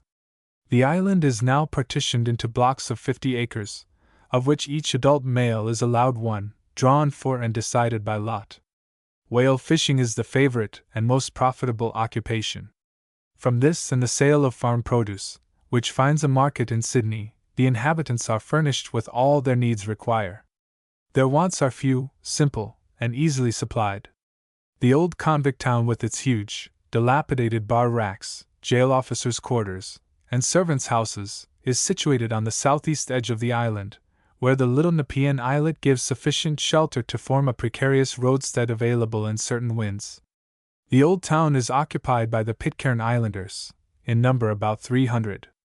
5 miles across the island, on its northeastern shore, and communicating with it by a fair road, lies the Melanesian mission estate of 1,000 acres. Sloping gently down to a low cliff and a rocky shore, the land is an undulating meadow, broken by ravines, and covered with a thick sward of conch grass or dub, said to have been imported from India, whence we drew our chief food supplies so many a year ago. Nothing more beautiful in a state of nature had ever been seen, I thought, when I first cast my admiring eyes on it. Here and there gigantic, graceful pines, Araucaria excelsa, stood in stately groves. Higher up on the flanks of Mount Pitt, 1,000 feet above, grow the lemon and guava, cotton and wild tobacco. The island is 900 miles from Sydney and 1,350 from Cape Pillar, Tasmania. The Nepean and Phillip Islands lie to the south of the main island. We were in such a hurry to see the famous island and still more famous islanders, that we omitted a precaution which had been earnestly impressed upon us the day before. This was not to attempt to land unless we had a Pitcairner to steer. When the long swell of the Pacific rolls in upon the shallow beaches of Sydney Bay, there is no more dangerous place in the world, the roadstead of Madras hardly excepted, than the boat harbor at Norfolk Island. Like most sailors, and man-of-war's men in particular, the crew was reckless and confident. For myself, I was a fair hand in a boat, and had mixed in so many cases of touch and go, where all hands would have fed the sharks in a few more minutes, that I had lost any sense of caution that I might have originally possessed. As we neared the shore, rising and falling upon the tremendous billows, which told of a scarce past gale, I felt a sense of exhilaration to which I had been long a stranger. A party of the islanders, seeing a boat leave the ship, had come down to watch our landing, apparently with interest. As we came closer, I noticed them talking rapidly to one another, and occasionally waving their arms to one side or the other as if to direct our steering. There were several women in the group, but as we neared the landing my attention was riveted upon a girl who stood out some distance from the others at the end of a rocky point, which jutted beyond the narrow beach. I had seen strikingly beautiful faces and faultless forms among the island girls, as all unconscious, they threw themselves into attitudes so graceful and unstudied that a sculptor would have coveted them for models. Among these children of nature, roaming at will through their paradisal isles, the perfection of the human form had doubtless been developed. But there was a subtle charm about this girl, as she stood with bare feet beside the plashing wave, a statuesque presentment of nobility, courage, and refinement which I had never before recognized in living woman. Tall and slender of frame, she yet possessed the rounded outlines which, in all island women, promise a fuller development in the matured stage of womanhood. Her features were delicately regular. In her large dark eyes there was an expression of strong interest, deepening almost into fear, as she gazed at our incoming boat. She had bent slightly forward, and stood poised on her rock as if waiting for a signal to plunge into the boiling surf. Her complexion was so fair that, but for her attitude, which spoke her a daughter of the sea, one which no mortal born away from the music of the surges could have assumed, I might have taken her for an Englishwoman. In the name of all the divine maidens since Nausicaa, I had not quite forgotten my Odyssey, rusty though was my Greek. Who can she be? Thought I. At this point my reflections and conjectures came to an abrupt end, as, indeed, nearly did also the fever called living, in my particular case. I felt the boat rise heavenwards on the back of a tremendous roller. The islanders shouted as though to warn us of danger, the steersman gave the tiller a wrong turn, or omitted to give it the right one, and the next moment the boat was buried beneath an avalanche of foam, with crew and passengers struggling for their lives. I could swim well, that is, of course, comparatively, for the difference between the best performance of a white man, well practiced from youth though he be, and of an islander is as that of a dog and a fish. Still, having risen to the surface, I made no doubt but that I could easily gain a landing. In this I was deceived. As in other spots, the constant surf concealed the treacherous undertow against which the ordinary swimmer is powerless.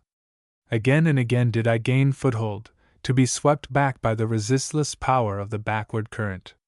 Each time I became weaker, and at length, after a long fruitless struggle, I closed my eyes and resigned myself to my fate. Borne backward and half fainting, I saw the whole party of natives in the water mingling with the crew, who, like myself, had been making desperate efforts to reach the landing. My senses were leaving me. Darkness was before my eyes, when dimly, as in a dream, I seemed to mark the girl upon the rock plunge with the gliding motion of a seal into the boiling foam. Her bosom shone as with outstretched arms she parted the foaming tide. Her short underdress, reaching only to the knees, offered no impediment to the freedom of her limbs. I felt soft arms around me. A cloud of dusky hair enveloped me. Strains of unearthly music floated in my ears. It was the dirge of the mermaidens, as they wail over the drowned sailor and bear him with song and lament to his burial cavern. All suddenly it ceased. The midday sun had pierced the roof and side of the cottage wherein I was lying upon a couch, softly matted. When I awoke I looked around. Surely I had been drowned, and must be dead and gone. How, then, was I once more in a place where the sun shone, where there were mats and signs of ordinary life? I closed my eyes in half-denial of the evidences of my so-called senses. Then, as I raised myself with difficulty, the door opened and a man entered. He was a tall, grandly developed Pitcairner, one of the men who had been on board the night before. His face was dark, with the tint of those races which, though far removed from the blackness of the Ethiop, are yet distinct from the pure white family of mankind. But his eyes, curiously, were of bright and distinct blue, in hereditary transmission, doubtless, from that ancestor who had formed one of the historic mutineers of the Bounty. "You've had a close shave, Hilary. That's your name, I believe? A trifle more salt water and you'd have been with the poor chap that's drowned. We got all the crew out but him." "I thought I was drowned," I replied, "but I begin to perceive that I'm alive." "I see you're of the same opinion, so I suppose it's all right. It's not a thing to laugh at," the Pitcairner said gravely. "God saw fit to save you this time. To him and Miranda you owe your thanks for being where you are now. There are people in Sydney," I said, "who will be foolish enough to be glad of it, and after I have a little time to think, I dare say I shall be pleased myself. But who is Miranda, and how did she save me?" "Miranda Christian, my cousin, is the girl you saw standing on the rock. She had a strong fight of it to get you in, and but for one of us going on each side neither of you would have come out. We had been hard at it trying to save the crew, and nearly left it too late. She was just about done. I shall be uneasy till I thank her. What a brave girl! And what am I to call you?" "Fletcher Quintal and her cousin," the islander replied, drawing himself up and looking at me with a steady gaze. "You won't see her till the afternoon. She has gone home to rest after staying with you till you came to. My sister, Dorcas, will bring you food directly, and perhaps you'd better rest yourself too till sundown. Then some of us will pay you a visit. Good morning." A pleasant-faced damsel, with the sparkling eyes and perfect teeth of the race, came in shortly afterwards, who smilingly informed me that her name was Dorcas Quintal, and that her cousin Miranda had told her she was not to talk much to me. However, during the time occupied in making a creditable lunch, all things considered, I succeeded in convincing her that I was strong enough for a decent dose of gossip, in the course of which I learned several interesting pieces of information about Miranda, who certainly had posed as my guardian angel in the late accident. She was, according to Dorcas, the leader in all sports and pastimes, and also the most learned and accomplished damsel on the island. She sang and played in their church choir.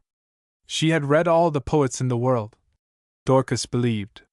She could recite pages and pages of poetry and history. Altogether she was a wonderful girl to be born and brought up in such a place as Norfolk Island, where we never see any 1 inch. Here Dorcas wreathed her lips into an expressive pout. That is, except captains of ships and strangers like yourself. So she is quite perfect, I said, alike on land and sea. I can vouch for the last. I suppose she can pull an oar and is quite at home in a boat? Indeed she is, answered Dorcas, warming up. She can sail a cutter with any man on the island, and steer a whaleboat besides. You should see her standing up with the big steer oar in those tiny hands of hers. So, then, she has no faults? I queried, a little mischievously. The girl smiled. I suppose we have all some here as in other places. She is rather proud and quiet, the other girls say. I never saw it, and if there is anything else you must find it out for yourself. And now, as you have finished eating and drinking, I must go. Miranda will be here by and by. Only one word, Dorcas, said I, as she turned towards the doorway. How many admirers has she? All the young men in the island, I suppose? Only one, she replied impressively. My brother, Fletcher Quintal. He would die for her. And she? The girl paused before replying, and gazed earnestly at me. She says she will never marry, and with that she passed out and left me to my meditations. I must have been fatigued, even bruised and battered by my conflict with sea and shore, as I felt a kind of lassitude creep over me, and presently fell into a dreamless sleep, which lasted till the sun was low and the dimness of the light told me that the day had passed. I raised myself and saw Miranda sitting on a low stool near the window, or the aperture which served for one. As I turned, she smiled and came towards me, putting out her hand for me to take, and gazing into my face with the frank pleasure of the unspoiled woman of the woods and fields. I have to thank you for my life, I said, as I pressed her hand warmly. It is of no great value to anyone, as things have been going lately, but being such as it is, you have my warmest gratitude. I should hardly have changed for the worse if I had been lying beside poor Bill Dacre. You must not talk in that mocking way, she said, with a pained expression like that of a hurt child. God has given us all a life to use for some good purpose. Surely you have friends? Perhaps a mother and sisters, who would weep when they heard you were lying under the waves. You are right, Miranda, and I will not talk foolishly again, but I thank you with my whole heart for your noble courage in risking your life to save mine. I wonder now how we both got to land, in spite of that beastly undertow? I never could have done it without help, she said. I was nearly exhausted, yet I did not like to let you go, when Fletcher Quintal and Peter Mills, who had each brought out a man, swam in again, and we came in between them. You seemed to be quite at home in the water, I said. I thought I could swim, and at Strong's Island and other places could hold my own with the natives pretty well. But I found my mistake here. Of course we all swim well, she replied, smiling, and know how to manage a boat. It would be curious if we did not. There is little else to do, in Norfolk Island, except when we are working in the fields. Our life is sometimes dull, I must allow. I hear that you can do all sorts of other things, I said. That you are the chief musician and teacher, besides being commander of the fleet. Dorcas has been chattering, I am afraid, she answered, while a blush rose to her brow, tinging the pallor of her ivory cheek with faint carmine. I certainly have a variety of occupations, and very fortunate it is. Otherwise, I don't know what would happen to me, for I am scarcely as contented as my cousins and the other girls on the island. It is the old story, I said.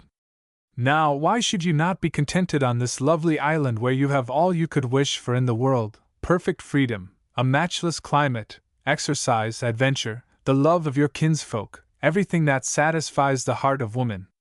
Everything necessary to satisfy a woman's heart, she said, rising and walking to where the casement admitted a view of the heaving deep with the Rosario lying on and off. Can you look at the boundless ocean with its 1,000 paths to the cities of the earth and not wish to roam? To see the glories of the old world, all the varied, richly colored life of ancient nations that I have read of and see in my dreams? Do you think men only are impatient of a hemmed-in life? It is not so. Women have their longings for a wider range, a larger sphere, and yet I am perhaps the only girl on the island that feels what I have described. You must have read much, I said, rather startled at this burst of feeling from the lips of a Norfolk Island damsel, a child of the most contented community in the world. These strange yearnings must have been awakened in you through the word painting of these wicked authors. And why not? She answered, with heightened color and flashing eye. That my world is one of books I do not deny. I have daily tasks and occupations, but my evenings are my own, and in them I read and muse. Then this little island, with its patient, primitive people, seems to fade away. I spend hours in Italy, where I revel in Florence, the Pitti Palace, the Arno, and roam the streets of the eternal city amid the monuments of the world's grandest era, their very decay and empire's dust. I fall asleep often when reclining on the banks of Tiber, Father Tiber, to whom the Romans pray. But oh! If I begin to wander away in the track of my visions, I shall never stop. And you, she continued with an eager glance, you, who have seen men and cities, are you contented to linger away your life under cocoa palms and breadfruit trees, taking in glorious ease among simple savages until you become one yourself in all but the color? Is this what you were born and reared and educated for? As the girl thus spoke, with head upraised and exalted mien, her wondrous eyes flashing with almost unearthly light, her mobile lineaments changing with each varying mood, she looked in her strange and unfamiliar beauty like some virgin prophetess of the days of old, rousing her countrymen to deeds of patriotic valor or self-sacrificing heroism. All enthusiasm is contagious, more especially when the enthusiast is fair to look upon, and belongs to that sex for, or on account of which, so much of the world's strife has resulted. For the first time I began seriously to ask myself what motives had led me to waste so large a portion of my youth in heedless wandering among these fairy isles. What were my aims in life? What did I propose to myself? As I looked at the girl's face, aglow with the fire of a noble ambition, I felt humbled and ashamed. You have spoken truly, Miranda, I replied, after a long pause, during which my fair questioner looked with a faraway gaze across the ocean plain, now quenching its thousand shifting gleams in the quick-falling tropic night. I have been idly careless and unheeding of the future, satisfied with the day's toil and the day's pleasure. But I am going back to my people in Australia. There I shall begin a new life. It is a land of duty, of labor, and its enduring reward. There I shall renew the tension of my moral fiber which has been too long relaxed. But you must not be too hard on me. I have had to face losses, dangers, and misfortunes. I have been wrecked. I lost everything I had in the world. I have been ill, have been wounded, and but for some of those simple islanders you seem to despise, I should not have been a living man today. I do not despise them, she said. Of course, everyone knows that we are descended from those of Tahiti. I only say that they are not fit companions for white men. I mean of educated white men who in the end become as bad as they are, even worse, much worse. But tell me about your being ill. And who tended you? Was it a woman? I will tell you all about it tomorrow if you will walk with me and show me some of the scenery of this beautiful island of yours. But it is a long story, and it is too late to begin tonight. I should like it above all things, she said frankly, though you must have seen so many grand places in your roamings that our poor landscapes will hardly interest you. Much depends on the guide, I said, as I gazed admiringly at her eloquent countenance. I know that, she answered, meeting my too ardent gaze with perfect unconsciousness of any hidden meaning. They tell me I am the best guide on the island, and indeed I should be, for my father and I were never tired of exploring and finding out traces of the old occupation by the Sydney government, and many curious discoveries we made. So I will come here after breakfast tomorrow. She was true to her appointment, and then commenced a series of delightful rambles which, perhaps, I more truly enjoyed than many later and more pretentious travels. In despite of Miranda's depreciation of her lovely isle, we found endless excuses for interest and admiration. It was truly a wonderful little kingdom by the sea. Scraped along the side of a hill would be one of the beautiful roads constructed by the forced labor of the convicts which at one time almost filled the island. Rising from the valley slope were gigantic ferns, broad-leaved palms, lemons, oranges, guavas, all originally imported, but now flourishing in the wildest luxuriance in the rich soil and semi-tropical climate, while above all, stately and columnar, rose the great araucaria peculiar to the island, the Norfolk Island pine of the colonists. Hand in hand we roamed together through this Eden amid the main, as though our great progenitors had again been transplanted to this wondrous wild, a latter-day Adam, by whose sides smiled a sinless Eve, pure as her prototype, and yet informed of much of the lore which men had wrested from the rolling ages. Together we explored the gloomy corridors and echoing halls of the ruinous prison houses, once the dark abodes of sorrow, torment, and despair unutterable.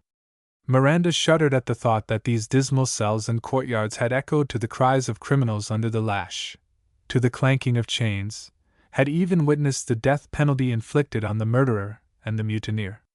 Mute and terrible witnesses were they to the guilt to which human nature may descend, to the abysmal depths of despair into which the felon and the outcast may be hurled, when, hopeless of help from God or man, he abandons himself to all the baser instincts.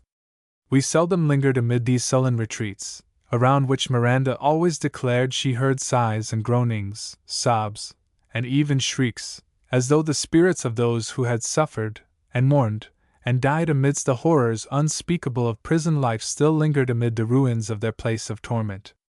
How strange, well nigh impossible, it even seemed to me that the very earth, the dumb witness of crime immeasurable, was not polluted irredeemably by the deeds that she had perforce endured and condoned.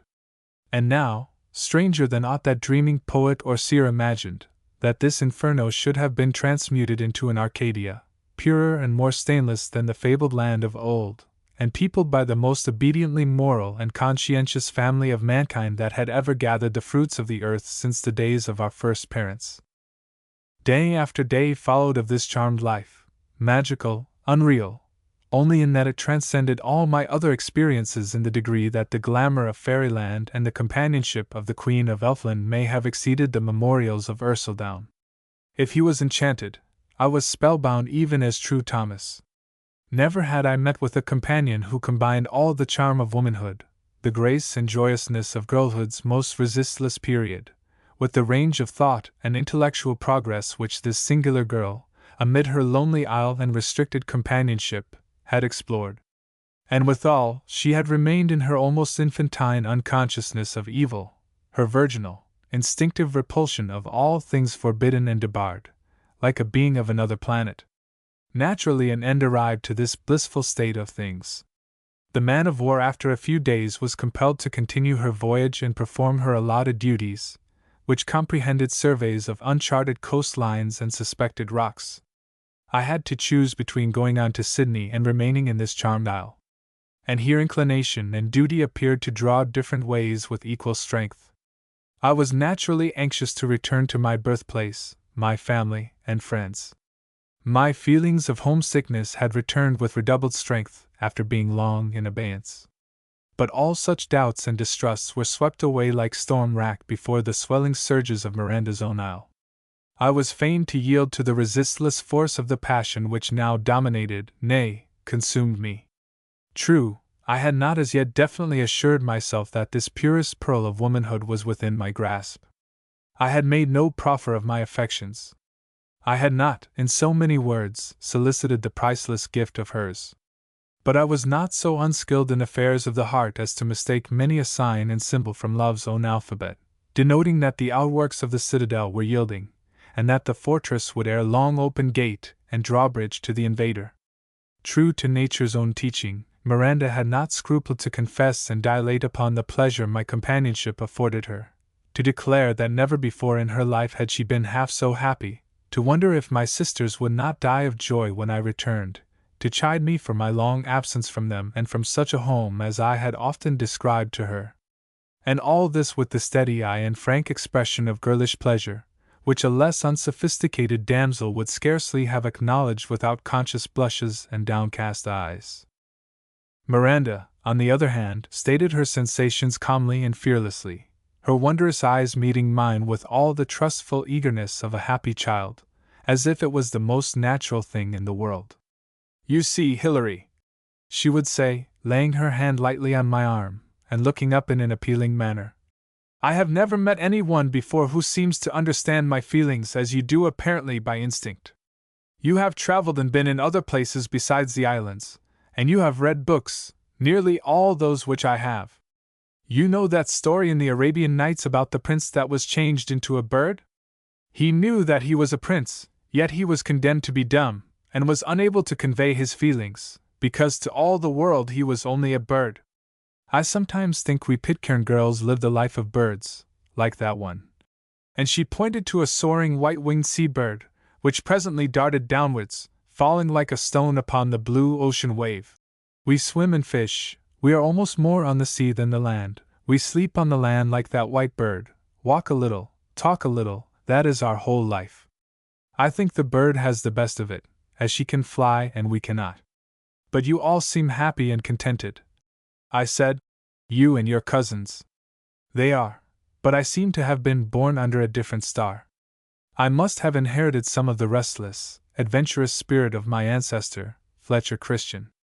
The feeling of unrest and the desire to see the world, the wonderful, ancient, beautiful world of which we, in this island prison, for lovely as it is but a prison for free souls, becomes so intense at times that I almost dread lest I should end my life like his. And in what way was that? I asked. God forbid you should ever do a deed so terrible, I said. Do you not know? He used to go every day to the top of a high cliff on the south side of Pitcairn to gaze over the ocean, as I have done hundreds of times, thinking, perhaps, of the wonderlands beyond, where he had forfeited the right to live by his own act, and one day he threw himself over the cliff, and they found his body on the rocks below. Poor Fletcher! I can partly understand his feelings.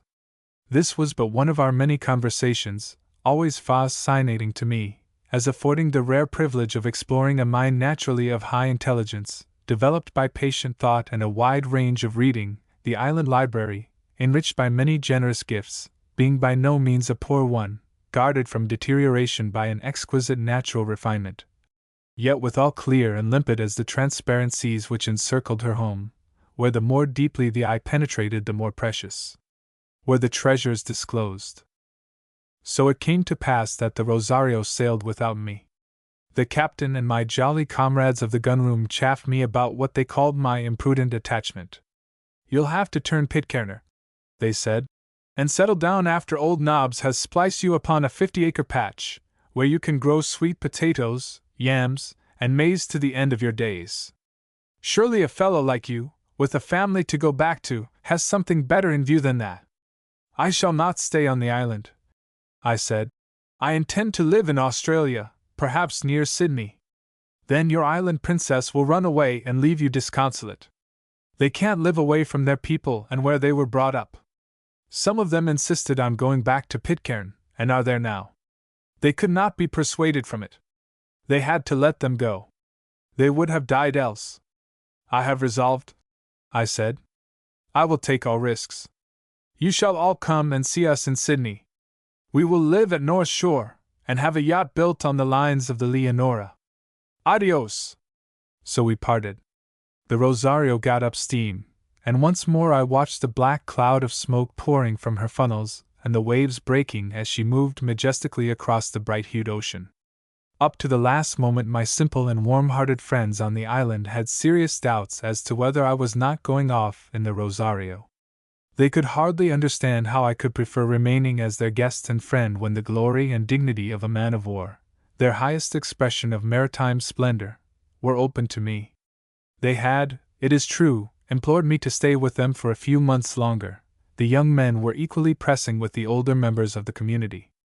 With artless candor the girls promised that if I would stay Miranda should be my constant companion, and except on Sundays, when, as their chief musician and organist, she could not naturally be spared, I should have a monopoly of her society. You seem to like her so much, Dorcas Quintal repeatedly exclaimed. And I am certain she likes you more than any one she has ever seen. The worst of it is that she will be so sorry when you have to go away. Clara Young nearly died when her friend went away. That was 2 years ago. But she got over it in time, and now she is happily married. But she did try to drown herself one day, only we were too quick for her. It is a bad thing to have strangers for friends, I said, if it may end so tragically when they leave. I wonder you entertain such dangerous visitors. I suppose we can't help it, the girl replied laughingly. It is so pleasant to talk with men who know the great world we can only read about. We just take our chance. We have plenty to do, and that prevents us from fretting too much. I dare say you will hear a little crying tonight. We are all very sorry the big ship is gone. It's the old story, Dorcas. Girls are a good deal alike all the world over, I suppose, in many of their ways. But you Pitcairners are certainly different in some respects to any women I know anywhere. What do you mean? Asked the girl, eagerly. I know we are simple, and have never been taught very much. It isn't that. I will tell you before I go, or rather, I will tell Miranda, and she shall tell you what I say. So, with the full approbation of friends and relations of every degree of relationship, and what was of more consequence, with the goodwill of the spiritual pastor and master of the island, whose authority was absolute and unquestioned, Miranda and I pursued our untroubled way. In this wondrous Arcadia there were no jealousies, no scandals, no asking of intentions, no fiery, disappointed aspirants, no infuriated brothers. These obstacles to pure and true love were evidently the outcome of a higher or a lower stage of civilization. No evil consequences had ever occurred from unrestricted freedom of intercourse between the young people since the formation of the community. No such result was regarded as possible. Immutably fixed in my own course, I knew that nothing, humanly speaking, could affect my unalterable resolve. I had discovered a pearl of womanhood, matchless in beauty of mind and body, combining the higher mental qualities, indeed, with such physical perfection as no girl reared under less fortunate conditions was likely to possess. With regard to the future, if she consented to link her fate with mine, I was ready to take all the risks of fortune. The fickle goddess has always favored the brave, and with Miranda at my side I felt that I could lead the forlorn hopes of desperate endeavor, or endure uncomplainingly the toil and self-denial of the humblest station. I had, it is true, led a careless, somewhat Epicurean life in the past, surrendering myself perhaps too readily to the charm of island life. But this was of the past, and the half-instinctive folly period of youth. Henceforth I would essay the culture of the mental qualities with which I had been reasonably gifted, turning to account also that very sound and thorough early tuition through which I had fortunately passed. Thus equipped, and with a helpmate at once loving and practical, devoted to duty and the highest forms of unselfish charity, ambitious only for intellectual experience and development, I felt that hope became certainty and success a mere matter of detail. After the departure of the Rosario, I became almost a son by adoption among the elders of the community. I learned to accommodate myself to their ways, after a fashion which was rendered more easy by my years of familiarity with island life. At the same time I was careful not to infringe in the slightest degree upon their peculiar customs, or to shock those religious prejudices which were so earnestly accepted in the community. It was taken for granted that I would settle among them in right of my bride. If I decided to marry Miranda, or any other island maiden, I should be put in possession of a landed estate of 50 acres, where I might dream away life in a round of labor that was half recreation, wandering amid the island groves, reclining under giant ferns or lofty pines, bathing in crystal founts or clear-hued seas at dawn or under the yellow moon. Passing contentedly from youth to middle age, from that halfway stage to a later span of life, which in this enchanted land implied little or no diminution of natural powers. Should it be so? This question I had asked Miranda more than once, but she would not consent to take it seriously. One day, however, I compelled her to listen, though she had again declared that we were so happy as we were that no change could be for the better, possibly for the worse, even. Then, Miranda, I answered, I must leave the island. Did we not hear from the last whaler that called in for fresh provisions that my old friend, the friend of the family, Captain Carryall, was to touch here in the Florentia? He was the best known, the most popular of all the skippers next to Captain Haston. Unlike him, however, his reputation was spotless, while for fair dealing and adherence to his promises his fame was proverbial. Shall I go with him? I said. And must I go alone? And would you leave me? She asked, imploringly, her dark eyes turned towards my face in a passion of reproachful tenderness, of which she herself scarce understood the meaning. Oh! I thought once that I could let you go, though it has been life and happiness untold having you to talk to and read with. I fancied I should only mourn for you for a while, like the other island girls who weep and lament, and then dry their tears and dance and sing as if nothing had happened. But oh! It is not so with me. They always say the Fletcher Christians are different. I shall die! I shall die! I know I shall. And with that she cast herself on my neck, sobbing as though her heart would break, in the same breath declaring that she would never consent to spoil my life by marriage with a poor savage island girl, but a few degrees superior to the women of Pingelap and Ocean Island whom she had so often despised. By degrees I persuaded her to listen to my pleadings, and then calmly set before her my plans for the future. We must be married here, and after remaining on the island, living the idyllic life we were reveling in now, we would sail for Sydney in the Florentia, or some other vessel, and there begin life in earnest. Some employment would be found, doubtless, which would pave the way, by which I might make a serious effort towards a career, perhaps a competency in the future, or even a fortune. I had but little difficulty in carrying out my plan. The elders of the community, the relations and friends of Miranda, were overjoyed at the prospect of her marriage with a person of my position, who might also be enabled to do them many a good turn if I settled in Sydney, a port with which they had close business relations. I found, too, that I was not altogether an unknown personage. Some of the young men who had made voyages in whale ships had heard of my companionship with Captain Haston. However, it would seem that all the natives whom they had met had given a good account of me as a fair dealer, and, moreover, generous in my treatment of them, an apparently unimportant matter at the time, but serious enough now.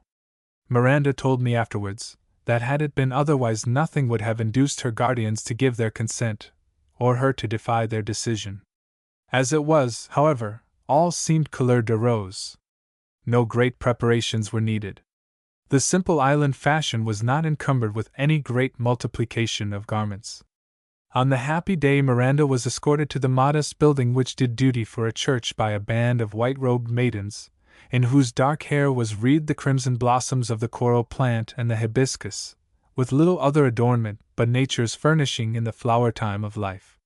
My comrades were selected from the younger men of the island, among whom I had always taken care to stand well, joining in their sports, and entering as an equal competitor their athletic contests. I was therefore looked upon as a most desirable acquaintance, able to hold my own, moreover, in all manly accomplishments, except swimming, and much esteemed for a gift of relating adventures in strange lands, and describing the foreign manners and customs with which a roving life had made me familiar. It might have been imagined that a girl so singularly gifted and attractive as Miranda would have had lovers in abundance, by whom a successful aspirant like myself would be regarded with jealousy. Unlikely as it may appear, I observed no feeling of this kind. In that strange society, the passions which raged so fiercely in more civilized communities appeared to have lost their force, or to flow with the peaceful motion of the incoming tide rather than the resistless rush of a mountain torrent, which love, hate, jealousy, and envy in other lands so often resemble. The young men admired Miranda, indeed, worshipped her from afar. But they seemed rather elated by her good fortune, as it so appeared to them, than enviously disposed, and had no thought of other than the warmest friendship for their more fortunate companion. Even Fletcher Quintal, who might have been expected to view with dislike, if not a stronger sensation, my marriage with his favorite cousin, had apparently no feeling of this sort. He certainly expressed none, but congratulated me with all the warmth which a brother might be supposed to exhibit at the marriage of his best-loved sister with his dearest friend. Truly it was the long-lost rediscovered Arcadia. There were moments when I doubted whether it was wise to leave a land where care was unknown, where want, with its attendant evils, had never been heard of, where there were no rich men to envy, no bad ones to fear, no poor to despise, where no one died but of old age or mishap, whence all the ills that flesh is heir to had, like the snakes of Ireland, been banished by some good genius, and only the gifts of virtue, contentment, and regulated industry remained. But there was wild blood in my veins, long dormant as it had lain. The murmur of the ocean seemed to call me with a tone of magical power. I longed for the wave music once more, for the voyage which was to speed me to my birthland. I hurried on the preparations for our wedding, and lingering though were all the slow sweet hours, endless the days, almost tedious the soft starlight glow of the summer nights, the day of days at last dawned that was to herald the happiness of a lifetime. Our small domain had been carefully measured and marked out for us. A cottage had been built, thatched with palm leaves, floored with the soft mats of the island, simply furnished, and, as it happened, near to a bubbling spring, and shaded by the wondrous wild orange, which here grows almost to the height and girth of a forest tree. It happened to be the flower time of these charming fruit-bearers, so that wreaths and garlands of the blossoms sacred to Hymen were plentiful and profuse. Chapter 15. Epithalamium. Our marriage day! O day of days! Dawn of a new existence! All nature seemed to sympathize with us in our supernal joy. For us alone in all the world the streamlets murmured, the breezes whispered together, the wavelets plashed musically, the blue sky glowed, the sun shone goldenly. The venerable pastor of the community, he who had watched over every man and woman present from infancy, who had christened, and married, and buried the whole population of the island as they require these offices, read the time-honored service of the Church of England, which was followed with deepest reverential attention by all present. When he blessed our union in the solemn language of the ritual familiar to me in the days of my childhood, every head was bowed, each woman's eye was wet with heartfelt sympathy and warmest affection for their erstwhile playmate.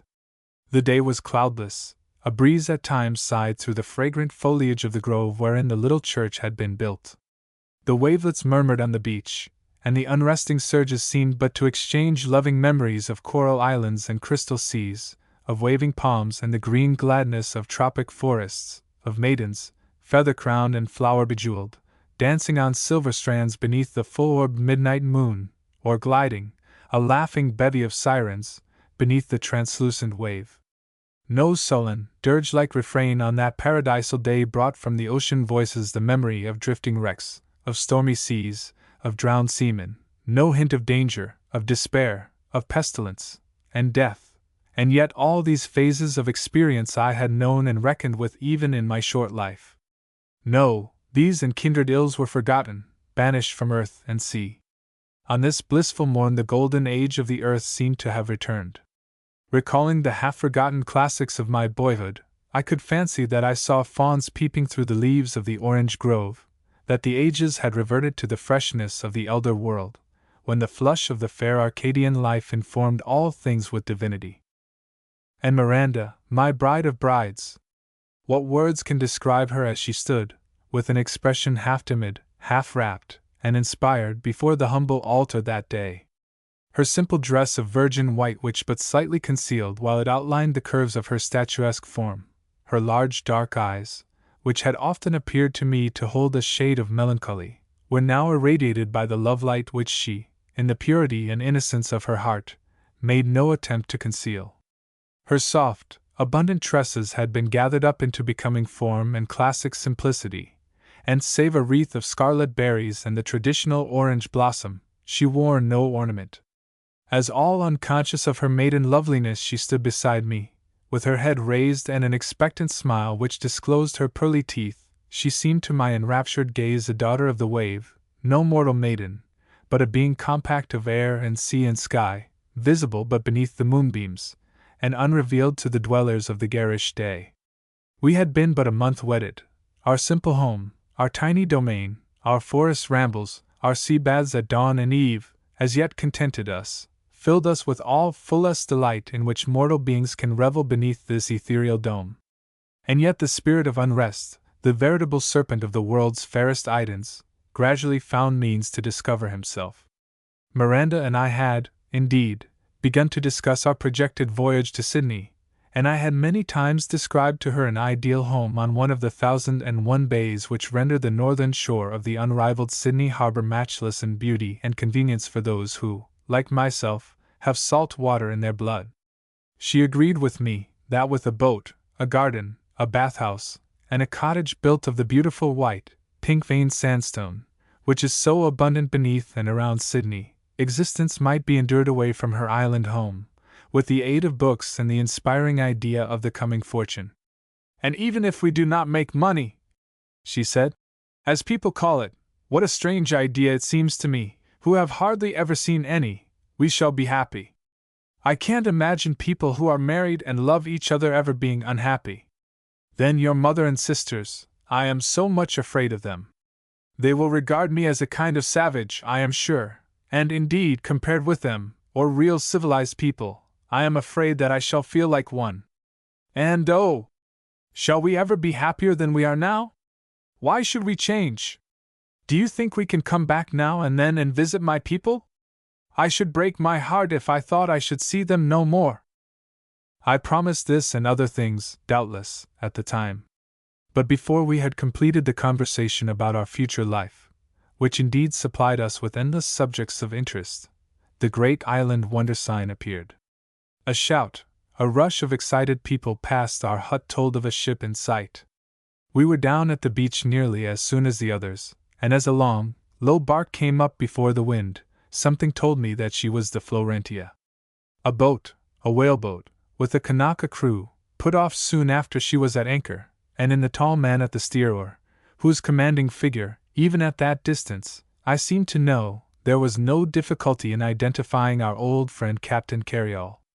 Directly he jumped ashore, a dozen of the islanders dashed into the surf and ran the boat up on the beach. Our recognition was mutual. "Well, young fellow," he said, "I've been hunting you up half over the South Seas. Wherever have you stowed yourself all this time? Why, what a man you've grown, a couple of inches taller than me, and I'm no pony. Brown as a berry, too. You'll have to come home with me this trip. Your old man's beginning to get anxious about you, and you know he's not much in that line, and your mother and sisters." "Captain Carryall," I said, "there's no necessity for more reasons. I'm going to Sydney with you if you'll give me a passage." "Half a dozen if you want it," quoth the jolly sailor. "And now I must have a word with my friends. Anybody been married since I was here last? No Quintles, no Millses? Mary, how's this? Dorcas, Grace, Mercy Young, I'm ashamed of you. And Miranda? Nobody run away with you yet? I see I must take you to Sydney and show you at a government house ball. Then they'd see what a Pitcairn girl was like." "You may do that yet," I said. "For, seriously, Miranda is now Mrs. Hilary Telfer. We have been married more than a month." The captain could not refrain from giving a prolonged whistle at this announcement, which certainly appeared to take him by surprise. However, he rallied with ease and celerity, and addressing Miranda, whose hand he took as he spoke, said, "My dear, let me congratulate the son of my old friend, Captain Telfer, upon his marriage with the best, cleverest, and prettiest girl I have fallen across in all my wanderings. I don't suppose you have any great amount of capital to begin life with, but if two young people like you don't manage to find some path to fortune in a country like Australia, I'm a Dutchman. He needs to be a good fellow, and a man all round, to be worthy of Miranda Christian, but he can't help, as the son of his father and his mother, being all that, and more. So now, my dear, you must let me kiss you, as your husband's old friend, and wish you all happiness." Miranda blushed as the warm-hearted fellow folded her in his arms, but submitted with becoming grace, and leaving her among her young friends, he and I strolled away towards our hut to talk over affairs more at leisure. "Well, youngster," said he, laying his hand on my shoulder, "I suppose you've had enough island life for a while, and won't be sorry to see Sydney Heads again." "Nor I either. I've been out 15 months this time, and that's rather long to be away from one's home and pickaninnies. They'll be glad to see your face again at Rose Bay, I'll be bound. But they certainly will be taken aback when you turn up as a married man. 19 times out of 20 it's a mistake to tie oneself up for life at your age. But all depends upon getting the right woman, and Miranda is the one woman in 1,000 that a man might be proud to marry, whether he was rich or poor, and to work and wear out his life for all his days. I've known her since she was a baby, and taking her all round, I don't know her equal anywhere. It seems queer to say so, considering her birth and bringing up. But these Pitcairners are well known to be the best and finest women, in all womanly ways, that the world can show. And your wife is, and has always been, the flower of the flock." I grasped the captain's hand. I knew that I had secured a powerful ally, and though I felt so secure in the wisdom of my choice that no disapprobation of family and friends would have had power to affect me, yet, in such matters, it is well to have a friend at court, and the captain's reputation for sense and sagacity stood so high, that I felt not only my relatives, but my acquaintances and friends, would be strongly swayed by his judgment. "Now that we've got so far," he said, "you had better make your arrangements to sail with me on Sunday morning. This is Thursday, but my passengers want to see the island and the people of whom they have heard so much." "Passengers?" I said. "How many? And where from?" "Well, I picked them up at Honolulu. Half a dozen, and very nice people, too. They came in an English yacht that went to San Francisco for them, and they wanted to see Australia, and so came with me. They're rather big people at home, I believe, though they're very quiet, and give themselves no airs." "Any ladies?" "There are 2 married couples, and a young lady, with her brother." "That's very serious, Captain," said I. "I don't quite know how Miranda will get on with traveling English women. They're rather difficult sometimes." "Miranda will get on with anyone," answered the captain, with a decided air. "She will sit on my right hand, as a bride, and no one in my ship will show her less than proper respect. Anyhow, these people are not that sort. You'll see she's all ready to start on Sunday morning. The better the day, the better the deed." So the captain went to pay a visit to the people of the settlement, among whom his free, pleasant manner and generous bearing had made him most popular. The girls crowded around him, laughing and plying him with tie-ins about the commissions he had promised to execute for them, and the presents he had brought. These attentions he never omitted. Full of curiosity they were, too, about the English ladies on board. How they were dressed. How long they would stay in Sydney. What they would think of the poor Pitcairn girls. And so on. With the elders he told of the whale ships he had spoken, and of their cargoes of oil, of the Quintals, or Youngs, Mills, or Mcoys who were harpooners and boat steerers on board some of the Sydney whalers, and of the chances of their lay, or share of profit being a good one. Besides all this, the captain consented to act as their ambassador to the Governor-General in Sydney, and lay before that potentate certain defects of their island administration, small, perhaps, in themselves, but highly important to the members of an isolated community. In addition to all this, he, as I heard afterwards, specially attended to my marriage with Miranda, of which he highly approved, telling the old pastor and the elders of the community that he had known my father for ever so many years, that he was highly respected now, when retired, but had been well known in the South Seas and New Zealand many years ago as the captain of the Orpheus, one of the most successful whalers that ever sailed through Sydney Heads. "Captain Telfer of the Orpheus," said one of the oldest men of the group. "I remember him well. I was cast away on Easter Island the time the Harriet was wrecked in a hurricane. He gave me a free passage to Tahiti, a suit of clothes, and $10 when I left the ship. He wanted me to finish the voyage with him and go to Sydney. I was sorry afterwards I didn't. He was a fine man, and a better seaman never trod plank. No wonder Hilary is such a fine chap. One can see the likeness now. I don't hold with our young women going off this island in a general way, but Miranda is a lucky girl to have Captain Telfer's son for a husband." All this the captain told me afterwards with slight embellishments and variations of his own. My reputation had fairly gone before, but this light thrown on my parentage placed me in a most exalted position, next to their spiritual pastor and master, before whom they bowed in genuine respect and reverence. Perhaps there is no man in the whole world more honored and admired in the South Seas than the captain of a ship.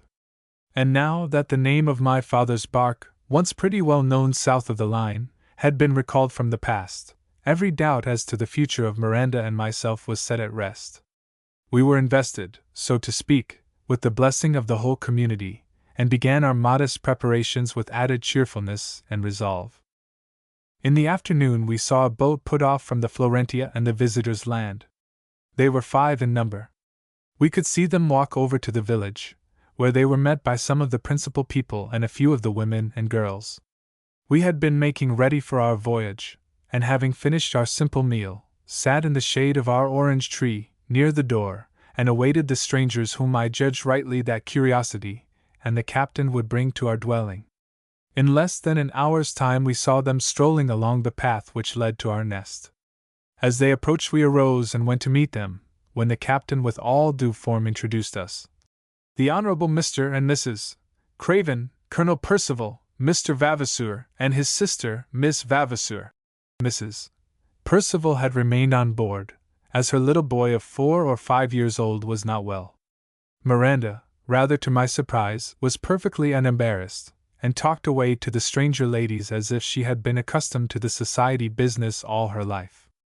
I could see that they were pleased and surprised at her appearance, as also gratified with the manner in which she invited them to inspect our simple dwelling.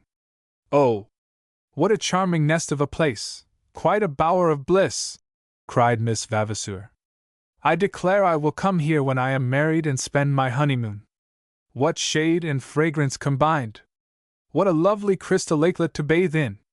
And I suppose, Mrs. Telfer, you go out fishing in that dear canoe? What an ideal life! I quite agree with you and feel quite envious," said Mrs. Craven. "Charlie and I have been married too long to have our honeymoon over again, but it would have been idyllic, wouldn't it, Charlie?" "Splendid place to smoke in," assented her husband. "No hounds meet nearer than Sydney, though, I presume. Drawback rather, isn't it? You men are always thinking of horses, and hounds or guns," pouted Miss Vavasour. "What can one want with them here? What can life offer more than this endless summer, this fairy bower, this crystal wave, this air which is a living perfume? It is an earthly paradise. And the beloved object," added Mrs. Craven, with quiet humor. "You have left him out. It would be an incomplete paradise without Adam." "Oh, here he comes!" exclaimed Miranda, as she told me afterwards, who had not been attending to the enthusiastic speech, but was watching bird-like for my approach. "Who? Adam?" said Miss Vavasour laughingly. "Oh, no," answered she, smiling at the apparent absurdity. "You must excuse me a little, but I was looking out for Hilary." "Now then, ladies," said the cheerful voice of Captain Carryall, "we must get back to our boat. It's dangerous to stop ashore all night, isn't it, Miranda? We must leave you to finish your packing. It's a long voyage to Sydney, eh?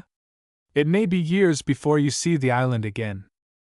We all went down together to the boat, where the visitors were seen off by all the young people of the island, the girls wondering with respectful admiration at the English ladies' dresses, hats, boots, and shoes, in fact, at everything they did and said as well. It was a revelation to them, not that they had any envious feeling about those cherished possessions. They had been too well trained for that, and were secure in the guidance of their deeply rooted religious faith and lofty moral code. On the other hand, their visitors admired sincerely the noble forms and free, graceful bearing of the island maidens, as well as the splendid athletic development of the men.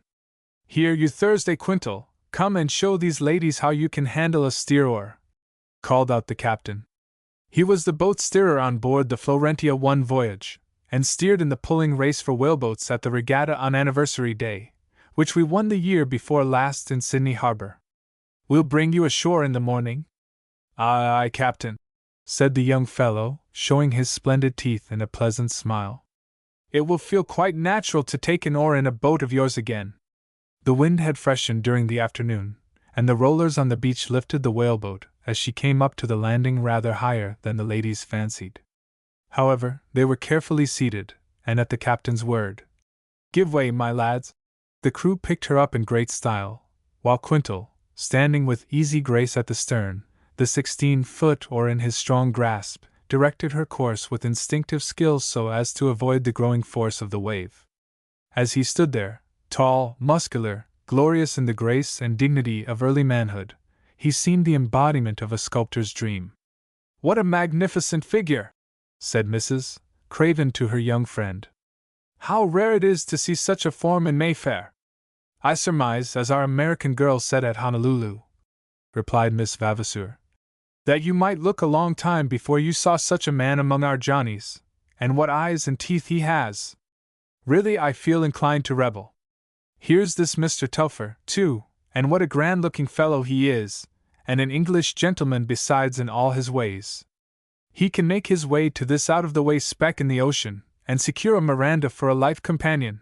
Glorious girl she is too, while we poor English spins have to wait till a passable pretender comes along, old, bald, stupid, or diminutive, as the case may be, and are bound to take him under penalty of dying old maids. I call it rank injustice, and I'd head a revolution tomorrow, and oh! The interjection which closed the speech of this ardent woman's writer was caused by the onward course of a breaking wave, which was not avoided so deftly as usual, and splashed the speaker and Mrs. Craven. "Hullo!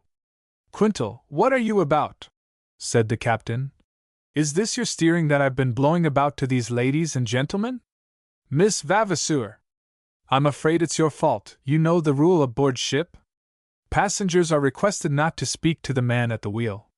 But there's no regulation, Captain, that the man at the steer-oar is not to look at the passengers," said Mrs. Craven. "However, here we are nearly on board, so there's no harm done, and we're only a trifle damped." Clear-hued, calm, waveless, dawned our farewell day. I was glad of it. Rain and storm clouds lower the spirits more distinctly when one is about to make a departure than at any other time, besides the inconvenience of wet or bedraggled garments. It was the Sabbath day, and the pastor arranged a special service in commemoration of Miranda's marriage and departure from the island. All the ship's company that could be spared came, of course. The visitors made a point of attending. The little church was crowded. Except the youngest children and their guardians, every soul on the island was there. After the Church of England service, which the islanders had at their fingers' ends, and in which they all most reverently joined, hymns were sung, in which the rich voices of the young girls were heard to great advantage. There was a strange and subtle harmony pervading the part-singing, which seemed natural to the race, more particularly in those parts in which the whole of the congregation joined. As Miranda played on the harmonium, it may have occurred to her friends and playmates for the last time, many of them could not restrain their tears. The aged pastor after the liturgy preached a feeling and sympathetic address, which certainly went to the hearts of all present. He made particular allusion to our union and departure. "One of the children of the island," he said, "who had endeared herself to all by her unselfish kindness of heart, who had been marked out by uncommon gifts, both mental and physical, was to leave them that day. She might be absent for years, perhaps they might not see her face again, that face upon which no one had seen a frown, nor hear that voice which had never uttered an unkind word." Here the greater part of the congregation, male and female, fell a weeping and lamenting loudly. But they must take comfort. Our beloved one was not departing alone, she had been joined in holy matrimony with a youth of whom any damsel might feel proud. He was the husband of her choice, the son of a master mariner well known and highly respected in former years throughout the wide Pacific.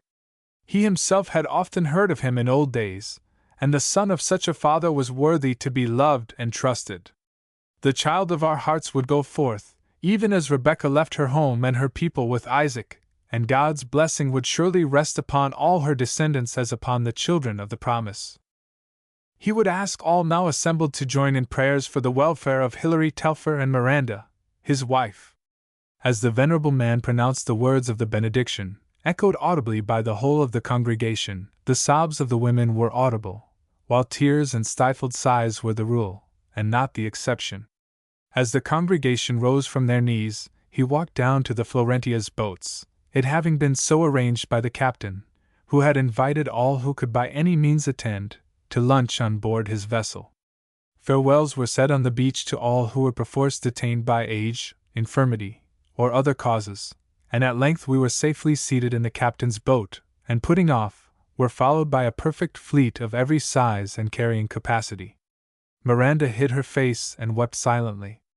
I did not attempt to persuade her to moderate her grief, as the outlet of overstrung feelings, of genuine and passionate regret. It was a natural and healthful safety valve for an overburdened heart. "I don't think I was ever more impressed with our church service," said Mrs. Craven. "That dear, venerable old man, and his truly wonderful congregation. How earnestly they listened, and how reverently they behaved. Think of our rustics in a village church," said Miss Vavasour.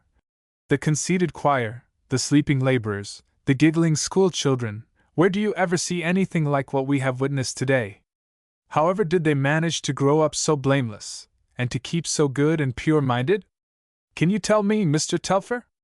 My knowledge of my wife's people is chiefly from hearsay, I said. I can remember the old tale of the mutiny of the Bounty when I was a schoolboy in Sydney. Captain Bligh, of the ill-fated ship, was afterwards the governor of New South Wales.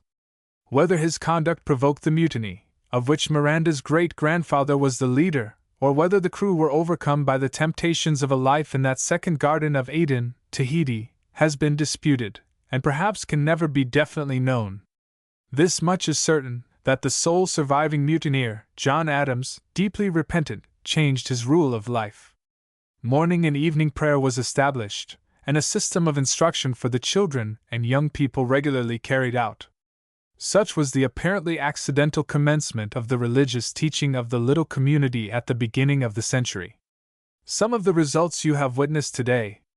It certainly is the most wonderful historiette in the whole world, said Miss Vavasour, who had listened with deep interest.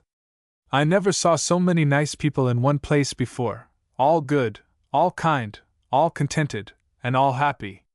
It makes one believe in the millennium. I must try what I can do with our village when I get back to Dorsetshire. You'll have your work cut out for you, Miss Vavasour, said Colonel Percival. Fancy the old poachers and the hardened tramps, the beer-drinking yokels and the rough field hands. Work of years, and doubtful then. Oh, dear, why do we call ourselves civilized, I wonder? Sighed the enthusiastic damsel, just awakened to a sense of the duties of property in correlation with the rights. I really believe Englishmen, the lower classes, of course, are the most ill-mannered, uncivilized people in the world. Look at those dear islanders, how polite and unselfish they are in their behavior to each other, and to us. It makes me feel ashamed of my country. Why, even at a presentation to Her Majesty people push, and crush, and look as black as thunder if you tread on their absurd trains. You ought to come out and join the Melanesian mission, my dear, said Mrs. Craven. There is no knowing, with your energy and convictions, what good you might do. I wish I could, said the girl eagerly. But I'm not good enough, I wish I was. If I felt I could keep up my present feelings I'd go tomorrow. But I'm selfish and worldly-minded, like my neighbors in Christendom. It would be no use. I should only spoil my own life, and not mend theirs. Such has been the confession of many an earnest reformer, who had started in life with high hopes and a scorn of consequences, said Mr. Vavasour quietly. It is by far the most common result of heroic self-sacrifice. If we did not occasionally see the accomplished fact, as in this case, we might well despair. And this was an accident of accidents, said Miss Vavasour sorrowfully. No missionary society sent away the pioneer preachers to the heathen with prayers, and flags, and collections. No, here is the grandest feat ever accomplished in the world's history. The most religious, contented, consistent community in the whole world evolved from a crew of runaway sailors and a few poor savage women. Really, there must be some good in human nature after all, reviled and insulted as it is by all the extra good people. The Florentia had not had so large a party on board since the last successful affair in Sydney Harbour. That one included dancing, which did not enter into this entertainment. Nothing, however, could have gone off better. The curiosity of the young women about the ladies' belongings was amply gratified, and the luncheon voted the very best one at which they had ever been entertained. A mirthful and joyous gathering it was. The visitors were charmed with the naturally refined and courteous manners of the guests. And finally, as the day wore on, and the breeze from the land promised a good offing, Miranda came up from her cabin, to which she had elected to retire, and bade farewell to friends and kinsfolk, who departed in their boats, much less saddened of mien than they had been in the morning. Once more at sea. The Florentia, though a whaler, and not ornamented up to yachting form, was yet extremely neat and spotlessly clean, as far as could be managed by a smart and energetic captain. She was a fast sailor, and as the wind off the land freshened at sundown, She spread most of her canvas and sped before the breeze after a fashion which would have made her a not unworthy comrade of the Leonora. Miranda had retired to her cabin. Her heart was too full for jesting converse, and after she had watched the last speck of her loved island disappear below the horizon, she was fain to go below to hide her tears, and relieve her feelings by unrestrained indulgence in grief. For my part, after a cheerful dinner in the cuddy, I remained long on deck, pacing up and down, and revolving in my mind plans for our future. As I felt the accustomed sway of the vessel, listened to the creaking of the rigging, which was music in my ears, and watched the waves fall back from her sides in hissing foamflakes, as the aroused vessel, feeling the force of the rising gale, drove through the darkening wave masses, and seemed to defy the menace of the deep, the memories of my early island life came back to me. The luxurious, halcyon days, the starlit, silent nights, when ofttimes I had wandered to the shore, and seating myself on a coral rock, gazed over the boundless watery waste, wondering ever about my career, my destined fate. Then returned the strange and wayward memories of Haston and his lawless associates, the reckless traders, the fierce half-castes, the savage islanders. Again I heard the soft voices of Lelia, Nellie, Kitty of Eben, and smiled as I recalled their pleading, infantine ways, their flashing eyes, so eloquent in love or hate. All were gone, all had become phantoms of the past. With that stage and season of my life they had passed away, irrevocably, eternally, and now I possessed an incentive to labor, ambition, and self-denial such as I had never before known.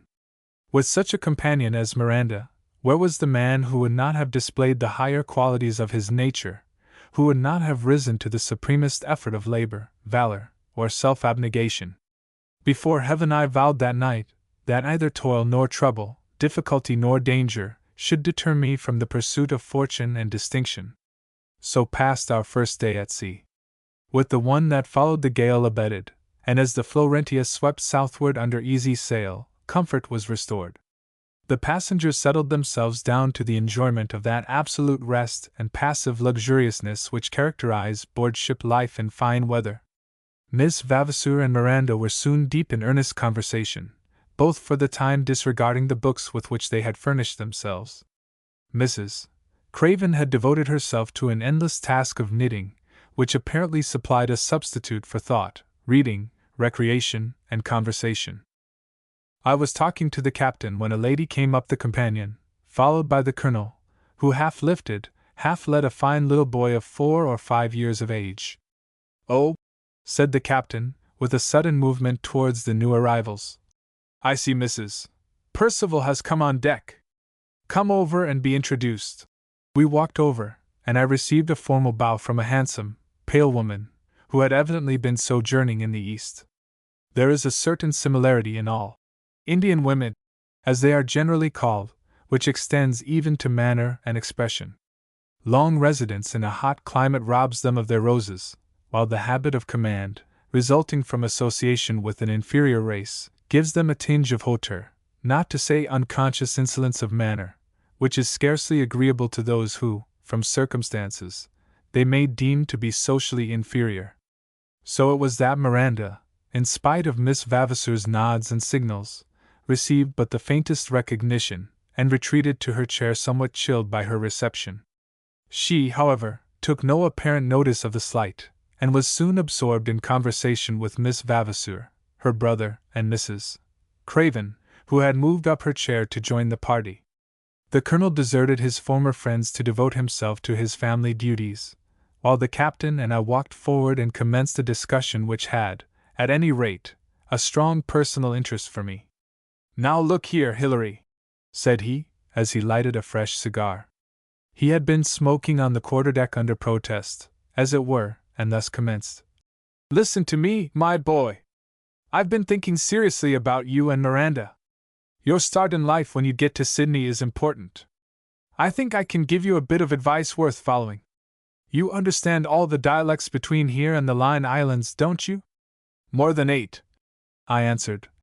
"I can talk with nearly every islander from here to the Gilberts. I have learned so much, at any rate, in my wanderings. And a very good thing, too, for it's not a thing that can be picked up in a year, no matter how a man may work, and he's useless or nearly so without it, you can keep accounts, write well, and all that? I replied that I had a number of peculiar accounts to keep as supercargo to the Leonora, as well as all Hastings' business letters to write, that my office books were always considered neat, complete, and well kept. Then he suddenly said, "You are the very man we want!" "Who are we, and what is the man wanted for?" I asked. "For the South Sea Island trade, and no other," said Captain Carryall, putting his hand on my shoulder. "Old Paul Frankston, you've heard of him, and I have laid it out to establish a regular mercantile house in Sydney for the development of the island trade. The old man will back us, and the name of Paul Frankston is good from New Zealand to the North Pole and back again. I will do the whaling, cruising, and cargo business, coconut oil, copra, and curios, while you will live in one of those nice white houses at North Shore, somewhere about Neutral Bay, where you can see the ships come through the heads. Miranda can have a skiff, and you a 10-tonner, so as not to forget your boating and your sea legs. What do you think of that, eh?" "It is a splendid idea," I cried. "And poor Miranda will be within sound of the sea. If she were not, she would pine away like her own araucarias, which will not live outside of the wave music. But how about the cash part of it? I haven't much. Most of my savings went down in the Leonora." "Oh, we'll manage that somehow. Old Paul will work that part of the arrangement. I dare say your father will advance what will make your share equal, or nearly so, to ours." "It sounds well," I said. "With partners like Mr. Frankston and yourself, a man ought to be able to do something. I know almost every island where trade can be got, and the price to a cower that should be paid. There ought to be a fortune in it in 5 years. What a pity Haston couldn't have had such a chance. He'd have had the cash, and the other partners the experience, in less than that time," said the captain, smiling sardonically. "He was a first-rate organizer if he had not been such a d scoundrel. He had some fine qualities, I allow. As a seaman he had no equal. In the good old fighting days he would have been a splendid robber baron. But in these modern times, where there is a trifle of law and order in most countries, even in the South Seas, he was out of place. He was far from a model mariner," I said, "but it hurts me to hear him condemned. He had splendid points in his character, and no one but myself will ever know how much good there was mixed up with his recklessness and despair. I left him, but I couldn't help being fond of him to the last. It was a good thing for you that you did, a very good thing. You will live to be thankful for it. He was a dangerous beggar, and neither man nor woman could escape his fascination. However, that's all past and gone now. You're married and settled, remember, and you're to be Hilary Telfer, Esq, J.P., and all the rest of it directly, and the only seagoing business you can have for the future is to be Commodore of the Neutral Bay Yacht Club, or some such title and distinction. And now I've done for the present. You go and see what Miranda thinks of it. I won't agree to anything unless she consents." Miranda was charmed with the idea of a mercantile marine enterprise, so much in accordance with her previous habits and experiences. The added inducement of living on the seashore, with a boat, a jetty, and a bathing house, decided her. She implicitly believed in Captain Carryall's power and ability to make our fortune, was also certain that, with Mr. Frankston's commercial aid, we should soon be as rich as the Guildensterns, the Rothschilds of the Pacific. She surrendered herself thereupon to a dream of bliss, alloyed only at intervals by a tinge of apprehension that the great undiscovered country of Sydney society might prove hostile or indifferent. So much she communicated to Miss Vavasour as she and Mrs. Craven were reclining side by side on their deck chairs, while the Florentia was gliding along on another day all sunshine, azure, and favoring breeze. "Don't you be afraid, my dear," said the kind-hearted Mrs. Craven. "You and your husband are quite able to hold your own in Sydney society or any other. Indeed, I shall be inclined to bet that you'd be the rage rather than otherwise. I wish I had you in Northamptonshire. I'd undertake to knock out, as Charlie says, the local belles in a fortnight." Miranda laughed the childishly happy laugh of unspoiled girlhood. "Dear Mrs. Craven, how good of you to say so, but of course I know I'm a sort of savage, who will improve in a year or two if every one is as kind as you and Miss Vavasour here. But suppose they should be like her. And she motioned towards Mrs. Percival. This lady had never relaxed the coldness and hauteur towards Miranda and myself. She had been unable to modify her Indian manner, as Captain Carryall and Mr. Vavasour called it, and about which they made daily jokes. As she passed the little group, she bowed slightly and without relaxation of feature, going forward to the waist of the ship, where she sat down and was soon absorbed in a book. The three friends smiled at each other, and continued their conversation. "I should like to dress you for a garden party, Miranda," said Miss Vavasour. "Let me see now, a real summer day, such as we sometimes get in dear old England, not like this one perhaps, but very nice. A lovely old manor house like Gravenhurst or Hunsdon, such a lawn, such old trees, such a river, a marquee under an elm 100 years old, and the county magnates marching in from their carriages." "Oh, how delicious!" cried Miranda. "I have read such descriptions in books, but oh, how happy you must be to have lived it all!" "It's very nice, but as to the happiness, that doesn't always follow," confessed the English girl with a half-sigh. "I almost think you have the greater share of that. Anyhow, just as the company are assembled, I am seen walking down from the house. We are of the house party, you know, Miranda and I. She is dressed in a soft, white, embroidered muslin, very simply made, with a very little Valenciennes lace.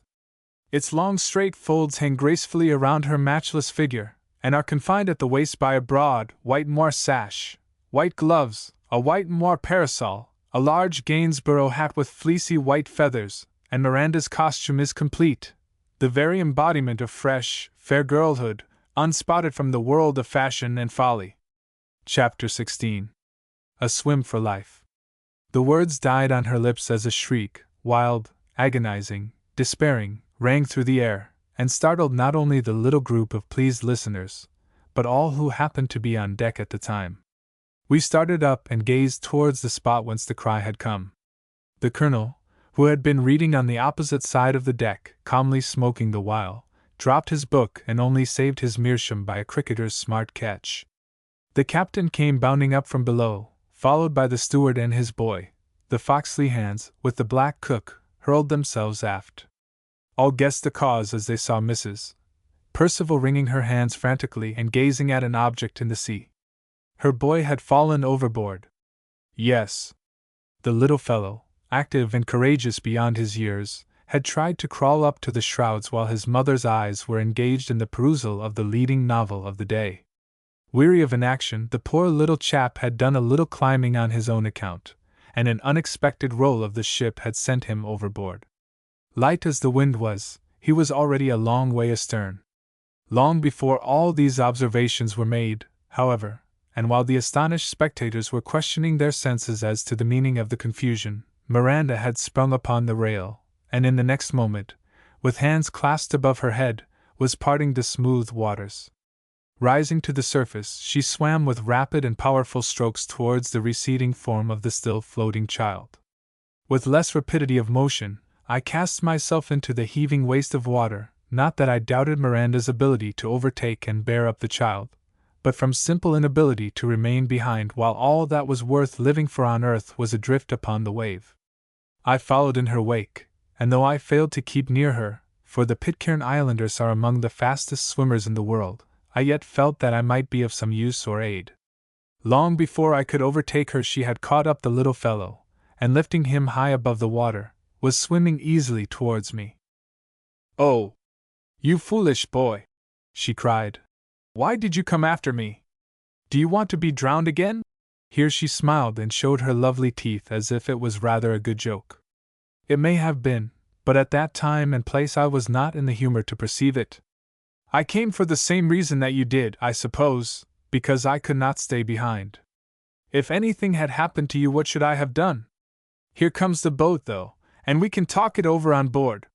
Some little time had been expended in lowering the boat.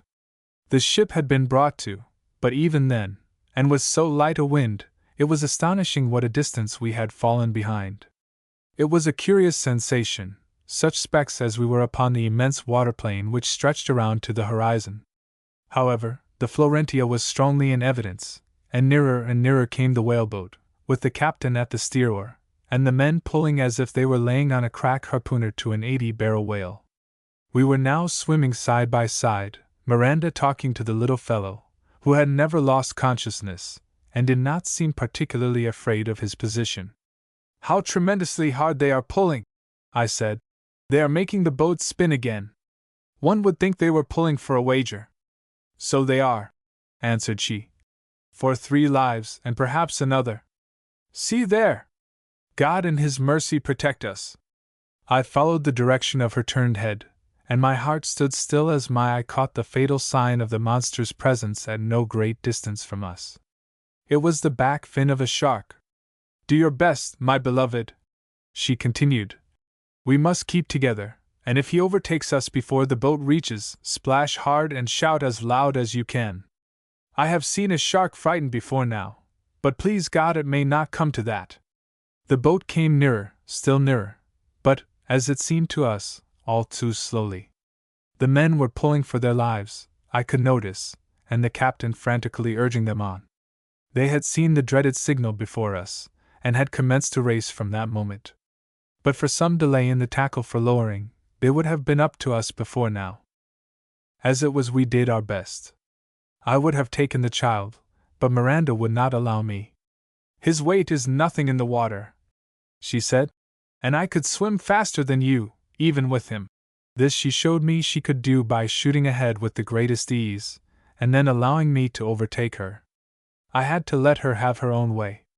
We were lessening the distance between us and the boat, but the sea demon had a mind to overtake us, and our hearts almost failed as we noticed the sharp black fin gaining rapidly upon us.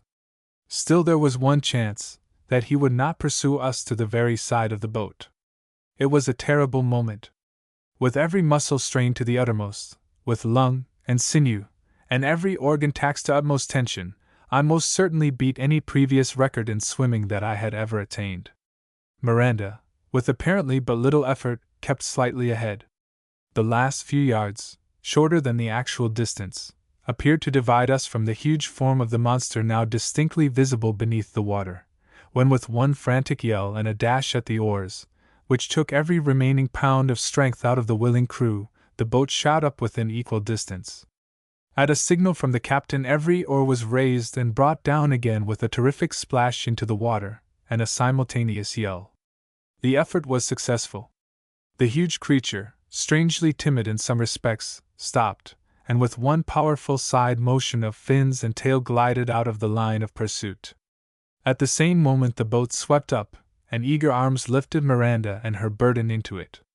My hand was on the gunwale until I saw her safe, whence with a slight amount of assistance I gained the mid-thwart. "Saved, thank God!" cried the captain, with fervent expression. "But a mighty close thing. The next time you take a bath of this kind, my dear Miranda, with sharks around, you must let me know beforehand, eh?" "Someone would have had to go, Captain," she answered. "We couldn't see the dear little fellow drown before our eyes. It was only a trifle after all, a swim in smooth water on a fine day. I didn't reckon on a shark being so close, I must say." "I saw the naughty shark," said the little fellow, now quite recovered and in his usual spirits. "How close he came! Do you think he would have eaten us all, Captain?" "Yes, my boy. Without salt, you would never have seen your papa and mamma again if it had not been for this lady here." "But you took us in the boat, Captain," argued the little fellow. "He can't catch us in here, can he?" "But the lady caught you in her arms long before the boat came up, my dear, or else you would have been drowned over and over again. That confounded tackle caught, or else we should have been up long before. It's a good thing they were not lowering for a whale, or my first mate's language would have been something to remember till the voyage after next. However, here we are all safe, Charlie, and there's your mother looking out for you." A painfully eager face was that which gazed from the vessel as we rowed alongside. Every trace of the languor partly born of the tropic sun and partly of aristocratic morgue was gone from the countenance of Mrs. Percival, as her boy, laughing and prattling, was carried up the rope ladder and lifted on deck. His mother clasped him now passionately in her arms, sobbing, blessing, kissing him, and crying aloud that God had restored her child from the dead. "Oh, my boy! My boy!" she repeated again and again. "Your mother would have died too. If you had been drowned, she would never have lived without you." By this time Miranda had reached the deck, where she was received with a hearty British cheer from the ship's company, while the passengers crowded around her as if she had acquired a new character in their eyes. But Mrs. Percival surpassed them all. Kneeling before Miranda, she bowed herself to the deck, as if in adoration, and kissed her wet feet again and again. "You have saved my child from a terrible death at the risk of your own and your husband's lives," she said. "May God forget me if I forget your noble act this day. I have been proud and unkind in my manner to you, my dear. I humble myself at your feet, and implore your pardon. But henceforth, Miranda Telfer, you and I are sisters. If I do not do something in requital, it will go hard with me and Charlie." "Now, my dear Sybil," interposed the husband, "do you observe that Mrs. Telfer has not had time to change her dress, very wet it seems to be, and I suppose Master Charlie will be none the worse for being put to bed and well scolded, the young rascal. Come, my dear." Colonel Percival, doubtless, felt a world of joy and relief when the light of his eyes and the joy of his heart stood safe and sound on the deck of the Florentia again, but it is not the wont of the British aristocrat to give vent to his emotions, even the holiest, in public. The veil of indifference is thrown over them, and men may but guess at the volcanic forces at work below that studiously calm exterior. So, laying his hand gently but firmly on his wife's arm, he led her to her cabin, with her boy still clasped in her arms as if she yet feared to lose him, and they disappeared from our eyes. As for Miranda and myself, such immersions had been daily matters of course, and were regarded as altogether too trifling occurrences to require more than the necessary changes of clothing. We both appeared in our places at the next meal, when Miranda was besieged with questions as to her sensations, mingled with praises of her courage and endurance in that hour of deadly peril. "And her child, too," said Mrs. Craven.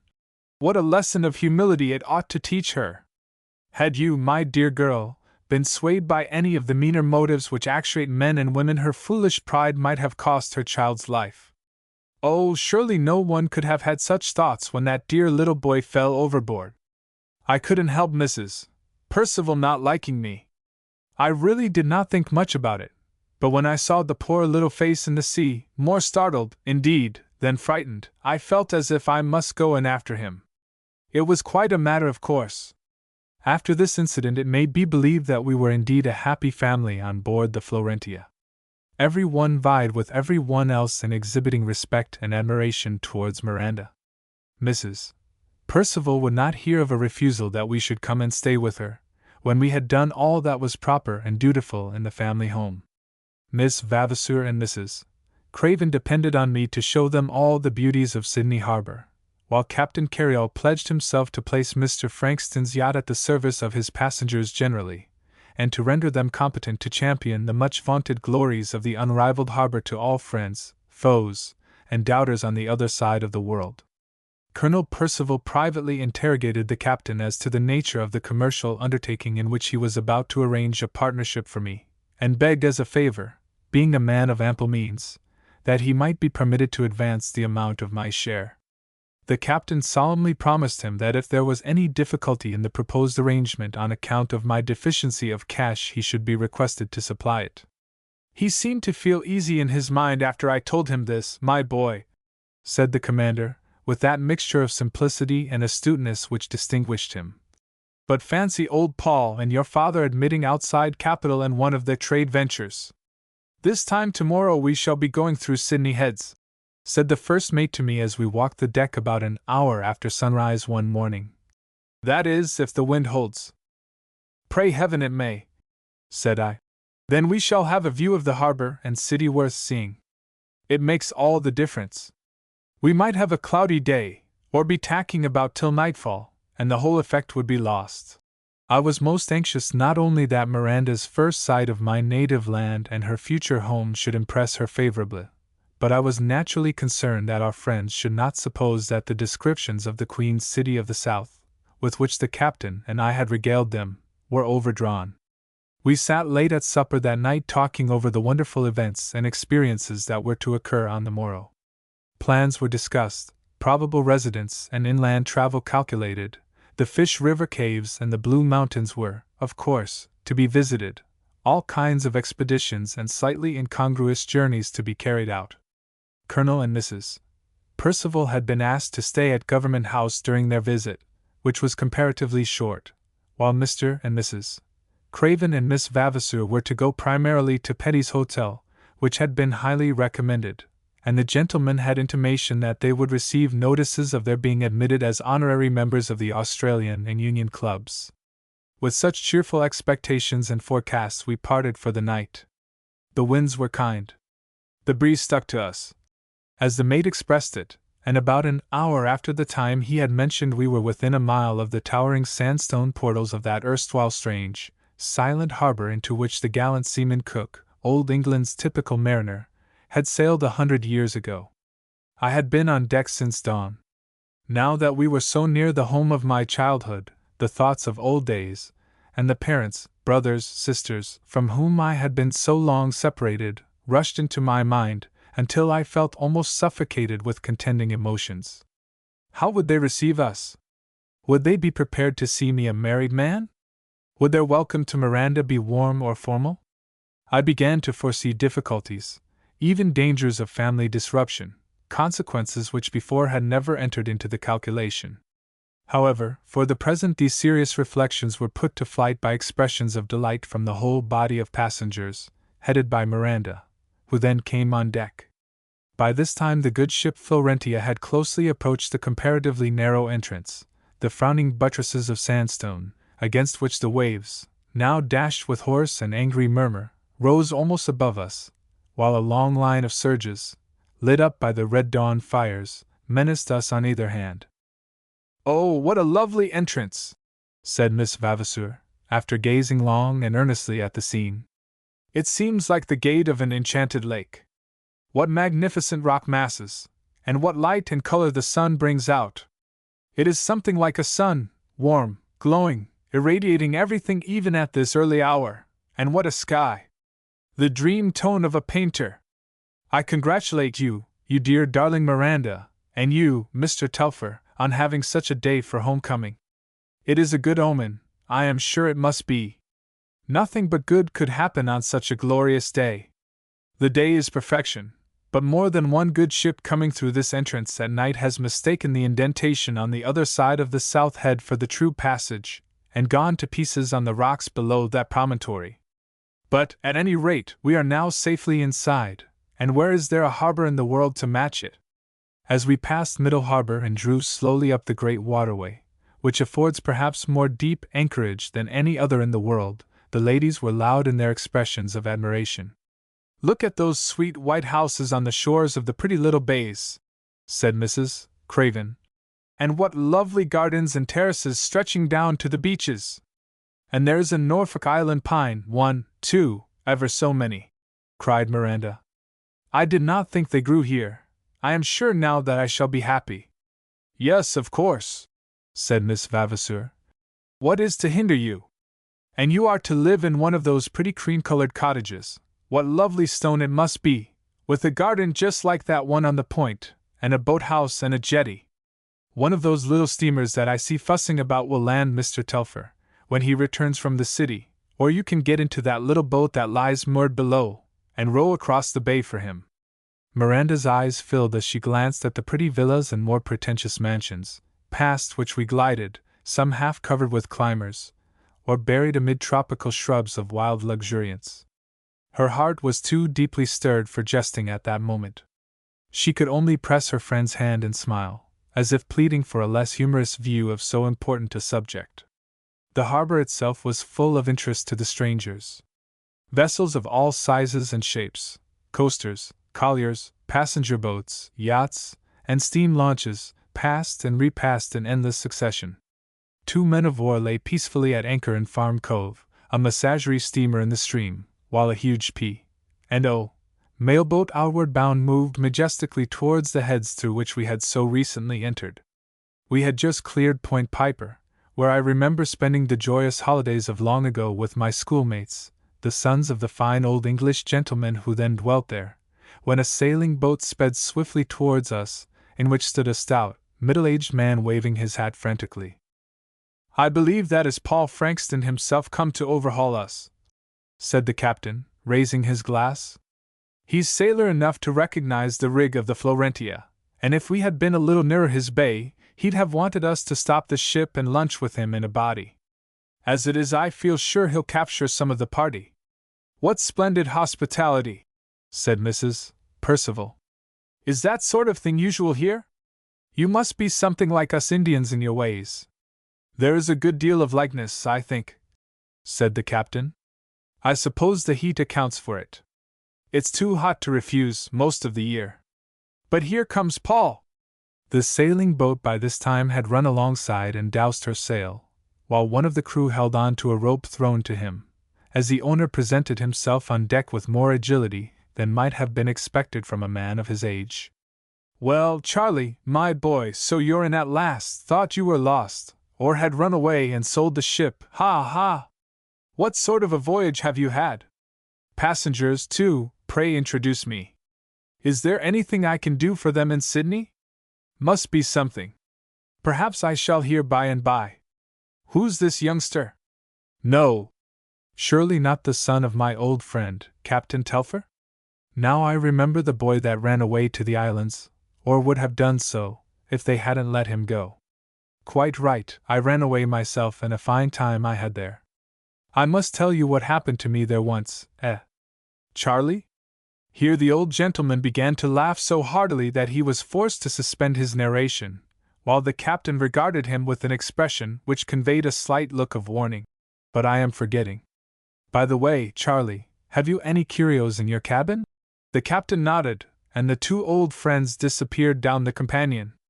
Only, however, to reappear in a very few minutes, which we employed in favorable criticism. "What a fine hearty old gentleman," said Mrs. Craven. "Any one can see that he is an Englishman by his figure and the way he talks, though I suppose colonists are not so very different." "Mr. Frankston has been a good deal about the world," I said. "But he was born in Sydney, and has spent the greater part of his life near this very spot. He was at sea in his earlier years, but has been on shore since he married. He is now a wealthy man, and one of the leading Sydney merchants." "One would think he was a sea captain now," said Miss Vavasour. "He looks quite as much like one as a merchant, but I suppose every one can sail a boat here."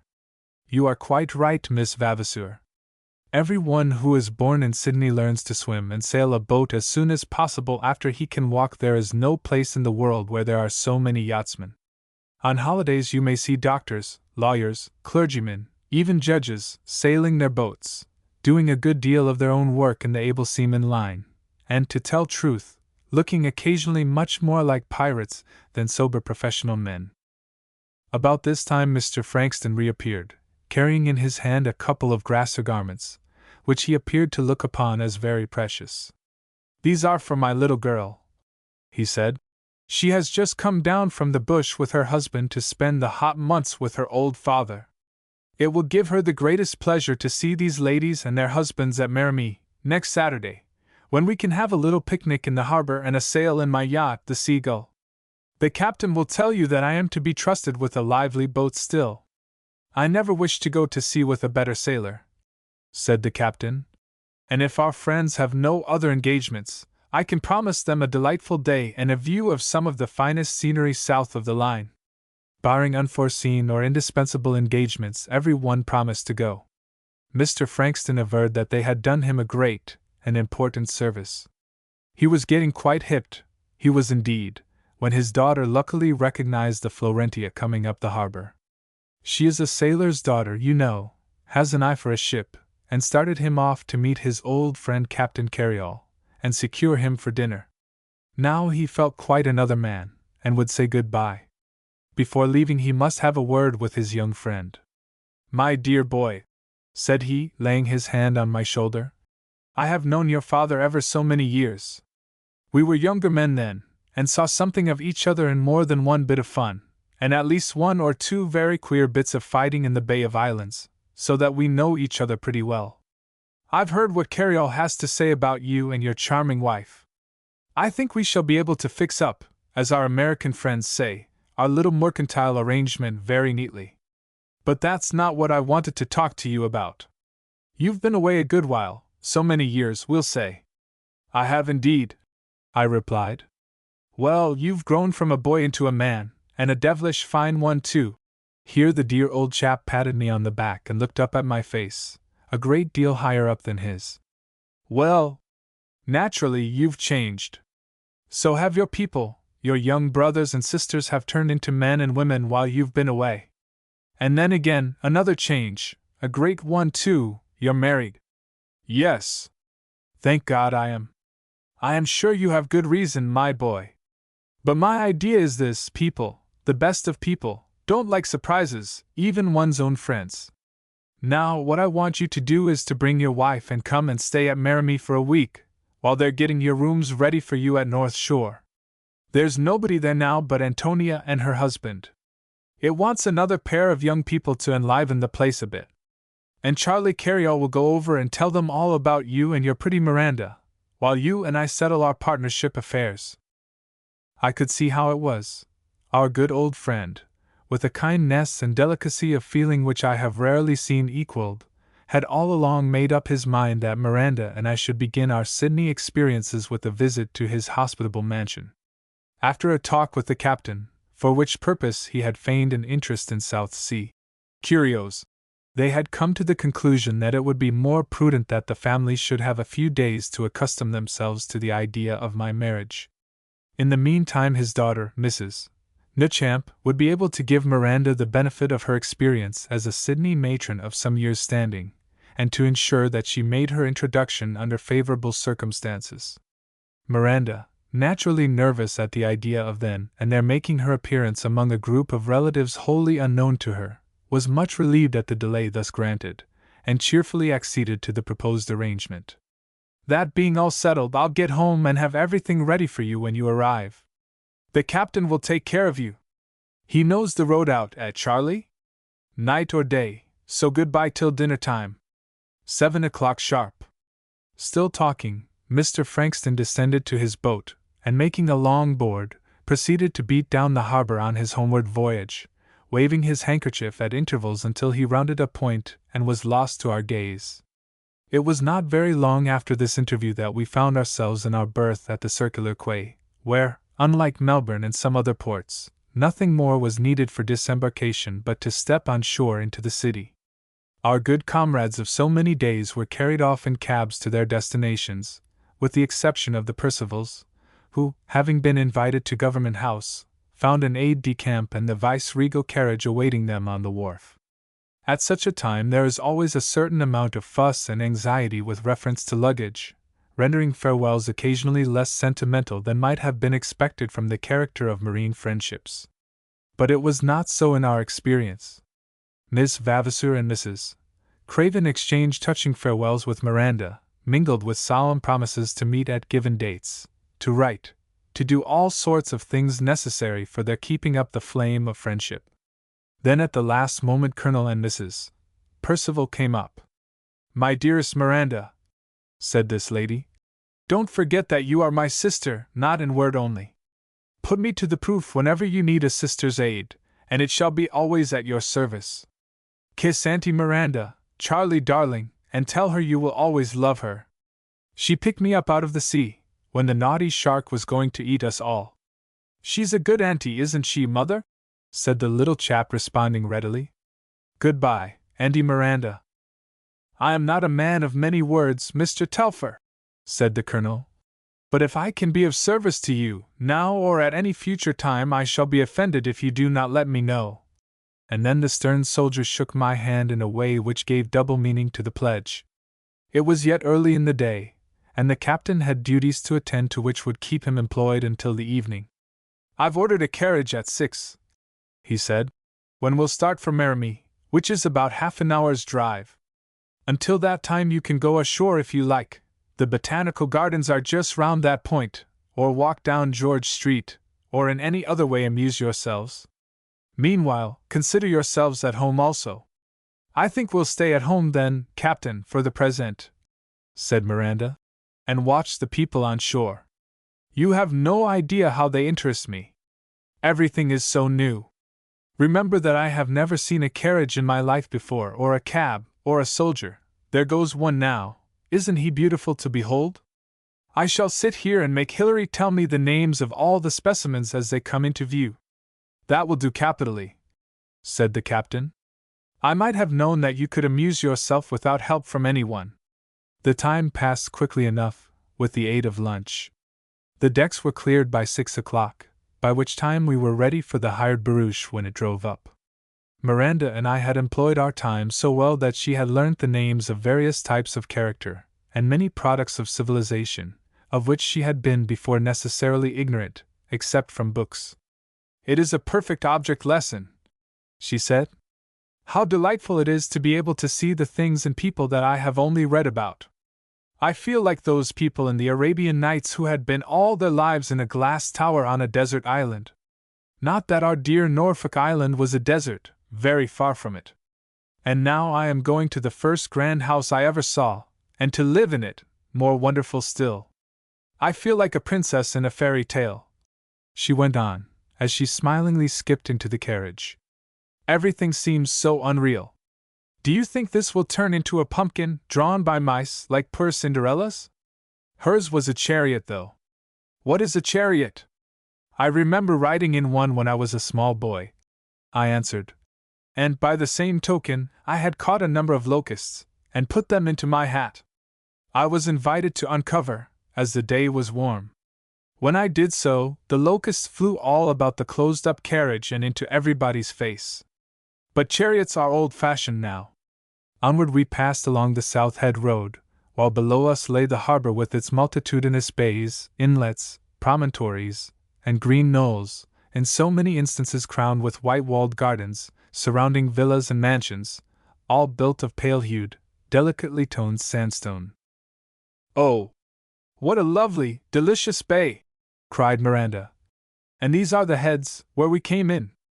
Goodbye, old ocean, playfellow of my childhood, farewell, wind of the sea, for a while. But I shall live near you still, and hear you in my dreams. I should die, I should feel suffocated, if nothing but woods and forests were to be seen. If you don't die until you can't see the ocean, or feel the winds about here, you will live a long time, my dear, said the captain. I don't know a more seagoing population anywhere than this Sydney one. Half the people you meet here have been a voyage, and the boys take to a boat as the bush lads do to a horse. But here we are at the Merrimy gates, and there's my pet Antonia on the veranda ready to receive us. As we drove up the avenue, which was not very long, a very pretty, graceful young woman came swiftly to meet us. I knew this must be Mrs. Nichamp, formerly Antonia Frankston, the old man's only child. She was not grown up when I left Sydney, and I heard that she had lately married a young Englishman, who had come out with letters of introduction to Mr. Frankston. We had seen each other last, as boy and girl, long years ago. Well, Captain Charlie, she said, making as though she would have embraced the skipper. What do you mean by being so long away?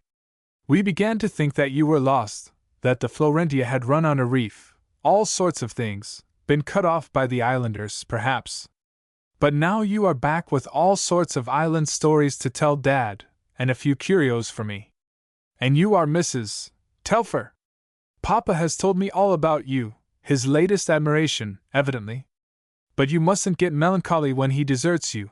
He is a passionate adorer while it lasts, but is always carried away by the next fresh face, generally a complete contrast to the last. I am sure we shall be great friends. I used to dance with your husband when we were children. Do you remember that party at Mrs. Morton's? You have grown considerably since then, and so handsome, too, I suppose I may say. Now we are all married, no wonder Miranda fell in love with you. You're to call me Antonia, my dear, and now come upstairs, and I'll show you your rooms which I have been getting ready all the morning. Papa and Ernest will be here in a few minutes. Mrs.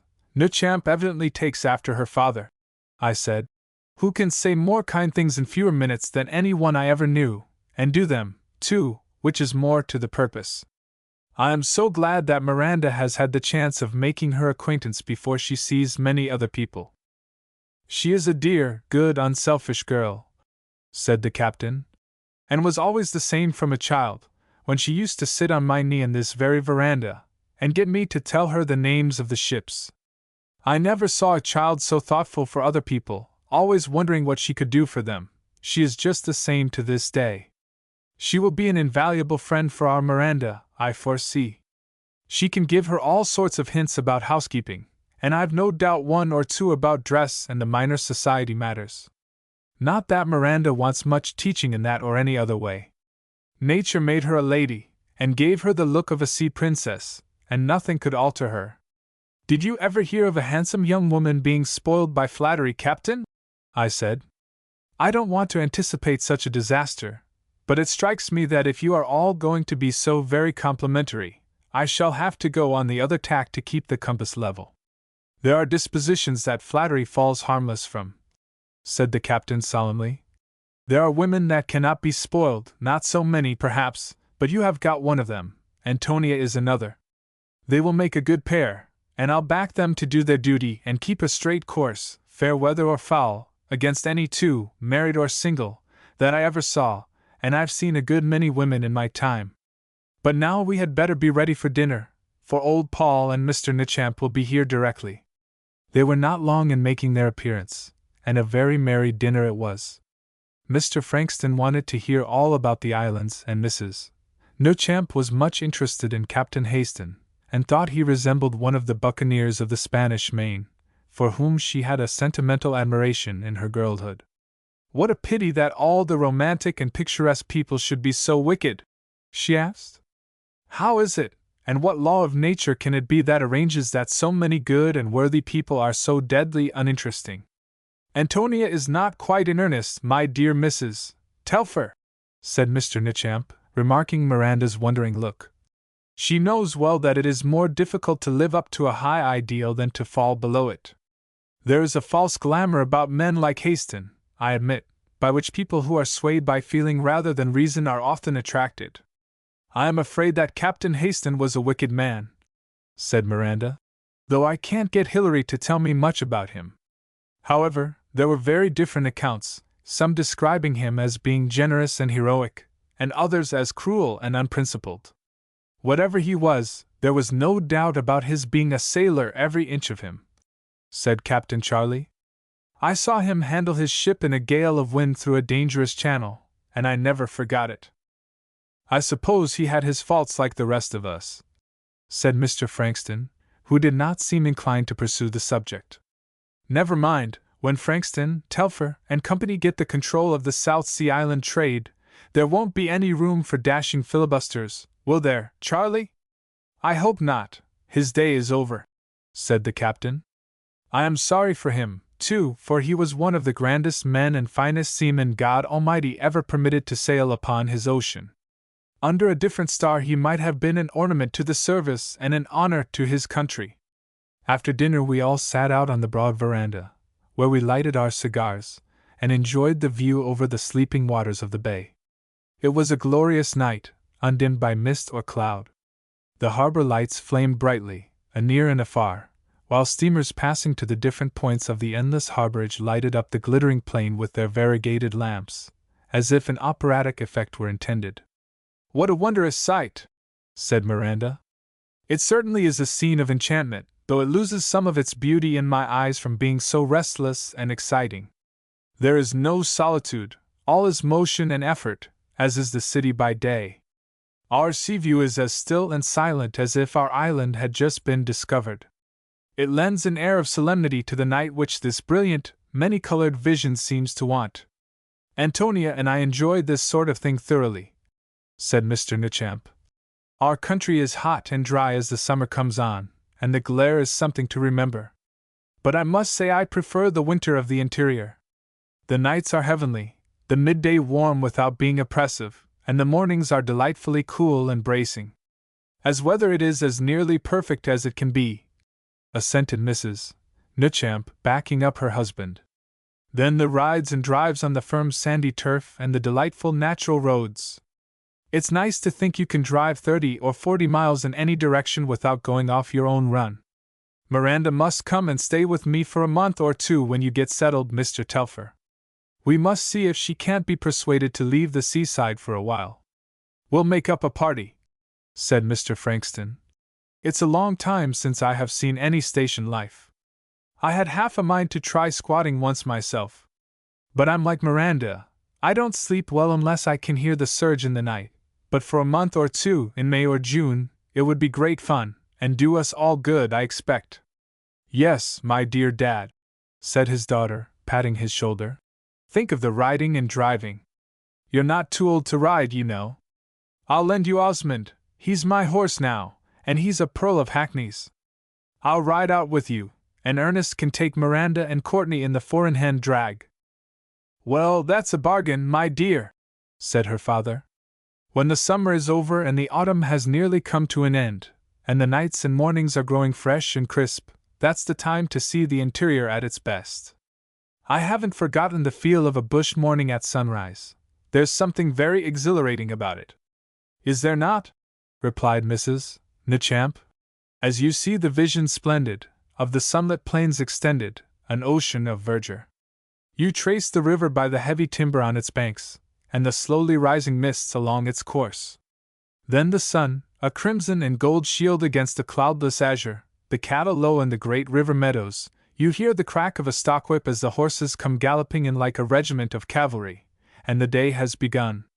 It seems like a new world awakening to life. I know a young woman, said her husband, whose inward eye by no means made the bliss of solitude when she first went into the bush. That was because I was newly married, torn away from my childhood's home, and all that, laughed his wife. Besides, you used to stay away unconscionably long sometimes. Now everything looks different. You will have to pass through that stage, my dear Miranda. So prepare yourself. I am sure Hilary will never stay away from our home unless he is obliged, and then I must sew and sing till he comes back, like my countrywomen at Norfolk Island and Pitcairn when their men are at sea. A very good custom, too, said Paul. That reminds me that we must have some music tonight. Antonia will lead the way, and our cigars will taste all the better in the veranda. Mrs. Nechamp had a fine voice and a fine ear. She had been well taught, and played her own accompaniments, while she sang several favorite songs of her father's, and a duet with her husband.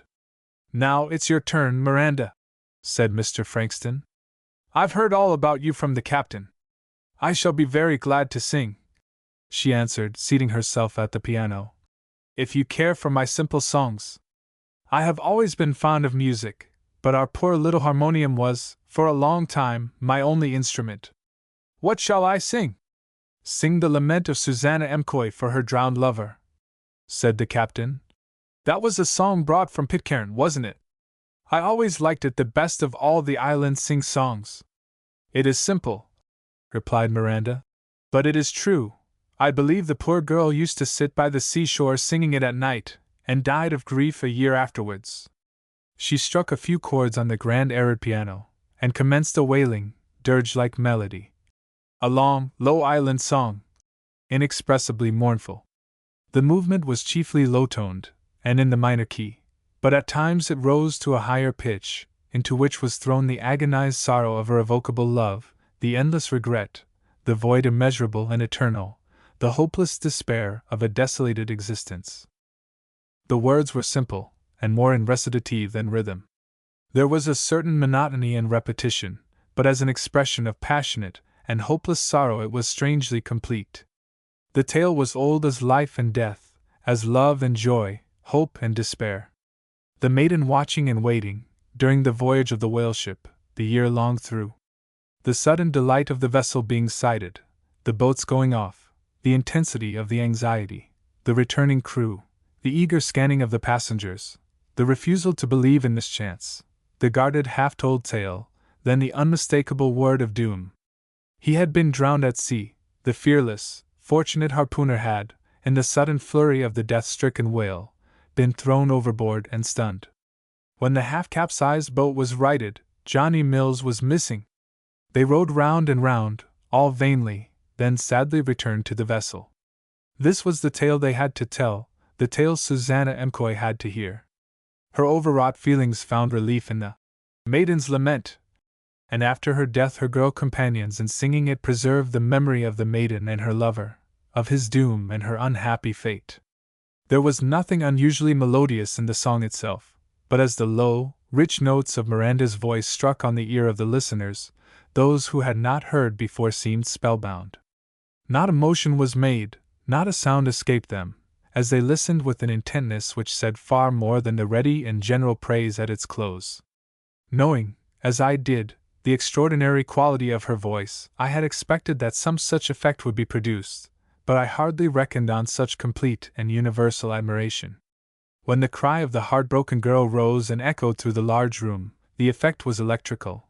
The higher notes were sweet and clear, without a suspicion of hardness, and yet had wondrous undertones of tears, such as I never heard in another woman's voice.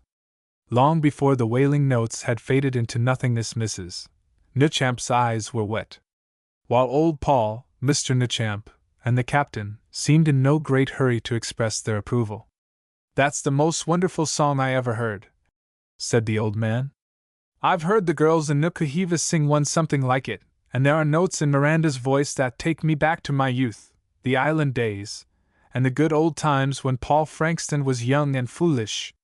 God's blessing on them! Miranda! My dear, take an old man's thanks. I foresee that I shall have 2 daughters, one at Maramy in the summer, and the other in the winter, when Antonia is in the bush." After this no one would hear of her leaving off. She sang other songs which were not all sorrowful. Some had a livelier tone, and the transient gleam which lit up the dark eyes told that mirth had its due place in her rich and many-sided nature. "Would you like to hear one of our hymns now?" she asked, with the simplicity of a child. "We used to sing them in parts, and many a night when the moon was at the full did we sit on the beach and sing for hours. I can hear the surge now, and it puts me in mind of our dear old home." "Oh, by all means," said Antonia, and without further prelude she began a well-known hymn, the deep tones of her voice rising and falling as if in a cathedral, while the organ-like chords which she evoked from the arid favored the faultless rendering. We involuntarily joined in, and I saw Antonia looking admiringly at the singer, as with head upraised, and all the fervor of a medieval penitent, she poured forth a volume of melodious adoration. All were silent for some seconds after the last cadence had died away. At length the pause was broken by Antonia. "After that lovely hymn, my dear Miranda, let me first thank you warmly for the pleasure you have given us all, and then suggest that we retire. The gentlemen may stay and smoke a while longer, but this has been an exciting day for us, and you require rest. Besides, you have to make acquaintance with your new relations." "A sensible suggestion, my darling," said Mr. Frankston. "So we'll say good night to Mrs. Telfer and yourself. We must have one more cigar in the veranda while we think over that great song of hers." It was arranged between Mr. Frankston and the captain that I should take my bride to my old home on the morning after next, and present her to my family. It might have been thought that, after so long an absence from my parents, it would have been more in keeping with filial duty to have rushed off at once and, in a manner, cast myself at their feet like the prodigal. But that unlucky, yet eventually fortunate younger son, did not bring a wife with him, in which case the paternal welcome might have been less distinct. I had put myself in the hands of my more experienced friends, who, as men of the world, knew the value of first impressions. "You and Miranda will be all the better for a day's rest, and a little cheering up at Maramy," had said the captain. "Antonia, too, will see that your sea princess is properly turned out, and fit to bear inspection by the ladies of the family. They won't have much to criticize, I'll be bound. I'm an early man, so I'll go and breakfast with your father, and give him a general idea of your doings and prospects. You had better turn up about midday. It will be high tide then, and Miranda will see Isola Bella at its best. Come on board the Florentia first, and I'll send you over in proper style." Acting upon this prudent advice, Miranda and I alighted from the Maramy carriage at the circular quay, and once more set foot on board the Florentia, where we found the captain ready to receive us. He made us come down into the cuddy and partake of fruit and wine, that is, Miranda took the first and I the latter, while he gave us a sketch of his interview with my father. Chapter 17. Our Jack's come home today. The old skipper was walking in the garden, glass in hand. I knew I should find him up, though it was soon after sunrise. No fear of his being in bed and the sun up. "Hullo! Carryall," he said, "I was just thinking about you, thought I could make out the Florentia yesterday. What sort of a voyage have you had, and what luck among the right whales?" "Pretty fair. Rather longer out than I expected, but didn't do badly after all. Had some trading among the islands. Coconut oil has gone up, and the copra I got will pay handsomely." "That's good news," he said. "And look here, Carryall, my boy, I've been thinking lately that a very paying business might be put together by going in regularly for island trading. They're ready and willing to take our goods, and their raw material, oil, copra, fruit, ever so many things that they are only too glad to sell, would pay a handsome percentage on the outlay. What is wanted is a partner here with capital, a few ships to go regularly round the islands, and a manager who knows the language and understands the natives. If I were a little younger, by Jove! I'd go into it myself. You'll stay and breakfast with us, of course. We're not late people. By the by, you haven't heard of my boy in your travels, have you?" "Well, I have heard of him, and—" "Heard of him," he said, not giving me time to get further. "Where? What was he doing?" "Well, he was supercargo on board the Leonora, Haston's brig. They had been at Ocean Island just before me." "Haston, bully Haston," the old man said, looking stern. "I'm sorry he was mixed up with that fellow. A fine seaman, but a d scoundrel, from all I've heard of him. What were they doing there? However, I know young fellows must by their experience. Perhaps he's left him by this time." "The Leonora was wrecked in Gibraltar Harbor," I said, "and her bones lie on the coral reef there. She'll never float again." "Ha! And did Hilary get off safe? I suppose it was a heavy gale. Heard anything of him since?" "He stayed at Mout for some time," I said, "and then was lucky enough to get a passage to Sydney in the Rosario, but he left her at Norfolk Island." Left her! Why the devil didn't he come on in her, and see his old father, and mother, and sisters? Hang the fellow, has he no natural feeling? Here have we been wearing our hearts out with anxiety all these years, and his poor mother having a presentiment, as she calls it, that he's drowned or sold into slavery, or something, and me, sir! The young rascal goes and stays to have a picnic at Norfolk Island. The next thing we'll hear, I suppose, is that he's married one of these Pitcairn Island girls.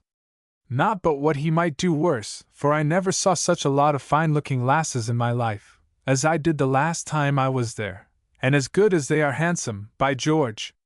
But to stay there, so near home too!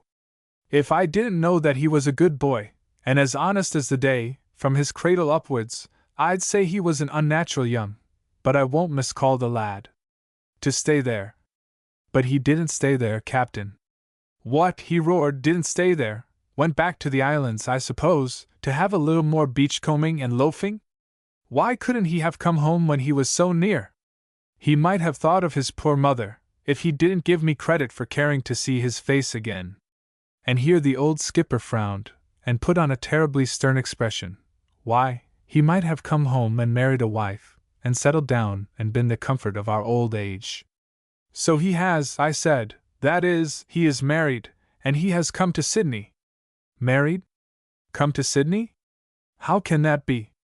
Why isn't he here? Carryall, my boy, you wouldn't play a joke on an old man?" "No, sir." "You wouldn't dare to do it.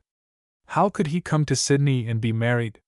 "He came with me in the Florentia," I said, "and brought his wife with him. And here, Miranda, my dear, I told him what a very unpleasant young woman you were, and took about a quarter of an hour to do it, at the end of which narration the breakfast bell rang.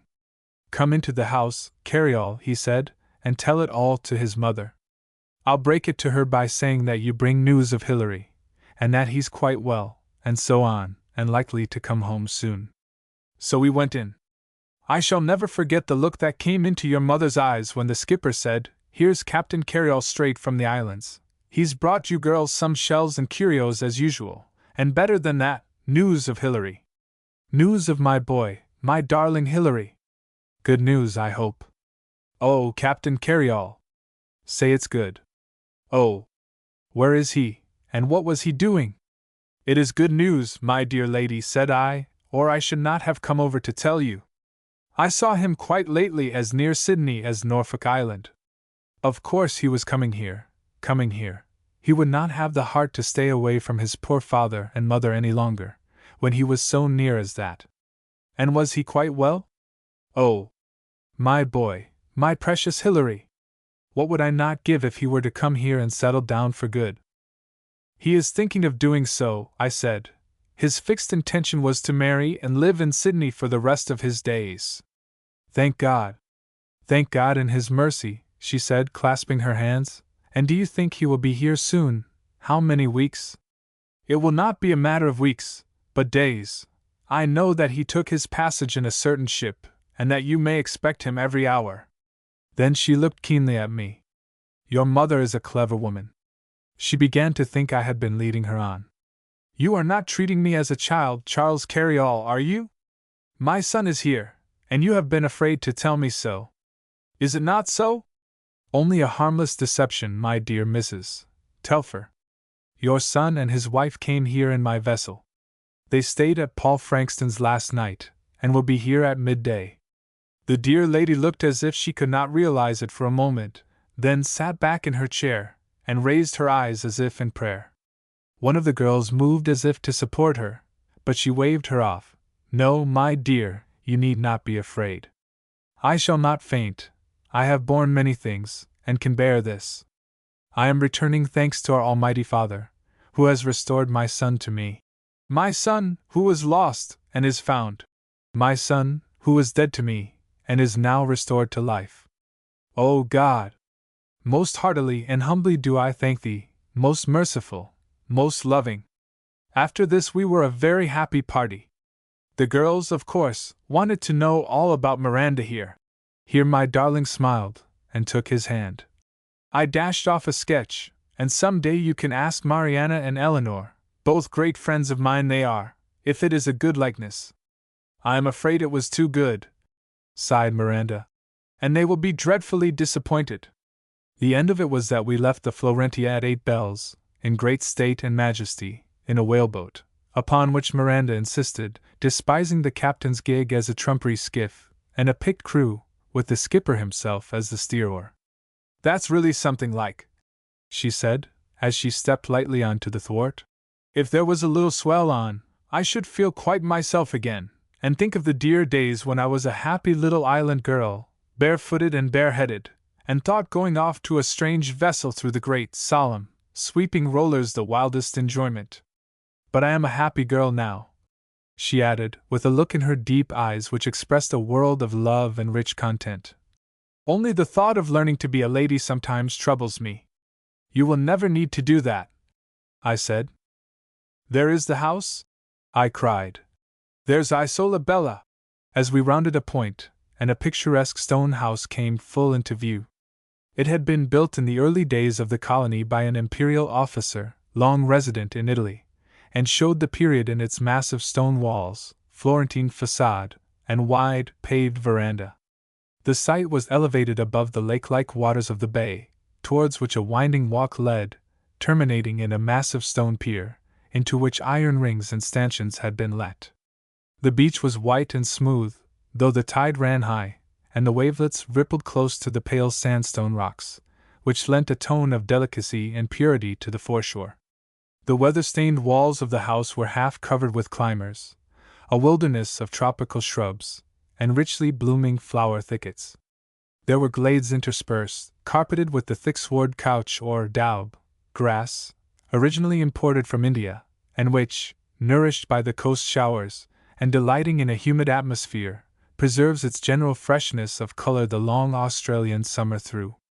I had been so preoccupied with speculations as to Miranda's reception by my family, that my own emotions, on returning to my childhood's home, lay in abeyance. Now, however, at the near view of the house, the pier, the walled-in sea bath, The scenes and adventures of my earliest youth came back with overwhelming force and clearness. There was the boathouse, into which I had paddled so many a time after nightfall, returning from fishing or sailing excursions. There was the flagstaff on which was displayed the Union Jack and other flags on great occasions. The old flag floated in the breeze today. I knew for what reason and celebration. I could see my mother, as of old, walking down to the pier to welcome and embrace, or to remonstrate and fondly chide when I had remained absent in stormy weather. How many fears and anxieties had I not caused to agitate that loving heart? And my stern and mostly silent parent, did I not once surprise him in scarce dignified sorrow at my night-long absence and probable untimely decease? Yet all his words were, "God forgive you, my boy, for the misery you have caused us this night." And now the years had passed, had flown rather, crowded as they were with incident, that had changed the heedless boy into the man, matured, perhaps, by too early worldly knowledge, and the grim comradeship of danger and death. I had returned safely, bringing my sheaves with me in the guise of one dearer to me than life. I had, during the intervals of reflection I had lately enjoyed, repented fully of the unconsciously selfish sins of my youth, and was fixed and firm resolved to atone, so far as in me lay, by care and consideration in the future. As we dashed alongside of the pier, the years rolled back, and as of old I saw my mother pacing the well-known path to the boat. She was followed by my father at a short distance. I fancied that the dear form told of the lapse of time, in less firm step and the bent figure which age compels. My father was erect as ever, and his eye swept the far horizon of outer seas as of old, but surely his hair and beard were whiter. Miranda's step was first upon the pier. She needed no help in leaving or entering a boat. Side by side we walked to meet my mother, who, with a sob of joy, folded me in her arms.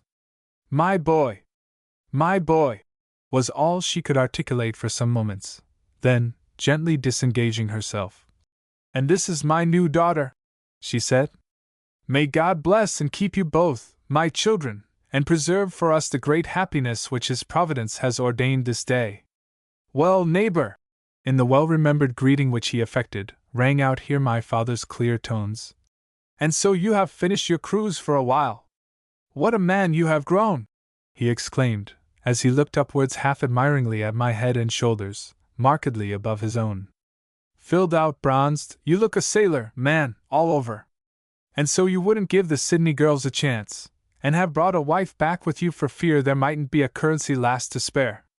I must say I admire your taste, my boy. No one can fault that. Welcome, my dear Miranda, to your own and your husband's home. Give your old father a kiss and the ceremony is complete." Here the governor gravely embraced his new daughter, and then, holding her at arm's length, regarded her admiringly, till she playfully ran back to the girls. "Charlie here guarantees she is as good as she is handsome.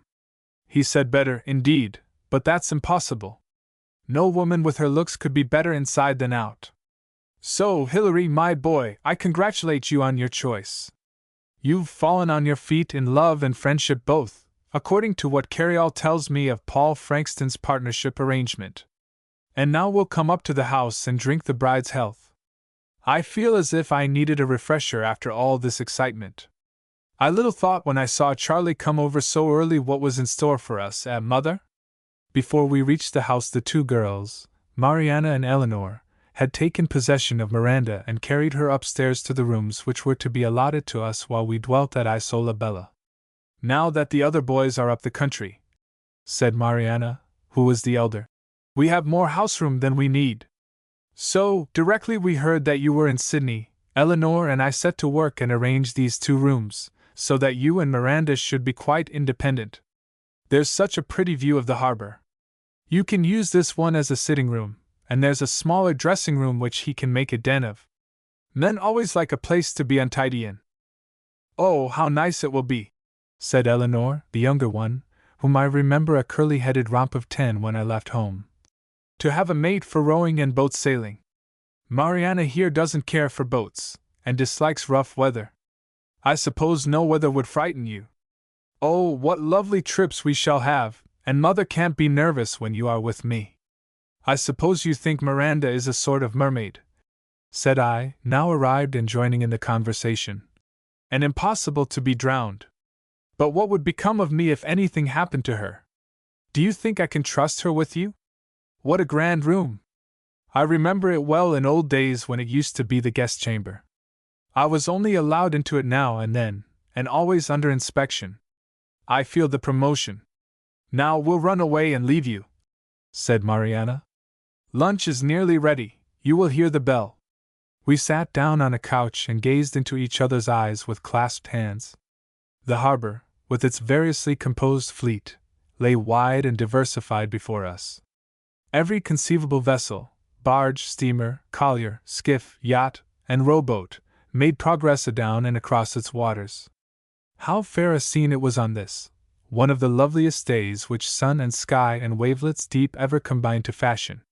After all my adventures by seas and lands, after all the sharp contrasts of my checkered life, now lotus-eating amid the groves or by the founts of an earthly paradise, now ignorant, from one day to another, of the hour when the death knell would sound, now free and joyous, handsomely dressed, in foreign seaports with ruffling swagger and chinking dollars, anon ragged, shoeless, shipwrecked, and forlorn, nay, starving, but for the charity of the soft-hearted heathens whom we in our pride are prone to despise.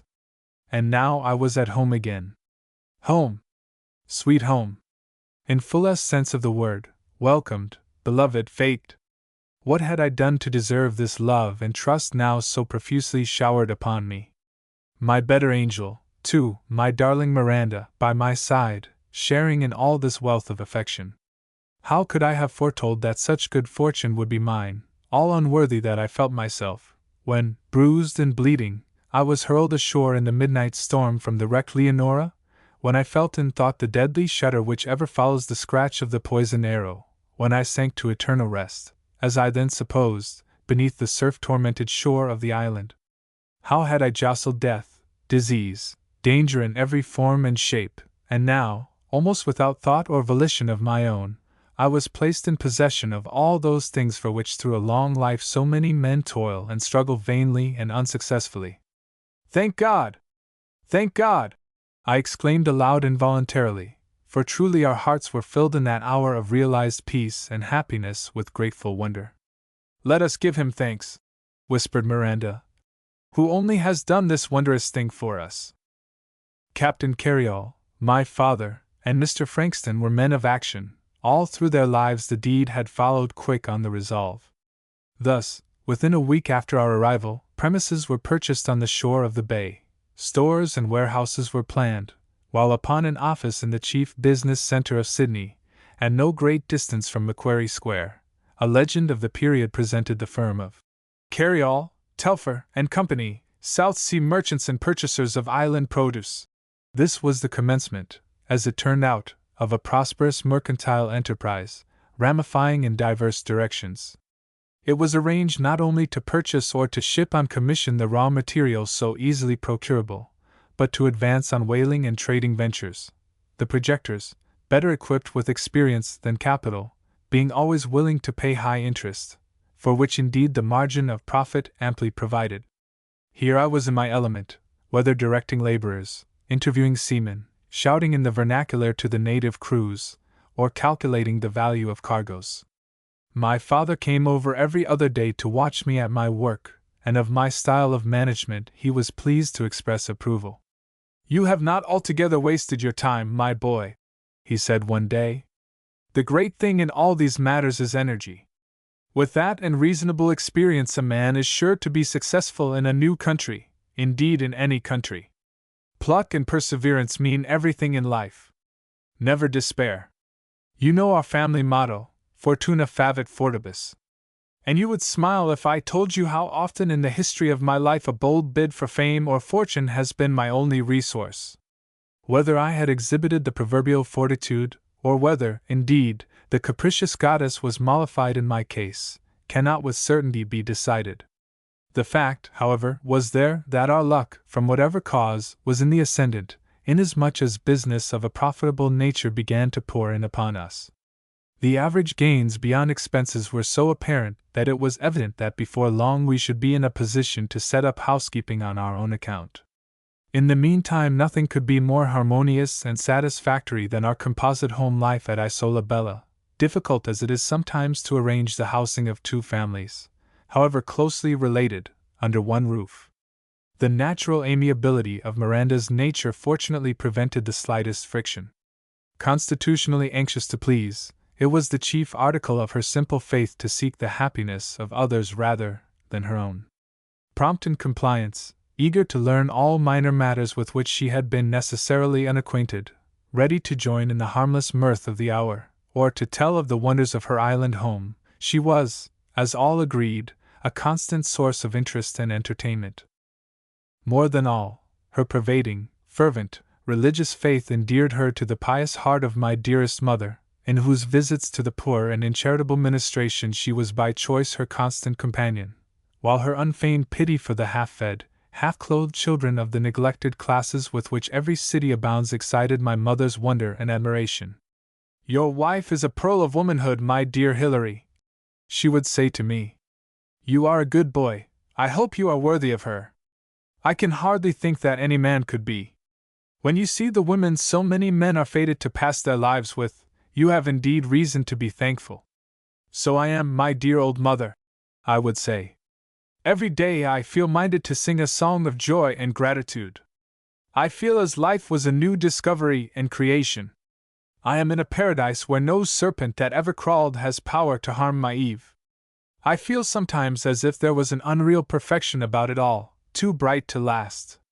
So indeed it appeared to me at that time. Fully employed as I was by day and in the exercise of all the faculties that my island life had served to train, it was impossible to overtask the health of mind and body in which I reveled. I was sensible, too, that the joint enterprise upon which I had embarked was growing and improving daily, while much of its success was attributed by Mr. Frankston and Captain Carryall to my management. At night, when I returned, there was one who never failed to catch sight of my skiff when half across the bay. Then our family evenings, cheered with song and harmless mirth, were truly restful after the labors of the day. Our neighbors, too, with all the old friends of the family, seemed desirous to welcome the son of the house who had been so long absent, and had wandered so far. Whether from curiosity, or a higher feeling, they were equally anxious to call upon the son's wife. The positions, and dispositions, manners, and habitudes of the different types were well explained to Miranda by my socially experienced sisters, so that she was saved from any misapprehension which might so easily have arisen. Our friends the Newchamps, too, were often with us, and made the greater part of our quiet recreations. On alternate Sundays nothing would content Mr. Frankston short of our all dining with him, to be sent back in his sailing boat if the weather was favorable, or to remain for the night in the ample guest chambers of Merimee if otherwise. Our Saturday afternoons, indeed, were almost entirely devoted to picnics and cruises in his yacht, at which time he insisted upon Miranda steering, or, as he said, taking command, at which times he was always loud in admiration of her nautical skill, declaring, indeed, that she was fit to take charge of any vessel in Her Majesty's Navy. We had also seen a good deal of our fellow passengers, Mr. and Miss Vavasour, who, after a first introduction, were always included in Mr. Frankston's Saturday picnic invitations. That lively damsel professed a great admiration for Mr. Frankston, who responded so promptly that Antonia reproached him for turning faithless to Miranda.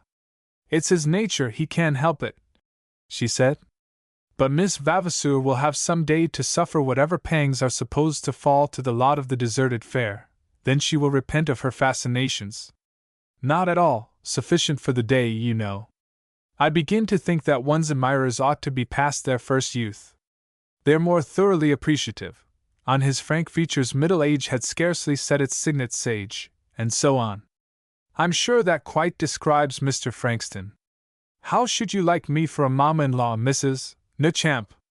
Merimee is such a dear house, and these yachting parties are all that are wanted to make life perfect." "I give my consent," said Antonia. "But beware of delay. Men were deceivers ever, and if you wait more than a fortnight your charms will be on the wane, so I warn you." "I like decision," responded Miss Vavasour. "But perhaps 2 weeks, as our American friend used to say, is rather hurried legislation." The trousseau business and the milliner's objections would be fatal. Even Miranda must have stood out for a longer respite. How long did you take, Miranda, dear? You're the pattern woman, you know, the first girl I ever saw that men and women equally delighted to honor.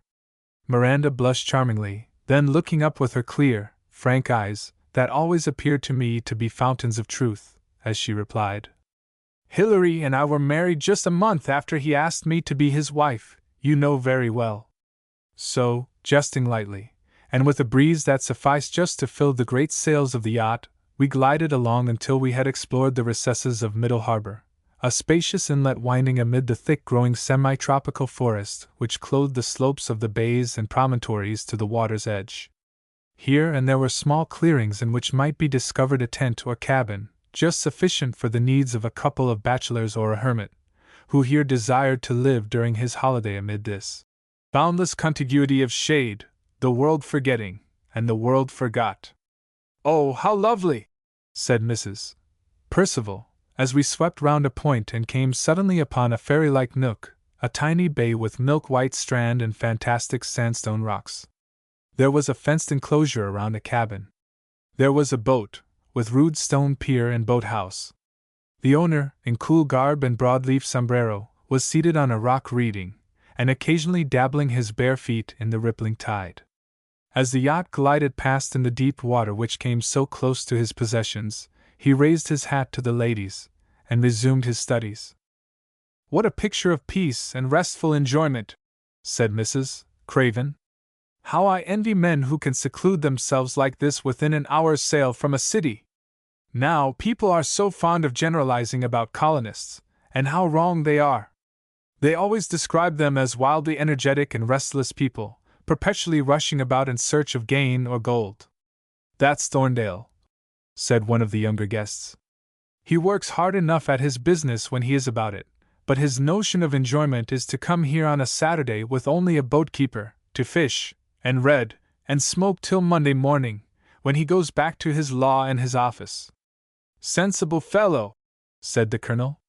There's nothing like tent life to recruit a man's health after a spell of official work. We used to manage that in India, when we couldn't go all the way to the hills, by forming small encampments of a dozen or 20 fellows, having a mess house in common, and living in tents or huts separately when we were not hunting or shooting. Splendid life while it lasted! Send us back twice the men we were, when we left the lines. We anchored for lunch in one of the fairy nooks of which that enchanted region is so lavish. There was tea for the ladies and something presumably stronger for the seniors. We had mirth and pleasantries, spoken and acted. All went merrily in that charmed sunshine and beneath the shadowy sea woods. We had songs. A mellow voice Fitz-Eustace had. That is, one of the young fellows, native and to the manner born, lifted up his tuneful pipe and made us all laugh, the air he sang being certainly not wild and sad. The reverse, indeed. Now, is not this an ideal picnic, a day rescued from that terrible fiend ennui that haunts us all? Cried Miss Vavasour. I might truthfully, perhaps, accept myself, who am frivolous, and therefore easily amused, but of course it sounds well to complain and be mysterious. But really, this is life indeed. The climate makes up for any little deficiency. I shall positively go home and arrange my affairs, make sure of my allowance being paid quarterly, then take a cottage near Miranda, on that sweet north shore, isn't that what you call it? And live happy ever afterwards like a maid of Llangollen. Nothing can be nicer, said Mrs. Nichamp. We'll all three live here in the summer, within reach of the sea breeze. In June you must come up and stay with me at Rain Bar, then you will know what the glory of winter in our Riverina is like. The breeze freshened as we glided swiftly on our homeward course. We had expended most of the daylight before we left our fairy bower. Sunset banners flared over the western horizon. White and golden crimson, blue, fading imperceptibly into the paler tones, and swift appearing shades which veiled the couch of the day god. The stars tremulously gleamed at first timidly, then brightly scintillating in pure and clustered radiance. Our merry converse had gradually lessened, then ceased and died away. All seemed impressed by the solemnity of the hour, the hush of sea and land, the shimmering phosphorescent sparkle of the silver-seeming plain over which we swept all swift and silently. Then the lights of the city, brilliant, profuse, widely scattered as in a lower firmament. Miss Vavasour sat with Miranda's hand in hers. "How lovely to live in an hour like this, and yet it is like this with such surroundings that I should like to die." "Hush!" said Miranda. "We must all die when God wills it. It is not good to talk so, my dear." During the next week our good friends and fellow passengers of the Florentia were to leave us on their return voyage. We arranged to meet as often as we could manage the leisure, and, as it happened, there was to be a ball at Government House, one of the great functions of the season, which, it was decided, would be an appropriate conclusion to our comradeship. Mr. and Mrs. Newchamp were going back to their station, Captain Carryall was under sailing orders, and our friends the Colonel and Mrs. Percival were leaving for India and going foreign, generally. Miranda was not eager to attend the extremely grand, and, as far as she was concerned, strange entertainment. But the whole party were most anxious for her to make her appearance in public, at least on that occasion. Partly from natural curiosity, partly on account of my wishes, and my sister's and Mrs. Newchamp's strong persuasion, she consented, pleading, however, to be relieved from all anxiety on the score of her dress. "Oh, we'll take that responsibility," said Eleanor. "Antonia Newchamp is generally admitted to dress in perfect taste. We'll compose a becoming ball dress amongst us or die, something simple and yet not wholly out of the fashion, and becoming to Miranda's style of beauty." "I'm afraid you'll make me vain," she answered, smiling. "What will you do if I spend all Hilary's money on dress? However, it must be a lovely sight. I have read of balls and grand entertainments, of course, and when I was a girl longed to be able to take part in them. Now that I am married," and here she gazed at me with those tender, truthful eyes, "I seem not to care for mere pleasure. It leads to nothing, you know." "You are going to be a pattern wife, Miranda, I see," said Mariana, my elder sister. "You must not spoil Hilary, you know. He will think he is the only man in the world." "And is he not for me?" she asked, eagerly. Then, blushing at the quick betrayal of her inmost heart, she added, "Should it not be so? Are civilized people in a great city anxious to attract admiration even after they are married?" "There are people who do this and more in all societies, my dear," said my mother, with a seriousness which rebuked our inclination to smile at Miranda's ignorance of the world. "But do you, my dear child, cling fast to the faith in which you have been reared. You will either be of them nor among them that follow the multitude to do evil." "I don't think there is as much evil in Miranda as would fill a teaspoon," said Eleanor. "This isle of hers must have been a veritable Eden, or she must have come down from the moon, dear creature. You must be very good to deserve her, I can tell you, Master Hilary."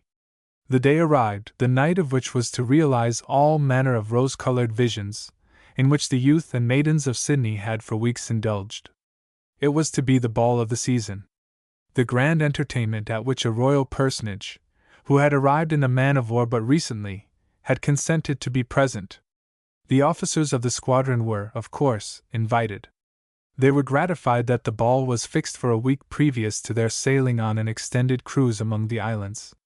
As it happened, too, the great pastoral section, the proprietors of the vast estates of the interior, were still at their clubs and hotels, not yet departed for their annual sojourn amid the limitless wastes of the bush. The jeunesse dorée of the city, the flaneurs, and civil servants who, like the poor, are always with us, were specially available. Lastly, the governor's wife had openly stated that she wished to show her friends, the Percivals, what we could do in Sydney. And she was not a woman to fail in any of her undertakings. It was arranged that we should comply with Paul Frankston's imperious mandate, and meet at Merrimee early in the day for the greater convenience of driving thence to Government House, instead of taking steamboat from the North Shore. All our plans prospered exceedingly. The day was calm and fair, the night illumined by the soft radiance of the moon.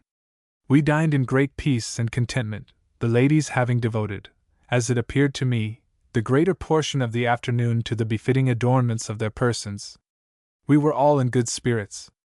I had reason indeed to be so, for that day I had concluded a highly profitable trade arrangement, which augured well for my future mercantile career. "What a glorious night!" said Paul Frankston.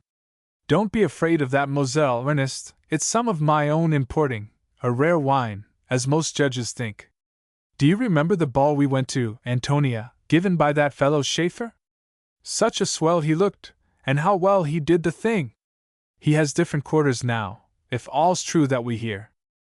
"The poor Count," answered Mrs. Nichamp. "I can't help feeling sorry for him, though he was an impostor. Is it really true that they put him in prison in Batavia? What a fate after such a brilliant career! Carriol was there last year and saw him. Got an order, you know, from the Dutch authorities. Said he was fairly cheerful, expected to be out in 3 years. He was very near not being imprisoned in Batavia or anywhere else," interposed Mr. Nichamp, with some show of asperity. "If Jack Windsor had come up a little earlier in the fray, we'd have broken the scoundrel's neck, or otherwise saved the hangman a task." "Now, Ernest, you mustn't bear malice," said his wife, reprovingly. "After all, it was Harriet Folleton and not me whom he wished to carry off. It was an afterthought to make me accompany her. But all's well that ends well. He has paid for his misdeeds in full."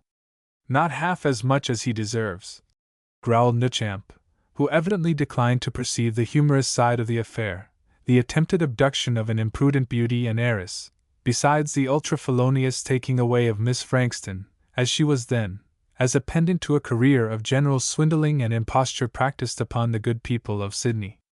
Mr. Frankston's eyes began to glitter, too, at the reminiscence. So the conversation was changed. "I really believe that women never wholly repudiate admiration," continued Mr. Nichamp, reflectively, "however unprincipled and abandoned the first robber may be. It's a curious psychical problem." "You know that is untrue, Ernest," quoth Mrs. Nichamp, with calm decision. "Don't let me hear you say such things." An hour later our carriages had taken up position in the apparently endless line of vehicles which stretched along Macquarie Street and the lamplit avenues which led to it. After nearly an hour's waiting, as it seemed to me, we drove through the lofty freestone gateway which led to the vice-regal mansion, and descended within the portico, amid a guard of honor and attendant aides-de-camp. Passing through a vestibule, and being duly divested of wraps in the cloakrooms, we were finally ushered into the Viceroy's presence, and duly announced. Paul Frankston took the lead, with Miranda on his arm. I followed with Mrs. Nichamp, whose husband escorted my sisters.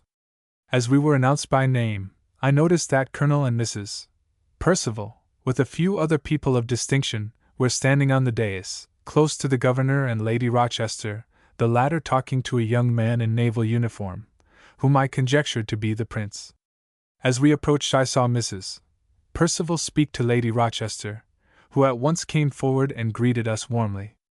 "Mr. Frankston," she said, "I know the Governor wishes to talk to you about the fortifications. Will you and your party come up here and stay with us? And so this is Mrs.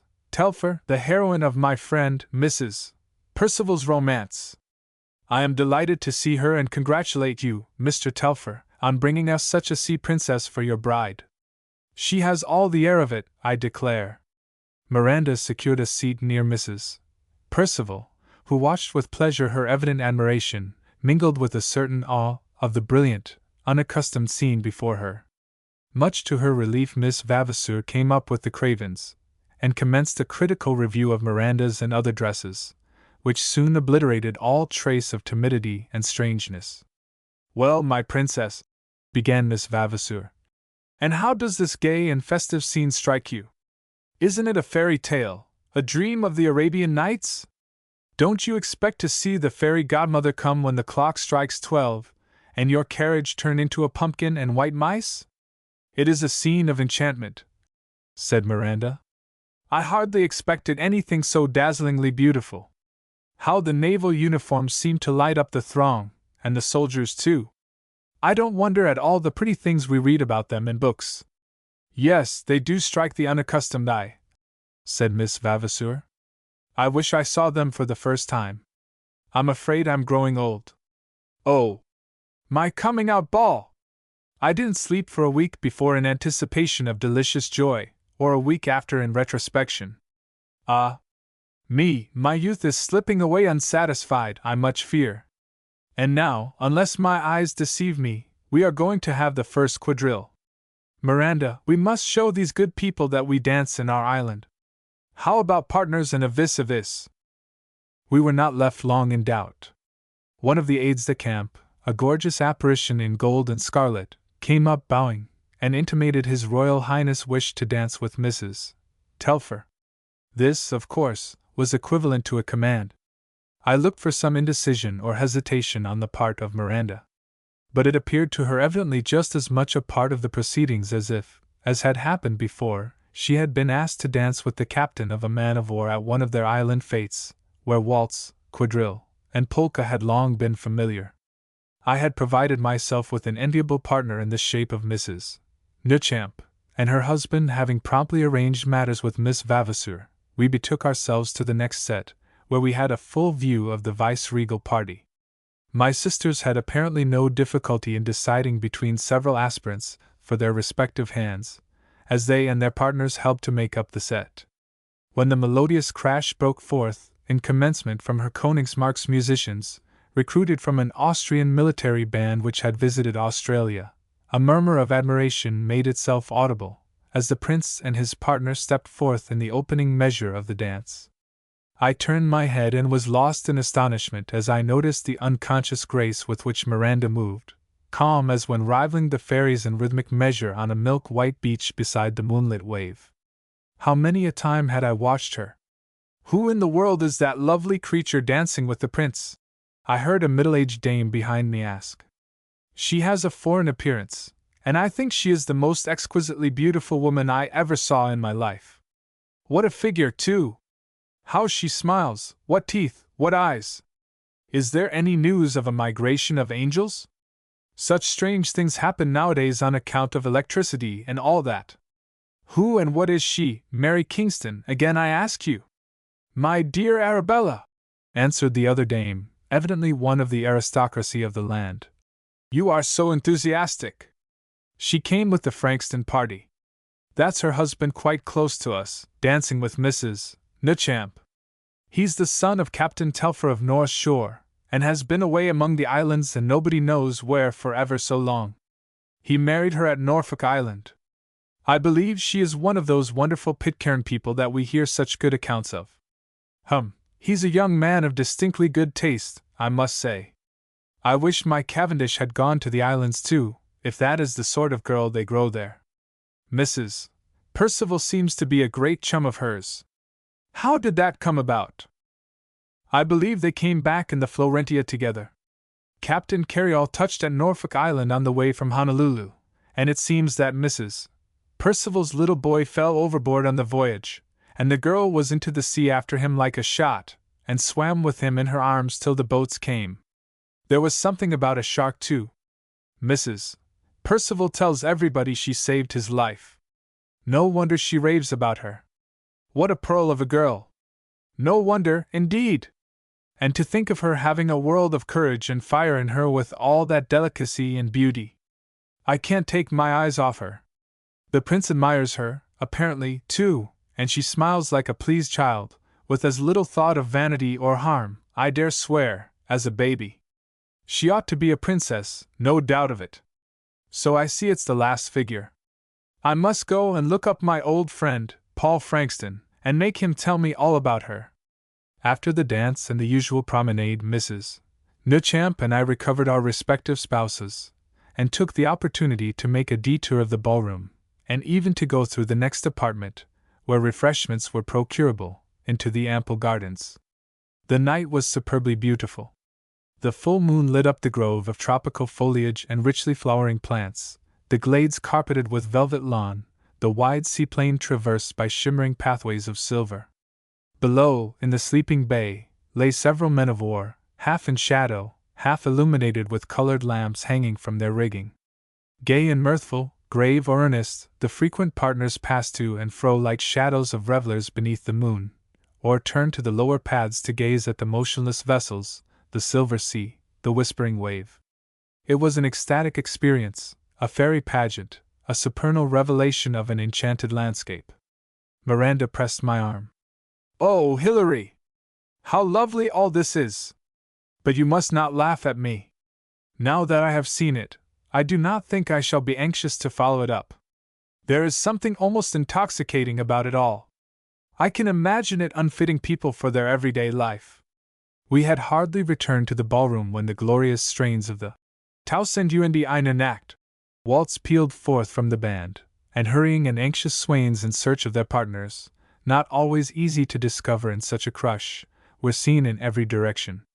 Instant request was preferred to Miranda by a naval officer high in command, but to my surprise, as we had not spoken on the subject, she graciously, but firmly, declined the honor. He protested, but she quietly repeated her negative. "I only dance round dances with my husband, Captain Harley. And indeed, these not very often." He was inclined to be persistent, though most courteous. "I am sure you used to dance them once." "Indeed, I heard such an account of your waltzing, Mrs. Telfer." "That was before I was married, Captain Harley," she replied, with such evident belief that this explanation fully answered every objection that neither the captain nor I could help smiling. "Look at your friend, Mrs. Nechamp," he said, as that dainty matron came gliding past with a military partner, looking like the very impersonation of the waltz. "And Mrs. Craven and Mrs. Percival." "I am so sorry that I can't comply," she answered. "They are quite right to dance waltzes if they please. I do not care for them now, and am only going to have one with Hilary tonight. He is fond of it, I know. I will dance the Lancers with you, if you like." "Anything with you," murmured the captain gallantly, as he carefully wrote her name on his card, and departed to secure a partner for the yet unfinished portion of the dance. "I see by this lovely program," she said, "that there is another waltz, a polka, and then the Lancers, which I used to know very well, and after that I will dance the next waltz with you, Hilary, just to feel what this wonderful floor is like. You are not angry with me for refusing Captain Harley? I really feel as if I could not do it."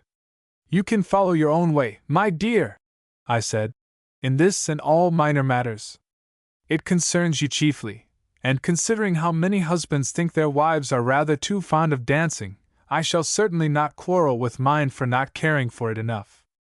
I was not altogether without interest as to this set of Lancers which she had promised to the gallant captain of the Arethusa, knowing as I did that the fashion had changed considerably since the Lancers was a decorous, somewhat dull dance, differing from the quadrille only in a more complicated series of evolutions, and, like that very proper performance, affording much opportunity for conversation. Not intending to take part in it myself, and being, indeed, more than sufficiently entertained as a spectator of the novel spectacle, I stationed myself near the tops, one couple of which Miranda's partner elected to be. I saw by the composition of the set, and the looks of some of the youths and maidens who eagerly took their places with their prearranged vis-a-vis, that the pace would be rapid and the newest variations introduced. I provided, therefore, for a contretemps. My younger sister, having professed herself tired with the previous waltz, had declined the invitation of a partner not wholly acceptable as it appeared to me. I therefore persuaded her to walk up with me to a seat near Miranda, so that we, as I explained, might see how she got on. What I anticipated exactly came to pass. The first few non-committal quadrille steps were got through without unusual display, but when Miranda saw the damsel next to her leaning back as far as she could manage, while her partner swung her round several times, as if he either wished to lift her entirely off her feet, or drag her arms out of the sockets, a look of amazement overspread her features. She stopped with a startled air, commingled with distaste, and saying to her surprised partner, "I cannot dance like this. I did not know. Why did no one tell me?" walked like a queen to the nearest seat. Now my foresight came in. Knowing that a girl of 19 would be willing to dance with a naval officer of the rank and fashion of Captain Harley, if she was ready to drop with fatigue, I said promptly, "Allow me to introduce you to my sister Captain Harley, who will, I am sure, be happy to take my wife's place." A look of joyful acquiescence lit up her countenance, and before any serious hitch took place in the figure the vacancy was filled.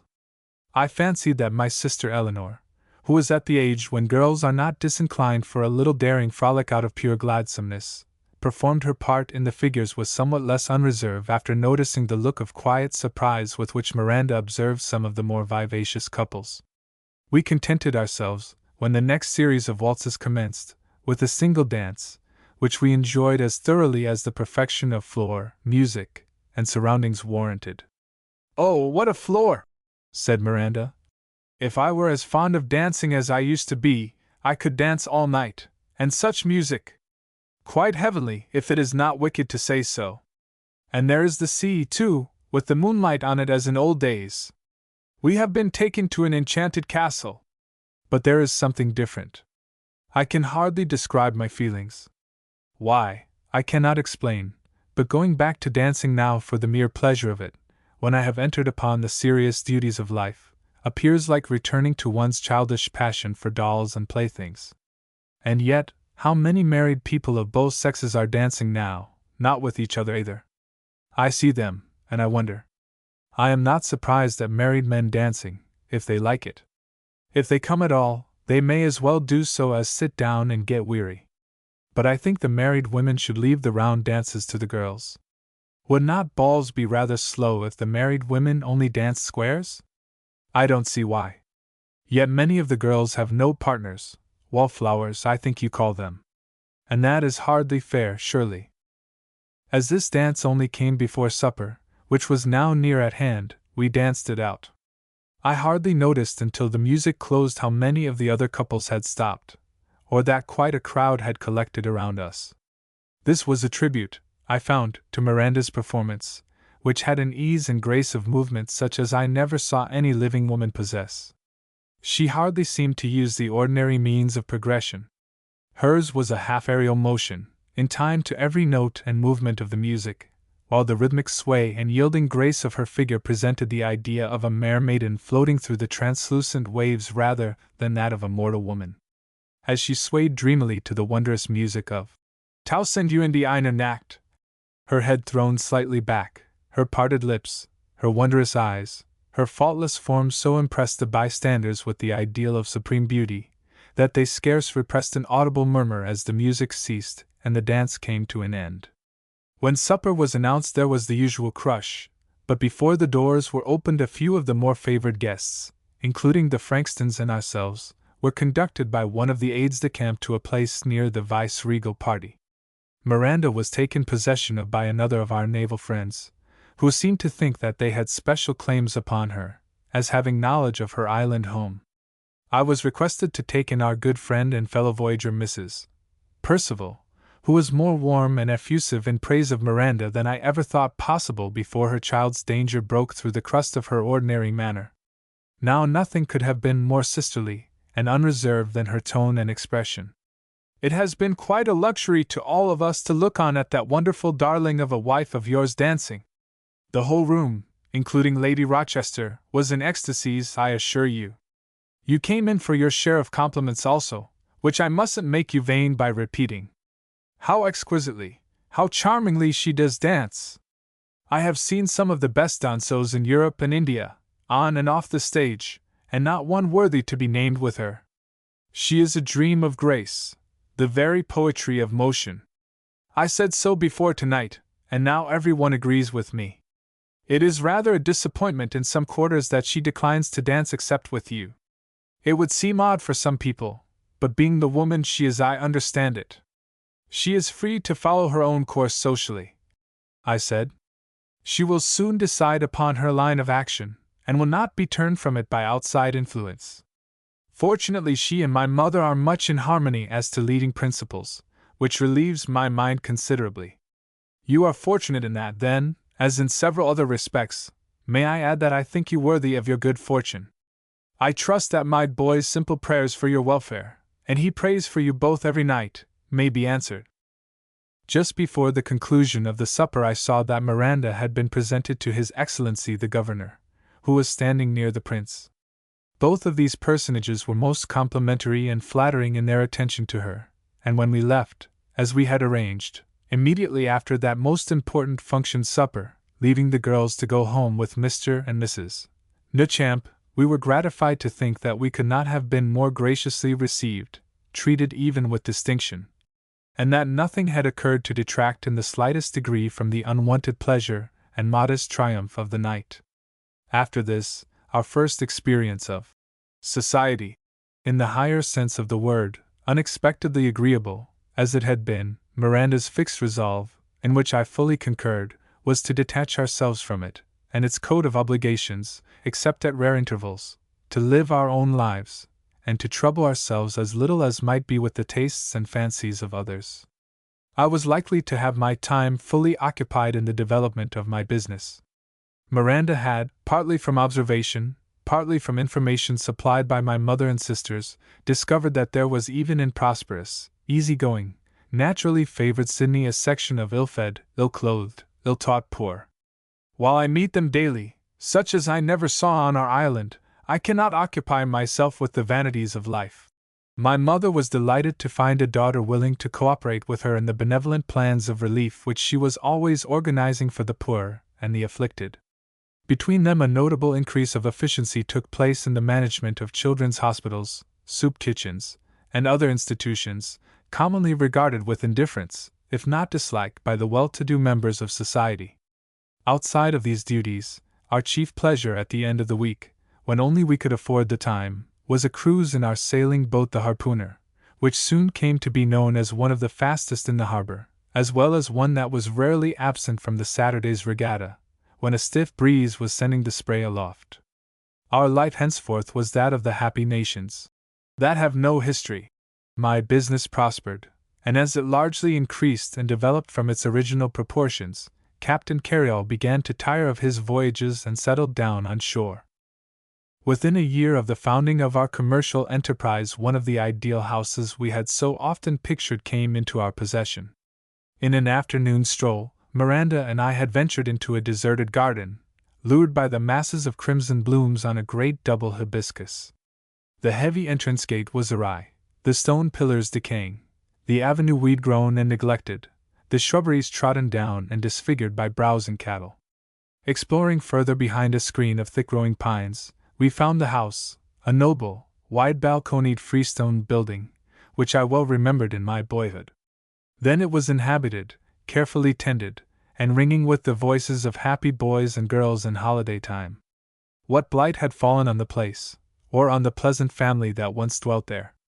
On the northeastern side the land sloped down to a little bay, sheltered from the prevailing wind, and provided with pier and boathouse, all marine conveniences, in short. "Oh, if we had a house like this," said Miranda, clapping her hands, "how happy we should be! Not that I am otherwise now, but I should enjoy having this for our own. We could soon renovate the poor garden." I assented, but said nothing at the time, resolved to take counsel of our good friend and trusted adviser then and now, who else but Paul Frankston? From him I learned the history of the house and its old-time inmates. Some were dead and some were gone. The story was long. The gist of it was, however, that it was now in the hands of certain trustees for the benefit of the heirs at law. "I think I can find out about it," he concluded. "And now come down and look at my little boat. I've had some painting and gilding done lately. I want you all, father, mother, sisters, wife, and everybody, to come for a sail next Saturday. I'm going to have a race with Richard Jones to the heads and back, and I want your wife to steer. Then we'll win, I'm sure, and we'll call in at Edenhall. That's the name of the old place you saw, been its name for 50 years or more, and we'll have another look at it." I said, "Yes, by all means." The next Saturday proved to be a day specially provided by the gods for boat sailing. The wind was in the right quarter, the weather fine. The seagulls swept across the harbor like a veritable seabird, spreading her broad wings.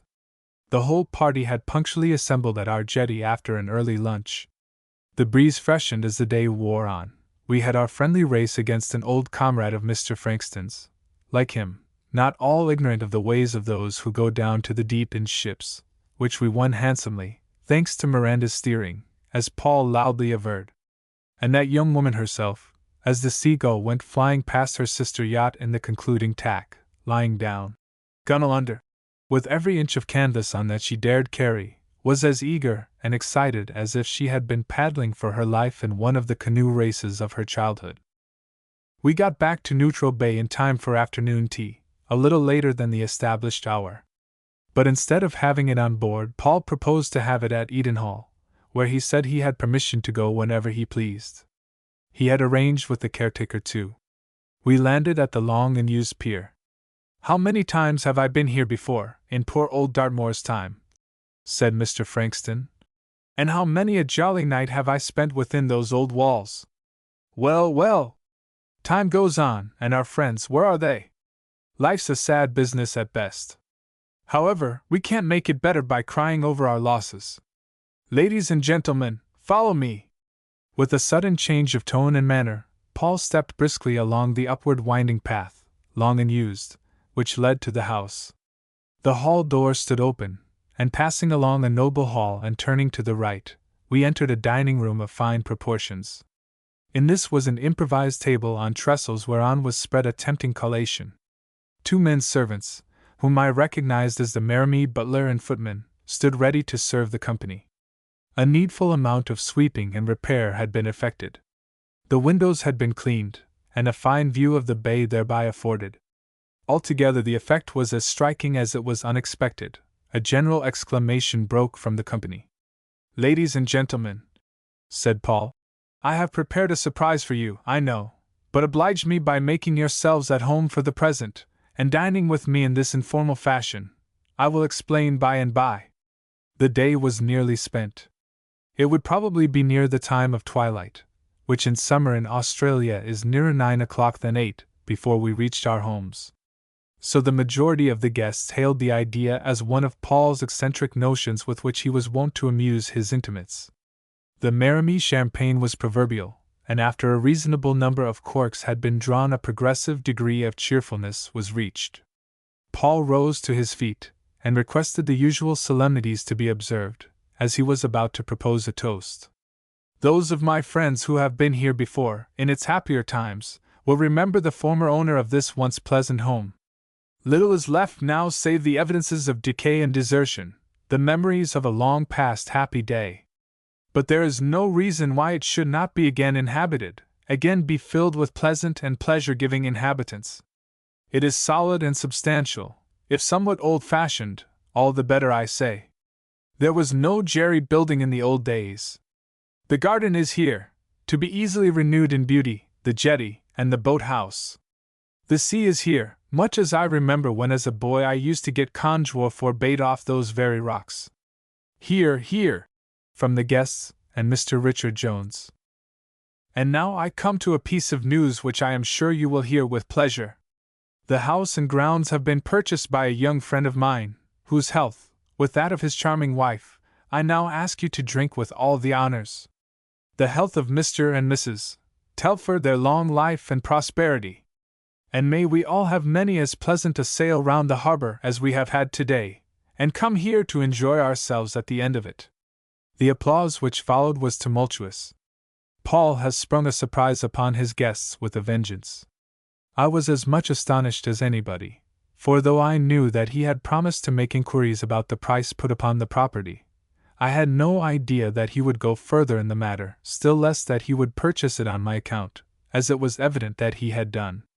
I said a few words, chiefly to the effect that it seemed to me quite unnecessary to go through the form of exerting myself for my advancement in life, as my friends, Mr. Frankston and Captain Carryall, were bent on making my fortune for me. I trusted to prove not wholly unworthy of such unselfish friendship, and thanking them all in the name of my wife and myself, trusted that a meeting like this would often conclude a happy day such as we had just completed. As for Miranda, she went up to the old man, and placing her hand in his, looked up into his face with an expression of heartfelt gratitude, which hardly needed the addition of her words. "You have made us both perfectly happy, what can I say? My heart will not let me speak. We have nothing to wish for now in this world." The old man looked at her with an expression of mingled admiration and paternal affection. "I have 2 daughters now," he said, "and 2 sons. I was always wishing to have another pair, to gossip with when Antonia and Ernest were away. Now I have found them, I am sure. The only thing we want now is another boat. Miranda's eyes glistened at the allusion, and she looked as if she was only prevented, by a half-instinctive doubt as to the fitness of the occasion, from embracing Paul before the assembled company. Years have passed since that day. Children's voices have long since echoed in the wide verandas and amid the shrubberies of Edenhall. The house, thoroughly renovated, is one of the most comfortable, if not the most aristocratic, of the many embowered mansions which look over the haven beauteous. My boys have been water babies from earliest childhood, and we can turn out a crew not easy to beat, particularly when their mother can be persuaded to steer. My girls have inherited a large proportion of their mother's fearless spirit, though people say not one has equaled her in beauty. Their partners in the dance, however, appear to consider them sufficiently good-looking, if one may judge by the competition which their appearance at balls usually produces. Our business, always aided by the cool heads and steady courage of the senior partners, has increased, with the growth of the city of Sydney and the development of the island trade, beyond all hope and expectation. I am a rich man now, and indeed somewhat in danger of the occasional mood of discontent with the uneventful, unvarying tide of success upon which life's bark appears ever to float. But one look at Miranda's face, serenely happy in her children, in her daily life of charity and almsgiving, in the devoted love and trust of my parents, is all sufficient to banish all vagrant ideas. Sometimes, in the train of unbidden fancies which throng the portals of the mind, the scenes and sounds of a far clime claim right of audience. Again I see the paradisal woodland, the mysterious mountain forests, the ceaseless moan of the billow upon the reef sounds in my ear, while forms, now fair, now fierce, flit, shadow-like, across the scene. I hear again the soft voices of the island girls as in frolic race they troop to beach or stream. I see the sad, bright eyes of Lelia, or mark the fierce regard of Hope Island Nellie as she stands with bared bosom full in the track of the deadly arrow flight. I hear the lion roar of Haston as he quells a mutiny, or towers, alone and unarmed, above a crowd of hostile islanders. I shudder in thought at the dangers which I have escaped. Once more sounds from afar the weird voice of the tempest in the midnight wreck of the Leonora.